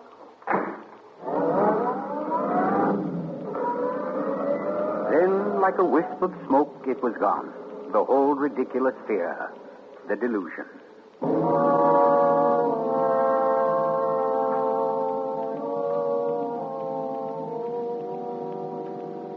When at home, Marie brought the cocktails into the living room. The logs were burning brightly in the fireplace, throwing a soft, dancing glow upon a room that was darkening with dusk. To you, Marie. And to you, dear. As Stevens placed his glass down, he noticed the manuscript of my book. It was there on the table, right where he'd placed it when he first came in. Deliberately, he turned from it, and then turned back. The manuscript had been moved. Only an inch or so, but it had been moved. Keeping his back to his wife, he thumbed through that early chapter and discovered, just as he knew he would, that the photograph was gone. For a long moment, he thought of what to do. Then slowly, he turned around. This book by Cross I brought home. Yes? There was a story of a poisoner in it. Rather funny. Her name happens to be the same as yours. Oh, your maiden name, that is. Oh, that is odd, isn't it? Darling, was she a relative of yours? Why, Ted, you're serious. In a way, yes. Oh, I don't mean it's really important. It's just that, well, when you run across a person who's a dead ringer for your own wife and who lived 300 years ago and was a top-flight poisoner, well, you like to hear about it, that's all. What on earth are you talking about? Darling, be honest with me. Didn't you look at this manuscript when I was out of the room? No. You didn't take out a picture of a poisoner named Marie Dobray? I most certainly did not. Oh, Ted, what is this all about? What are you getting at? Well, just this. Somebody took that picture out of that manuscript since I'd been home. Now, who's that? Well, I'll take a look. Wait, I don't feel like... Why, it's Mark Petard. Mark? Ted, wait a second. Yes? Ted, whatever it is he wants, promise you won't do it. Promise I won't do it? I mean, promise you won't get yourself involved. Please, Ted, don't go out tonight. Hey, what in the world is... Well, anyway, we can't let him stay outside. Mark, how are you? Come on in. Thanks, Ted. Just thinking about giving you a call later. Oh, let me have your hat. Oh, thanks. Marie, I hope you'll excuse me for popping in like this, but, well, I wanted to talk to Ted. It's rather important. Oh, I don't mind at all. Come on, Mark. We'll step into the library. Oh, you mind, dear? Of course not, Ted. I'll be making the sandwiches for her. Oh, grab that chair in the corner, Mark. Well, let's hear it. What's the trouble? Ted, my Uncle Miles was murdered. Murdered? Oh, the talk hasn't reached you yet, but it's already started. Nothing definite, of course, just that there was something wrong about Uncle Miles' death. But I don't... Mark, are you sure of this? You know he was murdered? I don't know. Of course I don't. I just don't see how it could be any other way. Uncle Miles, you know, had been sick for quite a while, but last Saturday he seemed so much better that Miss Corbett, that was his nurse, decided to take the day off. And, oh, well, you know all this. You and Marie were over that afternoon. Anyway, Lucy and I went to the club that night, to that masquerade party, and we left the old boy completely alone.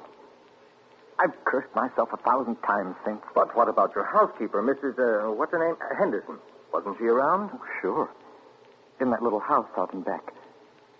We told her to look in now and then, but, well, that wasn't good enough. It was after midnight when Lucy and I got back. Uncle Miles was dying. Ted, it looked exactly like one of his regular attacks, but then later, after he was gone, I happened to glance under the chest of drawers in his room. There was a small silver cup under there, almost drained, and Uncle Miles' cat. The cat was still warm, but quite dead. Oh. I managed to get the cat out of the house and buried without anyone seeing me. Next day, I had the contents of the cup analyzed. It was poison? Yes. Arsenic. Well, what do you want me to do? Help me open the crypt. What? I want to have a private autopsy performed. Help me get Uncle Miles' body out of that vault. Oh, I know it's a tough job. The thing is sealed solid, but we can do it. You mean without the police knowing about it? Without anybody knowing about it. Mrs. Henderson's visiting her sister, and I managed to send Lucy over to the club. You must be crazy. You're playing with dynamite, Mark. This is something you've got to tell the police now. I can't take that chance. But they'll have to know sometime. You're only I've delaying... got to know first, I tell you. You don't understand, Ted. There was somebody in Uncle Miles' room that night, handing him something in a silver cup. Mrs. Henderson was on the porch by the window. She saw her. She saw her? Ted. She thinks it was my wife. Oh, Lucy. It doesn't mean anything to Mrs. Henderson yet, because she doesn't suspect anything. But, well, Ted, you've got to see why I've got to be sure. Why I've got to know how Uncle Miles died. Because it wasn't Lucy, Ted. I know it wasn't. Of course not, Mark. She had an alibi. Well, she was with you at the club, wasn't she? Yes. Except for half an hour. I see. You'll help me, won't you, Ted? When do we start? As soon as you can make it. Okay. Come on now. I'll get your hat. You trot on ahead, and I'll come over as soon as I can see Marie. You're not going to tell her about this. Of course not. I'll think of something. Don't you worry about it. No, thanks, Ted. Thanks a lot. Marie? I'm coming. Darling, Mark asked me to... I know, Ted. Here. You better take your sandwiches with you. You'll be hungry. Oh, but you knew I was going out? Yes, I knew. You listened to it? I couldn't help it, Ted. I had an idea what Mark's visit was about. The talk about his uncle's death. There's a lot of gossip about it in the village. That's why I tried to tell you. Why I didn't want you to get mixed up in it.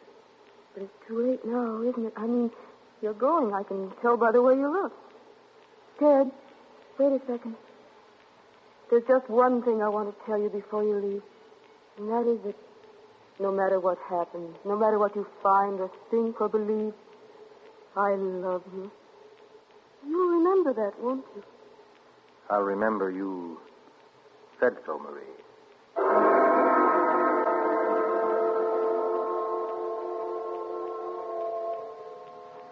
By the light of a dim kerosene lantern, Mark and Ted Stevens pounded their way through the thick shelf of rock that covered the Depar's ancestral tomb, pried open the great slab of stone which lay across the subterranean door, and then at last descended to the dank, ink-black chamber. They found the coffin. They dragged it from its crypt and placed it on the cold stone floor. They unclamped the lid and opened it. Mark. It's empty. What? That's impossible. It can't be. But it is, Mark. You know what this means? That body wasn't in this coffin when it was placed here. I'll swear it was, Ted. From the time that coffin was closed on Uncle Miles, somebody, the undertaker or Lucy or me, somebody was with it until it was buried. And the crypt was sealed right after. Then somebody beat us to it. Somebody's broken in here ahead of us. Broken in? Listen, Ted. Lucy and I have hardly left the house since the funeral. Do you think anybody could break in here? Smash through that stone and cement without our seeing them or without our hearing them? Well... What? Well, you might as well come on up and... What? Who was that? Me, Mr. Depard, up here. My name's Captain Brennan. I'm from the office of the Commissioner of Police. From the... Like to talk to you if you don't mind, Mr. Depard. Here, follow my flashlight up. But I don't understand. How did you know about this? By listening, mainly. You mind if we go up to your house, Mr. Depard? Why, no. Not at all. Oh, thank you. Oh, Freddie. Look here, Captain. Freddie, this is Mr. Depard, Lieutenant Gray. How do you do? I know you, Mr. Depard. And Mr. Ted Stevens, isn't it? Well, how did you know my name? Very simple. I got the names of everybody who was here at the Depards the day the old man died. You and your wife were included. Oh, here we are. But I don't... Captain, who gave you those names? Why, your housekeeper, of course. Mrs. Henderson?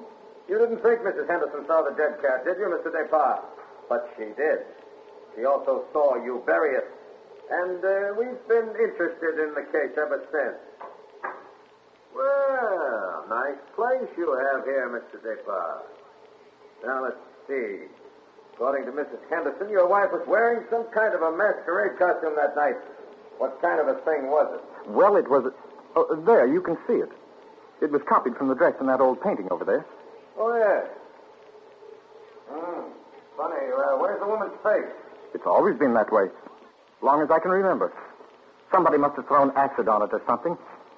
Can't blame them much. She was a poisoner. A poisoner? Yes. The story goes that one of my ancestors was responsible for her execution. Marie Dobray, her name was. Oh, yes. I've read about her. Learned all the poison tricks from one of her lovers, a guy by the name of Godin St. Croix. Godin St. Oh, yes, Mr. Stevens. We cops read now and then. Did you say Godin St. Croix? That's French. We call it cross. Absolutely no limit to a cop's education, is there? But to get back to your wife, Mr. Depard, she was just like the famous Marie. Now, when Mrs. Henderson looked through that window... Just a minute, Captain. Mrs. Henderson can't prove she saw a thing, and you know it. Now, what do you mean? I mean you haven't any right to insinuate that my wife was in that room. Well, who's insinuating? I'm trying to say that Mrs. Henderson, after thinking it over, realized that she was tricked by the costume. The woman she saw in the funny clothes, handing the cup of poison to your uncle, wasn't your wife at all. What? Because your wife is an unusually tall young woman. And the one Mrs. Henderson saw was fully half a head shorter. More on the order, let's say, of Mr. Stevens' wife. My wife? Captain, this is absolutely ridiculous. Well, I don't know. Why, what's the matter, Mr. Stevens? You're trembling like a leaf. Tell me now, just for fun, where was Mrs. Stevens that night? She was home with me. The whole evening? Certainly. You retired early? Yes, we both did. You, I suppose, were sound asleep by midnight. Yes, I was. Then how do you know where your wife was? Well, Look here, Stevens. She had to have a costume that would match Mrs. Depard's. How did she manage that? Where did she get it? Well, she never had one. She never had a dress like that. And what about our motive? Why did she poison him? I don't know. Not for money, certainly. Then what was it? Hate? Did she hate Miles Depard? Yes, she did. No. Oh, I don't know. I don't know, I tell you. Brown? Yes, Freddie. I phoned and got hold of Mrs. Depard, the nurse, all right. That Mrs. Stevens couldn't reach her. Her phone won't answer. Okay, have her picked up. I'm going home. Stevens, come back here. I'm going to get my wife. Oh, man, stop it, Brown. Oh, let's go.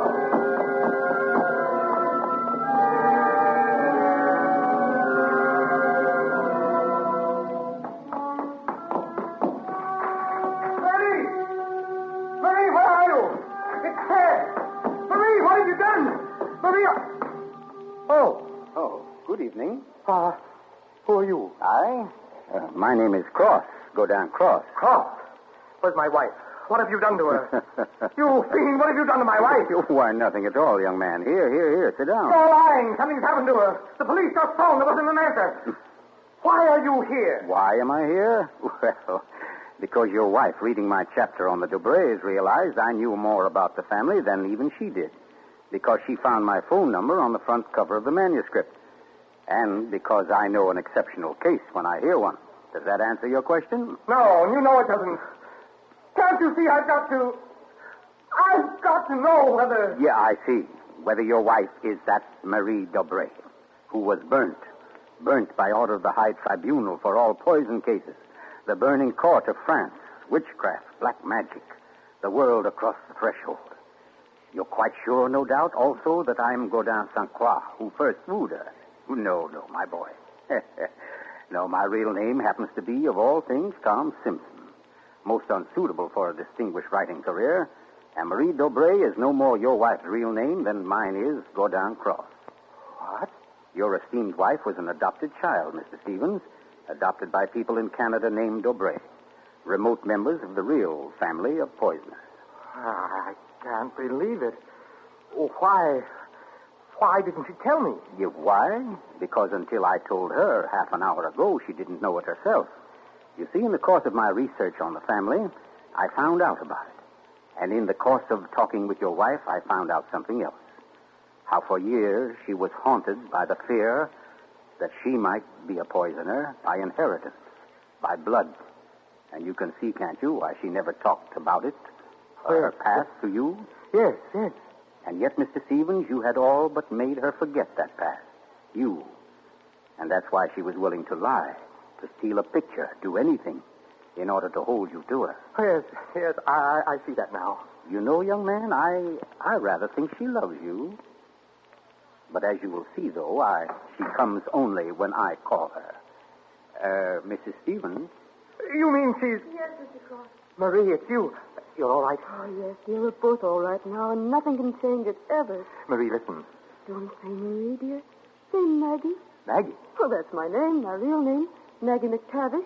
And it's a lovely name, dear. The most beautiful, gorgeous... Darling, please. You don't understand. The police, they think you had something to do with Miles' death. They think I did. So, now, Mr. Stevens, before we go back to the Depars, don't you think you'd better tell me everything that's been said and done up to date? Having just saved your wife's soul from the burning court, now I'll wrest her body from the electric chair.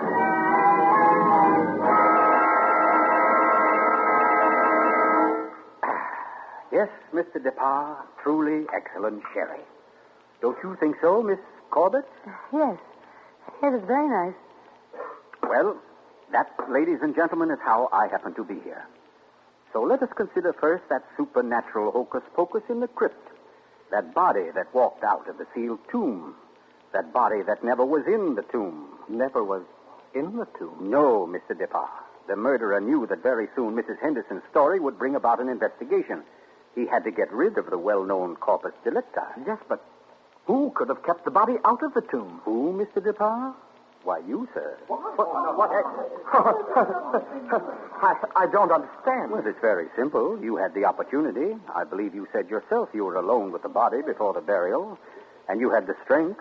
I dare say you carried it down to the furnace, where it's now probably nothing but ashes. Ridiculous. Why would he spend an hour smashing into a crypt for a body he knew wasn't there? Why, Captain? To impress Mr. Stevens, his witness. And also, apparently, you. Oh, that's perfectly fantastic. Fantastic? Oh, no, Lucy. Just comic. And I suppose, Mr. Croft, that I also put on a woman's masquerade costume, went into my uncle's room, and handed him a nice cup of arsenic. No. That had to be done by a woman. Your accomplice, as matter of fact. Oh, now, come. You mustn't all look at Mrs. Depar, because Mark Depar's one noble act was his frantic effort to prevent his wife from being charged with the crime. A crime which he and Nurse Myra Corbett committed. Myra Corbett? Were you? Yes, sir. Yes, Mr. Stevens. This quiet little lady beside me. Well, why would I do such a thing? Money, Miss Corbett. A cutout of Mark Depar's inheritance. Payments for services rendered. That's an absolute lie, Croft. You see, ladies and gentlemen, Captain Brennan never bothered to check Miss Corbett's whereabouts on the night of the murder. Why even think of the nurse? She was the custodian of the old man's health. Oh, you're crazy. And yet who but a nurse could so naturally offer the old man a cup A cup he was sure contained medicine. You're making it up. Oh, you just... And who but Miss Corbett, living right here in this house, would know what kind of masquerade dress she must copy, would know when Mrs. Henderson would pass the window that night, pass and see her, and accept her, she hoped, for Lucy DeParle. No. That's not true. Oh, yes, Miss Corbett. Yes, Miss Corbett, that dress was the touch that wrecked you. That was your own idea, wasn't it? Not Mark. You weren't content with a mere murderer's share of the profits. You wanted a wife's share, half of the whole estate. You wanted Lucy DeParle convicted and out of the way for good. Well, I give you a toast, Miss Corbett, with Mr. DeParle's excellent sherry. To a particularly ruthless poisoner. And yet, you know, on the whole, I'm rather partial to female poisoners. Why, only tonight I...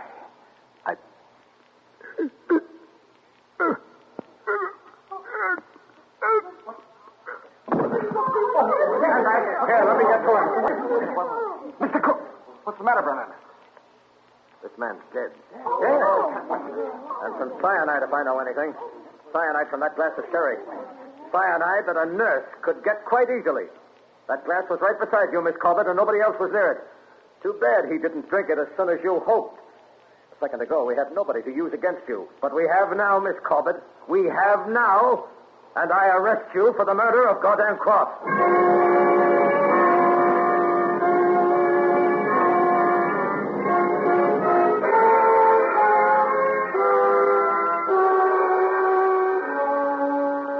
Now close to 5 months ago that the prominent author was murdered.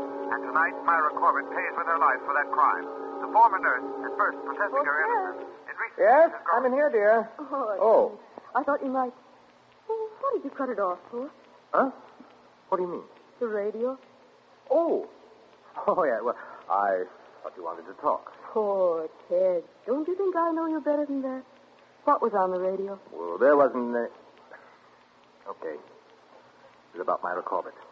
She goes to the chair tonight. Oh, I didn't think you wanted to be reminded. I don't really.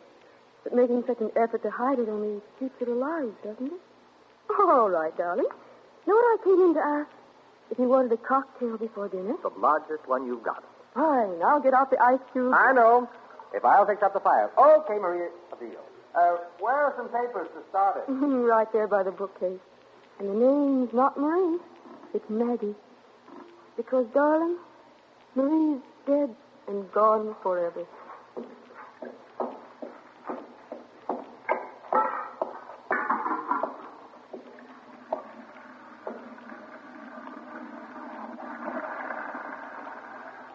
Oh, no, Marie. We're never dead. Neither of us. It was your hand that touched that glass. I know that now. And I could return the favor. But instead, I shall ask that you dispatch your husband. This one, like all the others, now. Just a little bit of poison in the drink, Marie. Any kind of a drink. What kind, Ted? What kind of a cocktail shall we have? Oh, any kind, darling. Any kind at all.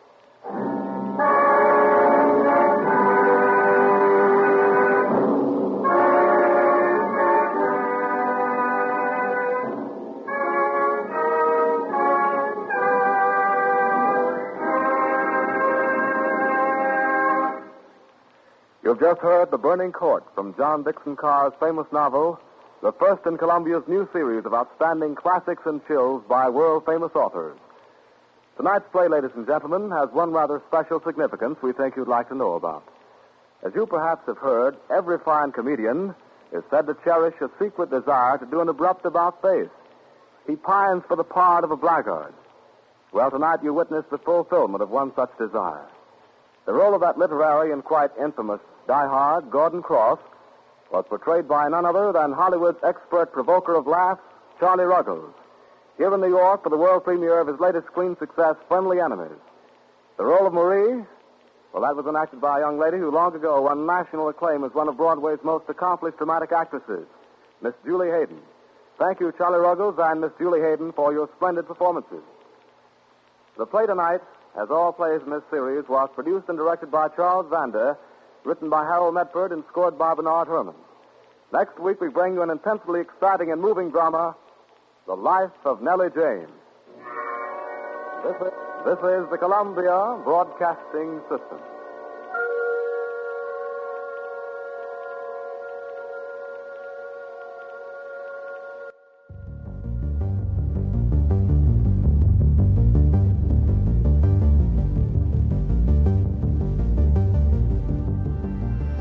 As the clock strikes midnight and the world quiets down, a different life stirs. Dark Waters Channel reigns supreme over the late-night domain on YouTube. With every tale, a masterpiece of shadows and whispers, we craft the night with the art of storytelling. Be part of our kingdom where the night is never just darkness but a canvas for the extraordinary. Dark Waters Channel, where late night is our kingdom.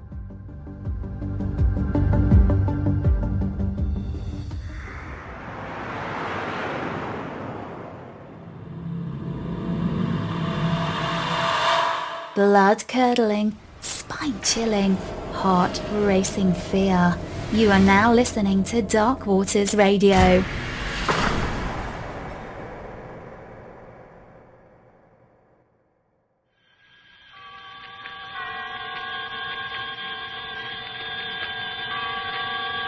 The Columbia Network takes pleasure in bringing you Suspense.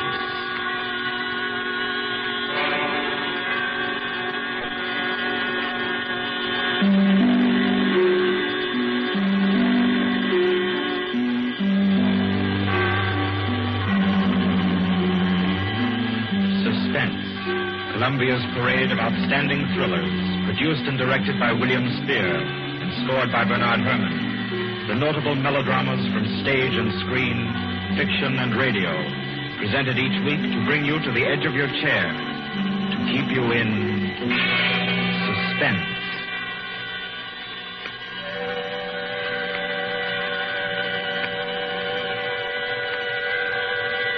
Good evening. This is Orson Welles. I'm very happy I am to be back in the United States and back on the Columbia Network, even for so short a visit as this one. Back with old friends like Johnny Dietz, who's tonight's director, and Bernard Herrmann. The Mercury Theater presented tonight's radio play for the first time last year.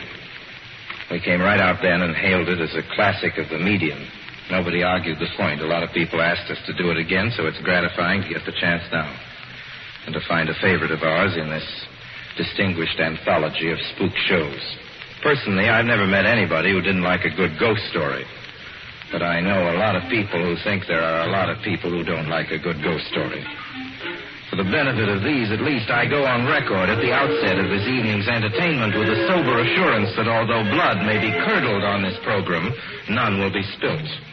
There's no shooting, knifing, throttling, axing, or poisoning here. No clanking chains, no cobwebs, no bony and/or hairy hands appearing from secret panels, or better yet, bedroom curtains. If it's any part of that dear old phosphorescent foolishness that people who don't like ghost stories don't like, then again, I promise you, we haven't got it. Not tonight. What we do have is a thriller.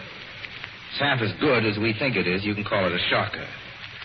It's already been called a real Orson Welles story. Now, frankly, I don't know what this means.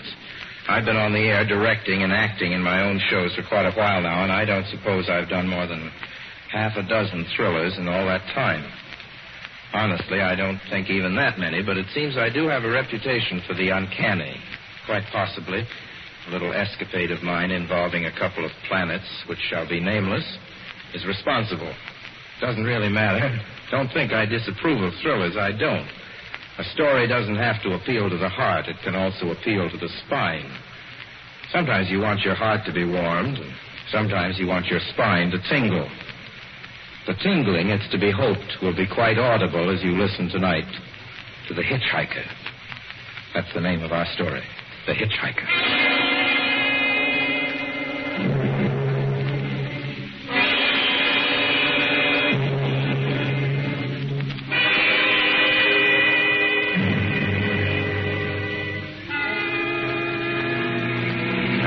Camp on Route 66, just west of Gallup, New Mexico.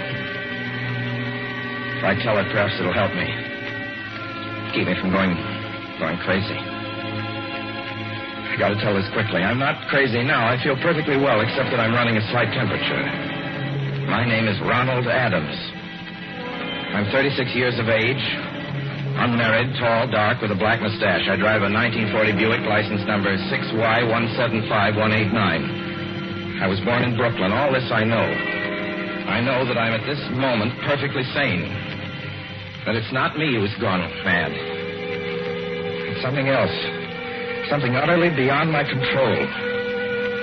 I've got to speak quickly. At any minute, the link may break. This may be the last thing I ever tell on Earth. The last night I ever see the stars. 6 days ago, I left Brooklyn to drive to California. Goodbye, son. Good luck to you, my boy. Goodbye, Mother. Here, give me a kiss, and I'll go.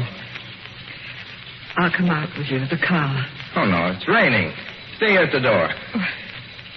Hey, what's this? Tears? I thought you'd promised me you wouldn't cry. I know, dear. I'm sorry. But I do hate to see you. I'll be back. It'll only be on the coast 3 months. Oh, it isn't that. It's just the trip.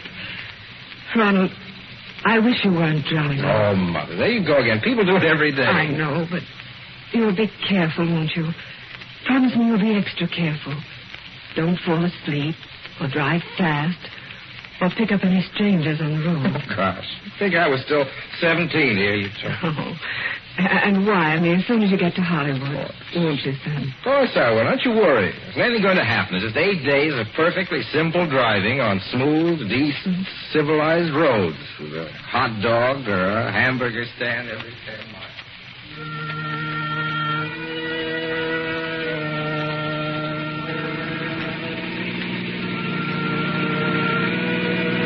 I was in fine spirits. The drive ahead of me, even the loneliness, seemed like a lark. I reckoned without him. Crossing Brooklyn Bridge that morning in the rain, I saw a man leaning against the cables. He seemed to be waiting for a lift. There were spots of fresh rain on his shoulders. He was carrying a cheap overnight bag in one hand. He was thin, nondescript, with a cap pulled down over his eyes. I would have forgotten him completely, except that just an hour later, while crossing the Pulaski Skyway over the Jersey Flats, I saw him again. At least, he looked like the same person. He was standing now with one thumb pointing west. I couldn't figure out how he got there, but I thought probably one of those fast trucks had picked him up, beat me to the Skyway, and let him off. I didn't stop for him. Then late that night, I saw him again. It's on the new Pennsylvania Turnpike between Harrisburg and Pittsburgh. It's 265 miles long with a very high speed limit. I was just slowing down for one of the tunnels when I saw him standing under an arc light by the side of the road. I see him quite distinctly, the bag, the cap, even the spots of fresh rain over his shoulders. He hallooed at me this time. Hello! Hello! I stepped on the gas like a shot. That's lonely country to the Alleghenies, and I had no intention of stopping. Besides the coincidences, or whatever it was, maybe the Willies. Stopped at the next gas station.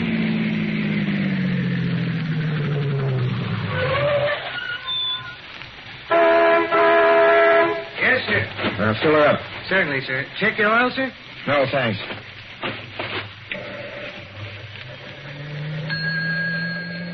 Nice night, isn't it? Yes. It hasn't been raining here recently, has it? Not a drop of rain all week. Oh? Oh, I suppose that doesn't done your business any harm.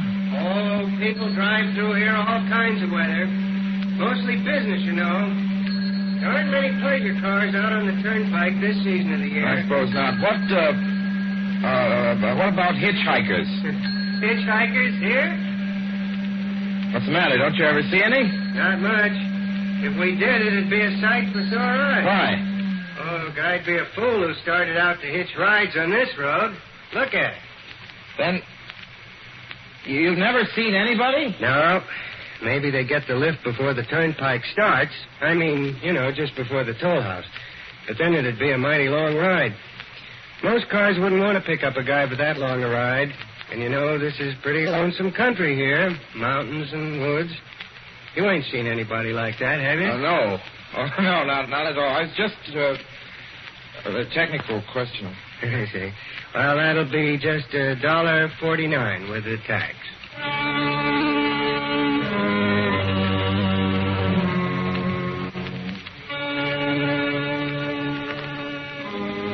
It gradually passed through my mind a sheer coincidence. I had a good night's sleep in Pittsburgh. I didn't think about the man all next day until just outside of Zanesville, Ohio, I saw him again.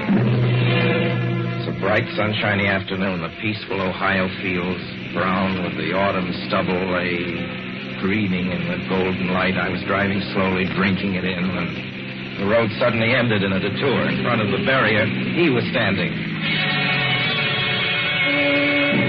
Let me explain about his appearance before I go on. I repeat, there was nothing sinister about him. He was as drab as a mud fence, nor was his attitude menacing. He merely stood there, waiting, almost drooping a little, with a cheap overnight bag in his hand. He looked as though he'd been waiting there for hours. And he looked up. He hailed me. He started to walk forward. Hello! Hello! Hello? No, not just now. Sorry. Hello to California? No, not today. The other way, going to New York. Sorry.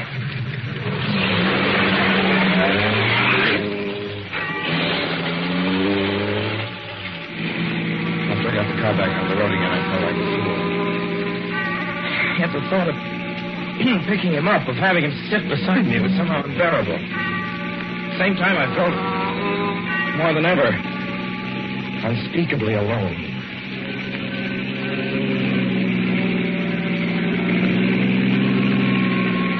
Hour after hour went by. Fields, the towns ticked off one by one. The light changed. I knew now that I was going to see him again. And though I dreaded the sight, I caught myself searching the side of the road, waiting for him to appear.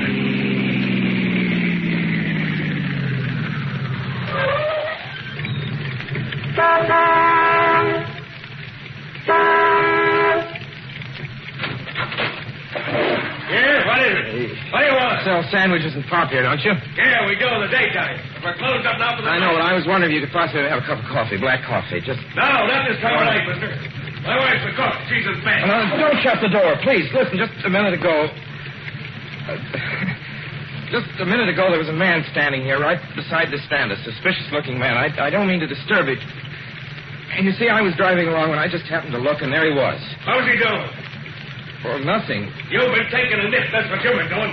Now, on your way before I call out Sheriff Oates.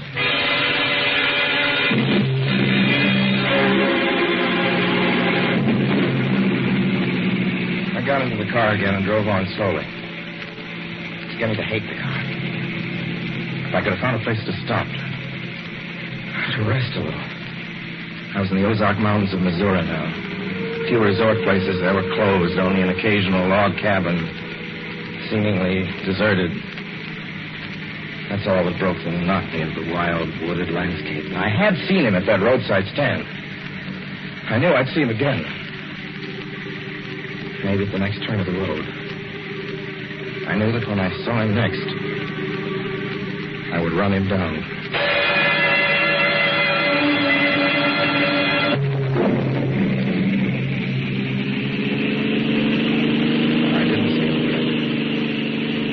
I didn't see him until late next afternoon. I stopped the car at a sleepy little junction just across the border into Oklahoma to let a train pass by. When he appeared across the tracks, leaning against a telephone pole. Perfectly airless, dry day. The red clay of Oklahoma was baking under the southwestern sun. Yet there were spots of fresh rain on his shoulders. I couldn't stand that. Without thinking, blindly, I started the car across the tracks. He didn't look up at me. He was staring at the ground. I stepped on the gas hard, veering the wheel sharply toward him. I could hear the train in the distance now, but I didn't care then. Something went wrong with the car. The train was coming closer. I could hear its bell ringing and the cry of its whistle. Still, he stood there. And now I knew that he was beckoning me to my death.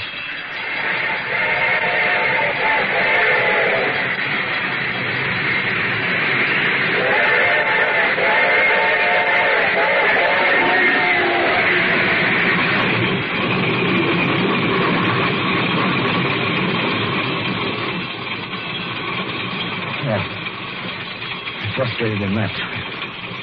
The starter worked at last. I managed to back up. When the train passed, he was gone.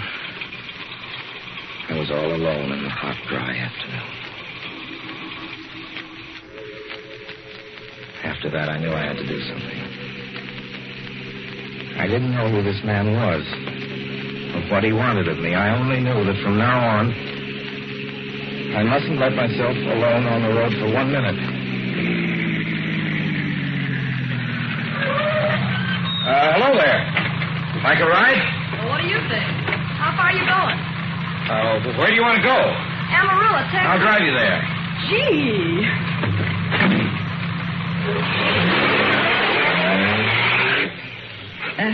You mind if I take off my shoes? My dogs are killing me. Go right ahead. Oh, gee, what a break this You hitchhike much? Sure, only it's tough sometimes in these great open spaces to get the break. I should think it would be, though I'll bet you get a good pickup in a fast car. If you did, you could get places faster than, say, another person in another car, couldn't you? I don't get you. Well, take me, for instance. Suppose I'm driving across the country, say, at a nice, steady clip, about 45 miles an hour. Couldn't a girl like you just standing beside the road waiting for a lift beat me to town?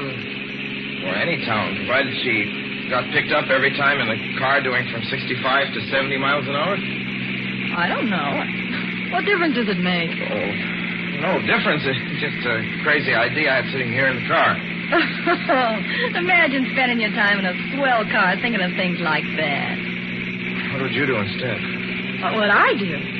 If I was a good-looking fellow like yourself, why, I just enjoy myself every minute of the time. I'd sit back and relax. And if I saw a good-looking girl along the side of the road, hey, look out! Did you see him? See who? A man standing beside the barbed wire fence. I didn't see anybody. It wasn't nothing but a bunch of cows and a wire fence.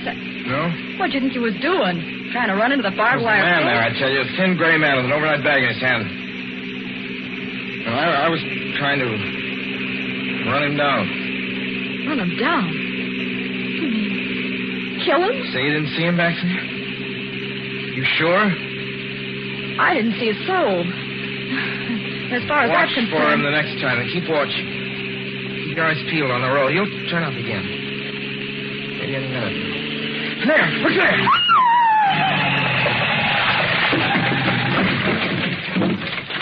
How does this door work? I'm getting out of here. Did you see him that time? No, I didn't see him that time.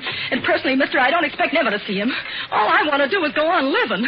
I don't see how I will very long, driving with you. Oh, I'm sorry. I don't know what came over me, but please don't go. So if you'll excuse me... You can't go. Listen, how would you like to go to California? I'll drive you to California. Seeing pink elephants all the way? No, thanks. Thanks just the same. Listen, please, just 1 minute, please. You know what I think you need, big boy? Not a girlfriend. Just a good dose of sweet. Please. There, I got it now. No, you can't go, please. Get your hands off me. Do you hear? Leave your hands off me.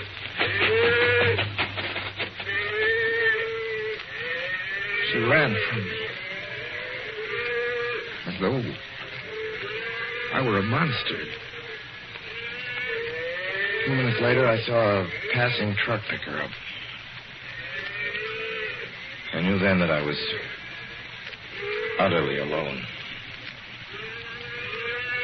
It was in the heart of the great Texas prairies. There wasn't a car on the road after the truck went by. I tried to figure out what to do, how to get hold of myself. I could find a place to rest, or even if I could sleep right here in the car for a few hours along the side of the road. I was getting my winter overcoat out of the back seat to use as a blanket when I saw him coming toward me, emerging from the herd of moving steer. Hello?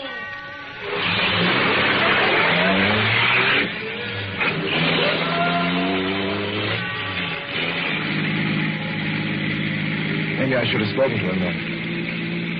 Fought it out then and there. For now he began to be everywhere. Whenever I stopped, even for a moment, for gas, for oil, for a drink of pop, a cup of coffee, sandwich, he was there. I saw him standing outside the auto camp in Amarillo that night when I dared to slow down. I was sitting near the drinking fountain, a little camping spot just inside the border of New Mexico. He was waiting for me outside the Navajo reservation where I stopped to check my tires. I saw him in Albuquerque when I bought 20 gallons of gas. I was afraid to stop now. I began to drive faster and faster. I was in lunar landscape now. The great arid mesa country of New Mexico. I drove through it with the indifference of a fly crawling over the face of the moon. Now he didn't even wait for me to stop. Unless I drove at 85 miles an hour over those endless roads, he waited for me at every other mile. I'd see his figure, shadowless, flitting before me, still in the same attitude, over the cold, lifeless ground, flitting over dried-up rivers, over broken stones cast up by old glacial upheavals, flitting in that pure and cloudless air. I was beside myself when I finally reached Gallup, New Mexico this morning. There's an auto camp here. Cold, almost deserted this time of year. I went inside and asked if there was a telephone. I had the feeling that if only I could speak to someone familiar, someone I loved, I could pull myself together.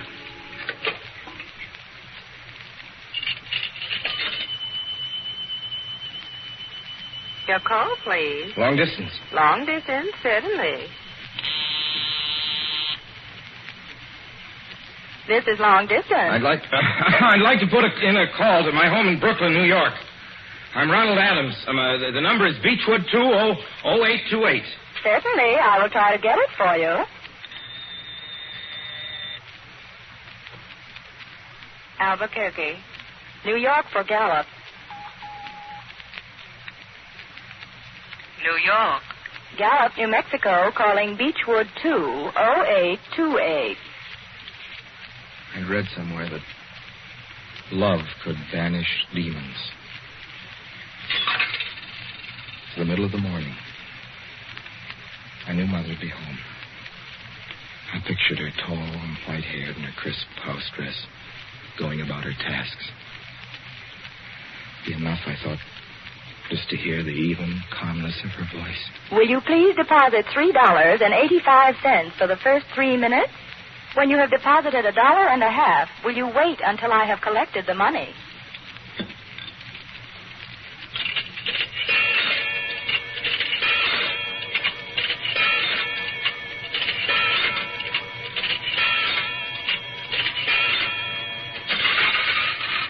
All right, deposit another $1.50.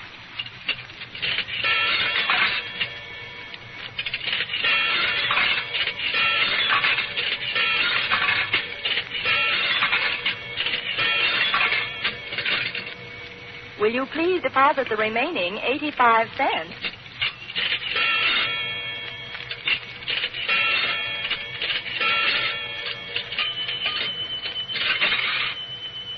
Ready with Brooklyn. Go ahead, please. Hello? Mrs. Adams' residence. Hello, Mother? This is Mrs. Adams' residence. Who is it you wish to speak to, please? What? Oh, who's this? This is Mrs. Whinney. Mrs. Whinney? I don't know any Mrs. Whinney. Is this Beechwood 20828? Yes. Where's my mother? Where's Mrs. Adams? Mrs. Adams is not at home. still in the hospital. The hospital? Yes. Who is this calling, please? Is it a member of the family? Well, what's she in the hospital for? She's been prostrated for 5 days. Nervous breakdown. But who is this Nervous calling? breakdown? Well, my grandmother never was nervous. It's all taken place since the death of her oldest son, Ronald. Death of her oldest son, Ronald? Hey, what's this? What number is this? This is Beechwood 20828. It's all been very sudden. He was killed just 6 days ago in an automobile accident on the Brooklyn Bridge. Your 3 minutes are up, sir. Your 3 minutes are up, sir.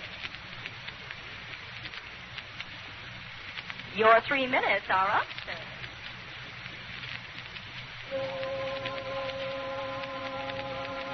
And so I'm sitting here in this deserted auto camp in Gallup, New Mexico. I'm trying to think. Trying to get hold of myself. Otherwise, I'm going to go crazy. Outside, it's night. The vast, soulless night of New Mexico. 1 million stars are in the sky. Ahead of me stretch 1,000 miles of empty mesa. Mountains, prairies, desert. Somewhere among them, he's waiting for me. Somewhere I shall know who he is and who I am.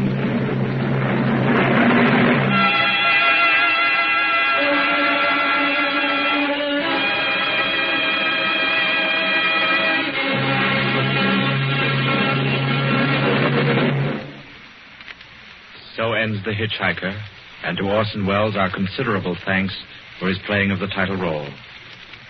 Mr. Welles. Help wanted. Men, women, and children. Nature of work, hard, monotonous, back-breaking labor.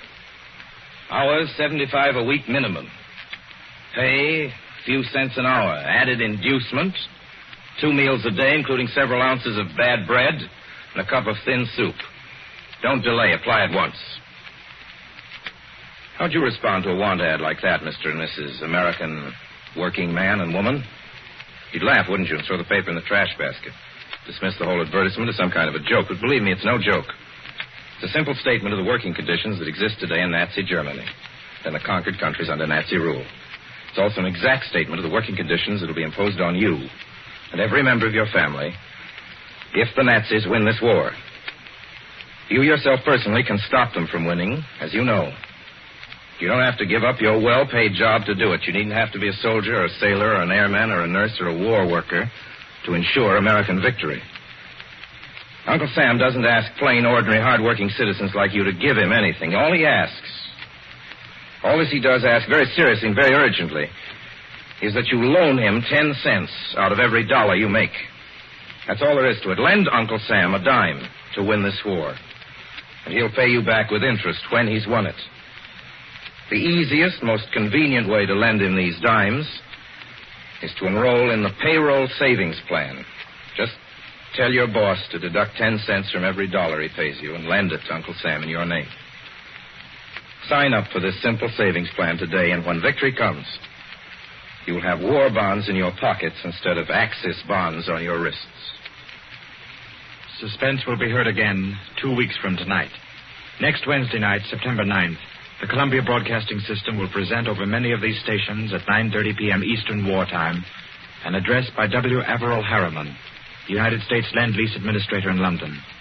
Mr. Harriman, as the personal representative of the President of the United States, attended the Moscow conferences between Winston Churchill and Joseph Stalin. Next Wednesday's broadcast will be Mr. Harriman's first public address since his return to this country. Suspense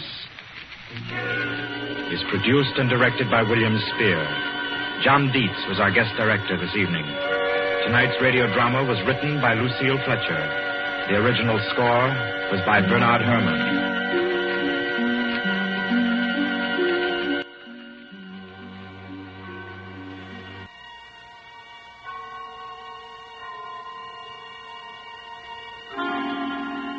Suspense.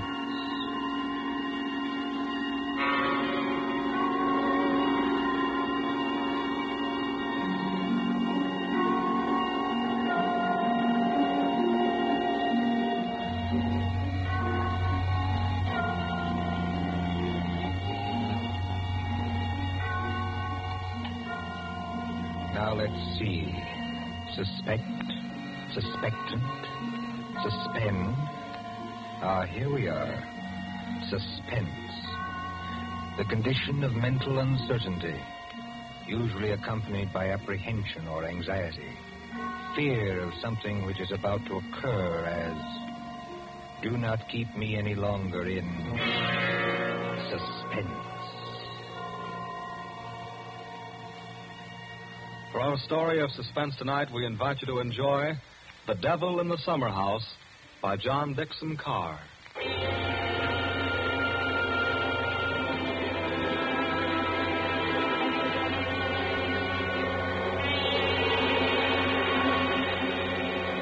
Somewhere along the Hudson, perhaps not far from Tarrytown, there is a modest house in its own grounds. Behind it, in a spacious garden, stands a summer house of evil memory. More than 25 years ago, a man shot himself, or at least died, in that summer house. They found Major Kenyon with a scorched bullet hole in his head and the weapon beside him. But we are in the present now. The latticed summer house has grown heavy with vines, and only the other evening 2 men came into that garden at twilight, over the shaggy grass, as a storm was brewing along the Hudson. 2 men, the lawyer from New York. Who's there? And Captain Burke of the homicide squad. Easy, my friend, easy. I was just going to ask you the same thing. My name is Parker. I'm an attorney. You're not Captain Burke. Yeah, the very same and no other. I thought I recognized you, Mr. Parker. Must be something important to bring you so far from New York at this time of night. I was in Tarrytown anyway. I thought there'd be a housekeeper here, but I don't see any light. You've got business here? Yes, in a way. Have you? I don't know. I'll tell you better after you tell me what brought you to a place that no one has lived in for 10 years. Tell me, Captain. Did you ever get an anonymous letter from a dead man? Did you? No, I can't say I did.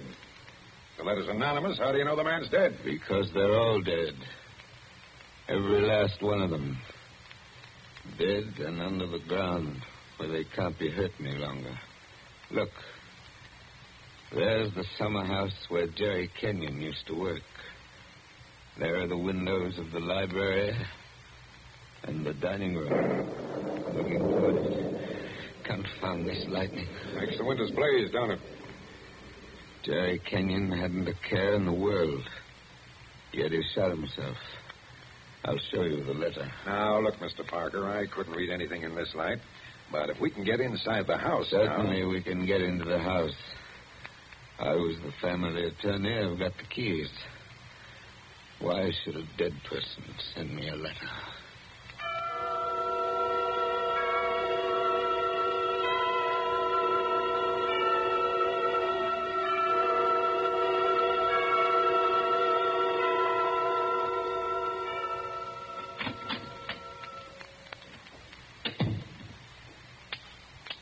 No lights working, eh? But you got a flashlight, I see.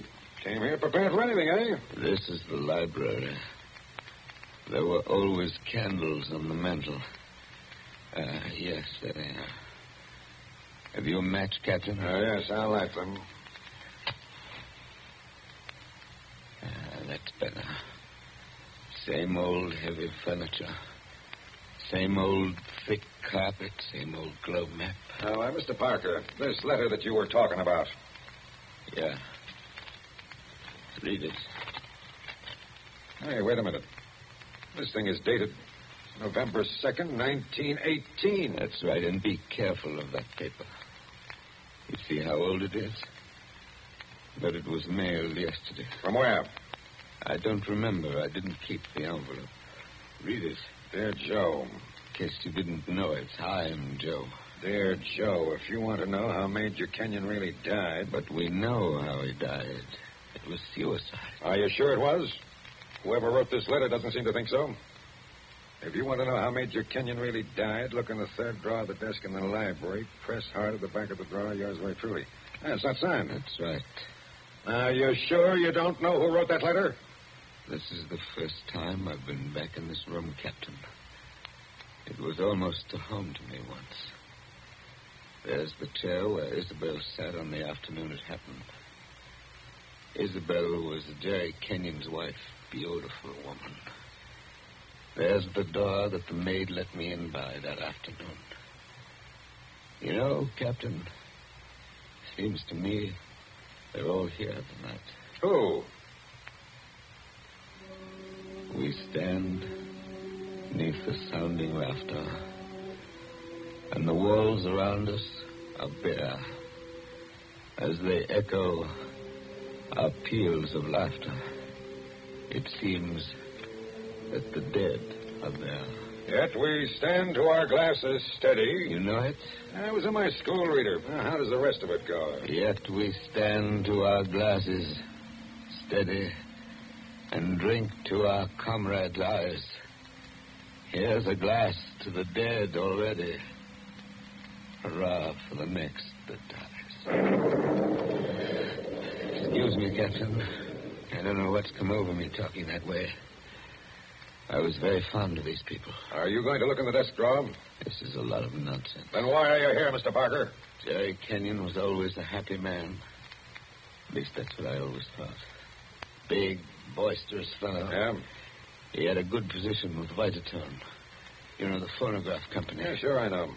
But he'd just been made a major in the Army. 1917. There was a war on then, too, if you remember. I remember. To make the world safe for democracy. Old days. Old heartaches. Old memories. I remember that blazing hot day in August.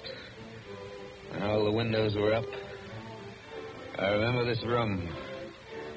And Isabel, that was Jerry's wife, sitting in that chair, knitting. I remember...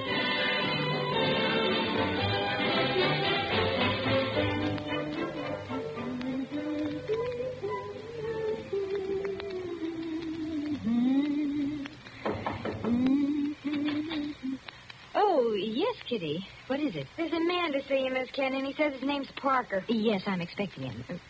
Show him in, please. All right, ma'am. So I take your knitting in your knitting bag? Why should you take my knitting? I don't know, Miss Kenyon. I just wondered. You can come in now. Thank you. Hello, Joe. Hello, Isabel. You sent for me? Joe, I must apologize for Kitty. Servants are getting to be a problem nowadays. She looks pretty enough to get along. Oh, Kitty's got large ideas. She wants to go on the stage, if you please, and do imitations, like Miss Draper. She only knew how hard it was acting all your life. Isabel, you've been crying. I have not. At least... Is that why you sent for me? I've missed you. You haven't been here in over a week, Joe. I had an idea Jerry was getting a little tired of having me around this house. Oh, no, Joe. Why, Jerry... Yes, what about Jerry? I wish I knew, Joe. That's why I wanted you here. Where is he, by the way? I want to say goodbye to him before he leaves. He's probably out in the summer house where he works with all those papers. He's got a lot of work to catch up with. He's going overseas tomorrow. Yes, I know. He's out there. He's been out there all day. His last day here. I've been alone. That sounded like a shot. Yes, it was a shot, Joe, No, dear. Doesn't seem to worry you. It's only Paul, Jerry's brother, Paul. Oh, thought you'd gotten him off your hands for good. Jerry asked him out. He got here 2 nights ago. That doesn't make it any easier for you, does it? Oh, I don't mind. Jerry's fixed him up with a pistol range in the cellar. Paul's a terribly bad shot. Not like the rest of us. You don't seem to like it, Joe. Shall I have Kitty go down and tell him? No, it's bearable. As long as he keeps away. Poor Joe. But, about Jerry, who is it this time? Joe, Jerry's been home 5 days on leave from camp. Well, never mind what camp. But he spent 4 evenings of those 5 with that Fisk woman. Diane Fisk? The redhead with all the money? Oh, she got money? Well, She must have some attraction then. Please understand me, Joe. It's not that I'm jealous any longer. It's just no, that of course not. Jerry goes his way and I go mine. I may not be without admirers myself, if it comes to that. You have no idea how true that is, Isabel. No, I was thinking about Jerry. He may not always be lucky. He may meet some girl who's not as broad-minded as I am. And then when he gives her the go-by... Paul must be getting really furious down in that cell. He's not hitting anything. You must be using a lot of ammunition. Now, your trouble, Joe, is that you're too much of a gentleman. And if you really want to see Jerry, there he is now. Where? Just standing in the door of the summer house. Look out the window. It's finally bright out there. Doesn't he look noble in his new uniform? Sam Brown belt and revolver and everything. Look how he turns around and waves his cap at us. Like a real soldier. Real soldiers don't exactly wave their caps, do they? He does. Jerry? Jerry! Hello there! Jerry, Joe Parker's here. Who? Joe Parker. He wants to see you. Well, give him a drink or something. I'll be up in a minute. Into the summer house again. Not a care in the world, Now, Henry. listen, Isabel, you've got to slow down. You'll be crying again in a minute. Come on over here and sit down. The light hurts my eyes, that's all. Well, then we'll just pull these blinds. We'll still be able to see it.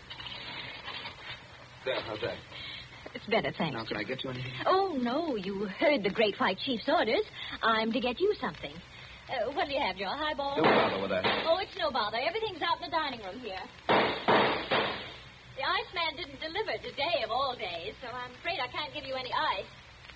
I read in the paper yesterday that we're likely to have automatic ice boxes any day now. Things that freeze ice by electricity or something. Do you believe that, Joe? I doubt it. Listen, Isabel. Here you are. It's not cold at all. It's the best I could do. Thanks very much. What I wanted to say was, couldn't you get that brother of yours to give up practicing now? Hasn't he done his good deed for the day? Yes, maybe he has. I'll ring for Kitty. You don't have to call me, Miss Kenyon. I'm here. Oh, yes, Kitty. What is it? It's only to tell you there's another visitor. This time it's a woman. Lady, Kitty. Call her a lady, please. Oh, maybe. She says her name's Diane Fisk. Diane Fisk, that's Jerry. Kitty, tell the lady I'm not in. Lady. She's a fine lady. I don't know the truth, my dear. I don't know the truth. Anyway, it's too late, Miss Kenyon. She's coming down the hall now. My dear Mrs. Kenyon. How do you do, Diane? This is a friend of ours, Miss Fisk, Mr. Parker. Now, I don't want to intrude, really. I don't. I wouldn't have intruded for worlds, especially on a day like this. Isn't it awful? But your husband simply insisted, my dear Mrs. Kenyon. He simply wouldn't take no for an answer. I'm sure he wouldn't. Do you know what he's brought from his office as a surprise? No. A phonograph recording machine. And he's going to let us use it. So that we can all hear ourselves talk twice. How nice.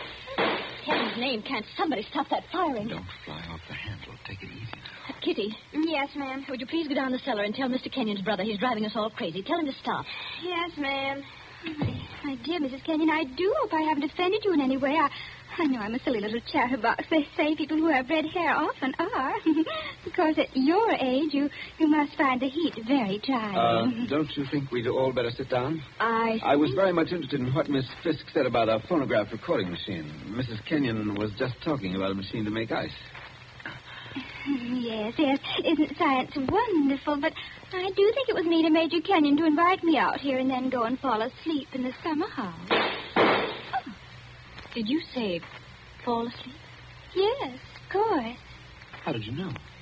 Well, I came up the back way and I saw him in the summer house with his head forward on the table, taking a nice little snooze. That's very queer. Of course, you couldn't see much except in the bright light of the door, but I think I saw him there.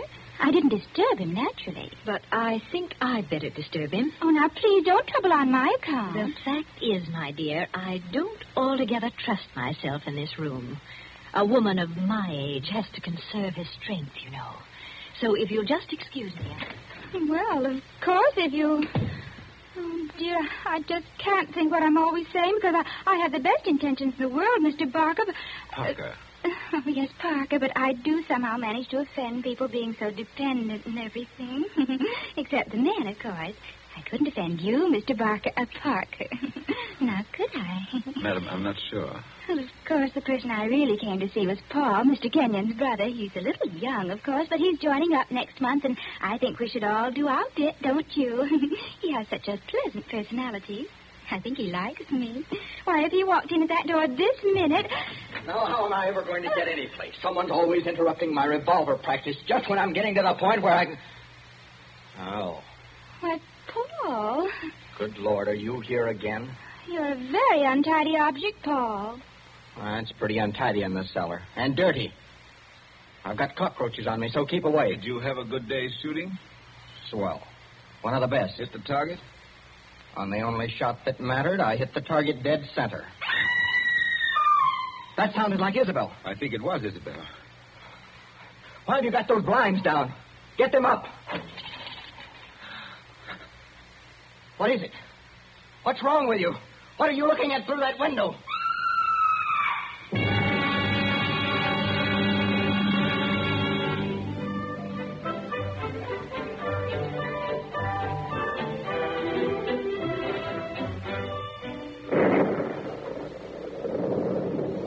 That was 25 years ago, Captain Burke. We found Jerry Kenyon lying across the table in the summer house. He'd shot himself through the head with his own revolver from the holster. It was lying on the floor beside him. Shadows, all right. I see. When Isabel found him, he'd been dead about half an hour. The doctors proved that, did they? Yes, that shot had been fired against his head. The front of his uniform cap was powder burned where the bullet entered. There's no doubt about that. None at all. We never noticed the real shot because that young lad was shooting off guns like a maniac in the cellar. Precisely. Now they're all dead. By accident, illness, they're all gone. Isabel Kenyon died less than a year afterwards. I think she died just because she was so fond of Jerry. I suppose you've guessed my little secret. Oh, I think I can sort of read between the lines. You were in love with Isabel Kenyon, weren't you? Yes. Well, these things happen. I never let her see it, you understand? Women know, pretty generally. So, they're gone. The youngest of them. And I'm left alone with old tunes, old ghosts, wondering why the fellow ever killed himself.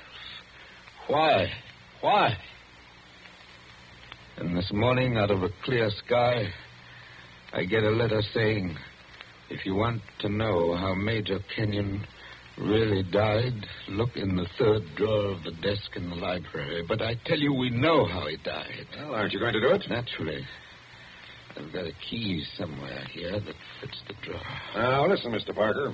In my father's country, in Ireland, they got a saying that when a man's going to commit suicide... I thought of doing that, too. Then the devil comes in and takes him by the hand and talks to him. They say you can see the devil as plain as I see you just before you pull the trigger. The devil must have been in the summer house that afternoon, then. Oh, no, he wasn't. What do you mean? Major Kenyon didn't kill himself. He was murdered. My dear Captain Burke, the police covered all that at the time. Everybody had an alibi. They did they? Well, think of what I've told you. Isabel and I were together all the time. Paul, her brother, was shooting off guns in the cellar. Yeah? Diane Fisk. Yeah, what about her? Her chauffeur who drove her there swore he saw her walk straight up to the place. She passed the summer house, but didn't stop there. Well, that checks. Even Kitty the maid could prove she'd never stirred out of the house until just a minute or so before Isabel went herself. Oh, and why did the maid have to leave the house at all? She was taking Jerry the black coffee he drank every afternoon. He'd already been dead half an hour then. And that, my dear Captain, disposes of everybody. Well, now listen, Mr. Parker. You're a good guy, and I'm not going to hold out on you any longer. You see, I say Major Kenyon was murdered because I know he was murdered. By an outsider? By one of the people in the house. That's impossible. Is it? Well, why don't you open that desk drawer and see? What time is it? It's 7:45. 7:45? And I haven't got much time. For what? Holy St. Patrick, will you open that drawer? If it's waited 25 years, my friend, it can wait a minute more. I've got the key somewhere in this bunch of keys. Everything the same. Paul never altered what he inherited. Same old desk, same old phonograph, same old... I think this is the key. Yeah, it opens. There's nothing here except one or two old newspapers. Everything very dirty. The letter says to press hard at the back. Now, have you tried that? Doesn't seem to. Yes, by George, it does work. Well? There seems to be a movable back on a hinge. Well, what's inside? Some sort of flat brown paper parcel sealed with wax. And about as dirty as it can get. Open it, man. Open it. I'm going to. It's a phonograph record. There's a plain white label. Something on it written in pencil. I don't see too well nowadays without my glasses. Here, give it to me. I'll read it to you. Go on. A record of how I killed Jerry Kenyon. Say, don't you get it, Mr. Parker? This is the real goods. The murderer's going to tell us his own story 25 years later. Be careful. Whatever you do, don't drop it. You seem to be interested enough now. I don't say I'm not interested. I say I can't believe it. You know, when you were talking about the dead coming back and that kind of thing, you sure started giving me goose pimples. But that's just what it is, a dead person. Now, there's the phonograph. Put that record on. Let's hear what the ghost says. Any of them could have made the record, of course. The apparatus was all here. Don't just stand there by the phonograph. Will it work? Yes, it works. Is it wound up? Yes, it's wound up. Here goes. Now, look, Mr. Parker. Whose voice do you think it's going to be? I don't know. Now, I want to warn you. The voice you're going to hear from there... Please, be quiet. Listen. I've started it up. Well, speak up. Who killed Jerry Kenyon? I killed him, Joe, dear. Isabel. I'm sorry about it, Joe, but I had to have you for an alibi. And you were so terribly easy to fool. It's only a phonograph record, man. Don't look at it as if it was alive. You said you and I were always together, Joe, but that wasn't quite true. I left you to go into the dining room and mix a highball, remember? Yes. And I was carrying my big knitting bag. Remember that, too? And there was something else in it besides knitting. I'm an awfully good revolver shot, Joe. I told you we were all good except Paul. And the back windows of the dining room face the same way as the back windows of the library. Thank you, Isabel. Thank you. Jerry was in the summer house. I made a sign to him from the window, and he came to the door there. In bright sunlight, 50 feet away. True again, Isabel. True Joe, again. don't you know what August heat is in a wooden summer house? Didn't anybody see that no man would be wearing a cap inside on a day like that? Jerry had taken his cap off before he went into the summer house.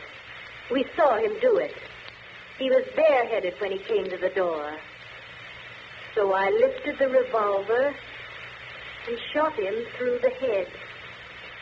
Then I dropped the gun back in my knitting bag and went back into the library with your drink. Isabel. Don't talk back to the thing, There man. was You'll drive me something else screwy. in my knitting bag, too.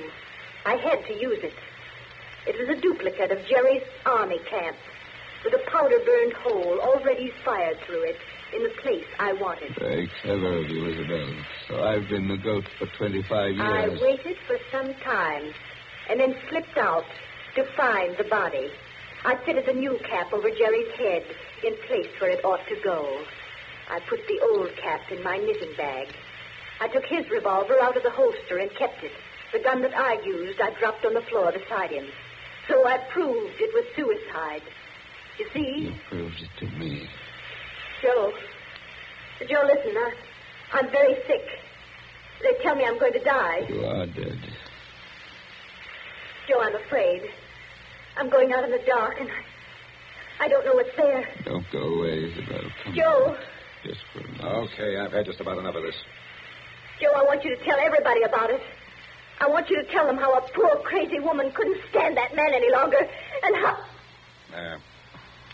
It's cut off and it's going to stay cut off. Thank you. I've heard about enough, too. But you can't arrest her now, my friend. You can't arrest her now. After hearing that, I'm not going to arrest anybody. Tell me, Captain. Did you know what was on the record? No. That's why I had to hear it. I knew about it, but I wasn't sure what it had to say. But so help me, I never guessed how hard it would hit you. Man, don't you get it even yet? Yes, I get it. Oh, no, you don't. You don't see anything. That was how the fake suicide was managed, yes. That's just how it was all done, bar one or two little things. Only... Only what? Only it wasn't Isabel Kenyon who committed the murder. Did I hear you correctly? You did? This is another one of your little jokes, I imagined. Can't you let me alone? Have you some kind of personal spite against me? What did I have to do? You're going to hear the real truth now if I have to hold you down in that chair. I know Mrs. Kenyon didn't kill her husband because I've just come from talking to the real murderer up the river. But they're all dead. Oh, no, they're not. And I haven't got much time either. That clock's just going to strike 8. What's the time got to do Good with deal it? if you'll follow me. Mrs. Kenyon died less than a year after her husband, didn't she? Yes. But it wasn't Mrs. Kenyon's voice you just heard in that record. What? I'm telling you, the real murderer hated her. Hated her like poison and wanted her blamed for the crime. When Mrs. Kenyon died, the real murderer wrote a letter. Well? But she never mailed that letter. She made a lying record of Isabel Kenyon's voice as evidence. Now you figure it out for yourself. Who was pretty enough to take Major Kenyon's eye and strike back like fury when she got thrown over? Who wanted to go on the stage and do impersonations? Kitty, the maid. Ah, you're talking sense. She shot Jerry from the dining room window. When she couldn't borrow Mrs. Kenyon's knitting bag, she went out to the summer house with a gun and the fake cap wrapped in a napkin on a coffee tray. She did go out, I remember. Actually, she got there before Mrs. Kenyon did. But the summer house was dark inside, and Mrs. Kenyon never noticed her. The next day, Kitty wrote that letter, but she couldn't bring herself to send it. So she kept that letter till the day before yesterday. Then one of the boys at Sing Sing... Wait a minute. Thinking he was doing her a kind action, put a stamp on it and mailed it. Did you say Sing Sing? Yes. They're electrocuting her tonight for the murder of an Italian down at Collier's Hook. I found out about the record, all right. But the one thing I wasn't sure of was that she had done the job alone. Now, frankly, the way you acted, I thought that you might have been in on it, too. No, that's why I had to hear it through. And it was anything but a joke. And now, here it goes to blazes forever.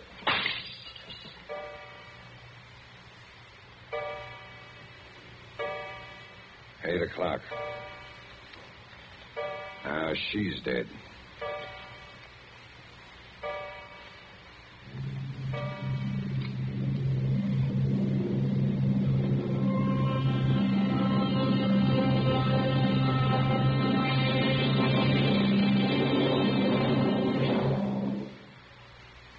And so ends The Devil in the Summer House. Tonight's story of suspense.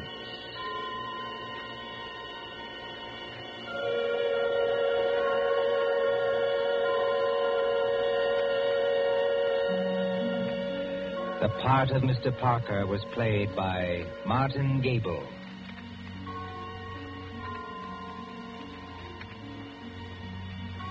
Again next Tuesday at 9:30 p.m. Eastern Wartime. A story dedicated to the thrill of the nighttime.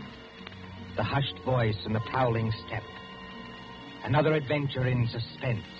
William Spear, the producer, John Dietz, the director, and John Dixon Carr, the author, are collaborators on Suspense. When the world turns to sleep, the masters of the night come alive. Dark Waters channel, where storytelling is perfected and the late night is our realm. Our tales are spun with threads of shadow and light, designed to captivate, terrify, and enchant. Rule the night with us, where each story is a masterpiece waiting to be unveiled. Dark Waters channel, the masters of late night storytelling on YouTube.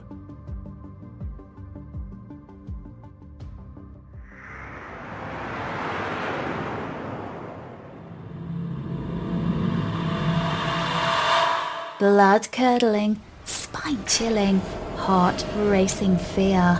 You are now listening to Dark Waters Radio.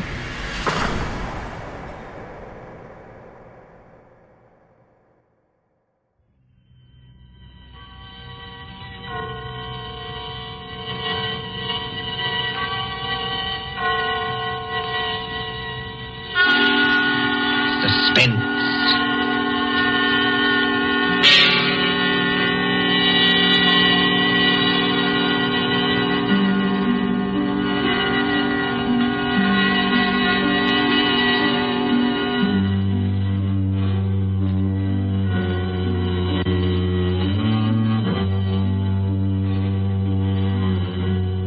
The thrill of the nighttime, the hushed voice and the prowling step, the stir of nerves at the ticking of the clock, the rescue that might be too late, the crime that is almost committed, mystery and intrigue and dangerous adventures.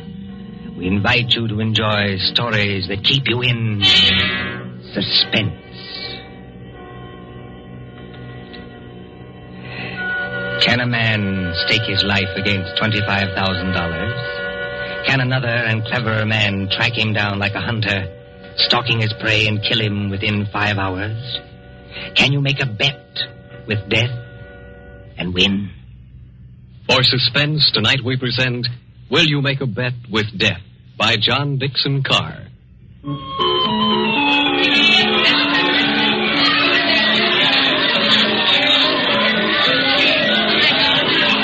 Coney Island on a summer day. There's the beach, bright-colored with bathing suits. There's the boardwalk, all straw hats and summer dresses. There's the Ferris wheel and the roller coasters.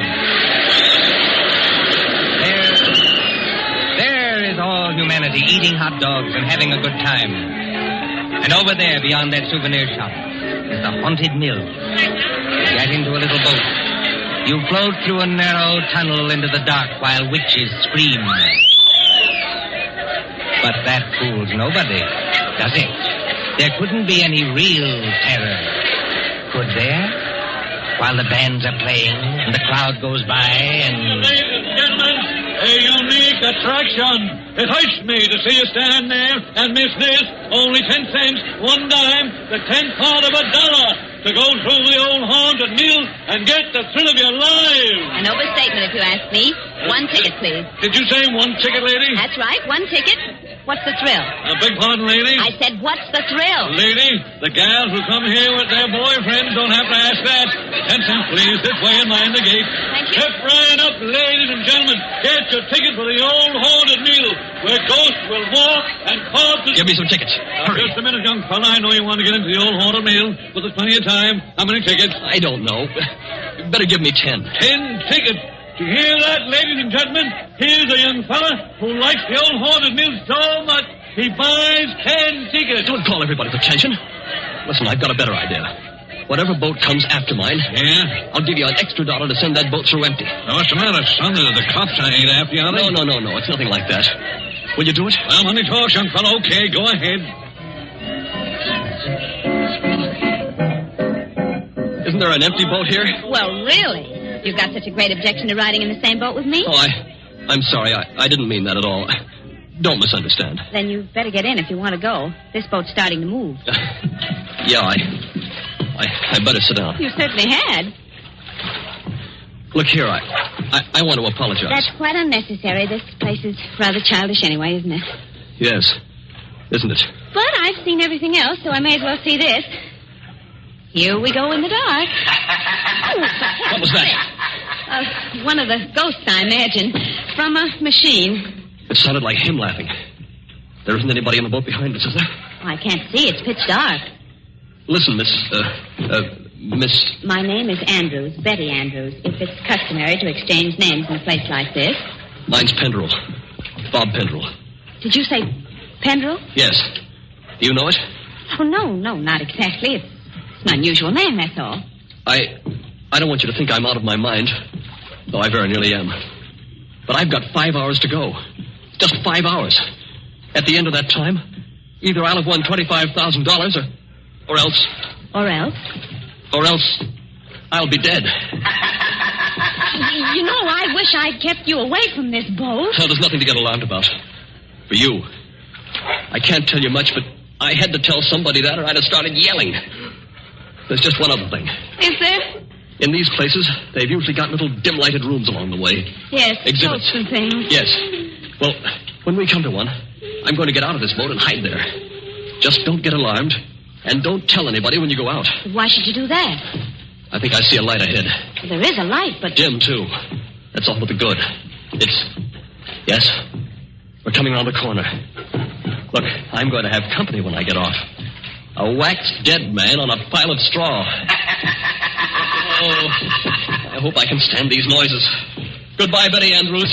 I wish we'd met at a different time. Mind the boat! Here, what are you doing? Getting out, too? Don't be an idiot. What's the idea? You need looking after, Mr. Pendrell. And if we must hide, I suppose this is as good a place as any. I won't have it. Quick, quick. There'll be more boats along. Over behind that dead man on the straw. He'll hide us. Hurry. Well, now, Mr. Pendrell, in the queerest place I ever get into, please tell me what this is all about. I can't tell you. You said it yourself. If you don't tell somebody, you'll go crazy. Maybe you're right. It's against the strict terms of the bet. But this is the last day. And I tell you, I can't hold out any longer. Lower your voice. There's a boat coming. I wonder if you ever heard of my stepfather, John Destry. Yes? I imagine everybody has. He's a millionaire, and I'm not.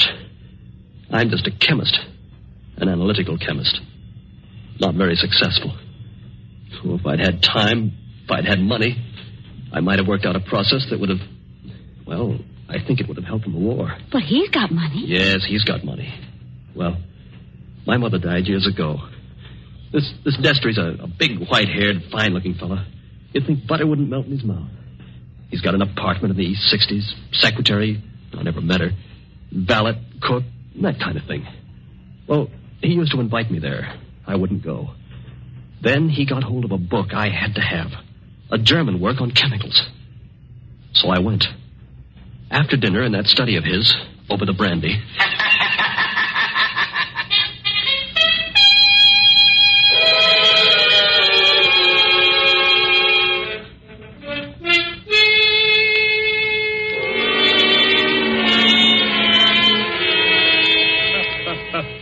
Oh, my dear Robert, you're quite welcome to the book. Don't mention it. Oh, what do you think of this brandy, by the way? It's excellent, thanks. Yes, I thought you'd like it. And now that we're all relaxed, comfortable after dinner, tell me something. Yes, Mr. Destry? You hate me, don't you? Frankly, I do. And always have. Good.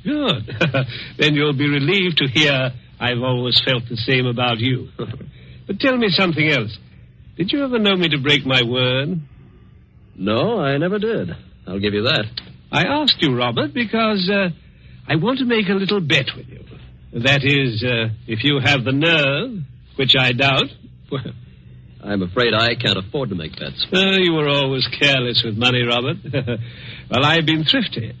I saw that when your mother was alive. But you can afford to make this bet. Look here, in my desk. Well? $25,000, Robert. $25,000 in 5 $100 bills. And what would I have to bet against that? Your life. What? My life? There's the money in the drawer. Look at it. What wouldn't you give for that money? What wouldn't you give to have it for this precious work of yours that you're so fond of and that you've failed in miserably? So far I've failed, yes. Oh, I've had a fairly good life as lives go. My heart isn't as good as it might be, but the doctors say I'll last a little while yet. But before I go, there's one pleasure, one little exquisite thrill for me to experience. I want to commit a murder. Yes, I said a murder. My bet is that I can kill you within 6 months, and that you can't stop me, and that I'll never be punished for it. What do you say? Yes or no? I believe you mean that. Of course I mean it. And Just how would you propose to kill me? Ah, that would be telling. You know, if I had time to think this thing over... There's no thinking it over. Now. Yes or no? Yes. You must need the money badly, Robert. I do need it. But oddly enough, Mr. Destry, that isn't why I'm doing this. No? No. I want to show you can't play the Lord Almighty and get away with it. Are you challenging me? Yes. You don't think I can do it? I know you can't. We mustn't get excited, Robert. There will be conditions to the bet, you understand? What conditions? First of all, you'll never mention this matter to anyone. All right. That seems fair enough. You'll remain within the city limits of New York for 6 months. You'll spend at least 1 hour of every day walking the open streets alone. All right. You'll spend at least 1 hour every evening in your own room alone. I may come to see you, or I may not. Trying to scare me already, are you? Finally, you'll write out a little note and give it to me. There's pen and paper on the desk in front of you. Write it now. Let's hear what I have to write before I do anything like that. You will write, I am a failure. You can't stop harping on that, can you? I am a failure, and this was the only way out. I wouldn't have done it otherwise. A suicide note? Yes. I intend to use it when I, operate. And if I won't write it? Then there's no bet. All right, I'll do it. It's now, let's see, 9 o'clock on the night of January the 10th. If you're alive and not in a madhouse... Does that go into the bargain, too? Yes. At 9 o'clock on the night of June 10th, given those conditions, you will receive $25,000. Can't you hear the dice rattle, Robert? You're playing with death now. I know it. Aren't you going to finish your brandy? No, thank you. Oh, then pour it back into the decanter. You heard me. Pour it back into the decanter. If you were as careful as I am, you wouldn't be where you are now. That's right. Always be thrifty. I can promise you, by the way, that you'll always be perfectly safe as long as you're in this apartment. But that's the only concession I make. Oh, I notice your hands are steady at the moment. I wonder what they'll be like a month from now.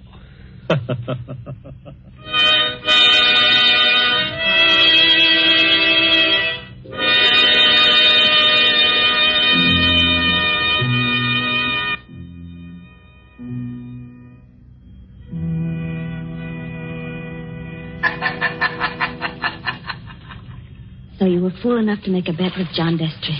Listen, Betty. I want to tell you what else happened the same night. I got on a Fifth Avenue bus and started to look through that book that Destry gave me. It was a book that I wanted about poisons. Well, just as I opened it, I felt something sharp prick my fingers. I looked down, and my hands were covered with blood. He had sewn safety razor blades in a line down the inside edge of the cover. Oh, no. Yeah. A little white card fell out of the book, and I read it. It said, "See how easy it is to take you off guard? Those razor blades aren't poisoned, but they might have been. Take warning." Betty, that was 6 months ago. 6 months less 5 hours of careful, refined torture. And now, I've got only 5 hours to go. What's he done in the meantime? Nothing. Nothing? I don't understand. Nothing at all. That's the cleverness of it. He's left me waiting. Expecting something. Expecting it every hour of the day or night. Once at the laboratory where I work, I opened a box that I thought was from a chemical supply house. And a Mexican tarantula, one of those furry spiders about as big as your fist, ran out across my hand. It was a toy tarantula. He enclosed a card asking whether I didn't admire it. Bob, this can't go on. I used to think I didn't have a nerve in my body. I could hold the test tube at arm's length absolutely steady for minutes at a time. Now look at me. Don't, please, don't. But the waiting's almost over now. Walking the streets, wondering who's behind you. Sitting alone at night, listening for every step on the stair. He's got very little time left now. And he's got to do something.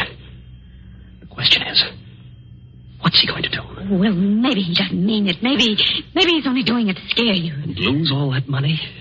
Oh, you don't know my stepfather. Listen. Huh? I don't hear anything. That's just it. There's no sound of running water. The boats have stopped. Then we're all by ourselves in here. All with him. Yes. Oh, Lord, how I wish I hadn't gotten you into this. Oh, I'm all right. Or at least I think I am. I thought I saw him in the crowd outside, but I couldn't be sure. I'm seeing him everywhere. Now, Bob, just a minute. Just tell me one more thing. Did you ever see Mr. Destry, I mean face to face, after that first night? Oh, many times. He came to see you? He came to my laboratory once, yes, but mostly I went to see him. And why? Because it was the only place in the world I could feel safe. He's promised that nothing should happen to you while you were in his apartment. Don't you see it was part of the torture? Night after night he'd invite me, and I'd go, right up until last night. Last night, we were in that study of his, with the devil masks on the walls, and he was sitting behind the big mahogany desk.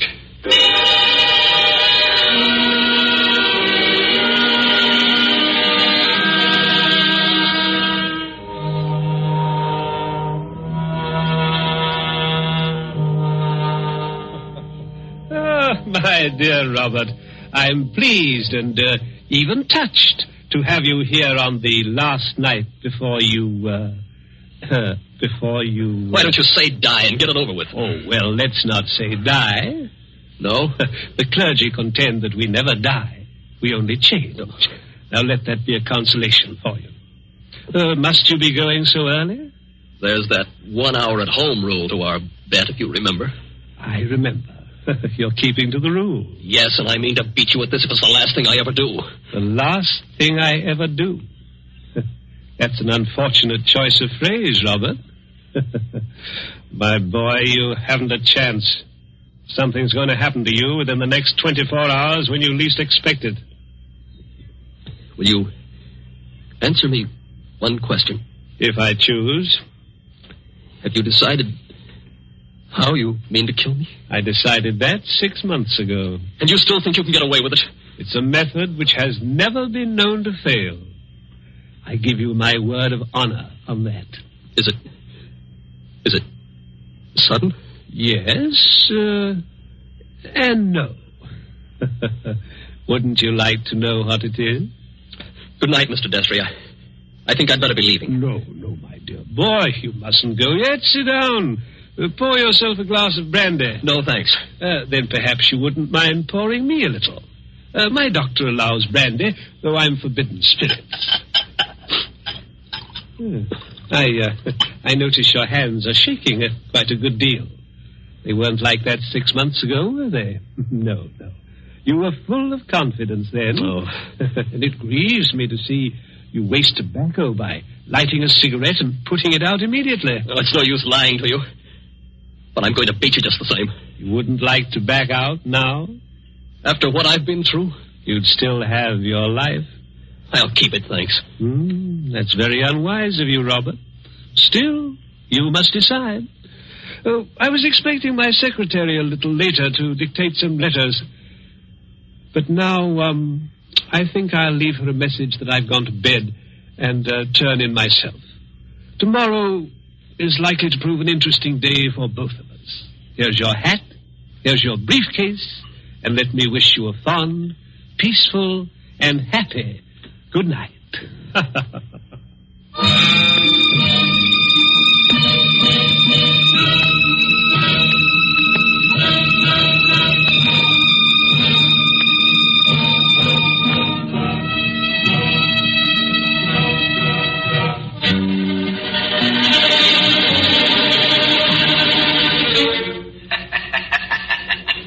That was last night, Betty. I said I had 5 hours to go. It's less than 4 hours now. If I can keep away from the old devil until 9 o'clock. I wish those boats would start running again. Why? Because it's almost as spooky in here as a real old mill. I know. Even that wax dummy on the straw. Any minute now. You're expecting to see him move? So am I. Now, don't stand up. It doesn't matter. If the boats aren't running, we can hear anybody who comes along. I hope so. Do you think Destry's got in? Bobby can't have got in. He can't even be here. Why not? Because Mr. Destry told me. Mr. Destry told you? I'm his secretary. You know, Betty Andrews, I'm sorry it was you who did this. Did what? You can't guess, can you? Oh, Bob, I didn't come here to trap you or spy on you. If that's what you're thinking, I swear I didn't. No. You only got me to tell you the whole story and lose my bet. I haven't heard a single word you said.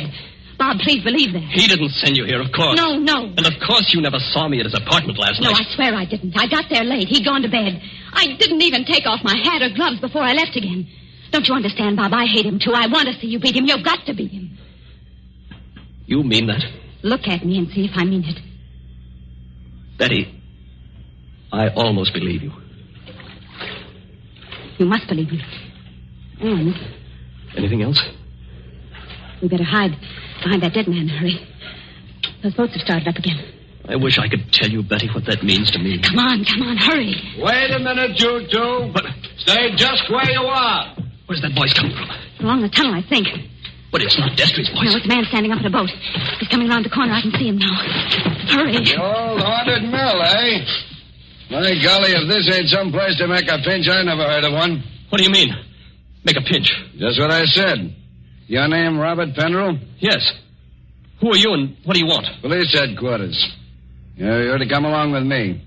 I want to see you over in New York. About what? I wouldn't know, lady, but it might be about the murder of John Destry. Oh, no. Did you say the murder of John Destry? That's right. Somebody poisoned him last night with mercury cyanide. I wouldn't have got you at all, maybe, if the barker outside there hadn't thought the cops were after you to start with. Betty. Yes, Bob? He's beaten me. He hasn't beaten you. Oh, yes, he has. And I know now the weapon Destry was going to use in killing me. What weapon? It never fails. The electric chair. You mustn't talk like that. Don't you see? He never once intended to kill me in the way I thought. Are you coming quietly, Mr. Penrell? Just a minute. He's poisoned himself. But he's left evidence to show I did it. He's killing me the worst way possible. He's won the bet. The money doesn't matter now. If I'm in the death house for murder, what use have I got for all the money in the world?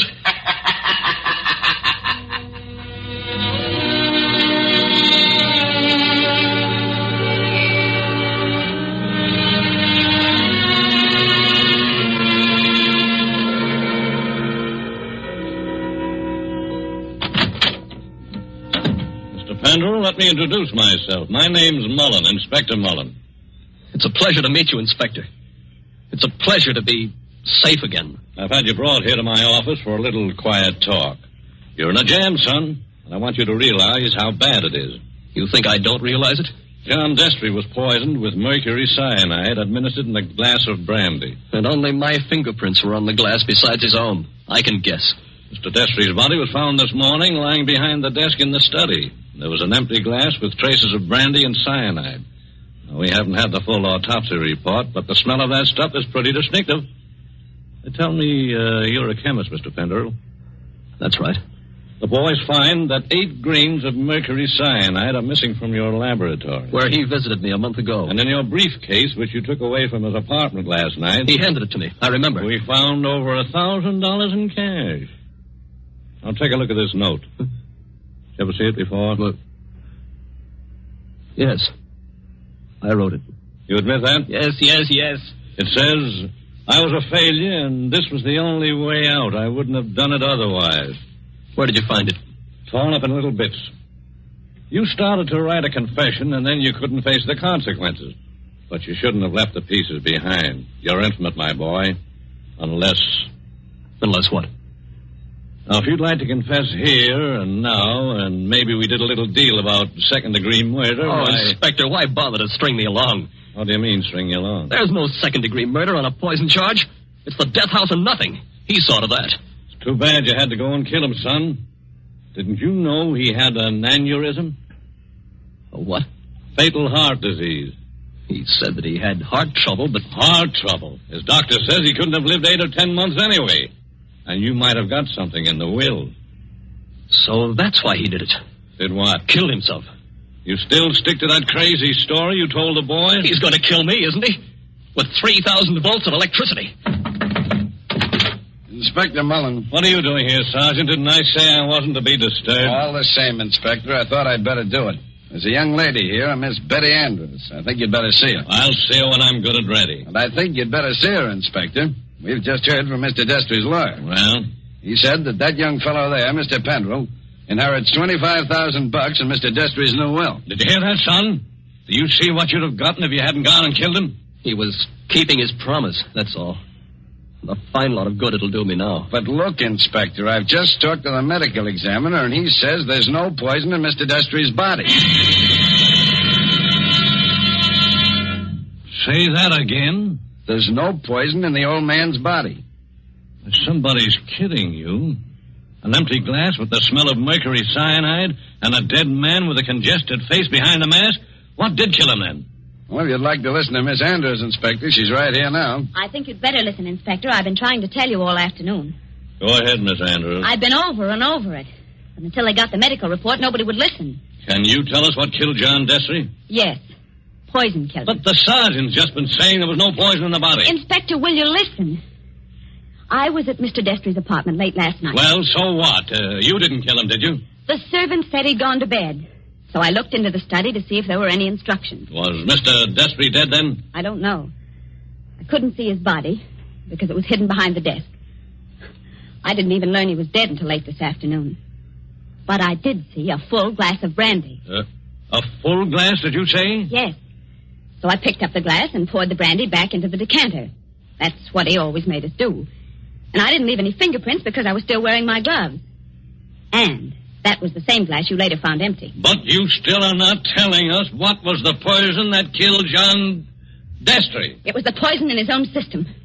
He worked out this plot to convict Bob Pendrell. Only just as he stretched out his hand to drink the cyanide... Inspector, I think I see it. It was his last great hour. He couldn't resist such gloating as he'd never known before. That's it. His heart wouldn't stand it, and he fell dead behind the desk. And I think, if you study the expression on his face, you'll find he died laughing.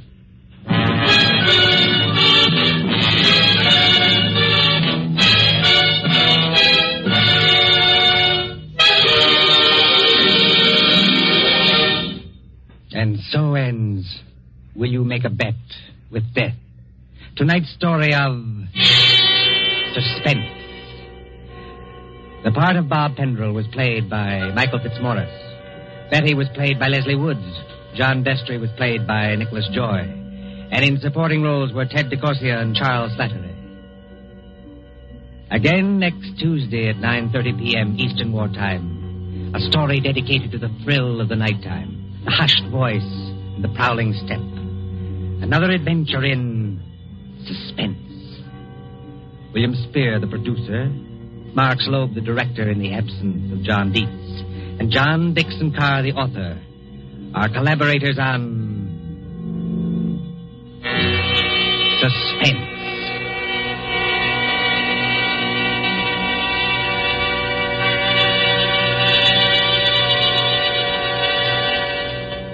This is the Columbia Broadcasting System.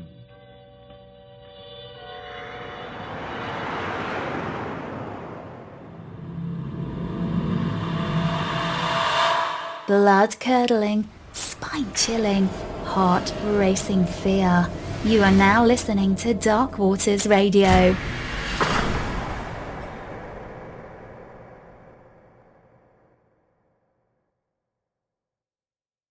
Suspense.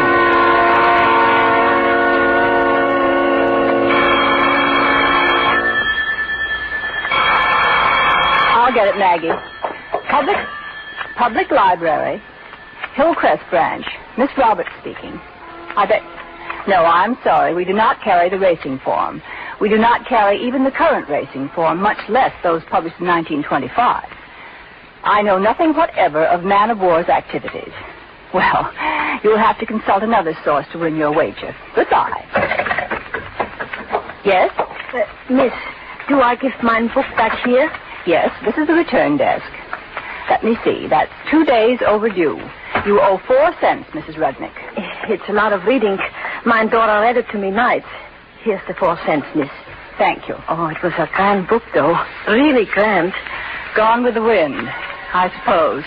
I personally very seldom read bestsellers. It surely is romantic.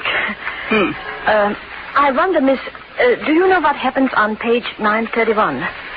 Page 931? Yes, we don't know to this day that Scarlett, she goes to Melon's party for Ashley, or page 931 and 932 are missing. So we were wondering if... Missing? Good heavens, let me see. We just give anything to know if Scarlett went to the party. One moment, Mrs. Redmond. The pages are missing. One leaf has been torn or cut from this book. This is vandalism. It's what? A page has been deliberately ripped out. Oh, I'll have to ask you for your reader's card. But we didn't do it. One moment, please. Miss Hughes. Yeah? Miss Hughes, will you please look up the list price of this book, Gone with the Wind? Oh, sure. Second. You see, Mrs. Rudnick, you will have to pay the cost of the book or lose all library privileges until you do. Oh, but please, miss, we didn't do it. It's $1.49, Prudence. I don't pay no $1.49 because I didn't do it. How'd you find out about the damage, Prudence? Mrs. Rednick called my attention to it, fortunately. Oh, well, if she tore out the page, she wouldn't have told you. Now, you seen this? But the rule... Oh, relax, Prudence. Well... Very well, Mrs. Rudnick. I'll investigate further. In the meantime, you may continue to use your card. Oh, thank you, miss. Thank you so much. And goodbye. Goodbye. Maggie, why must you interfere like that? You know the rules perfectly well. Yeah, sure, but they don't make sense. That's not for us to say. She should have reported before she took the book out. Well, now, that's silly. How could she report the page was torn out before she read the book? Well, maybe you're right. I don't know why you raised such a dust about it anyhow. Because if I don't find out who did tear the book, I'll have to pay. And I don't want to spend $1.49 on a bestseller. Hey. Take care of that boy, Maggie. Okay. What'll it be? These here. You want to take these out? All of them? Sure. Here's my card. Oh. Tarzan of the Apes, Tarzan Triumphant, Tarzan and the Leopard Men, Tarzan and the Forbidden City, Tarzan the Invincible, Tarzan... Morning Becomes Electra. Yeah, I'm making a radio, a walkie-talkie. Oh, look, I haven't read this myself, but I don't think it's going to help you.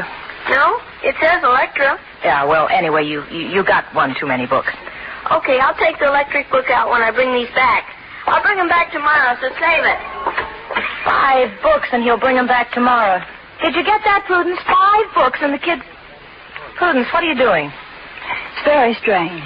It's really very strange. Are you still mooning over that missing page in Gone with the Wind? Yes.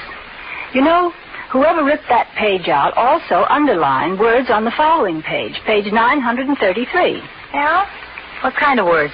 Oh, they don't seem to mean anything. Words like anyone, merrily, hardly. They'd been underlined by little scratches in the paper. Oh. Well, maybe somebody was cutting out cookies on top of the book. Come on, huh? It's past closing time. I've got to find out what's on page 931. Well, I can buy a copy of this book on my way home, and I will. Buy it? I thought you wouldn't spend dough on a bestseller. Well, I shouldn't. But this annoys me. It's vandalism. And besides, I have an odd feeling, a feeling that something's wrong. Yes, I have a definite premonition.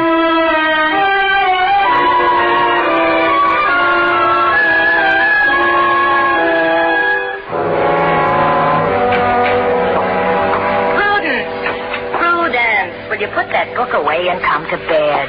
All right, Maggie. I guess you win. Oh, was cookies? No, it was words. I fastened the 2 pages together and made the marks back through. But these words don't mean anything either. Cure, wake, poor. I think they were cut out of the book because the marks are above and below each word. Sure, that's kid stuff. You know, cut out words and paste them to write a letter. Cut them out? Well, of course. Let's see. There's poor, your, 50, instructions, her, Melanie. Oh, Melanie. That was Olivia de Havilland in the picture. Really? I wouldn't know. Now, I'll start with the word 50. It's an adjective and must modify something. Oh, Natch. 50 health. No. 50 instructions. Could be, but it's awkward. 50 grand. Well, it's slang, but it does mean something. I'll tell the world 50 grand means something. Now, a noun must be followed by a verb. 50 grand to wait. Or to cure. I'll try that. 50 grand to cure. It's a plenty expensive cure, that. Now, her. 50 grand to cure her. Her. Melanie. A girl's name. Melanie, why, yes. All the other words pair off perfectly now. Your Melanie, poor health, wait, instructions. 50 grand to cure her. That's it, Maggie. The words couldn't possibly go in any other order. Yeah. So, now you've solved the puzzle, let's get to bed. Well, all right. I suppose I have to wait until the morning to call the police. The police? Just because the book was torn? No, because it's a ransom note. Oh, Prudence. But can't you see? That's what it says. Some poor girl named Melanie has been kidnapped and is being held for ransom for 50 grand. It's our duty as citizens to help her.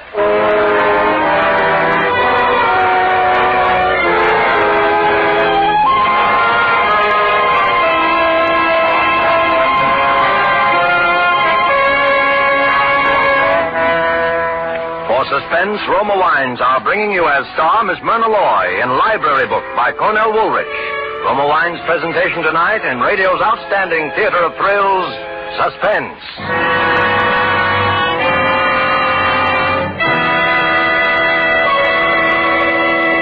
Between the acts of suspense, this is Truman Bradley for Roma Wines. Elsa Maxwell, the noted hostess, says, every woman knows men love good home cooking, simple dishes cooked well, like beef with pan-browned potatoes, a rich stew piping hot, a spaghetti with a lively sauce. And here's a secret to really make simple food more tempting, more enjoyable. Serve cool Roma California Burgundy. So delightful, so delicious, so distinguished. Enjoy Roma Burgundy with your dinner tomorrow night. It adds so much to the pleasure of dining. Roma wines are always unvaryingly good, full of fragrance and finer tasting, the result of carefully selected grapes gathered at peak of flavor fullness from California's choicest vineyards, quickly but gently pressed, then unhurriedly guided to perfection by Roma's ancient winemaking skill, and bottled at Roma's famed wineries. Remember, because of uniformly fine quality at reasonable cost, more Americans enjoy Roma than any other wine. Always ask for Roma, R-O-M-A, Roma wines. And now Roma Wines bring back to our Hollywood soundstage Myrna Loy as Prudence Roberts in Library Book, a play well calculated to keep you in suspense.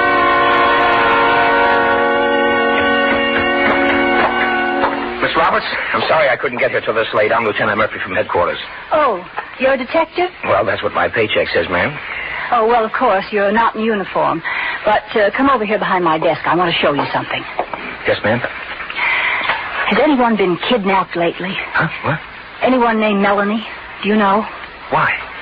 Well, this book came back to the library damaged, and I deciphered a kidnap message from the damaged page. See? Read it.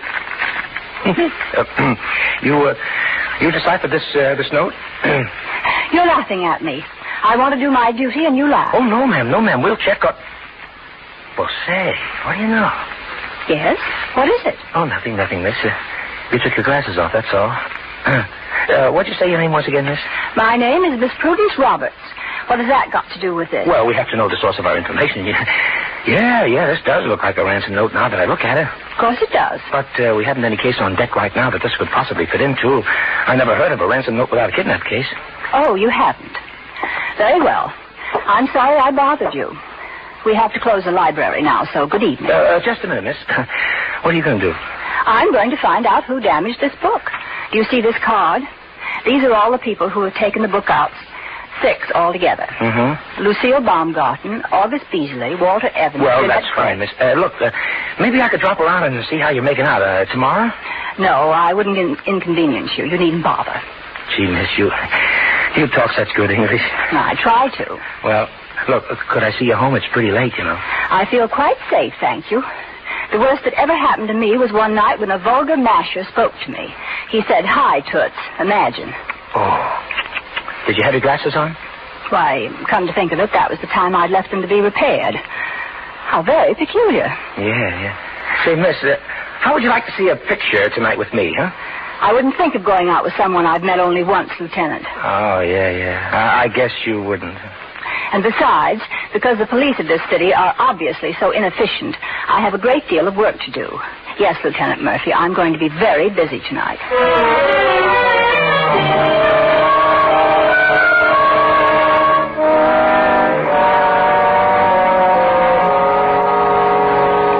Miss Baumgarten, I only wanted to make sure.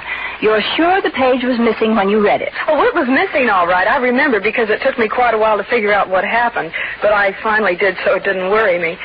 Say, I'm not going to be in any trouble over this, am I? No. It was damaged by someone before you. But, Miss, I didn't even read the book. I saw the name on it, see? Gone with the Wind. So I thought it was about airplanes. I'm building the glider, but when I started to read it, crime inertly.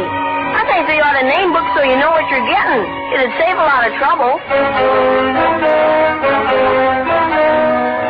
My dear young lady, a man of my age and education is aware of the value of books and cares for them properly, even novels.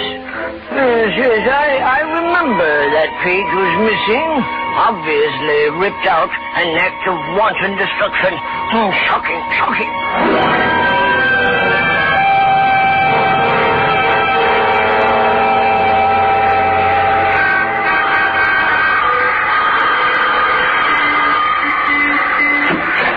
Yes, what do you want? Does Miss Jeanette Craig live here? What's that? Does Miss Jeanette Craig live here? She did. She moved. Ah. When did she move? Oh, about 2 weeks ago, Monday, I think. Yes, on the 17th. But she returned this book on the 18th. That book? Oh, no, I was the one that returned that for her. I was cleaning out a room and I found it. Well, I work in the public library, and this book was damaged. I wanted to speak to Miss Craig about it. Oh, well, all I know is that she didn't expect to go when she did. Her room still paid for her, and she left most of her things. Ah. Someone took sick and sent for her, they said. They called for her late one night, and off she went in a rush with 2 men. But if she left her belongings, she'll be coming back for them. Oh, I guess she will, or she'll send for them. When did you say her room would be available? Her room? Yes, I'm thinking of moving, and I like this neighborhood, and I thought... Oh, well, come right in, and I'll show it to you. Now, it's real nice, first floor. Careful, it's dark in these halls. I'm used to it, and I can roam around with my eyes shut and still find my way. Now, this was her room. Come in. It's real nice in the daytime.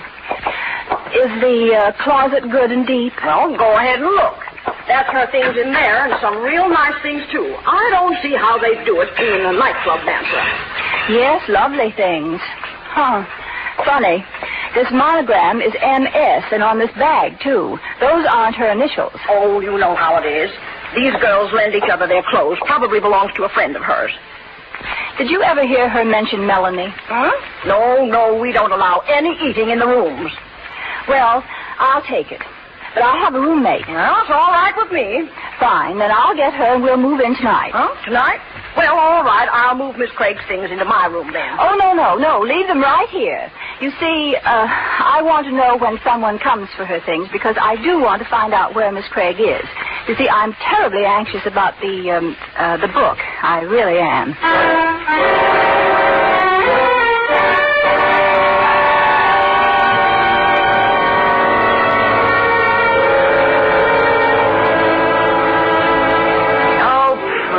You and your mystery. We move out of a perfectly good apartment into a room next door to a pool hall.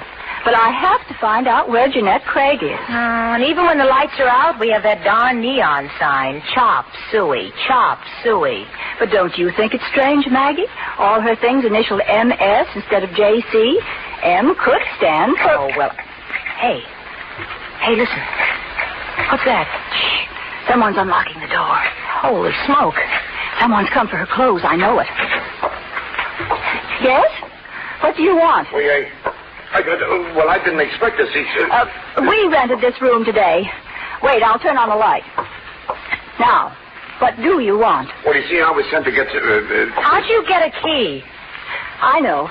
You come for Miss Craig's things. Is that it? Yeah, miss, that's right. And it's a good thing you rented a room because they come to pay up and settle everything. This way it's going to be a lot easier. This way you can just take the things. They're right here in the closet. Yeah? I'll help you. Yeah? Thanks. Here. It's quite a load, isn't it? Well, thanks. I got a stuff But here. you'll have to make 2 trips. There are so many things. Yeah, I'll be right back as soon as I get these in a car. Quick, Maggie. I have to dress. Help me. Well, why didn't you ask him where to go? I can't ask him. Now, look, Maggie. I'm going to slip out now, and while he's in here, I'm going downstairs. Oh, why are you messing in all of this? And I want you to cover up for me and delay him as long as possible. No, but jeepers, what are you going to do? Come here. Look out the window. See his car down there? The long black one? Yeah, I see it. Well, I'm going to get in that taxi and follow him.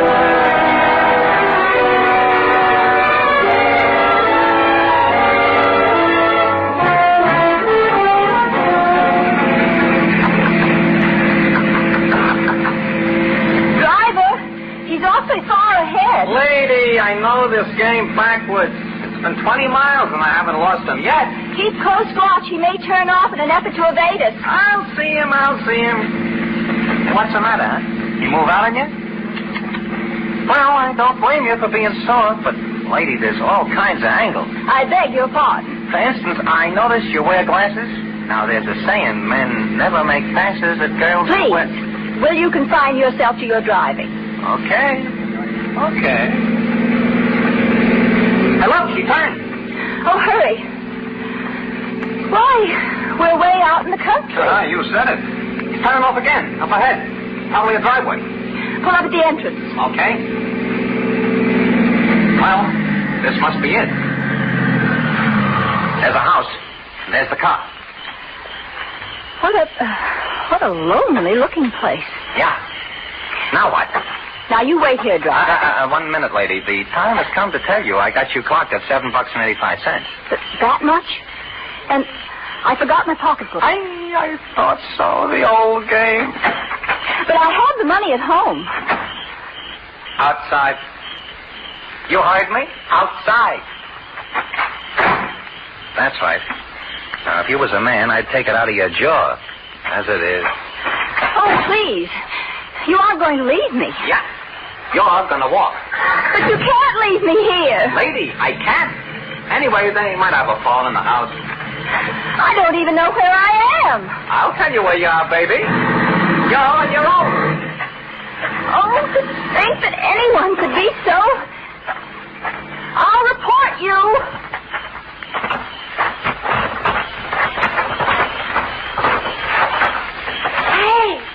Hey, you. What? Oh, good heavens. Quick, come closer, please. All right. Oh, please, take me away from here. Please, help me get away from here. Who are you? Melanie Stevenson. They won't let me go. I think they're going to kill me. Melanie? Ah. But where's Miss Craig? I'm Miss Craig. Oh, please, I'll tell you later, but please. Well, can you climb through and drop from the sill? No, I'm chained to the bed. Oh, please hurry and bring someone back with you. That's the only way I can... All right. I'll run back and phone Lieutenant Murphy and the police will... Oh, no, they won't. Come in, Toots, and stay a while. But Oh, hello. So we meet again. So you had a nice long ride following me. Get in. But you can't. No. Don't be bashful. You ain't going nowhere else from here. Not even to phone your friend, Lieutenant Murphy. You've reached the end of the road, babe. Positively the end of the road.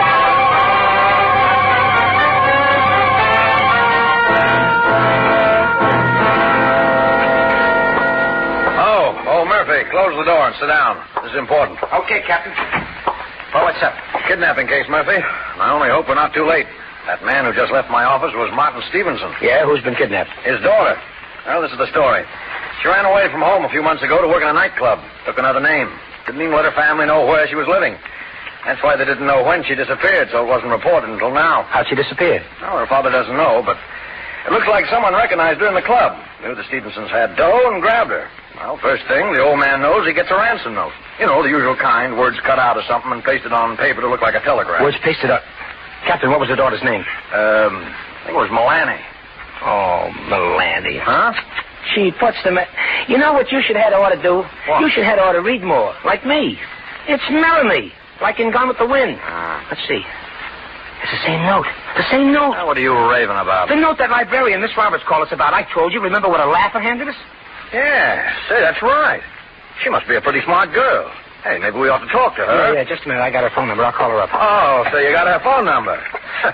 I thought you said she wears glasses. Well, I got it, Cap, just in case I turned up any information. Ah. Oh, she don't answer. Well, she might know one or two people besides you. Yeah, but she's got a roommate. Oh, well, I guess I can see her in the morning. That's soon enough.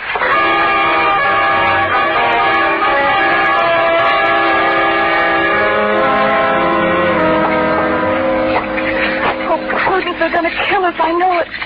They're sure you already went to the police. They're desperate. Maybe tonight they'll do it. I guess they could kill us and still collect the ransom. But I don't think. No, they won't dare. What are you doing? Still trying to get this chain off my wrist. So I could open the padlock. Darn thing. Oh, if you'd only moved away from that window sooner, Prudence. Hey, what's that? Someone on the stairs. They're carrying something up. Listen. Have you got enough, Duke? You want to pour a lot on the stairs. A lot of what? Plenty. I get plenty. What's that smell, Prudence? It's like gasoline. Oh, they couldn't do that. Come on, Duke. Get in the car. I got to start it. Oh, they're going to burn us alive. Shh. I want to hear. I'll be right with you. As soon as they give them each a clip in the hand. Oh, no. Why worry? The smoke will get him. Come on. No, I'm soft-hearted. It won't take a minute. Oh, Prudence, what? Get under the bed, quick. That's right, way back. Now, don't make a sound. Okay, Duke. Step on it. All right, ladies, where are you? Now, I don't need a light to find you. You're so attached to that bed. Come on. Where are you?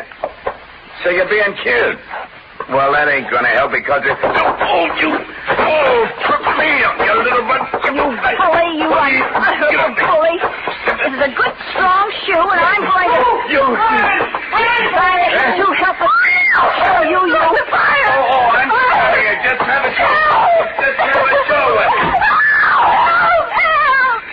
Now, will you stop that awful noise? I don't want to die like this, Prudence. I don't want to die like this. Well, neither do I, but I have that ready. Hush, please hush. I want to see what they do. Oh, what difference does it make? They're leaving. We've got to get out of here. Yes, they're in the car. But the car's pulling up in front. Now only 2 cars. They've come. They found us. Who? The police.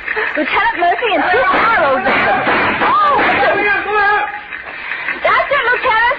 That's the way. They've caught both of them, Eddie and Duke. It's wonderful. Lieutenant Murphy and Maggie's with him. That's how he knew. Come on, jump, Miss Roberts. We can't jump, Lieutenant. We're chained to the bed. Coming up. We're going to get through. The stairs are full of smoke. Can he get through, Lieutenant Murphy? Listen, fire won't stop him. We're in here. Where? Over here in the corner. Where's the padlock? Right here, between us. Okay, now look out. I'm going to smash it with this flashlight, I hope. Turn your faces. There, that does it. It's open. Now, are you Melanie Stevenson? Yes. All right, now look, you're going to have to jump. They'll break your fall. They got a net. Oh, I can't. I'm afraid to. Your father's down there. What? Yeah. Now, come on, that's it, girl. Up on the ledge now. That's right. Now, don't let the fire confuse you. Just push off. Oh. Okay. There. Did they catch us? Yeah, sure. Now, next. All right. You're not afraid, are you, Miss Roberts? Afraid? No. Why, really, Lieutenant Murphy, I'll... Miss Roberts. Well, what do you know? After all of this, she faints.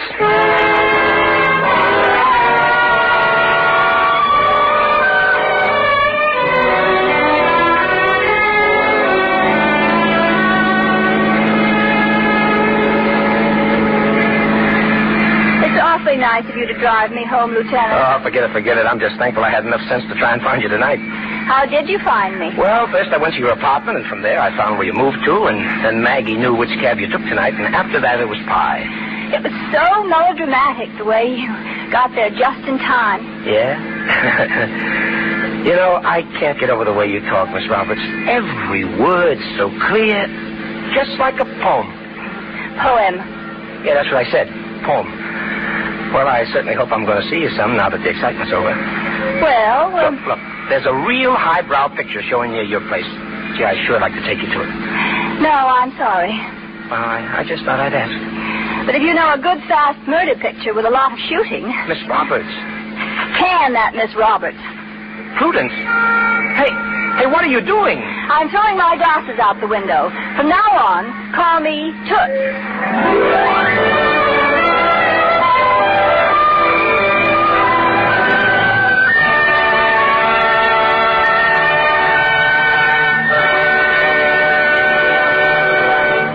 Roma Wines have brought you Myrna Loy as star of Library Book, tonight's study in suspense. This is Truman Bradley for Roma Wines, the sponsor of Suspense. With family and friends dropping in more and more, with more frequent entertaining at home, here's a tip from famed hostess Elsa Maxwell. She says, I always welcome friends and guests with Roma California Sherry, served cool. There is nothing so friendly, so heartwarming as delicious, glorious gold and amber Roma Sherry. Rich in natural fragrance and nutty mellow taste. The perfect first call for dinner. Most enjoyable later in the evening, too. Easier to serve than tea or coffee. Yes, friends, because of Roma's goodness, smart hostesses and thrifty housewives from Malibu to Main Street prefer Roma to any other wine. Enjoy Roma regularly. For better cocktails, use full-flavored Roma vermouth, made and bottled in California, yet surprisingly low-priced. Try Roma vermouth soon, won't you? Miss Myrna Loy will soon be seen in the Jack Skirball Bruce Manning production, A Genius in the Family. Next Thursday, you will hear Clifton Webb, a star of Suspense, radio's outstanding theater of thrills. Presented by Roma Wines. R-O-M-A. Made in California for enjoyment throughout the world.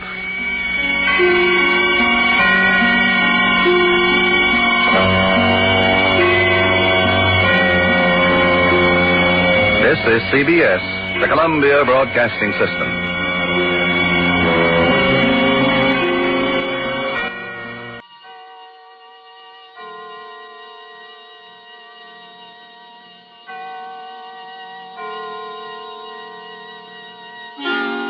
Suspense.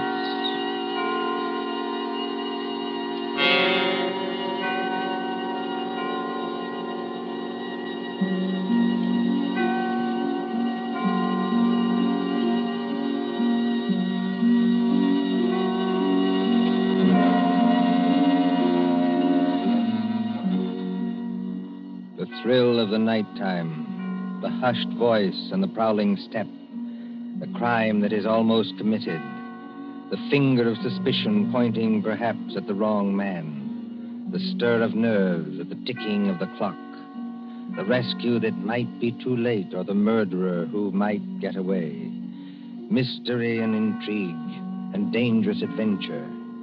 We invite you to enjoy stories that keep you in suspense.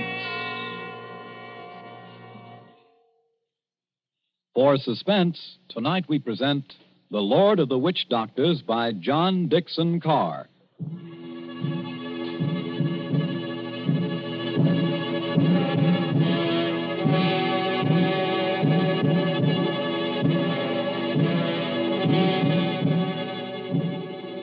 The drums were beating that night. The Lord of the Witch Doctors was on his way. 20 miles off the East African coast, fanned by the blistering heat of the Indian Ocean, lies the island of Zanzibar. Here, many years ago, To be exact, in the year 1889. 3 nations were rivals for imperial German eagle. At Mogadishu were the Italians. A mixed population boiled along that coast, Portuguese, Arabs, Swahili. On the island itself, Sayyid Khalif, Sultan of Zanzibar, ruled the remains of a once mighty empire. Mohammedan Bantus of the tribe of Zeng. Look over there, in the moonlight. That white building, patched and rotted, was the palace where Sayyid Khalif lived with his fat wives and his captive lion. Not far away on the hill overlooking the harbor stood the British Residency. The British resident, or crown official, held uneasy sway against German and Italian influence. And at the Residency on that hot night long... Martha. Yes, Father? Come away from the windows, please. But, Father, those drums are on the mainland. Never mind. 20 miles from here. I'd rather you stood back. It's the fires I don't like, sir. You can see the red light all this distance. A hangambino of some kind. You'd better stand back, too, Mr. Harris. Oh, look here, sir. Yes, Mr. Harris? I've been your diplomatic attaché in this place for 3 years. Couldn't you call me by my first name in private? Just as you please. Lower the sun blinds and turn down the wick of that lamp. You don't think there's any danger? There's no danger whatever, but... Nero seems terribly restless tonight. Only natural, my dear, with the drums going. Everybody seems restless. This has been going on for days. You begin to get in your nerves. So you feel it too, eh? And I do wish Sayyid Khalif wouldn't tease Nero. Jab at him with the meat fork and that kind of thing. If that lion ever got loose... Nerves, my dear, nothing but nerves. Let's face it, sir. There's something very queer going on over on that mainland. Well, suppose there is. All we know is what Nyoka knows. This great witch doctor, whoever he is, been making a triumphal progress to the coast. The whole bush is afraid of him. You alarm me. Nyoka says he's got horns. He can make himself 7 feet tall, like stretching an accordion. Oh, really, Bill Harris? Well, I don't say I believe it. I say it might be dangerous. Now, for instance, could this be one of Dr. Schmidt's tricks? Dr. Schmidt is a friend of ours. Yes, he's also head of the German East Africa Company. Dr. Schmidt is a gentleman. Look at that coast over there. He's got every native chief in his pocket. Dr. Schmidt assured me that the German emperor has no more territorial claims in East Africa. We get our trade concessions from Sayyid Khalif. Sayyid's our only friend, but we can't even be sure of him. The Germans give him trade gin and a grand piano. The Italians give him 3 new wives for his harem. What do we give him? I have no instructions from London about the situation in this island. No. Somebody in Whitehall probably forgot to post them. For the last time, Mr. Harris, I will not hear His Majesty's government criticized like that. Sorry. These things take time. If there's any danger, we'll be notified in due course. Listen. Well, they're only our own natives. They beat their own drums, you know. Somebody went past that window. It's probably only Nyoka, my dear. Surely you're not afraid of our own servant. No, but Master! Nyoka, listen to me. Don't hang on to that big curtain. You'll pull it down. Now stand up straight and tell me. What is it? He here, Bwana. He here, yes, please. Who's here? Big witch doctor here, yes, please. He come up past in moonlight. He walk slow, boom, boom. He got big teeth eat with me outside front door now. What was that? The drums have stopped. Nyoka's right, sir. We have got a visitor. There's somebody coming down the hall. Better turn down that lamp, Martha. I can't seem to find the lamp. My fingers are all thumbs. There's a revolver in the table drawer behind you, sir. I don't need it. Stand perfectly still, all of you. Now, please, friends all, don't be alarmed.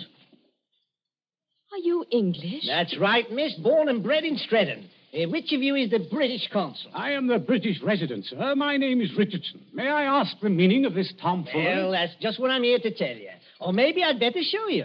Now, observe me right hand. I hold it up so, and as I live, a lighted cigar. But perhaps the lady doesn't like smoking in the drawing room. Now, look here. There's nothing up my sleeves. I wouldn't deceive you for the world. I turn over my hand, and would you believe it? A glass of water. Is this man insane? Father, I think he's trying to tell you he's a magician. That's right, miss. Direct from the Egyptian Hall, Piccadilly. Animal taming and magic. That's my line. Then you're the famous witch doctor that's got all the natives in an uproar? Nobody else, young fella. Yes, well, you tell us what you mean by this nonsense. Scaring everybody when there's no danger. No danger? I suppose you haven't heard about Sayyid Khalif and his Gatling guns? Gatling guns? Kindly presented by Dr. Otto Schmidt. And believe me, all you've got is an appointment with a Gatling gun, unless my nonsense steps in. Here, take a look at this. But you can't be from the British Foreign Office. Well, that's just what I am, Governor, and going up in the world, don't you think? By the way, I'd better give you your instructions. The envelope's pretty dirty and a little bit smelly from being under my furs and devil pink, but... Read it, sir. Go on and read it. Foreign Office, Whitehall, British Consul, Zanzibar. Bearer of this letter, the Great Mephisto. That's me. Real name, Barney Hicks. They must be out of their minds. Are they? Listen, old man. I've been 3 weeks in that jungle with a Swahili interpreter. I've been bitten and stung and fried to death. But Schmidt or no Schmidt, I've got those native chiefs just where I want them. You see what happens when I announce I'm a friend of the Great White Queen? Why, you'll have 'em eaten out of your hand. Well, that's true. And all we've got to do is get around Said Caliph here on this island. But do we need to get around him? The young lady, be good enough not to speak until you're spoken to. Oh, I'm sorry, Father. Sayed may be lazy and as fat as a hippopotamus. He's rather a fine old boy. Is he? You said something about Gatling guns. Now, listen. Here's the game. Father, I don't like this. I've never heard Nero as restless as that. Never mind, Nero. Go on. Well, I came over here tonight in a steam launch. Tomorrow I'm paying my state visit to the great Sultan Said Caliph. Now, you present me as your friend and a friend of the Great White Queen, and I do my best tricks at it. Is anything wrong with your native boy? Nyoka, be still. You're not afraid of our witch doctor friend, are you? No, I good Christian. Here, what are you doing? Come out from under that sofa. But, Bwana, I see something. I look out through window slats. See Bwana Baldhead coming apart. Well, a baldhead? That's Dr. Schmidt. Dr. Schmidt? Well, he mustn't find me here. Yes, I quite agree. This is most irregular. Is there a back way out of here? Yes, through that arch. Stay in the back room. Naoka will show you. Me go with witch doctor. Yes, hurry, please. I know like. Never mind what you like. You go. All right, master.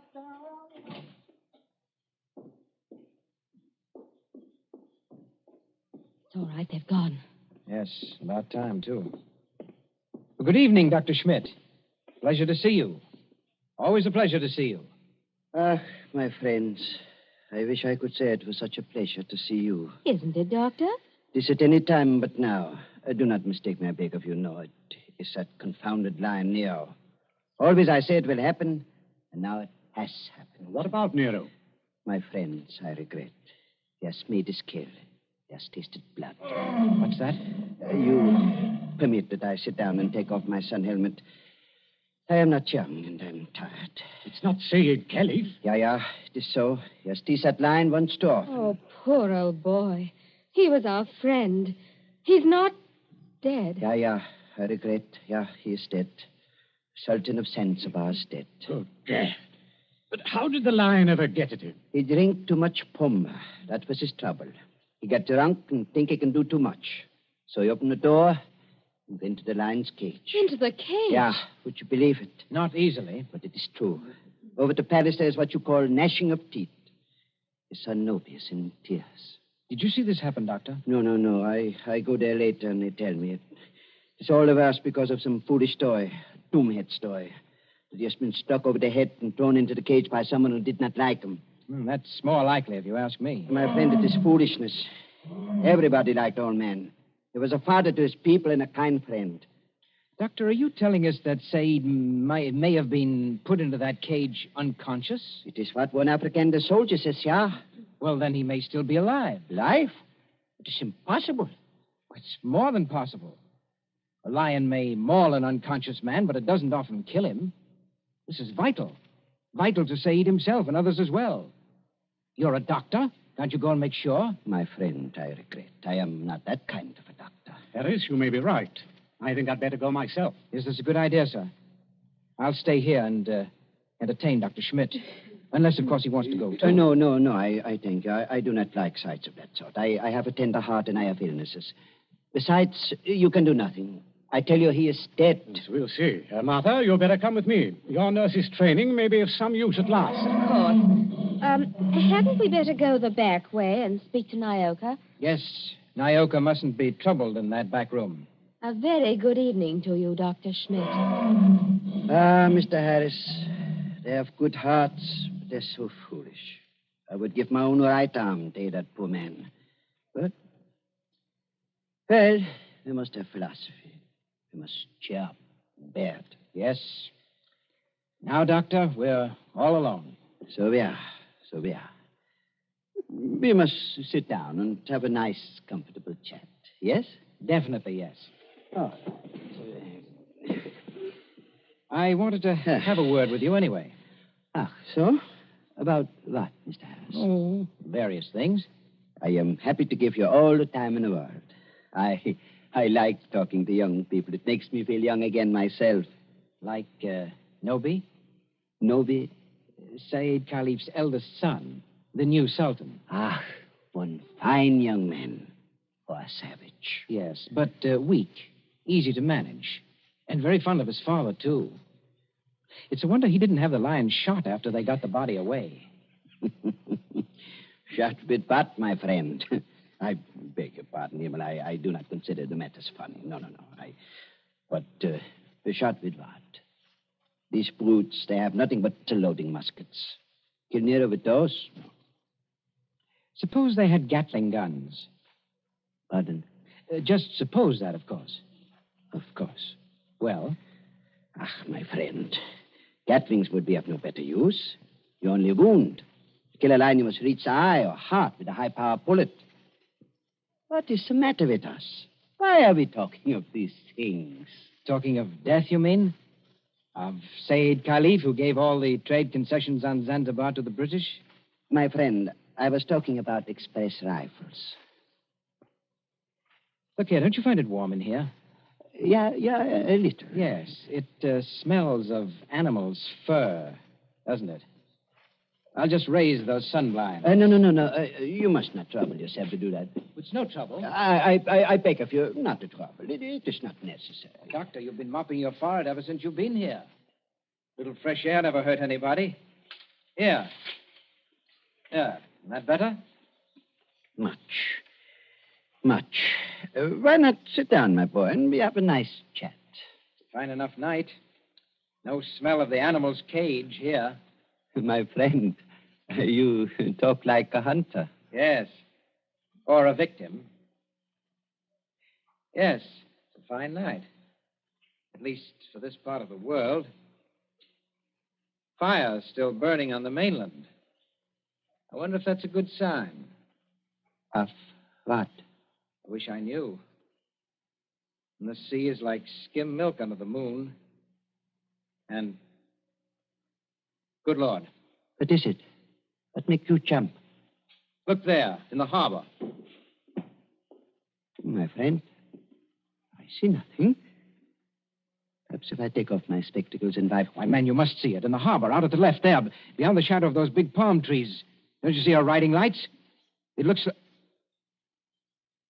By George, it is. It's a warship. It's only a German gunboat, my friend. Only a very little German gunboat. German gunboat? My friend, you must not be so distrustful. That is not kind. Let me get a telescope. But I tell you who she is. It is nothing. She is on what you call a goodwill tour. You're not angry. Angry? My friend. Well, I did not know. I could not guess. That is, England is our heart understands. We know that ourselves. I tell you something in confidence. The Germans are sensitive.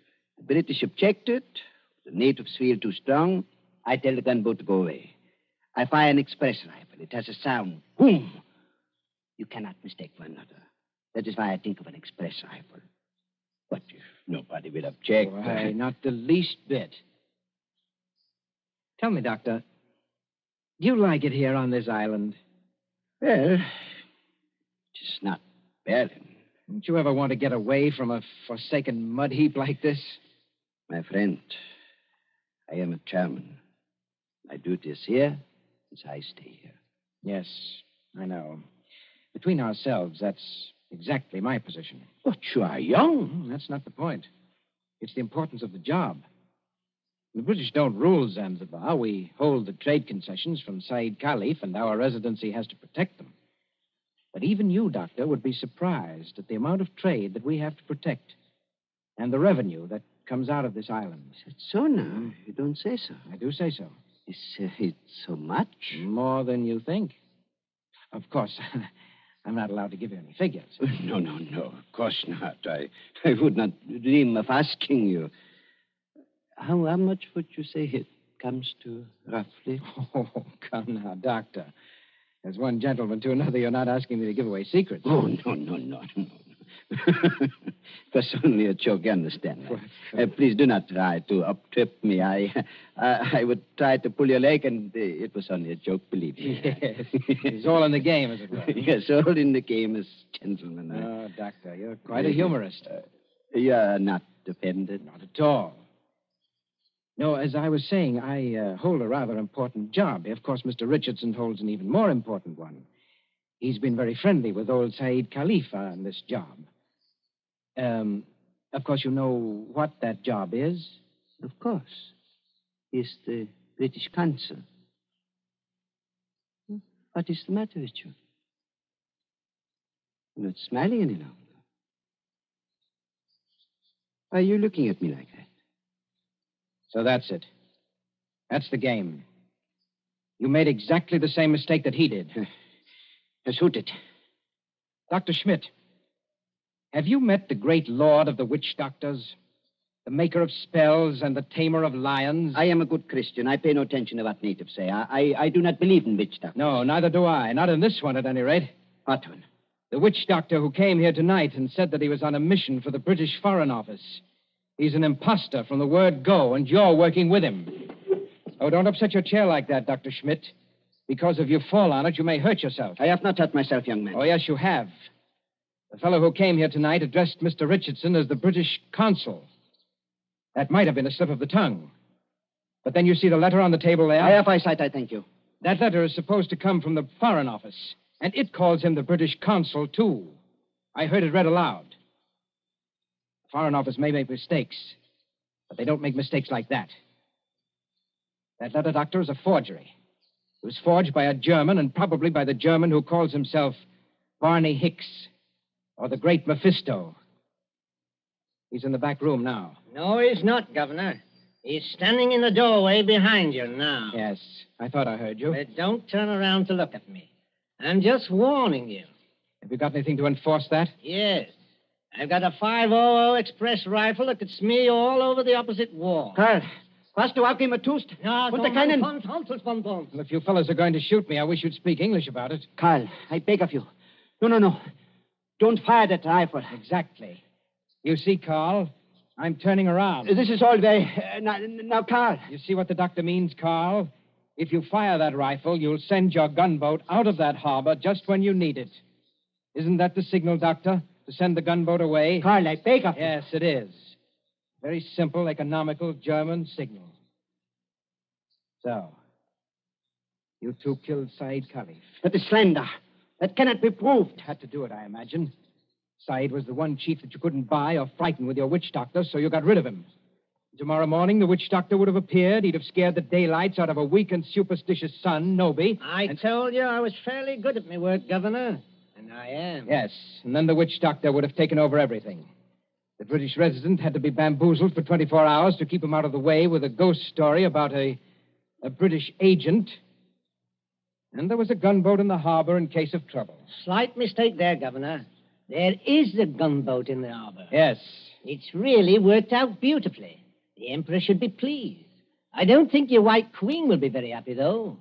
I'm the great witch doctor to that frightened mob over there. Said is dead. And there's a German gunboat in the harbor. Listen. I think I hear something. Whoever's out there, stay back. Whoever's out there, stay back. Bill, listen to me. Sayed's alive. He's alive.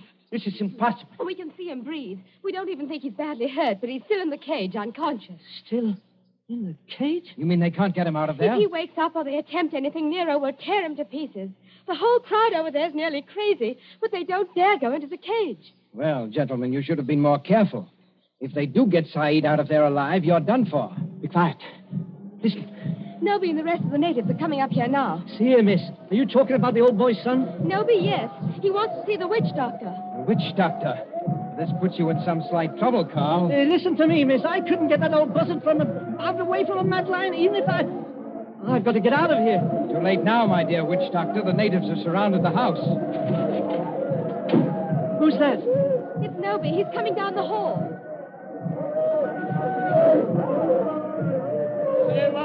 Abu du Save. I Nobi. Speak white language. Carry Sultan's wand. Witch doctor? Much respect. Fall on floor. Go ahead. Play your part, Carl. Play your ruddy part. Get up again. Great medicine man. Father Herd. Encaged with lion. You come. Say something, Carl. You can't be a dumb wizard. You come. My dear Nobi, my friend, the witch doctor can't understand you. Hey, witch doctor. Not speak everything. Bad witch doctor. No, it is not that. He does not hear you. He's in another world. See how his eyes close. See how he sway. I know this. He saved my father. Or maybe all of you. We will kill all white people here. Witch doctor saved my father from lion. You come. Nobi, listen to me. You needn't worry. The great witch doctor can save your father. Go in cage? No, not go in cage. Strike with fire? Yes, that's it. Strike with wizard fire. Open heaven. Flash great light. Nero scream and die. Father saved. Carl, you must not save him. If he remain alive, he will talk. Then the natives will know. You not want to save father? The witch doctor does want to save your father, Nobi. You see that gun under his arm? Gun? Gun no good. Not use gun. Only wound lion. Lion in pain kill father. No, that's not like your muskets, Nobi. It's an express gun. It's a magic gun. Magic gun? Listen, Nobi. Magic gun save your father with one shot. Just like that. Lion fall over dead. Your father well again. And our friend. We use gun. Give me gun. No, you could not use it, Nobi. Witch doctor can use it best. Tell him to use it. Tell him to be sure that he hits the lion. Look here, Harris. I've had enough of this. Yes, Nobi. If he wants to hit Nero with that white fire, he can strike the lion dead before you could wink your eyes. Then do. You'd better try it, Carl.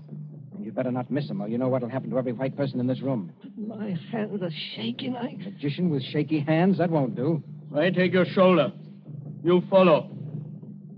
Yalla, Ngamba. All come.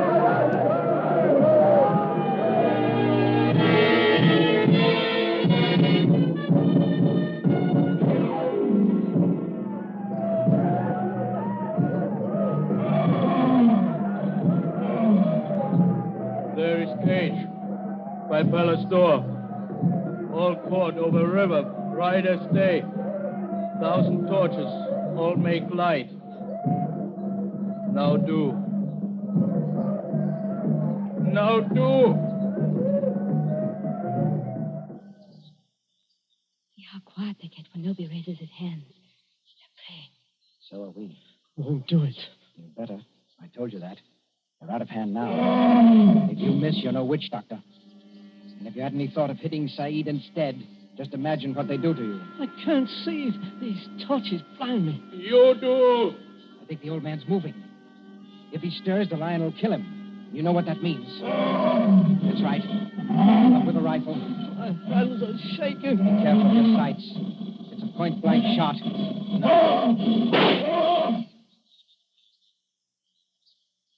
Allah! Who called? All right, Nobi. The lion is dead. They can go in and carry your father out now.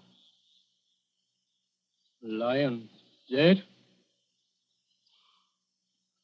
German magic is great magic. Yes, Nobi, it is. But English magic is greater.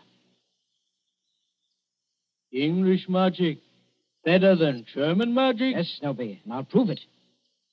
Turn around. Look out towards the harbor. I stand here. I wave my hand, like this. Nothing up my sleeves. I wouldn't deceive you for the world. I wave my hand, because the gunboat in the bay.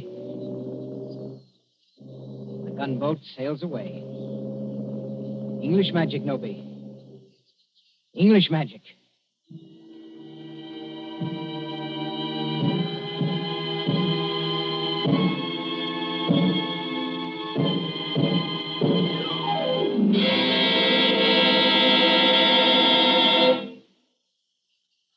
And so ends The Lord of the Witch Doctors.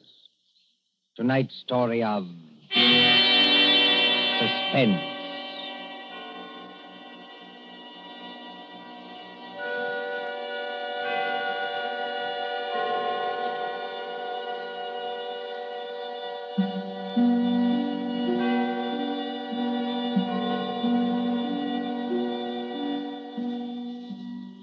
Next Tuesday, when CBS again brings you Suspense, our story will be The Devil in the Summer House. The broadcast for next week only is scheduled for 10 p.m. Eastern Wartime, a half hour later than usual. William Spear, the producer, John Dietz, the director, Bernard Herrmann, the composer-conductor, and John Dixon Carr, the author, are all collaborators on Suspense.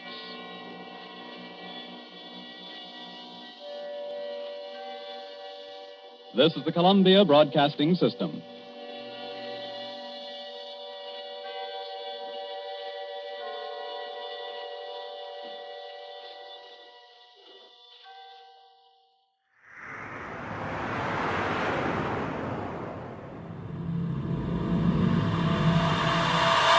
Blood-curdling, spine-chilling, heart-racing fear.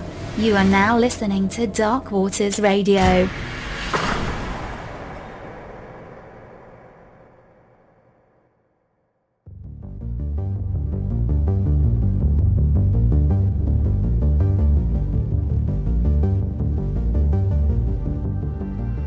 As the clock strikes midnight and the world quiets down, a different life stirs. Dark Waters Channel reigns supreme over the late-night domain on YouTube. With every tale, a masterpiece of shadows and whispers, we craft the night with the art of storytelling. Be part of our kingdom where the night is never just darkness but a canvas for the extraordinary. Dark Waters Channel, where late night is our kingdom.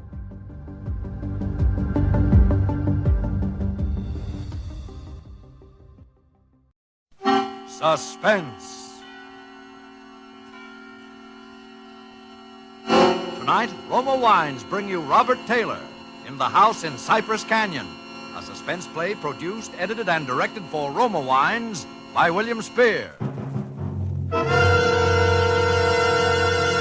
Suspense, radio's outstanding theater of thrills, is presented for your enjoyment by Roma Wines. That's R-O-M-A, Roma Wines. Those better-tasting California wines enjoyed by more Americans than any other wine.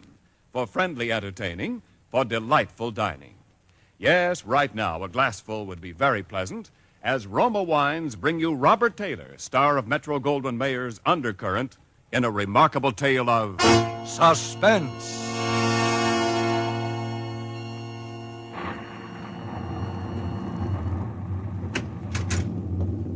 Merry Christmas, Jerry.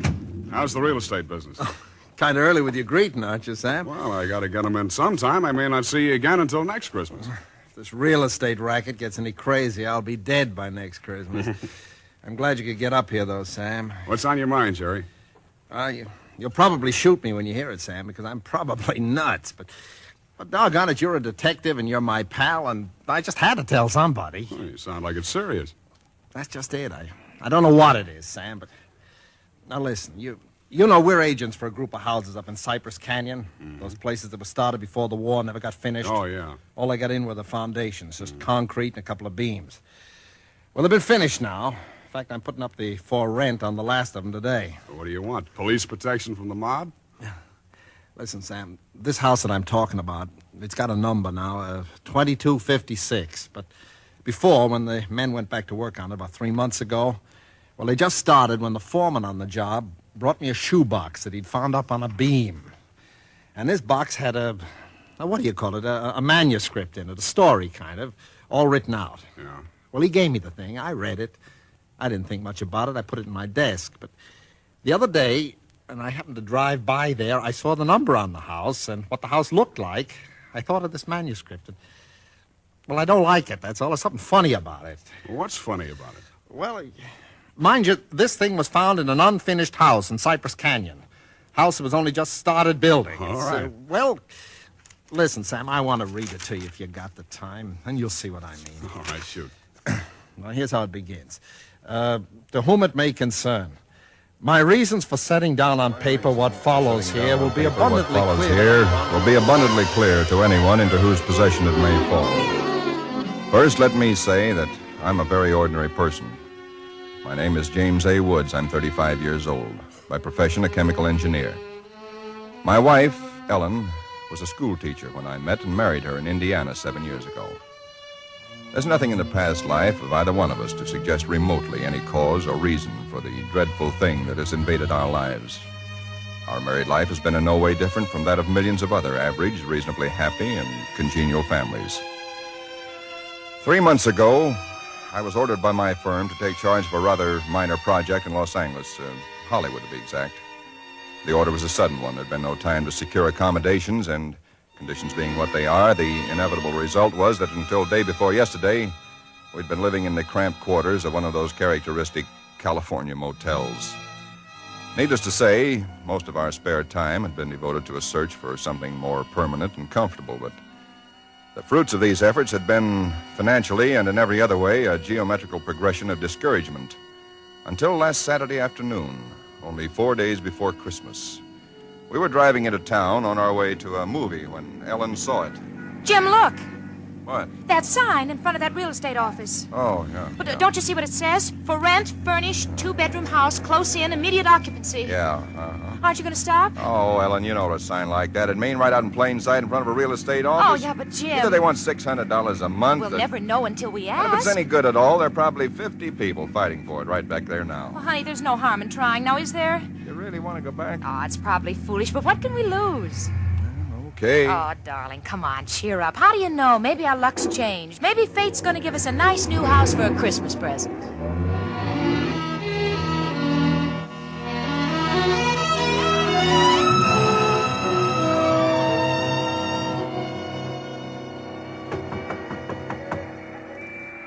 Come in. We're sorry to bother you, but we just happened to see that for rent sign outside. Oh, yeah, I hung it outside just this minute. Is the house available? Why, sure it is. Let me introduce myself. My name is James A. Woods, and this is my wife, Ellen. How to do? Wow. Looks like it's fixing to rain. Yes, so it does, doesn't it?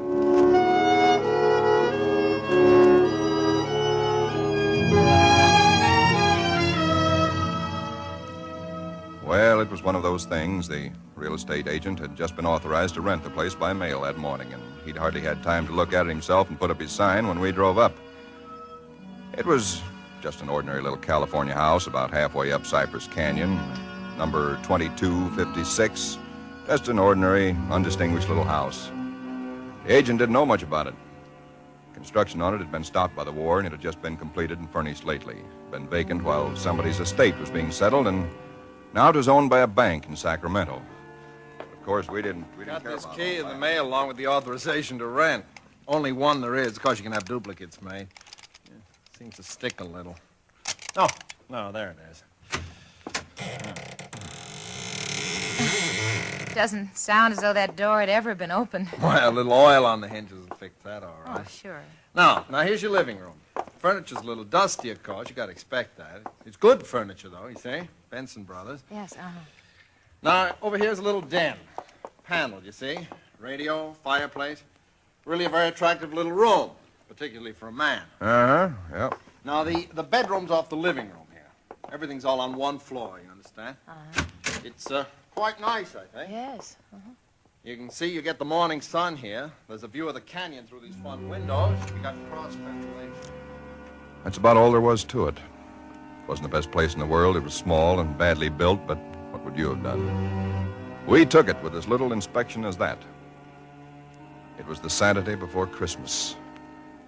And the very same evening, we were struggling up the steps from the road with suitcases and boxes and armloads of clothes and all the endless bric-a-brac that people collect and never know they have until they move. Ellen began unpacking, and I began moving things around and taking the worst of the pictures off the wall, doing all the little things that everybody does when they move into a new place and try to give it something of their own personality. Such a sourpuss. You know, it's a roof over our heads for Christmas. That's more than we ever thought we'd get, isn't it? Now, what in the world are we going to do with those two pictures? Why don't we just leave them where they are? Jim, we can't. They're too awful.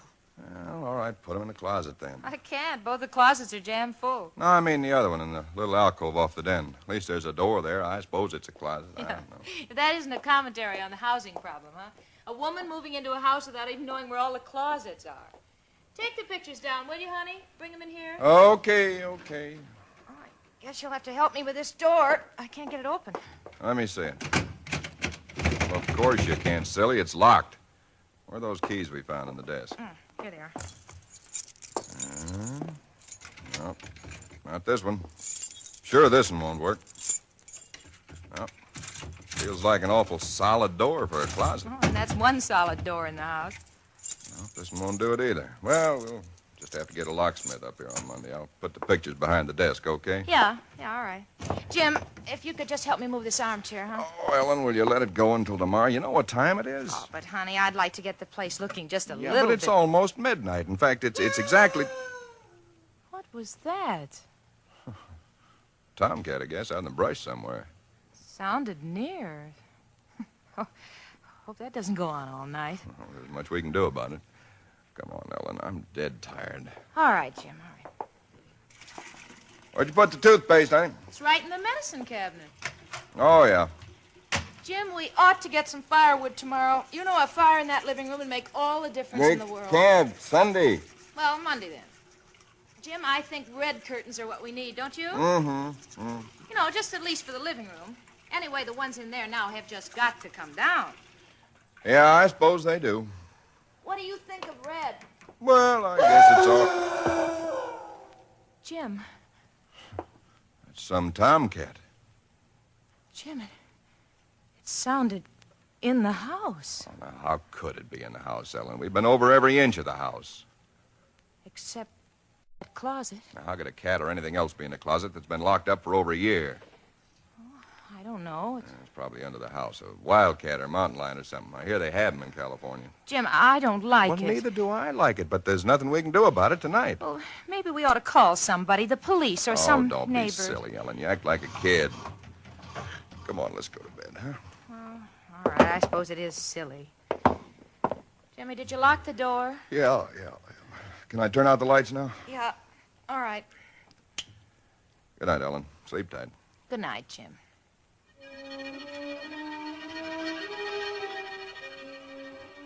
I don't know what time it was, perhaps an hour, perhaps only a half hour later. My mind was in that hazy borderland between sleep and a dream that's still part of consciousness. Then I was awake.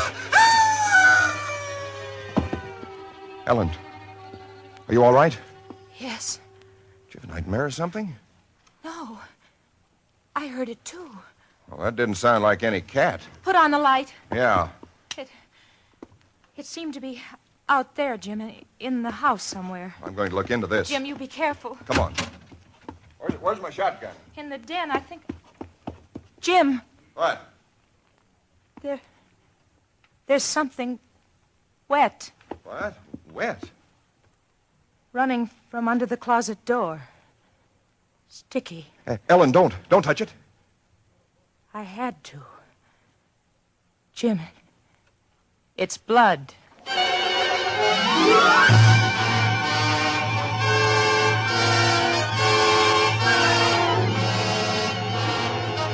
For suspense, Roma Wines are bringing you Robert Taylor in The House in Cypress Canyon. Roma Wines' presentation tonight in radio's outstanding theater of thrills, Suspense.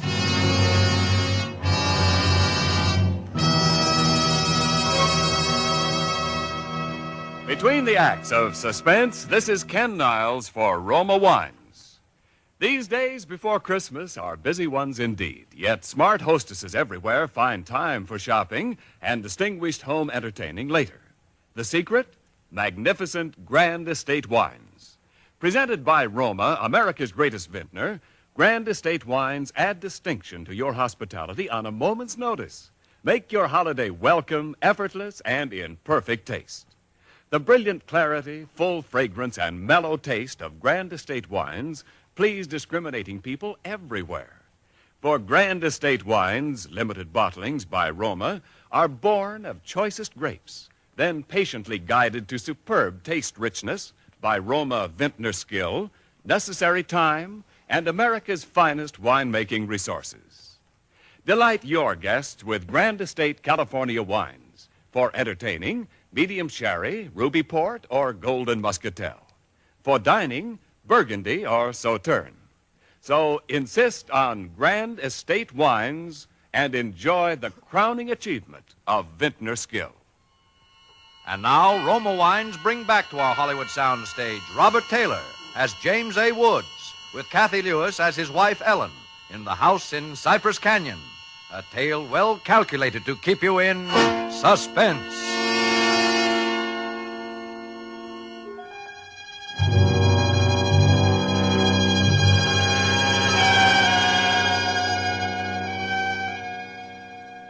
It cannot be too difficult to understand from the foregoing why I've taken the pains to set down in writing the events related here. To find in one's newly rented house a closet which cannot be opened is in itself certainly no great cause for alarm. But to be awakened in the stillness of the night by unearthly cries within that house, to find oozing from under that closet door something that is unquestionably blood, that's another matter. Perhaps others might have been braver than we. Suffice it only to say that we got out of the house in something very close to a panic, and only returned when we had the moral support of two stalwart Los Angeles policemen. You just moved in here, you say? That's right, officer. You can see we're still unpacking. And the place has been empty right along before that? Yeah, I don't know much about that part of it. You could check all that with the real estate agent, though. Well, where is this closet? Oh, it's right in here, officer. And the blood is... Where? Where's the blood? Jim? Officer, I swear to you, there was blood on the floor less than an hour ago. I saw it. Uh-huh. It was running out from under that door. We heard that noise, and we got up, and then we saw it. The door was locked. Locked, huh? Oh, no. Well, it seems to be all right now. Hey, you folks aren't trying to be funny, are you? Isn't there anything in it? No, ma'am, there is not. Look, officer, we're reputable people. You can call my firm. They'll tell you all about me. There's nothing wrong with this closet. Walls are solid.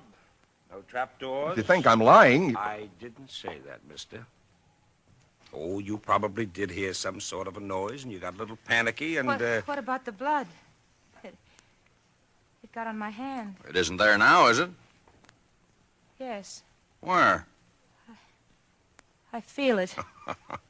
Now, you folks just take it easy. You know, you're liable to hear all kinds of noises up in these canyons at night. You're from the east, you say? Yeah. I'm sorry, officer. Ah, that's all right. That's all right. If you have any real trouble, call on us anytime. All right. Well, good night. Good night. Good night. Hey, you ought to have this door fixed. That's enough to scare you. Yeah, we're going to have it fixed.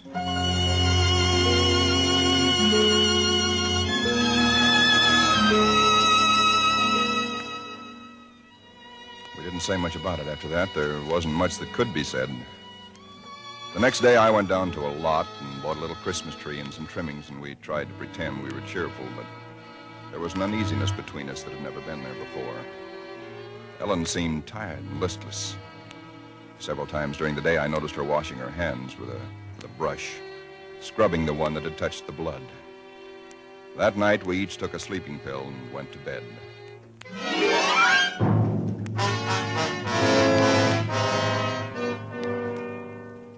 It was sometime after midnight when I was suddenly wide awake and staring into the darkness.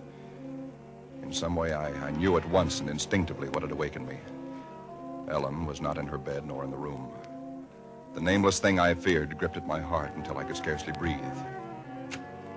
I opened the bedroom door and started through the house, putting on every light that I could find. There was not much to search, but I searched thoroughly. The living room, the kitchen, bathroom, den, even the garage. And all the time, the dread of looking where I knew at last I must look. For I think I knew from the very first time where I'd find her. It must have been a full minute that I stood before that closet door. Then I opened it. She stood there rigid, her arms at her sides, her fingers extended like claws. Her hair was over her face, her eyes stared out of it. Her lips were drawn back in a grin like an animal at bay.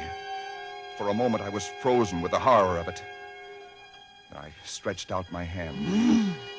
Very deliberately, she turned her head and sunk her teeth until they met into the flesh of my forearm.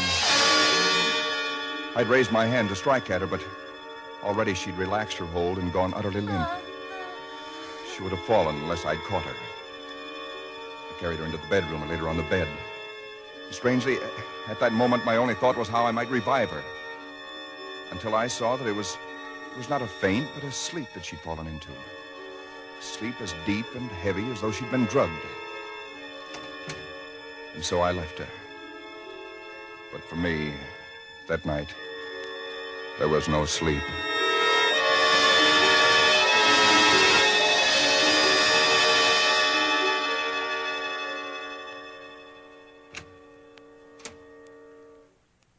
Jim? Yes, Ellen? What are you doing up so early? Oh, I got a little restless. I'd make some coffee. Oh. Oh. I had the most wonderful sleep. And I feel so rested. Do you? Mm-hmm. Jim. What? What's the matter with your arm? Oh, I just heard it. Well, honey, it's terribly swollen. Let me see it. No, it's all right, Ellen. Oh, it isn't all right. You've got to see Dr. Wesley right away. Sure, I will. No, I now will. you promised me, Jim, that you'll go the first thing this morning. How'd it happen? Why, there was a dog. A dog? Yeah, I heard him trying to chew through the screen door. I went out to chase him away, and he bit me. Well, you mean there's all that racket and I didn't even wake up? No, Ellen, you didn't even wake up.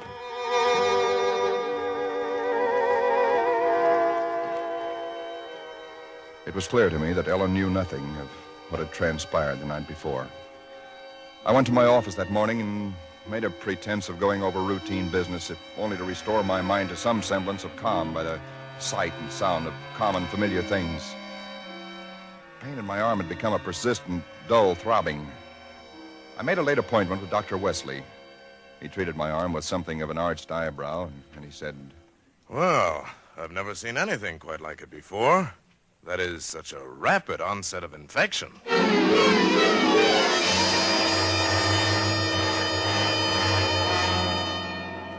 It was dark when I left his office. I hadn't realized it was so late.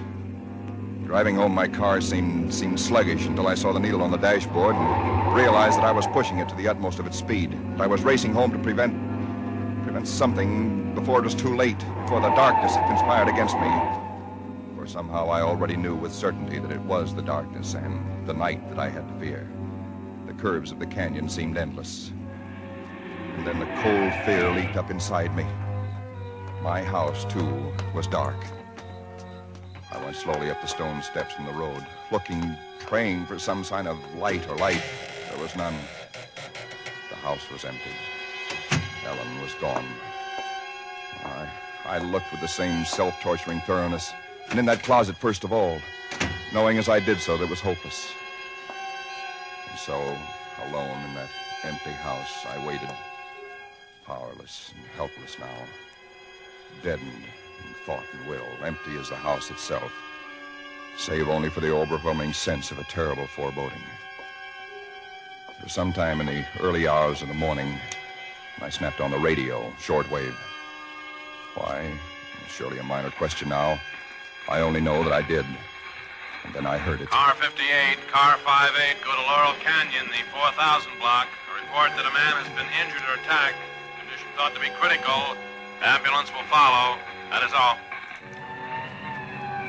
I was there almost before the police, edging my way through the little crowd, staring down at the man lying there in his white uniform under the streetlight. Yeah, the milkman, poor guy. I heard him scream, but when I got here, just like this. There's All nothing right, on its stand own. back, All stand right. back. Please, please stand back. Well, you again. I heard it on the radio. I live just down the road. Yeah, I remember. What happened? Well, take a look. Maybe you can tell us. He was dead. And he was lying on his back. And his throat had been torn out, as though by the fangs of some wild animal.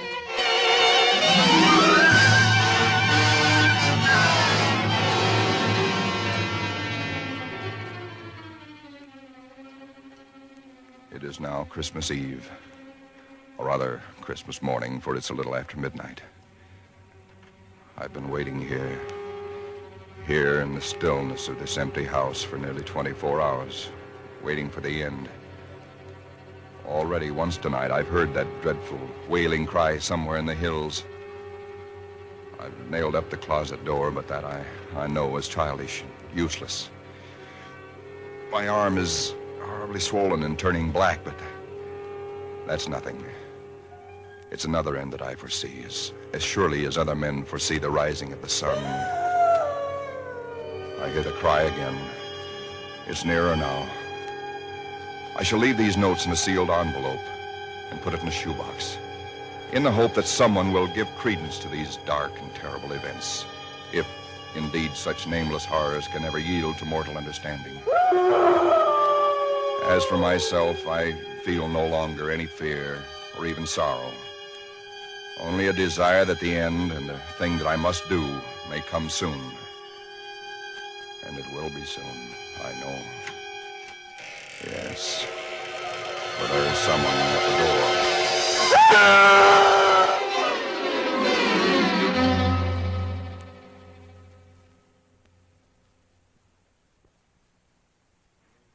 Someone at the door. Ah, what do you make of it, Sam? It's quite a yarn. But what of it? That's what I thought. Now, listen, that's not quite all of it. Clip to it's a newspaper clipping. Listen. Hollywood, December the 26th. Police reported what was apparently a case of murder and suicide in Cypress Canyon sometime in the early hours of the morning. The victims were James A. Woods, a chemical engineer, and his wife, Ellen. Preliminary investigation indicates that Mrs. Woods was killed by the blast of a shotgun in the hands of her husband, who then turned the weapon upon himself. That she fought desperately for her life, however, was evidenced by the disorder of the room and the severe lacerations inflicted upon her husband about the neck and arms. This is the second tragedy to be reported in Cypress Canyon within 24 hours, the other being the unexplained death of Frank Polanski, a milkman. Well, no such murders or whatever they were ever occurred, if that's what's worrying you. The clipping, well, you have those things printed up, you know. No, it's not that, Sam. That story was found in an unfinished house in Cypress Canyon. No number, no nothing, just a framework. Now that house is finished.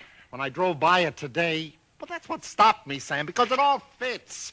Now that it's finished, it is the house in the story, the same construction, the same vines and creepers on the lawn, even the same number. So what, a guy who knows roughly what this house is going to be like writes a yarn and loses it or something? Did he know the place was going to be listed for rental today, the Saturday before Christmas? Oh, Jerry, coincidence. 2 bits you find the guy next door is a ghost story writer or something, and he's been wondering for a year what happened to that thing he wrote. Okay, coincidence. Well, I'm sorry I bothered you, Sam. Don't be silly. I liked it. It's a good yarn. That the for rent sign you were talking about? Oh, yeah, I'm going to put it up outside now. Well, so long, Jerry, and Merry Christmas again. Yeah, well, thanks, Sam.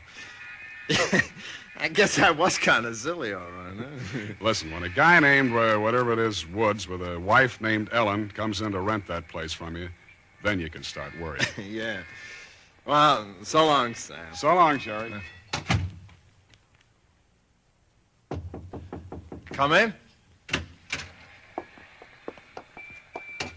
Oh, we're sorry to bother you, but we just happened to see that for rent sign outside. Well, yeah, I hung it out just this minute. Is the house available? Oh, sure it is. Let me introduce myself. My name is James A. Woods, and this is my wife, Ellen. How do? Well, looks like it's fixing to... Yes, it does, doesn't it?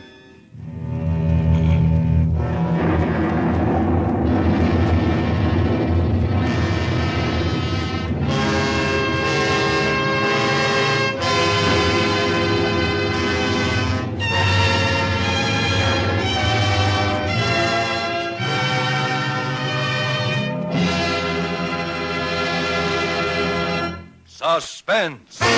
Presented by Roma Wines, R-O-M-A, Roma Wines, selected for your pleasure from the world's greatest reserves of fine wines.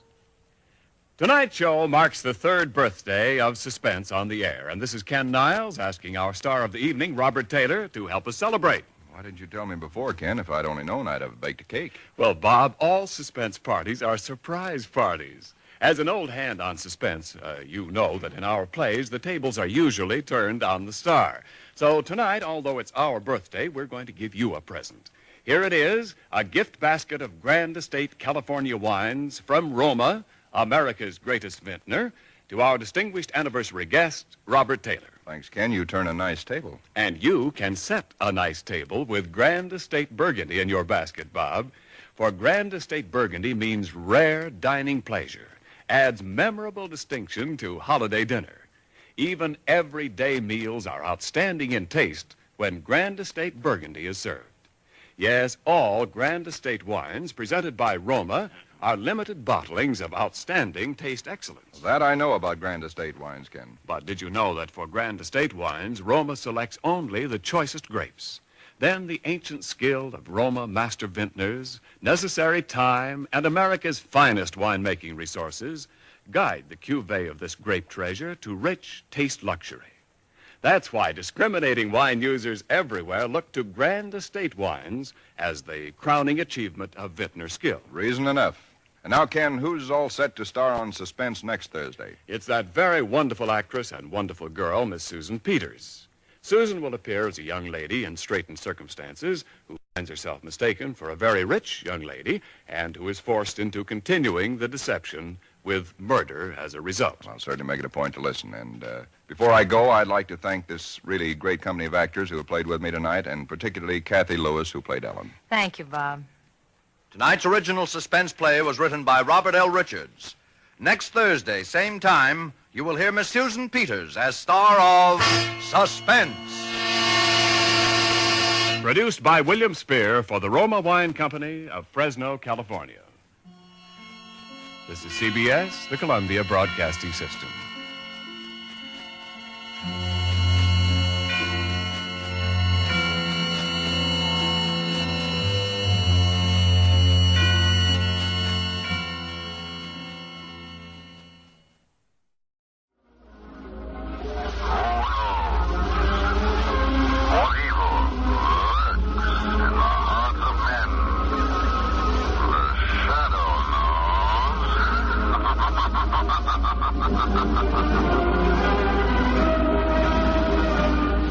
In a moment, tonight's episode.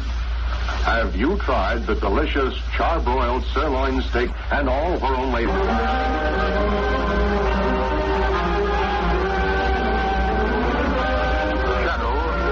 mysterious character who aids the forces of law and order, is in reality Lamont Cranston, wealthy young man about town.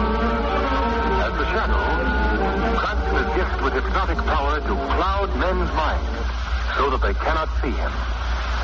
Cranston's friend and companion, the lovely Margot Lane, is the only person who knows to whom the voice of the invisible Shadow belongs.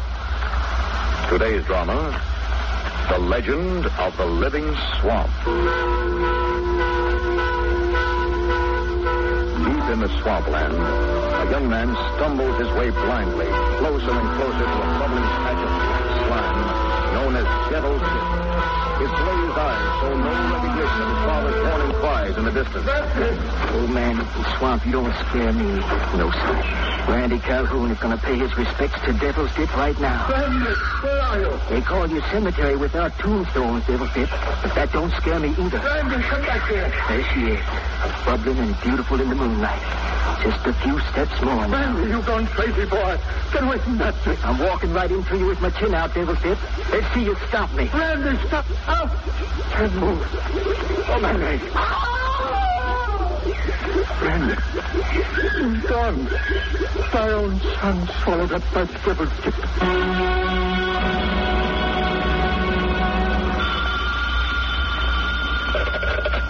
Yes? Mr. Cranston? This is Lamont Cranston. My name is Calhoun. Wilma Calhoun. But I don't expect that you remember me. Calhoun? We met 3 years ago when you cracked the Lanning case down here. Oh, of course. Yes, now I remember. How are you, Mr. Calhoun? Not so good, I'm afraid, Mr. Cranston. Something terrible is taking place down here on our plantation. Oh, it seems to be the trouble. Well, I know it sounds peculiar, Mr. Cranston, but it's the legend of Limbo Swamp come back. The legend started up again. It'll kill us all if you don't help. What are you talking about? My son was killed by it this evening, devoured by the swamp. What? While running to his rescue, I was held by a paralytic stroke. You're sure you're not letting your imagination get the better of you? The legend has already struck, Mr. Cranston. It will continue to strike until every member of the Calhoun family has been claimed. You've got to help us, Mr. Cranston. You've just got to. I can see what Calhoun meant now. What's that, Martin? This swamp country. It is pretty depressing, isn't it? What did you make of that legend business Calhoun was telling you about, Lamont? Well, as far as I could gather, Margot, a family was being consumed by a man-eating swamp. Oh, I'm almost ready to believe anything after being down in this part of the country for a couple of hours. Well, we're almost there, darling. Oh, here's the drive-in road he told me to look for.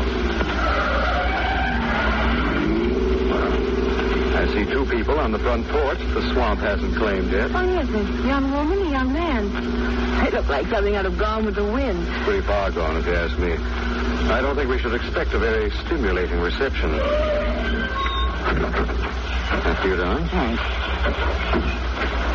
Well, good afternoon. Is this the Calhoun plantation? Never heard of any other name in these parts. I assume you're Mr. Calhoun's son, Quentin. That's right. This must be your sister, Lucy.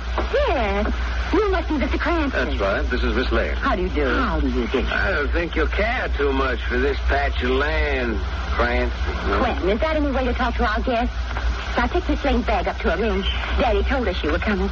We've been looking forward to your visit. Thank you. Your father said there was some kind of trouble, Miss Calhoun.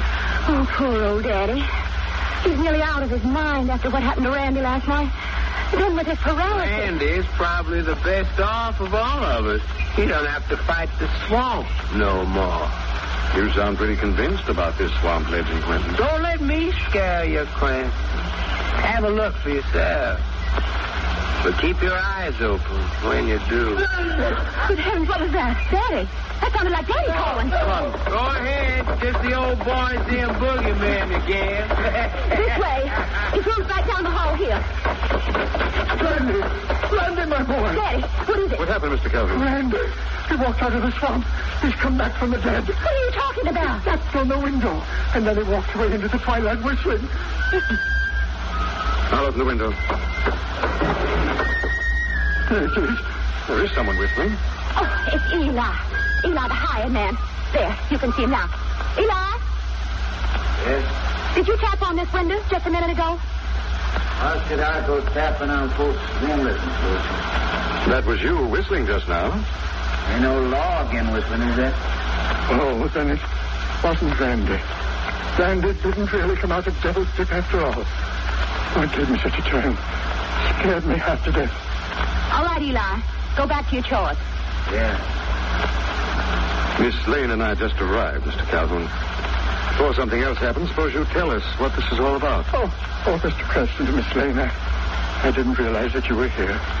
The shock and the excitement of it all, I hope you'll forgive me. Of course. Well, if you'll pardon me, I'll look after dinner. Perhaps you'd better begin at the beginning, Mr. Calhoun. Yes. Yes, of course. Well, this whole crazy business started back with an Indian legend centuries ago, Mr. Cranston. The swamp is a sort of altar of sacrifice? That's right. Yes, I've heard of such legends. What was the basis of sacrifice? And once each century, an entire family, according to the legend, was to be sacrificed. Oh, that's fantastic. It is, my dear. Devil's Dip already has claimed my youngest son, Randy.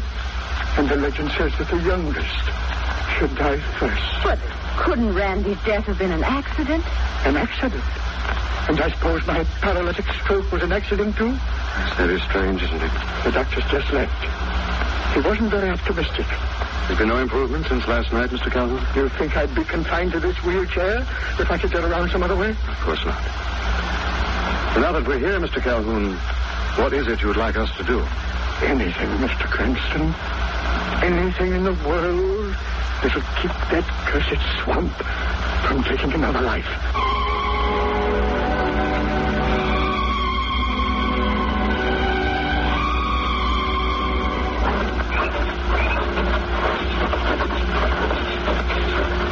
And you say you talked to the doctor yourself, Lamont? Yes, he phoned right after dinner.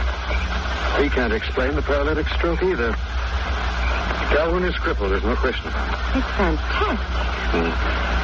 Why are we taking this path towards the cottonwoods, Lamont?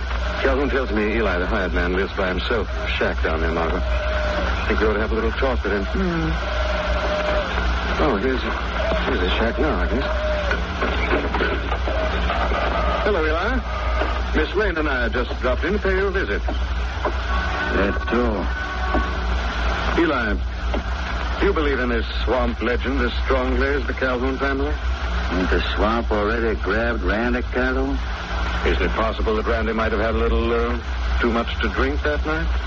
Randy was drunk on plenty nights. He never headed down with no swamp before. He was drawn down to the swamp, just as sure as if it had a rope around his neck. He was drawn down, pulled under. What about Quentin Calhoun, Eli? Could he tell us any more about Randy's death? Quinn's a drinking fool like his kid brother. And we can tell what he'll do next. And Lucy? You keep an eye on her, Mr. Cranston. There's a lot more to her than that sweet-talking front you put on for company. You don't have a very high opinion of the Calhouns. People who live near this swamp don't trust nobody. Least of all, strangers.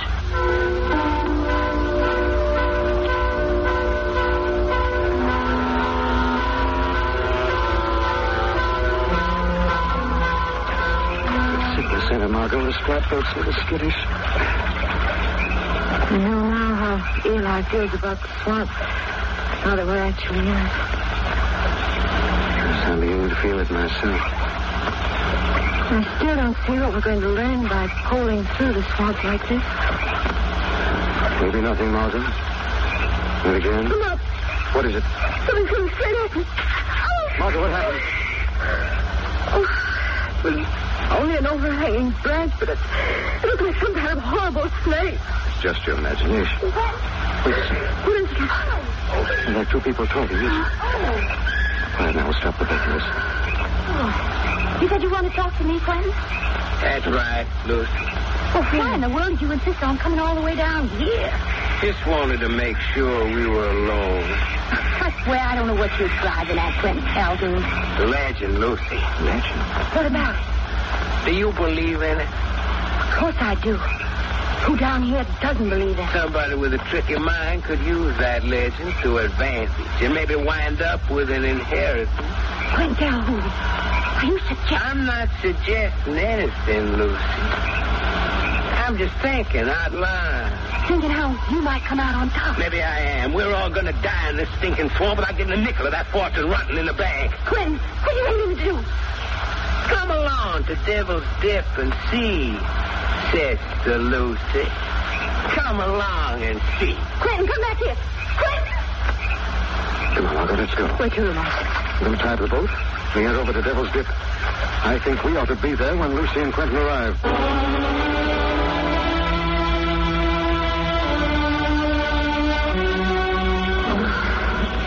Come on, Margot, we're almost there. I'm doing the best I can, Lamont, but this brush is so thick. Listen. Sounds like Quentin. Just get this branch aside, we can get through it. Hurry, Lamont. That's there. Good Lord, it is Quentin. He's in the quicksand. Quick, Lamont, we've got to save him. Maybe it's too late, Margot. Nobody can ever reach Quentin Calhoun now.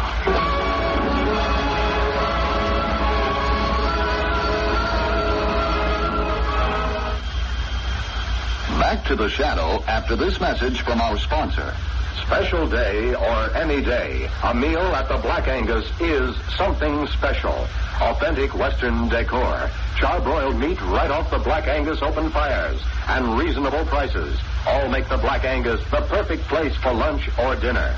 Try the famous charbroiled sirloin steak dinner for only $1.79. You get a crisp, fresh tossed green salad with Black Angus dressing and hot buttered garlic French bread. Or you may prefer the delicious Southern fried chicken dinner. Plump, juicy chicken, surrounded with the specially seasoned Black Angus batter and fried till it is crisp and golden. And served with potatoes, salad, and hot garlic bread, it is only $1.49. Visit the Black Angus nearest you on Coral Way across from Sears in Coral Gables, on Motel Row, Miami Beach, on Palm Springs Mile in Hialeah, and in South Dade next to Jefferson Stores. Why not make tomorrow a special day for your family?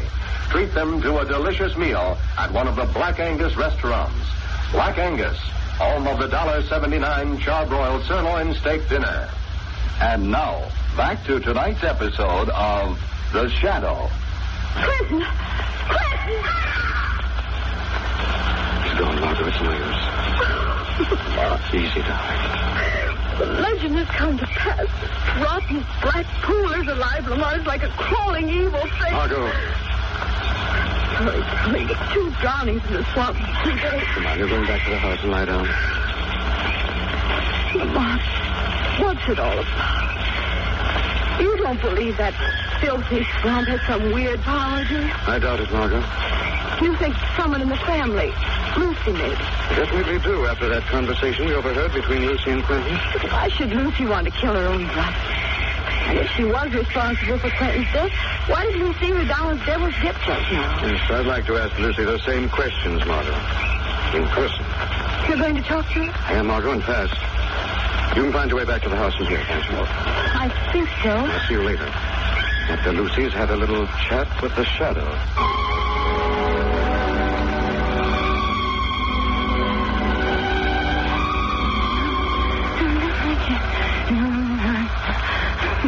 Happy, Lucy?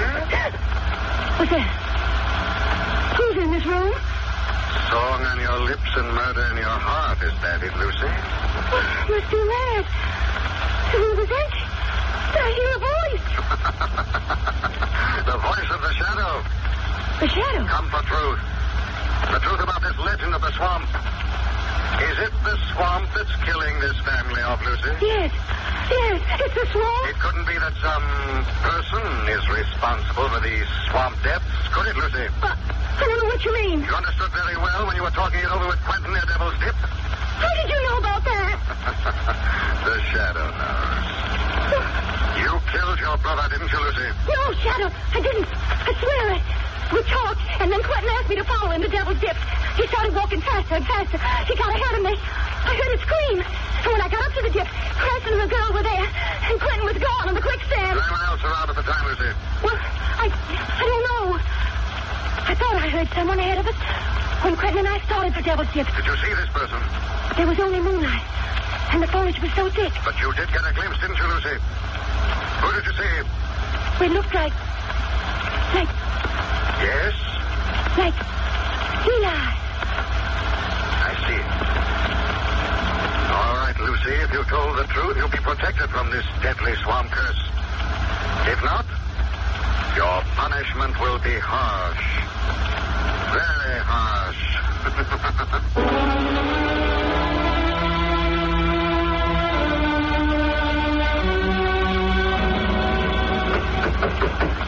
Mr. Calhoun? Mr. Calhoun? Yes, what is it? Lamont Cranston, Mr. Calhoun. I'd like to talk to you. Come in. Come in, the door's open. I'm sorry to disturb you this time of night, sir. That's all right. I couldn't sleep. I've been sitting up in my wheelchair. I'm looking for Eli. I've searched the house. He isn't in the servants' quarters. Have you seen him at all this evening? I saw him go down to the swamp about an hour ago, Mr. Cranston. Go down to the swamp? Do you think Eli has something to do with this swamp curse? Do you, Mr. Cranston? It's beginning to look that way. Is Randy gone? Now tonight, Quentin? I'm afraid, Mr. Cranston, that he'll sneak up to my bed some night or catch me in my wheelchair. You've got to protect us, Mr. Cranston. You've got to. I'll do the best I can, Mr. Calhoun, the very best. Thank you, Miss Sam. And just as soon as Miss Lane comes downstairs. Miss Lane isn't in the house, Mr. Cranston. What's that? She hasn't been back since she left with you. Hasn't come back? I'm sure of it. And the last time you saw Eli, he was headed for the swamp. Yes, but... I'll see you later, Mr. Calhoun. If anyone wants me, I'll be at Devil's Dip. Things are getting deeper and deeper into the swamp. Lost my sense of direction completely. What's that? Who's there? Who is it? Who? Howdy. Eli. Yeah. Old Eli. Surprised to see me down here by Devil's Dip? Yes, I guess I am. I was on my way back to the house. I got lost. Very easy to do with all the willows and foliage. Only the moonlight to guide you. Well, if you're going back to the house, would you show me the way? Yes, and I'm going. What did you say? I don't think I'm going back to the house. Not just yet, Miss Lane. I see. Well, then I guess I'll have to find my own way back. You don't want to go back to the house for a while, Miss Lane. But I do. I want to very much. You're not going back yet, Miss Lane. Let me by. Oh! I said you're not going back. You don't know nothing about the swamp yet. We don't know about animals that live down here. The ones that slip and crawl through the mud. They got sucked into Devil's Dip just like everything else does. Let me go! It draws you, Devil's Dip does. Draws you down in its black evil belly. Where you can feel the bubbling slime moving around your ankles. Then it creeps up to your waist. Please. Then up to your neck. No. Then your mouth. No. Higher. Who's that? Margot, is that you? Oh, they held him. What's the matter, Margot? You all right? Yeah. Margot. What happened, darling? Eli, I was trying to find my way back. He stopped me. He's mad, Lamont. He's a mad, sadistic killer. Which way did he go? He cut through there, but you'll never find it at this underground. Well, if we head back to the house, we may be able to nab him. Can you find your way back? Pass right over there. Come on, darling. Now we really do have to move fast.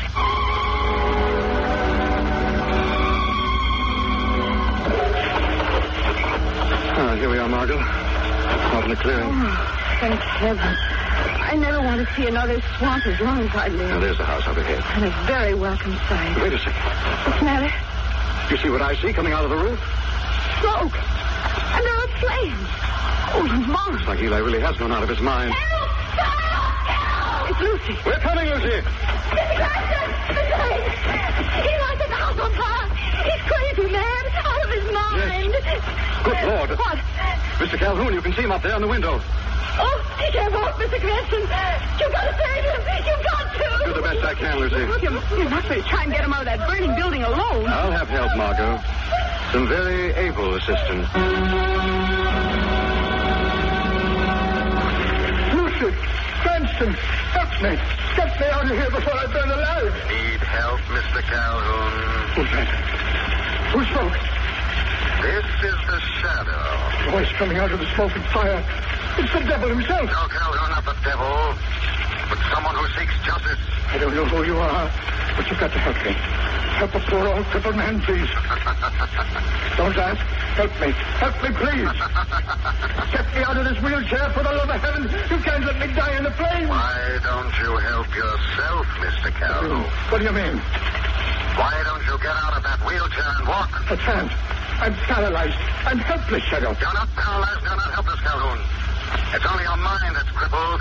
Your rotten, twisted mind that conceived a plan to kill your own family. What are you saying, Shadow? I'm saying you use this fake paralysis to mask your vicious plot to murder.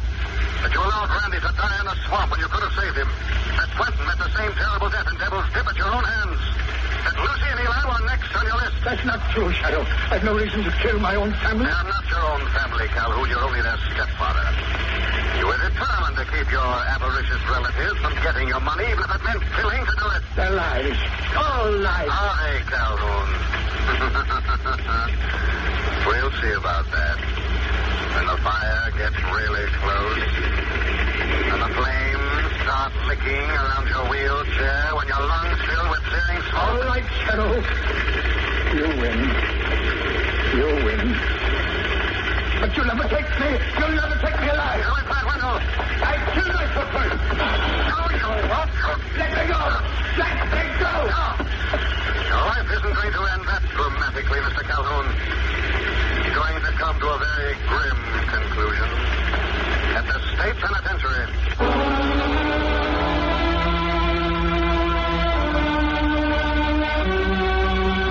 I'm sorry, Lamont. I just don't understand it. You mean to say Calhoun wasn't paralyzed at all? Well, he was paralyzed for a while, but he got over it.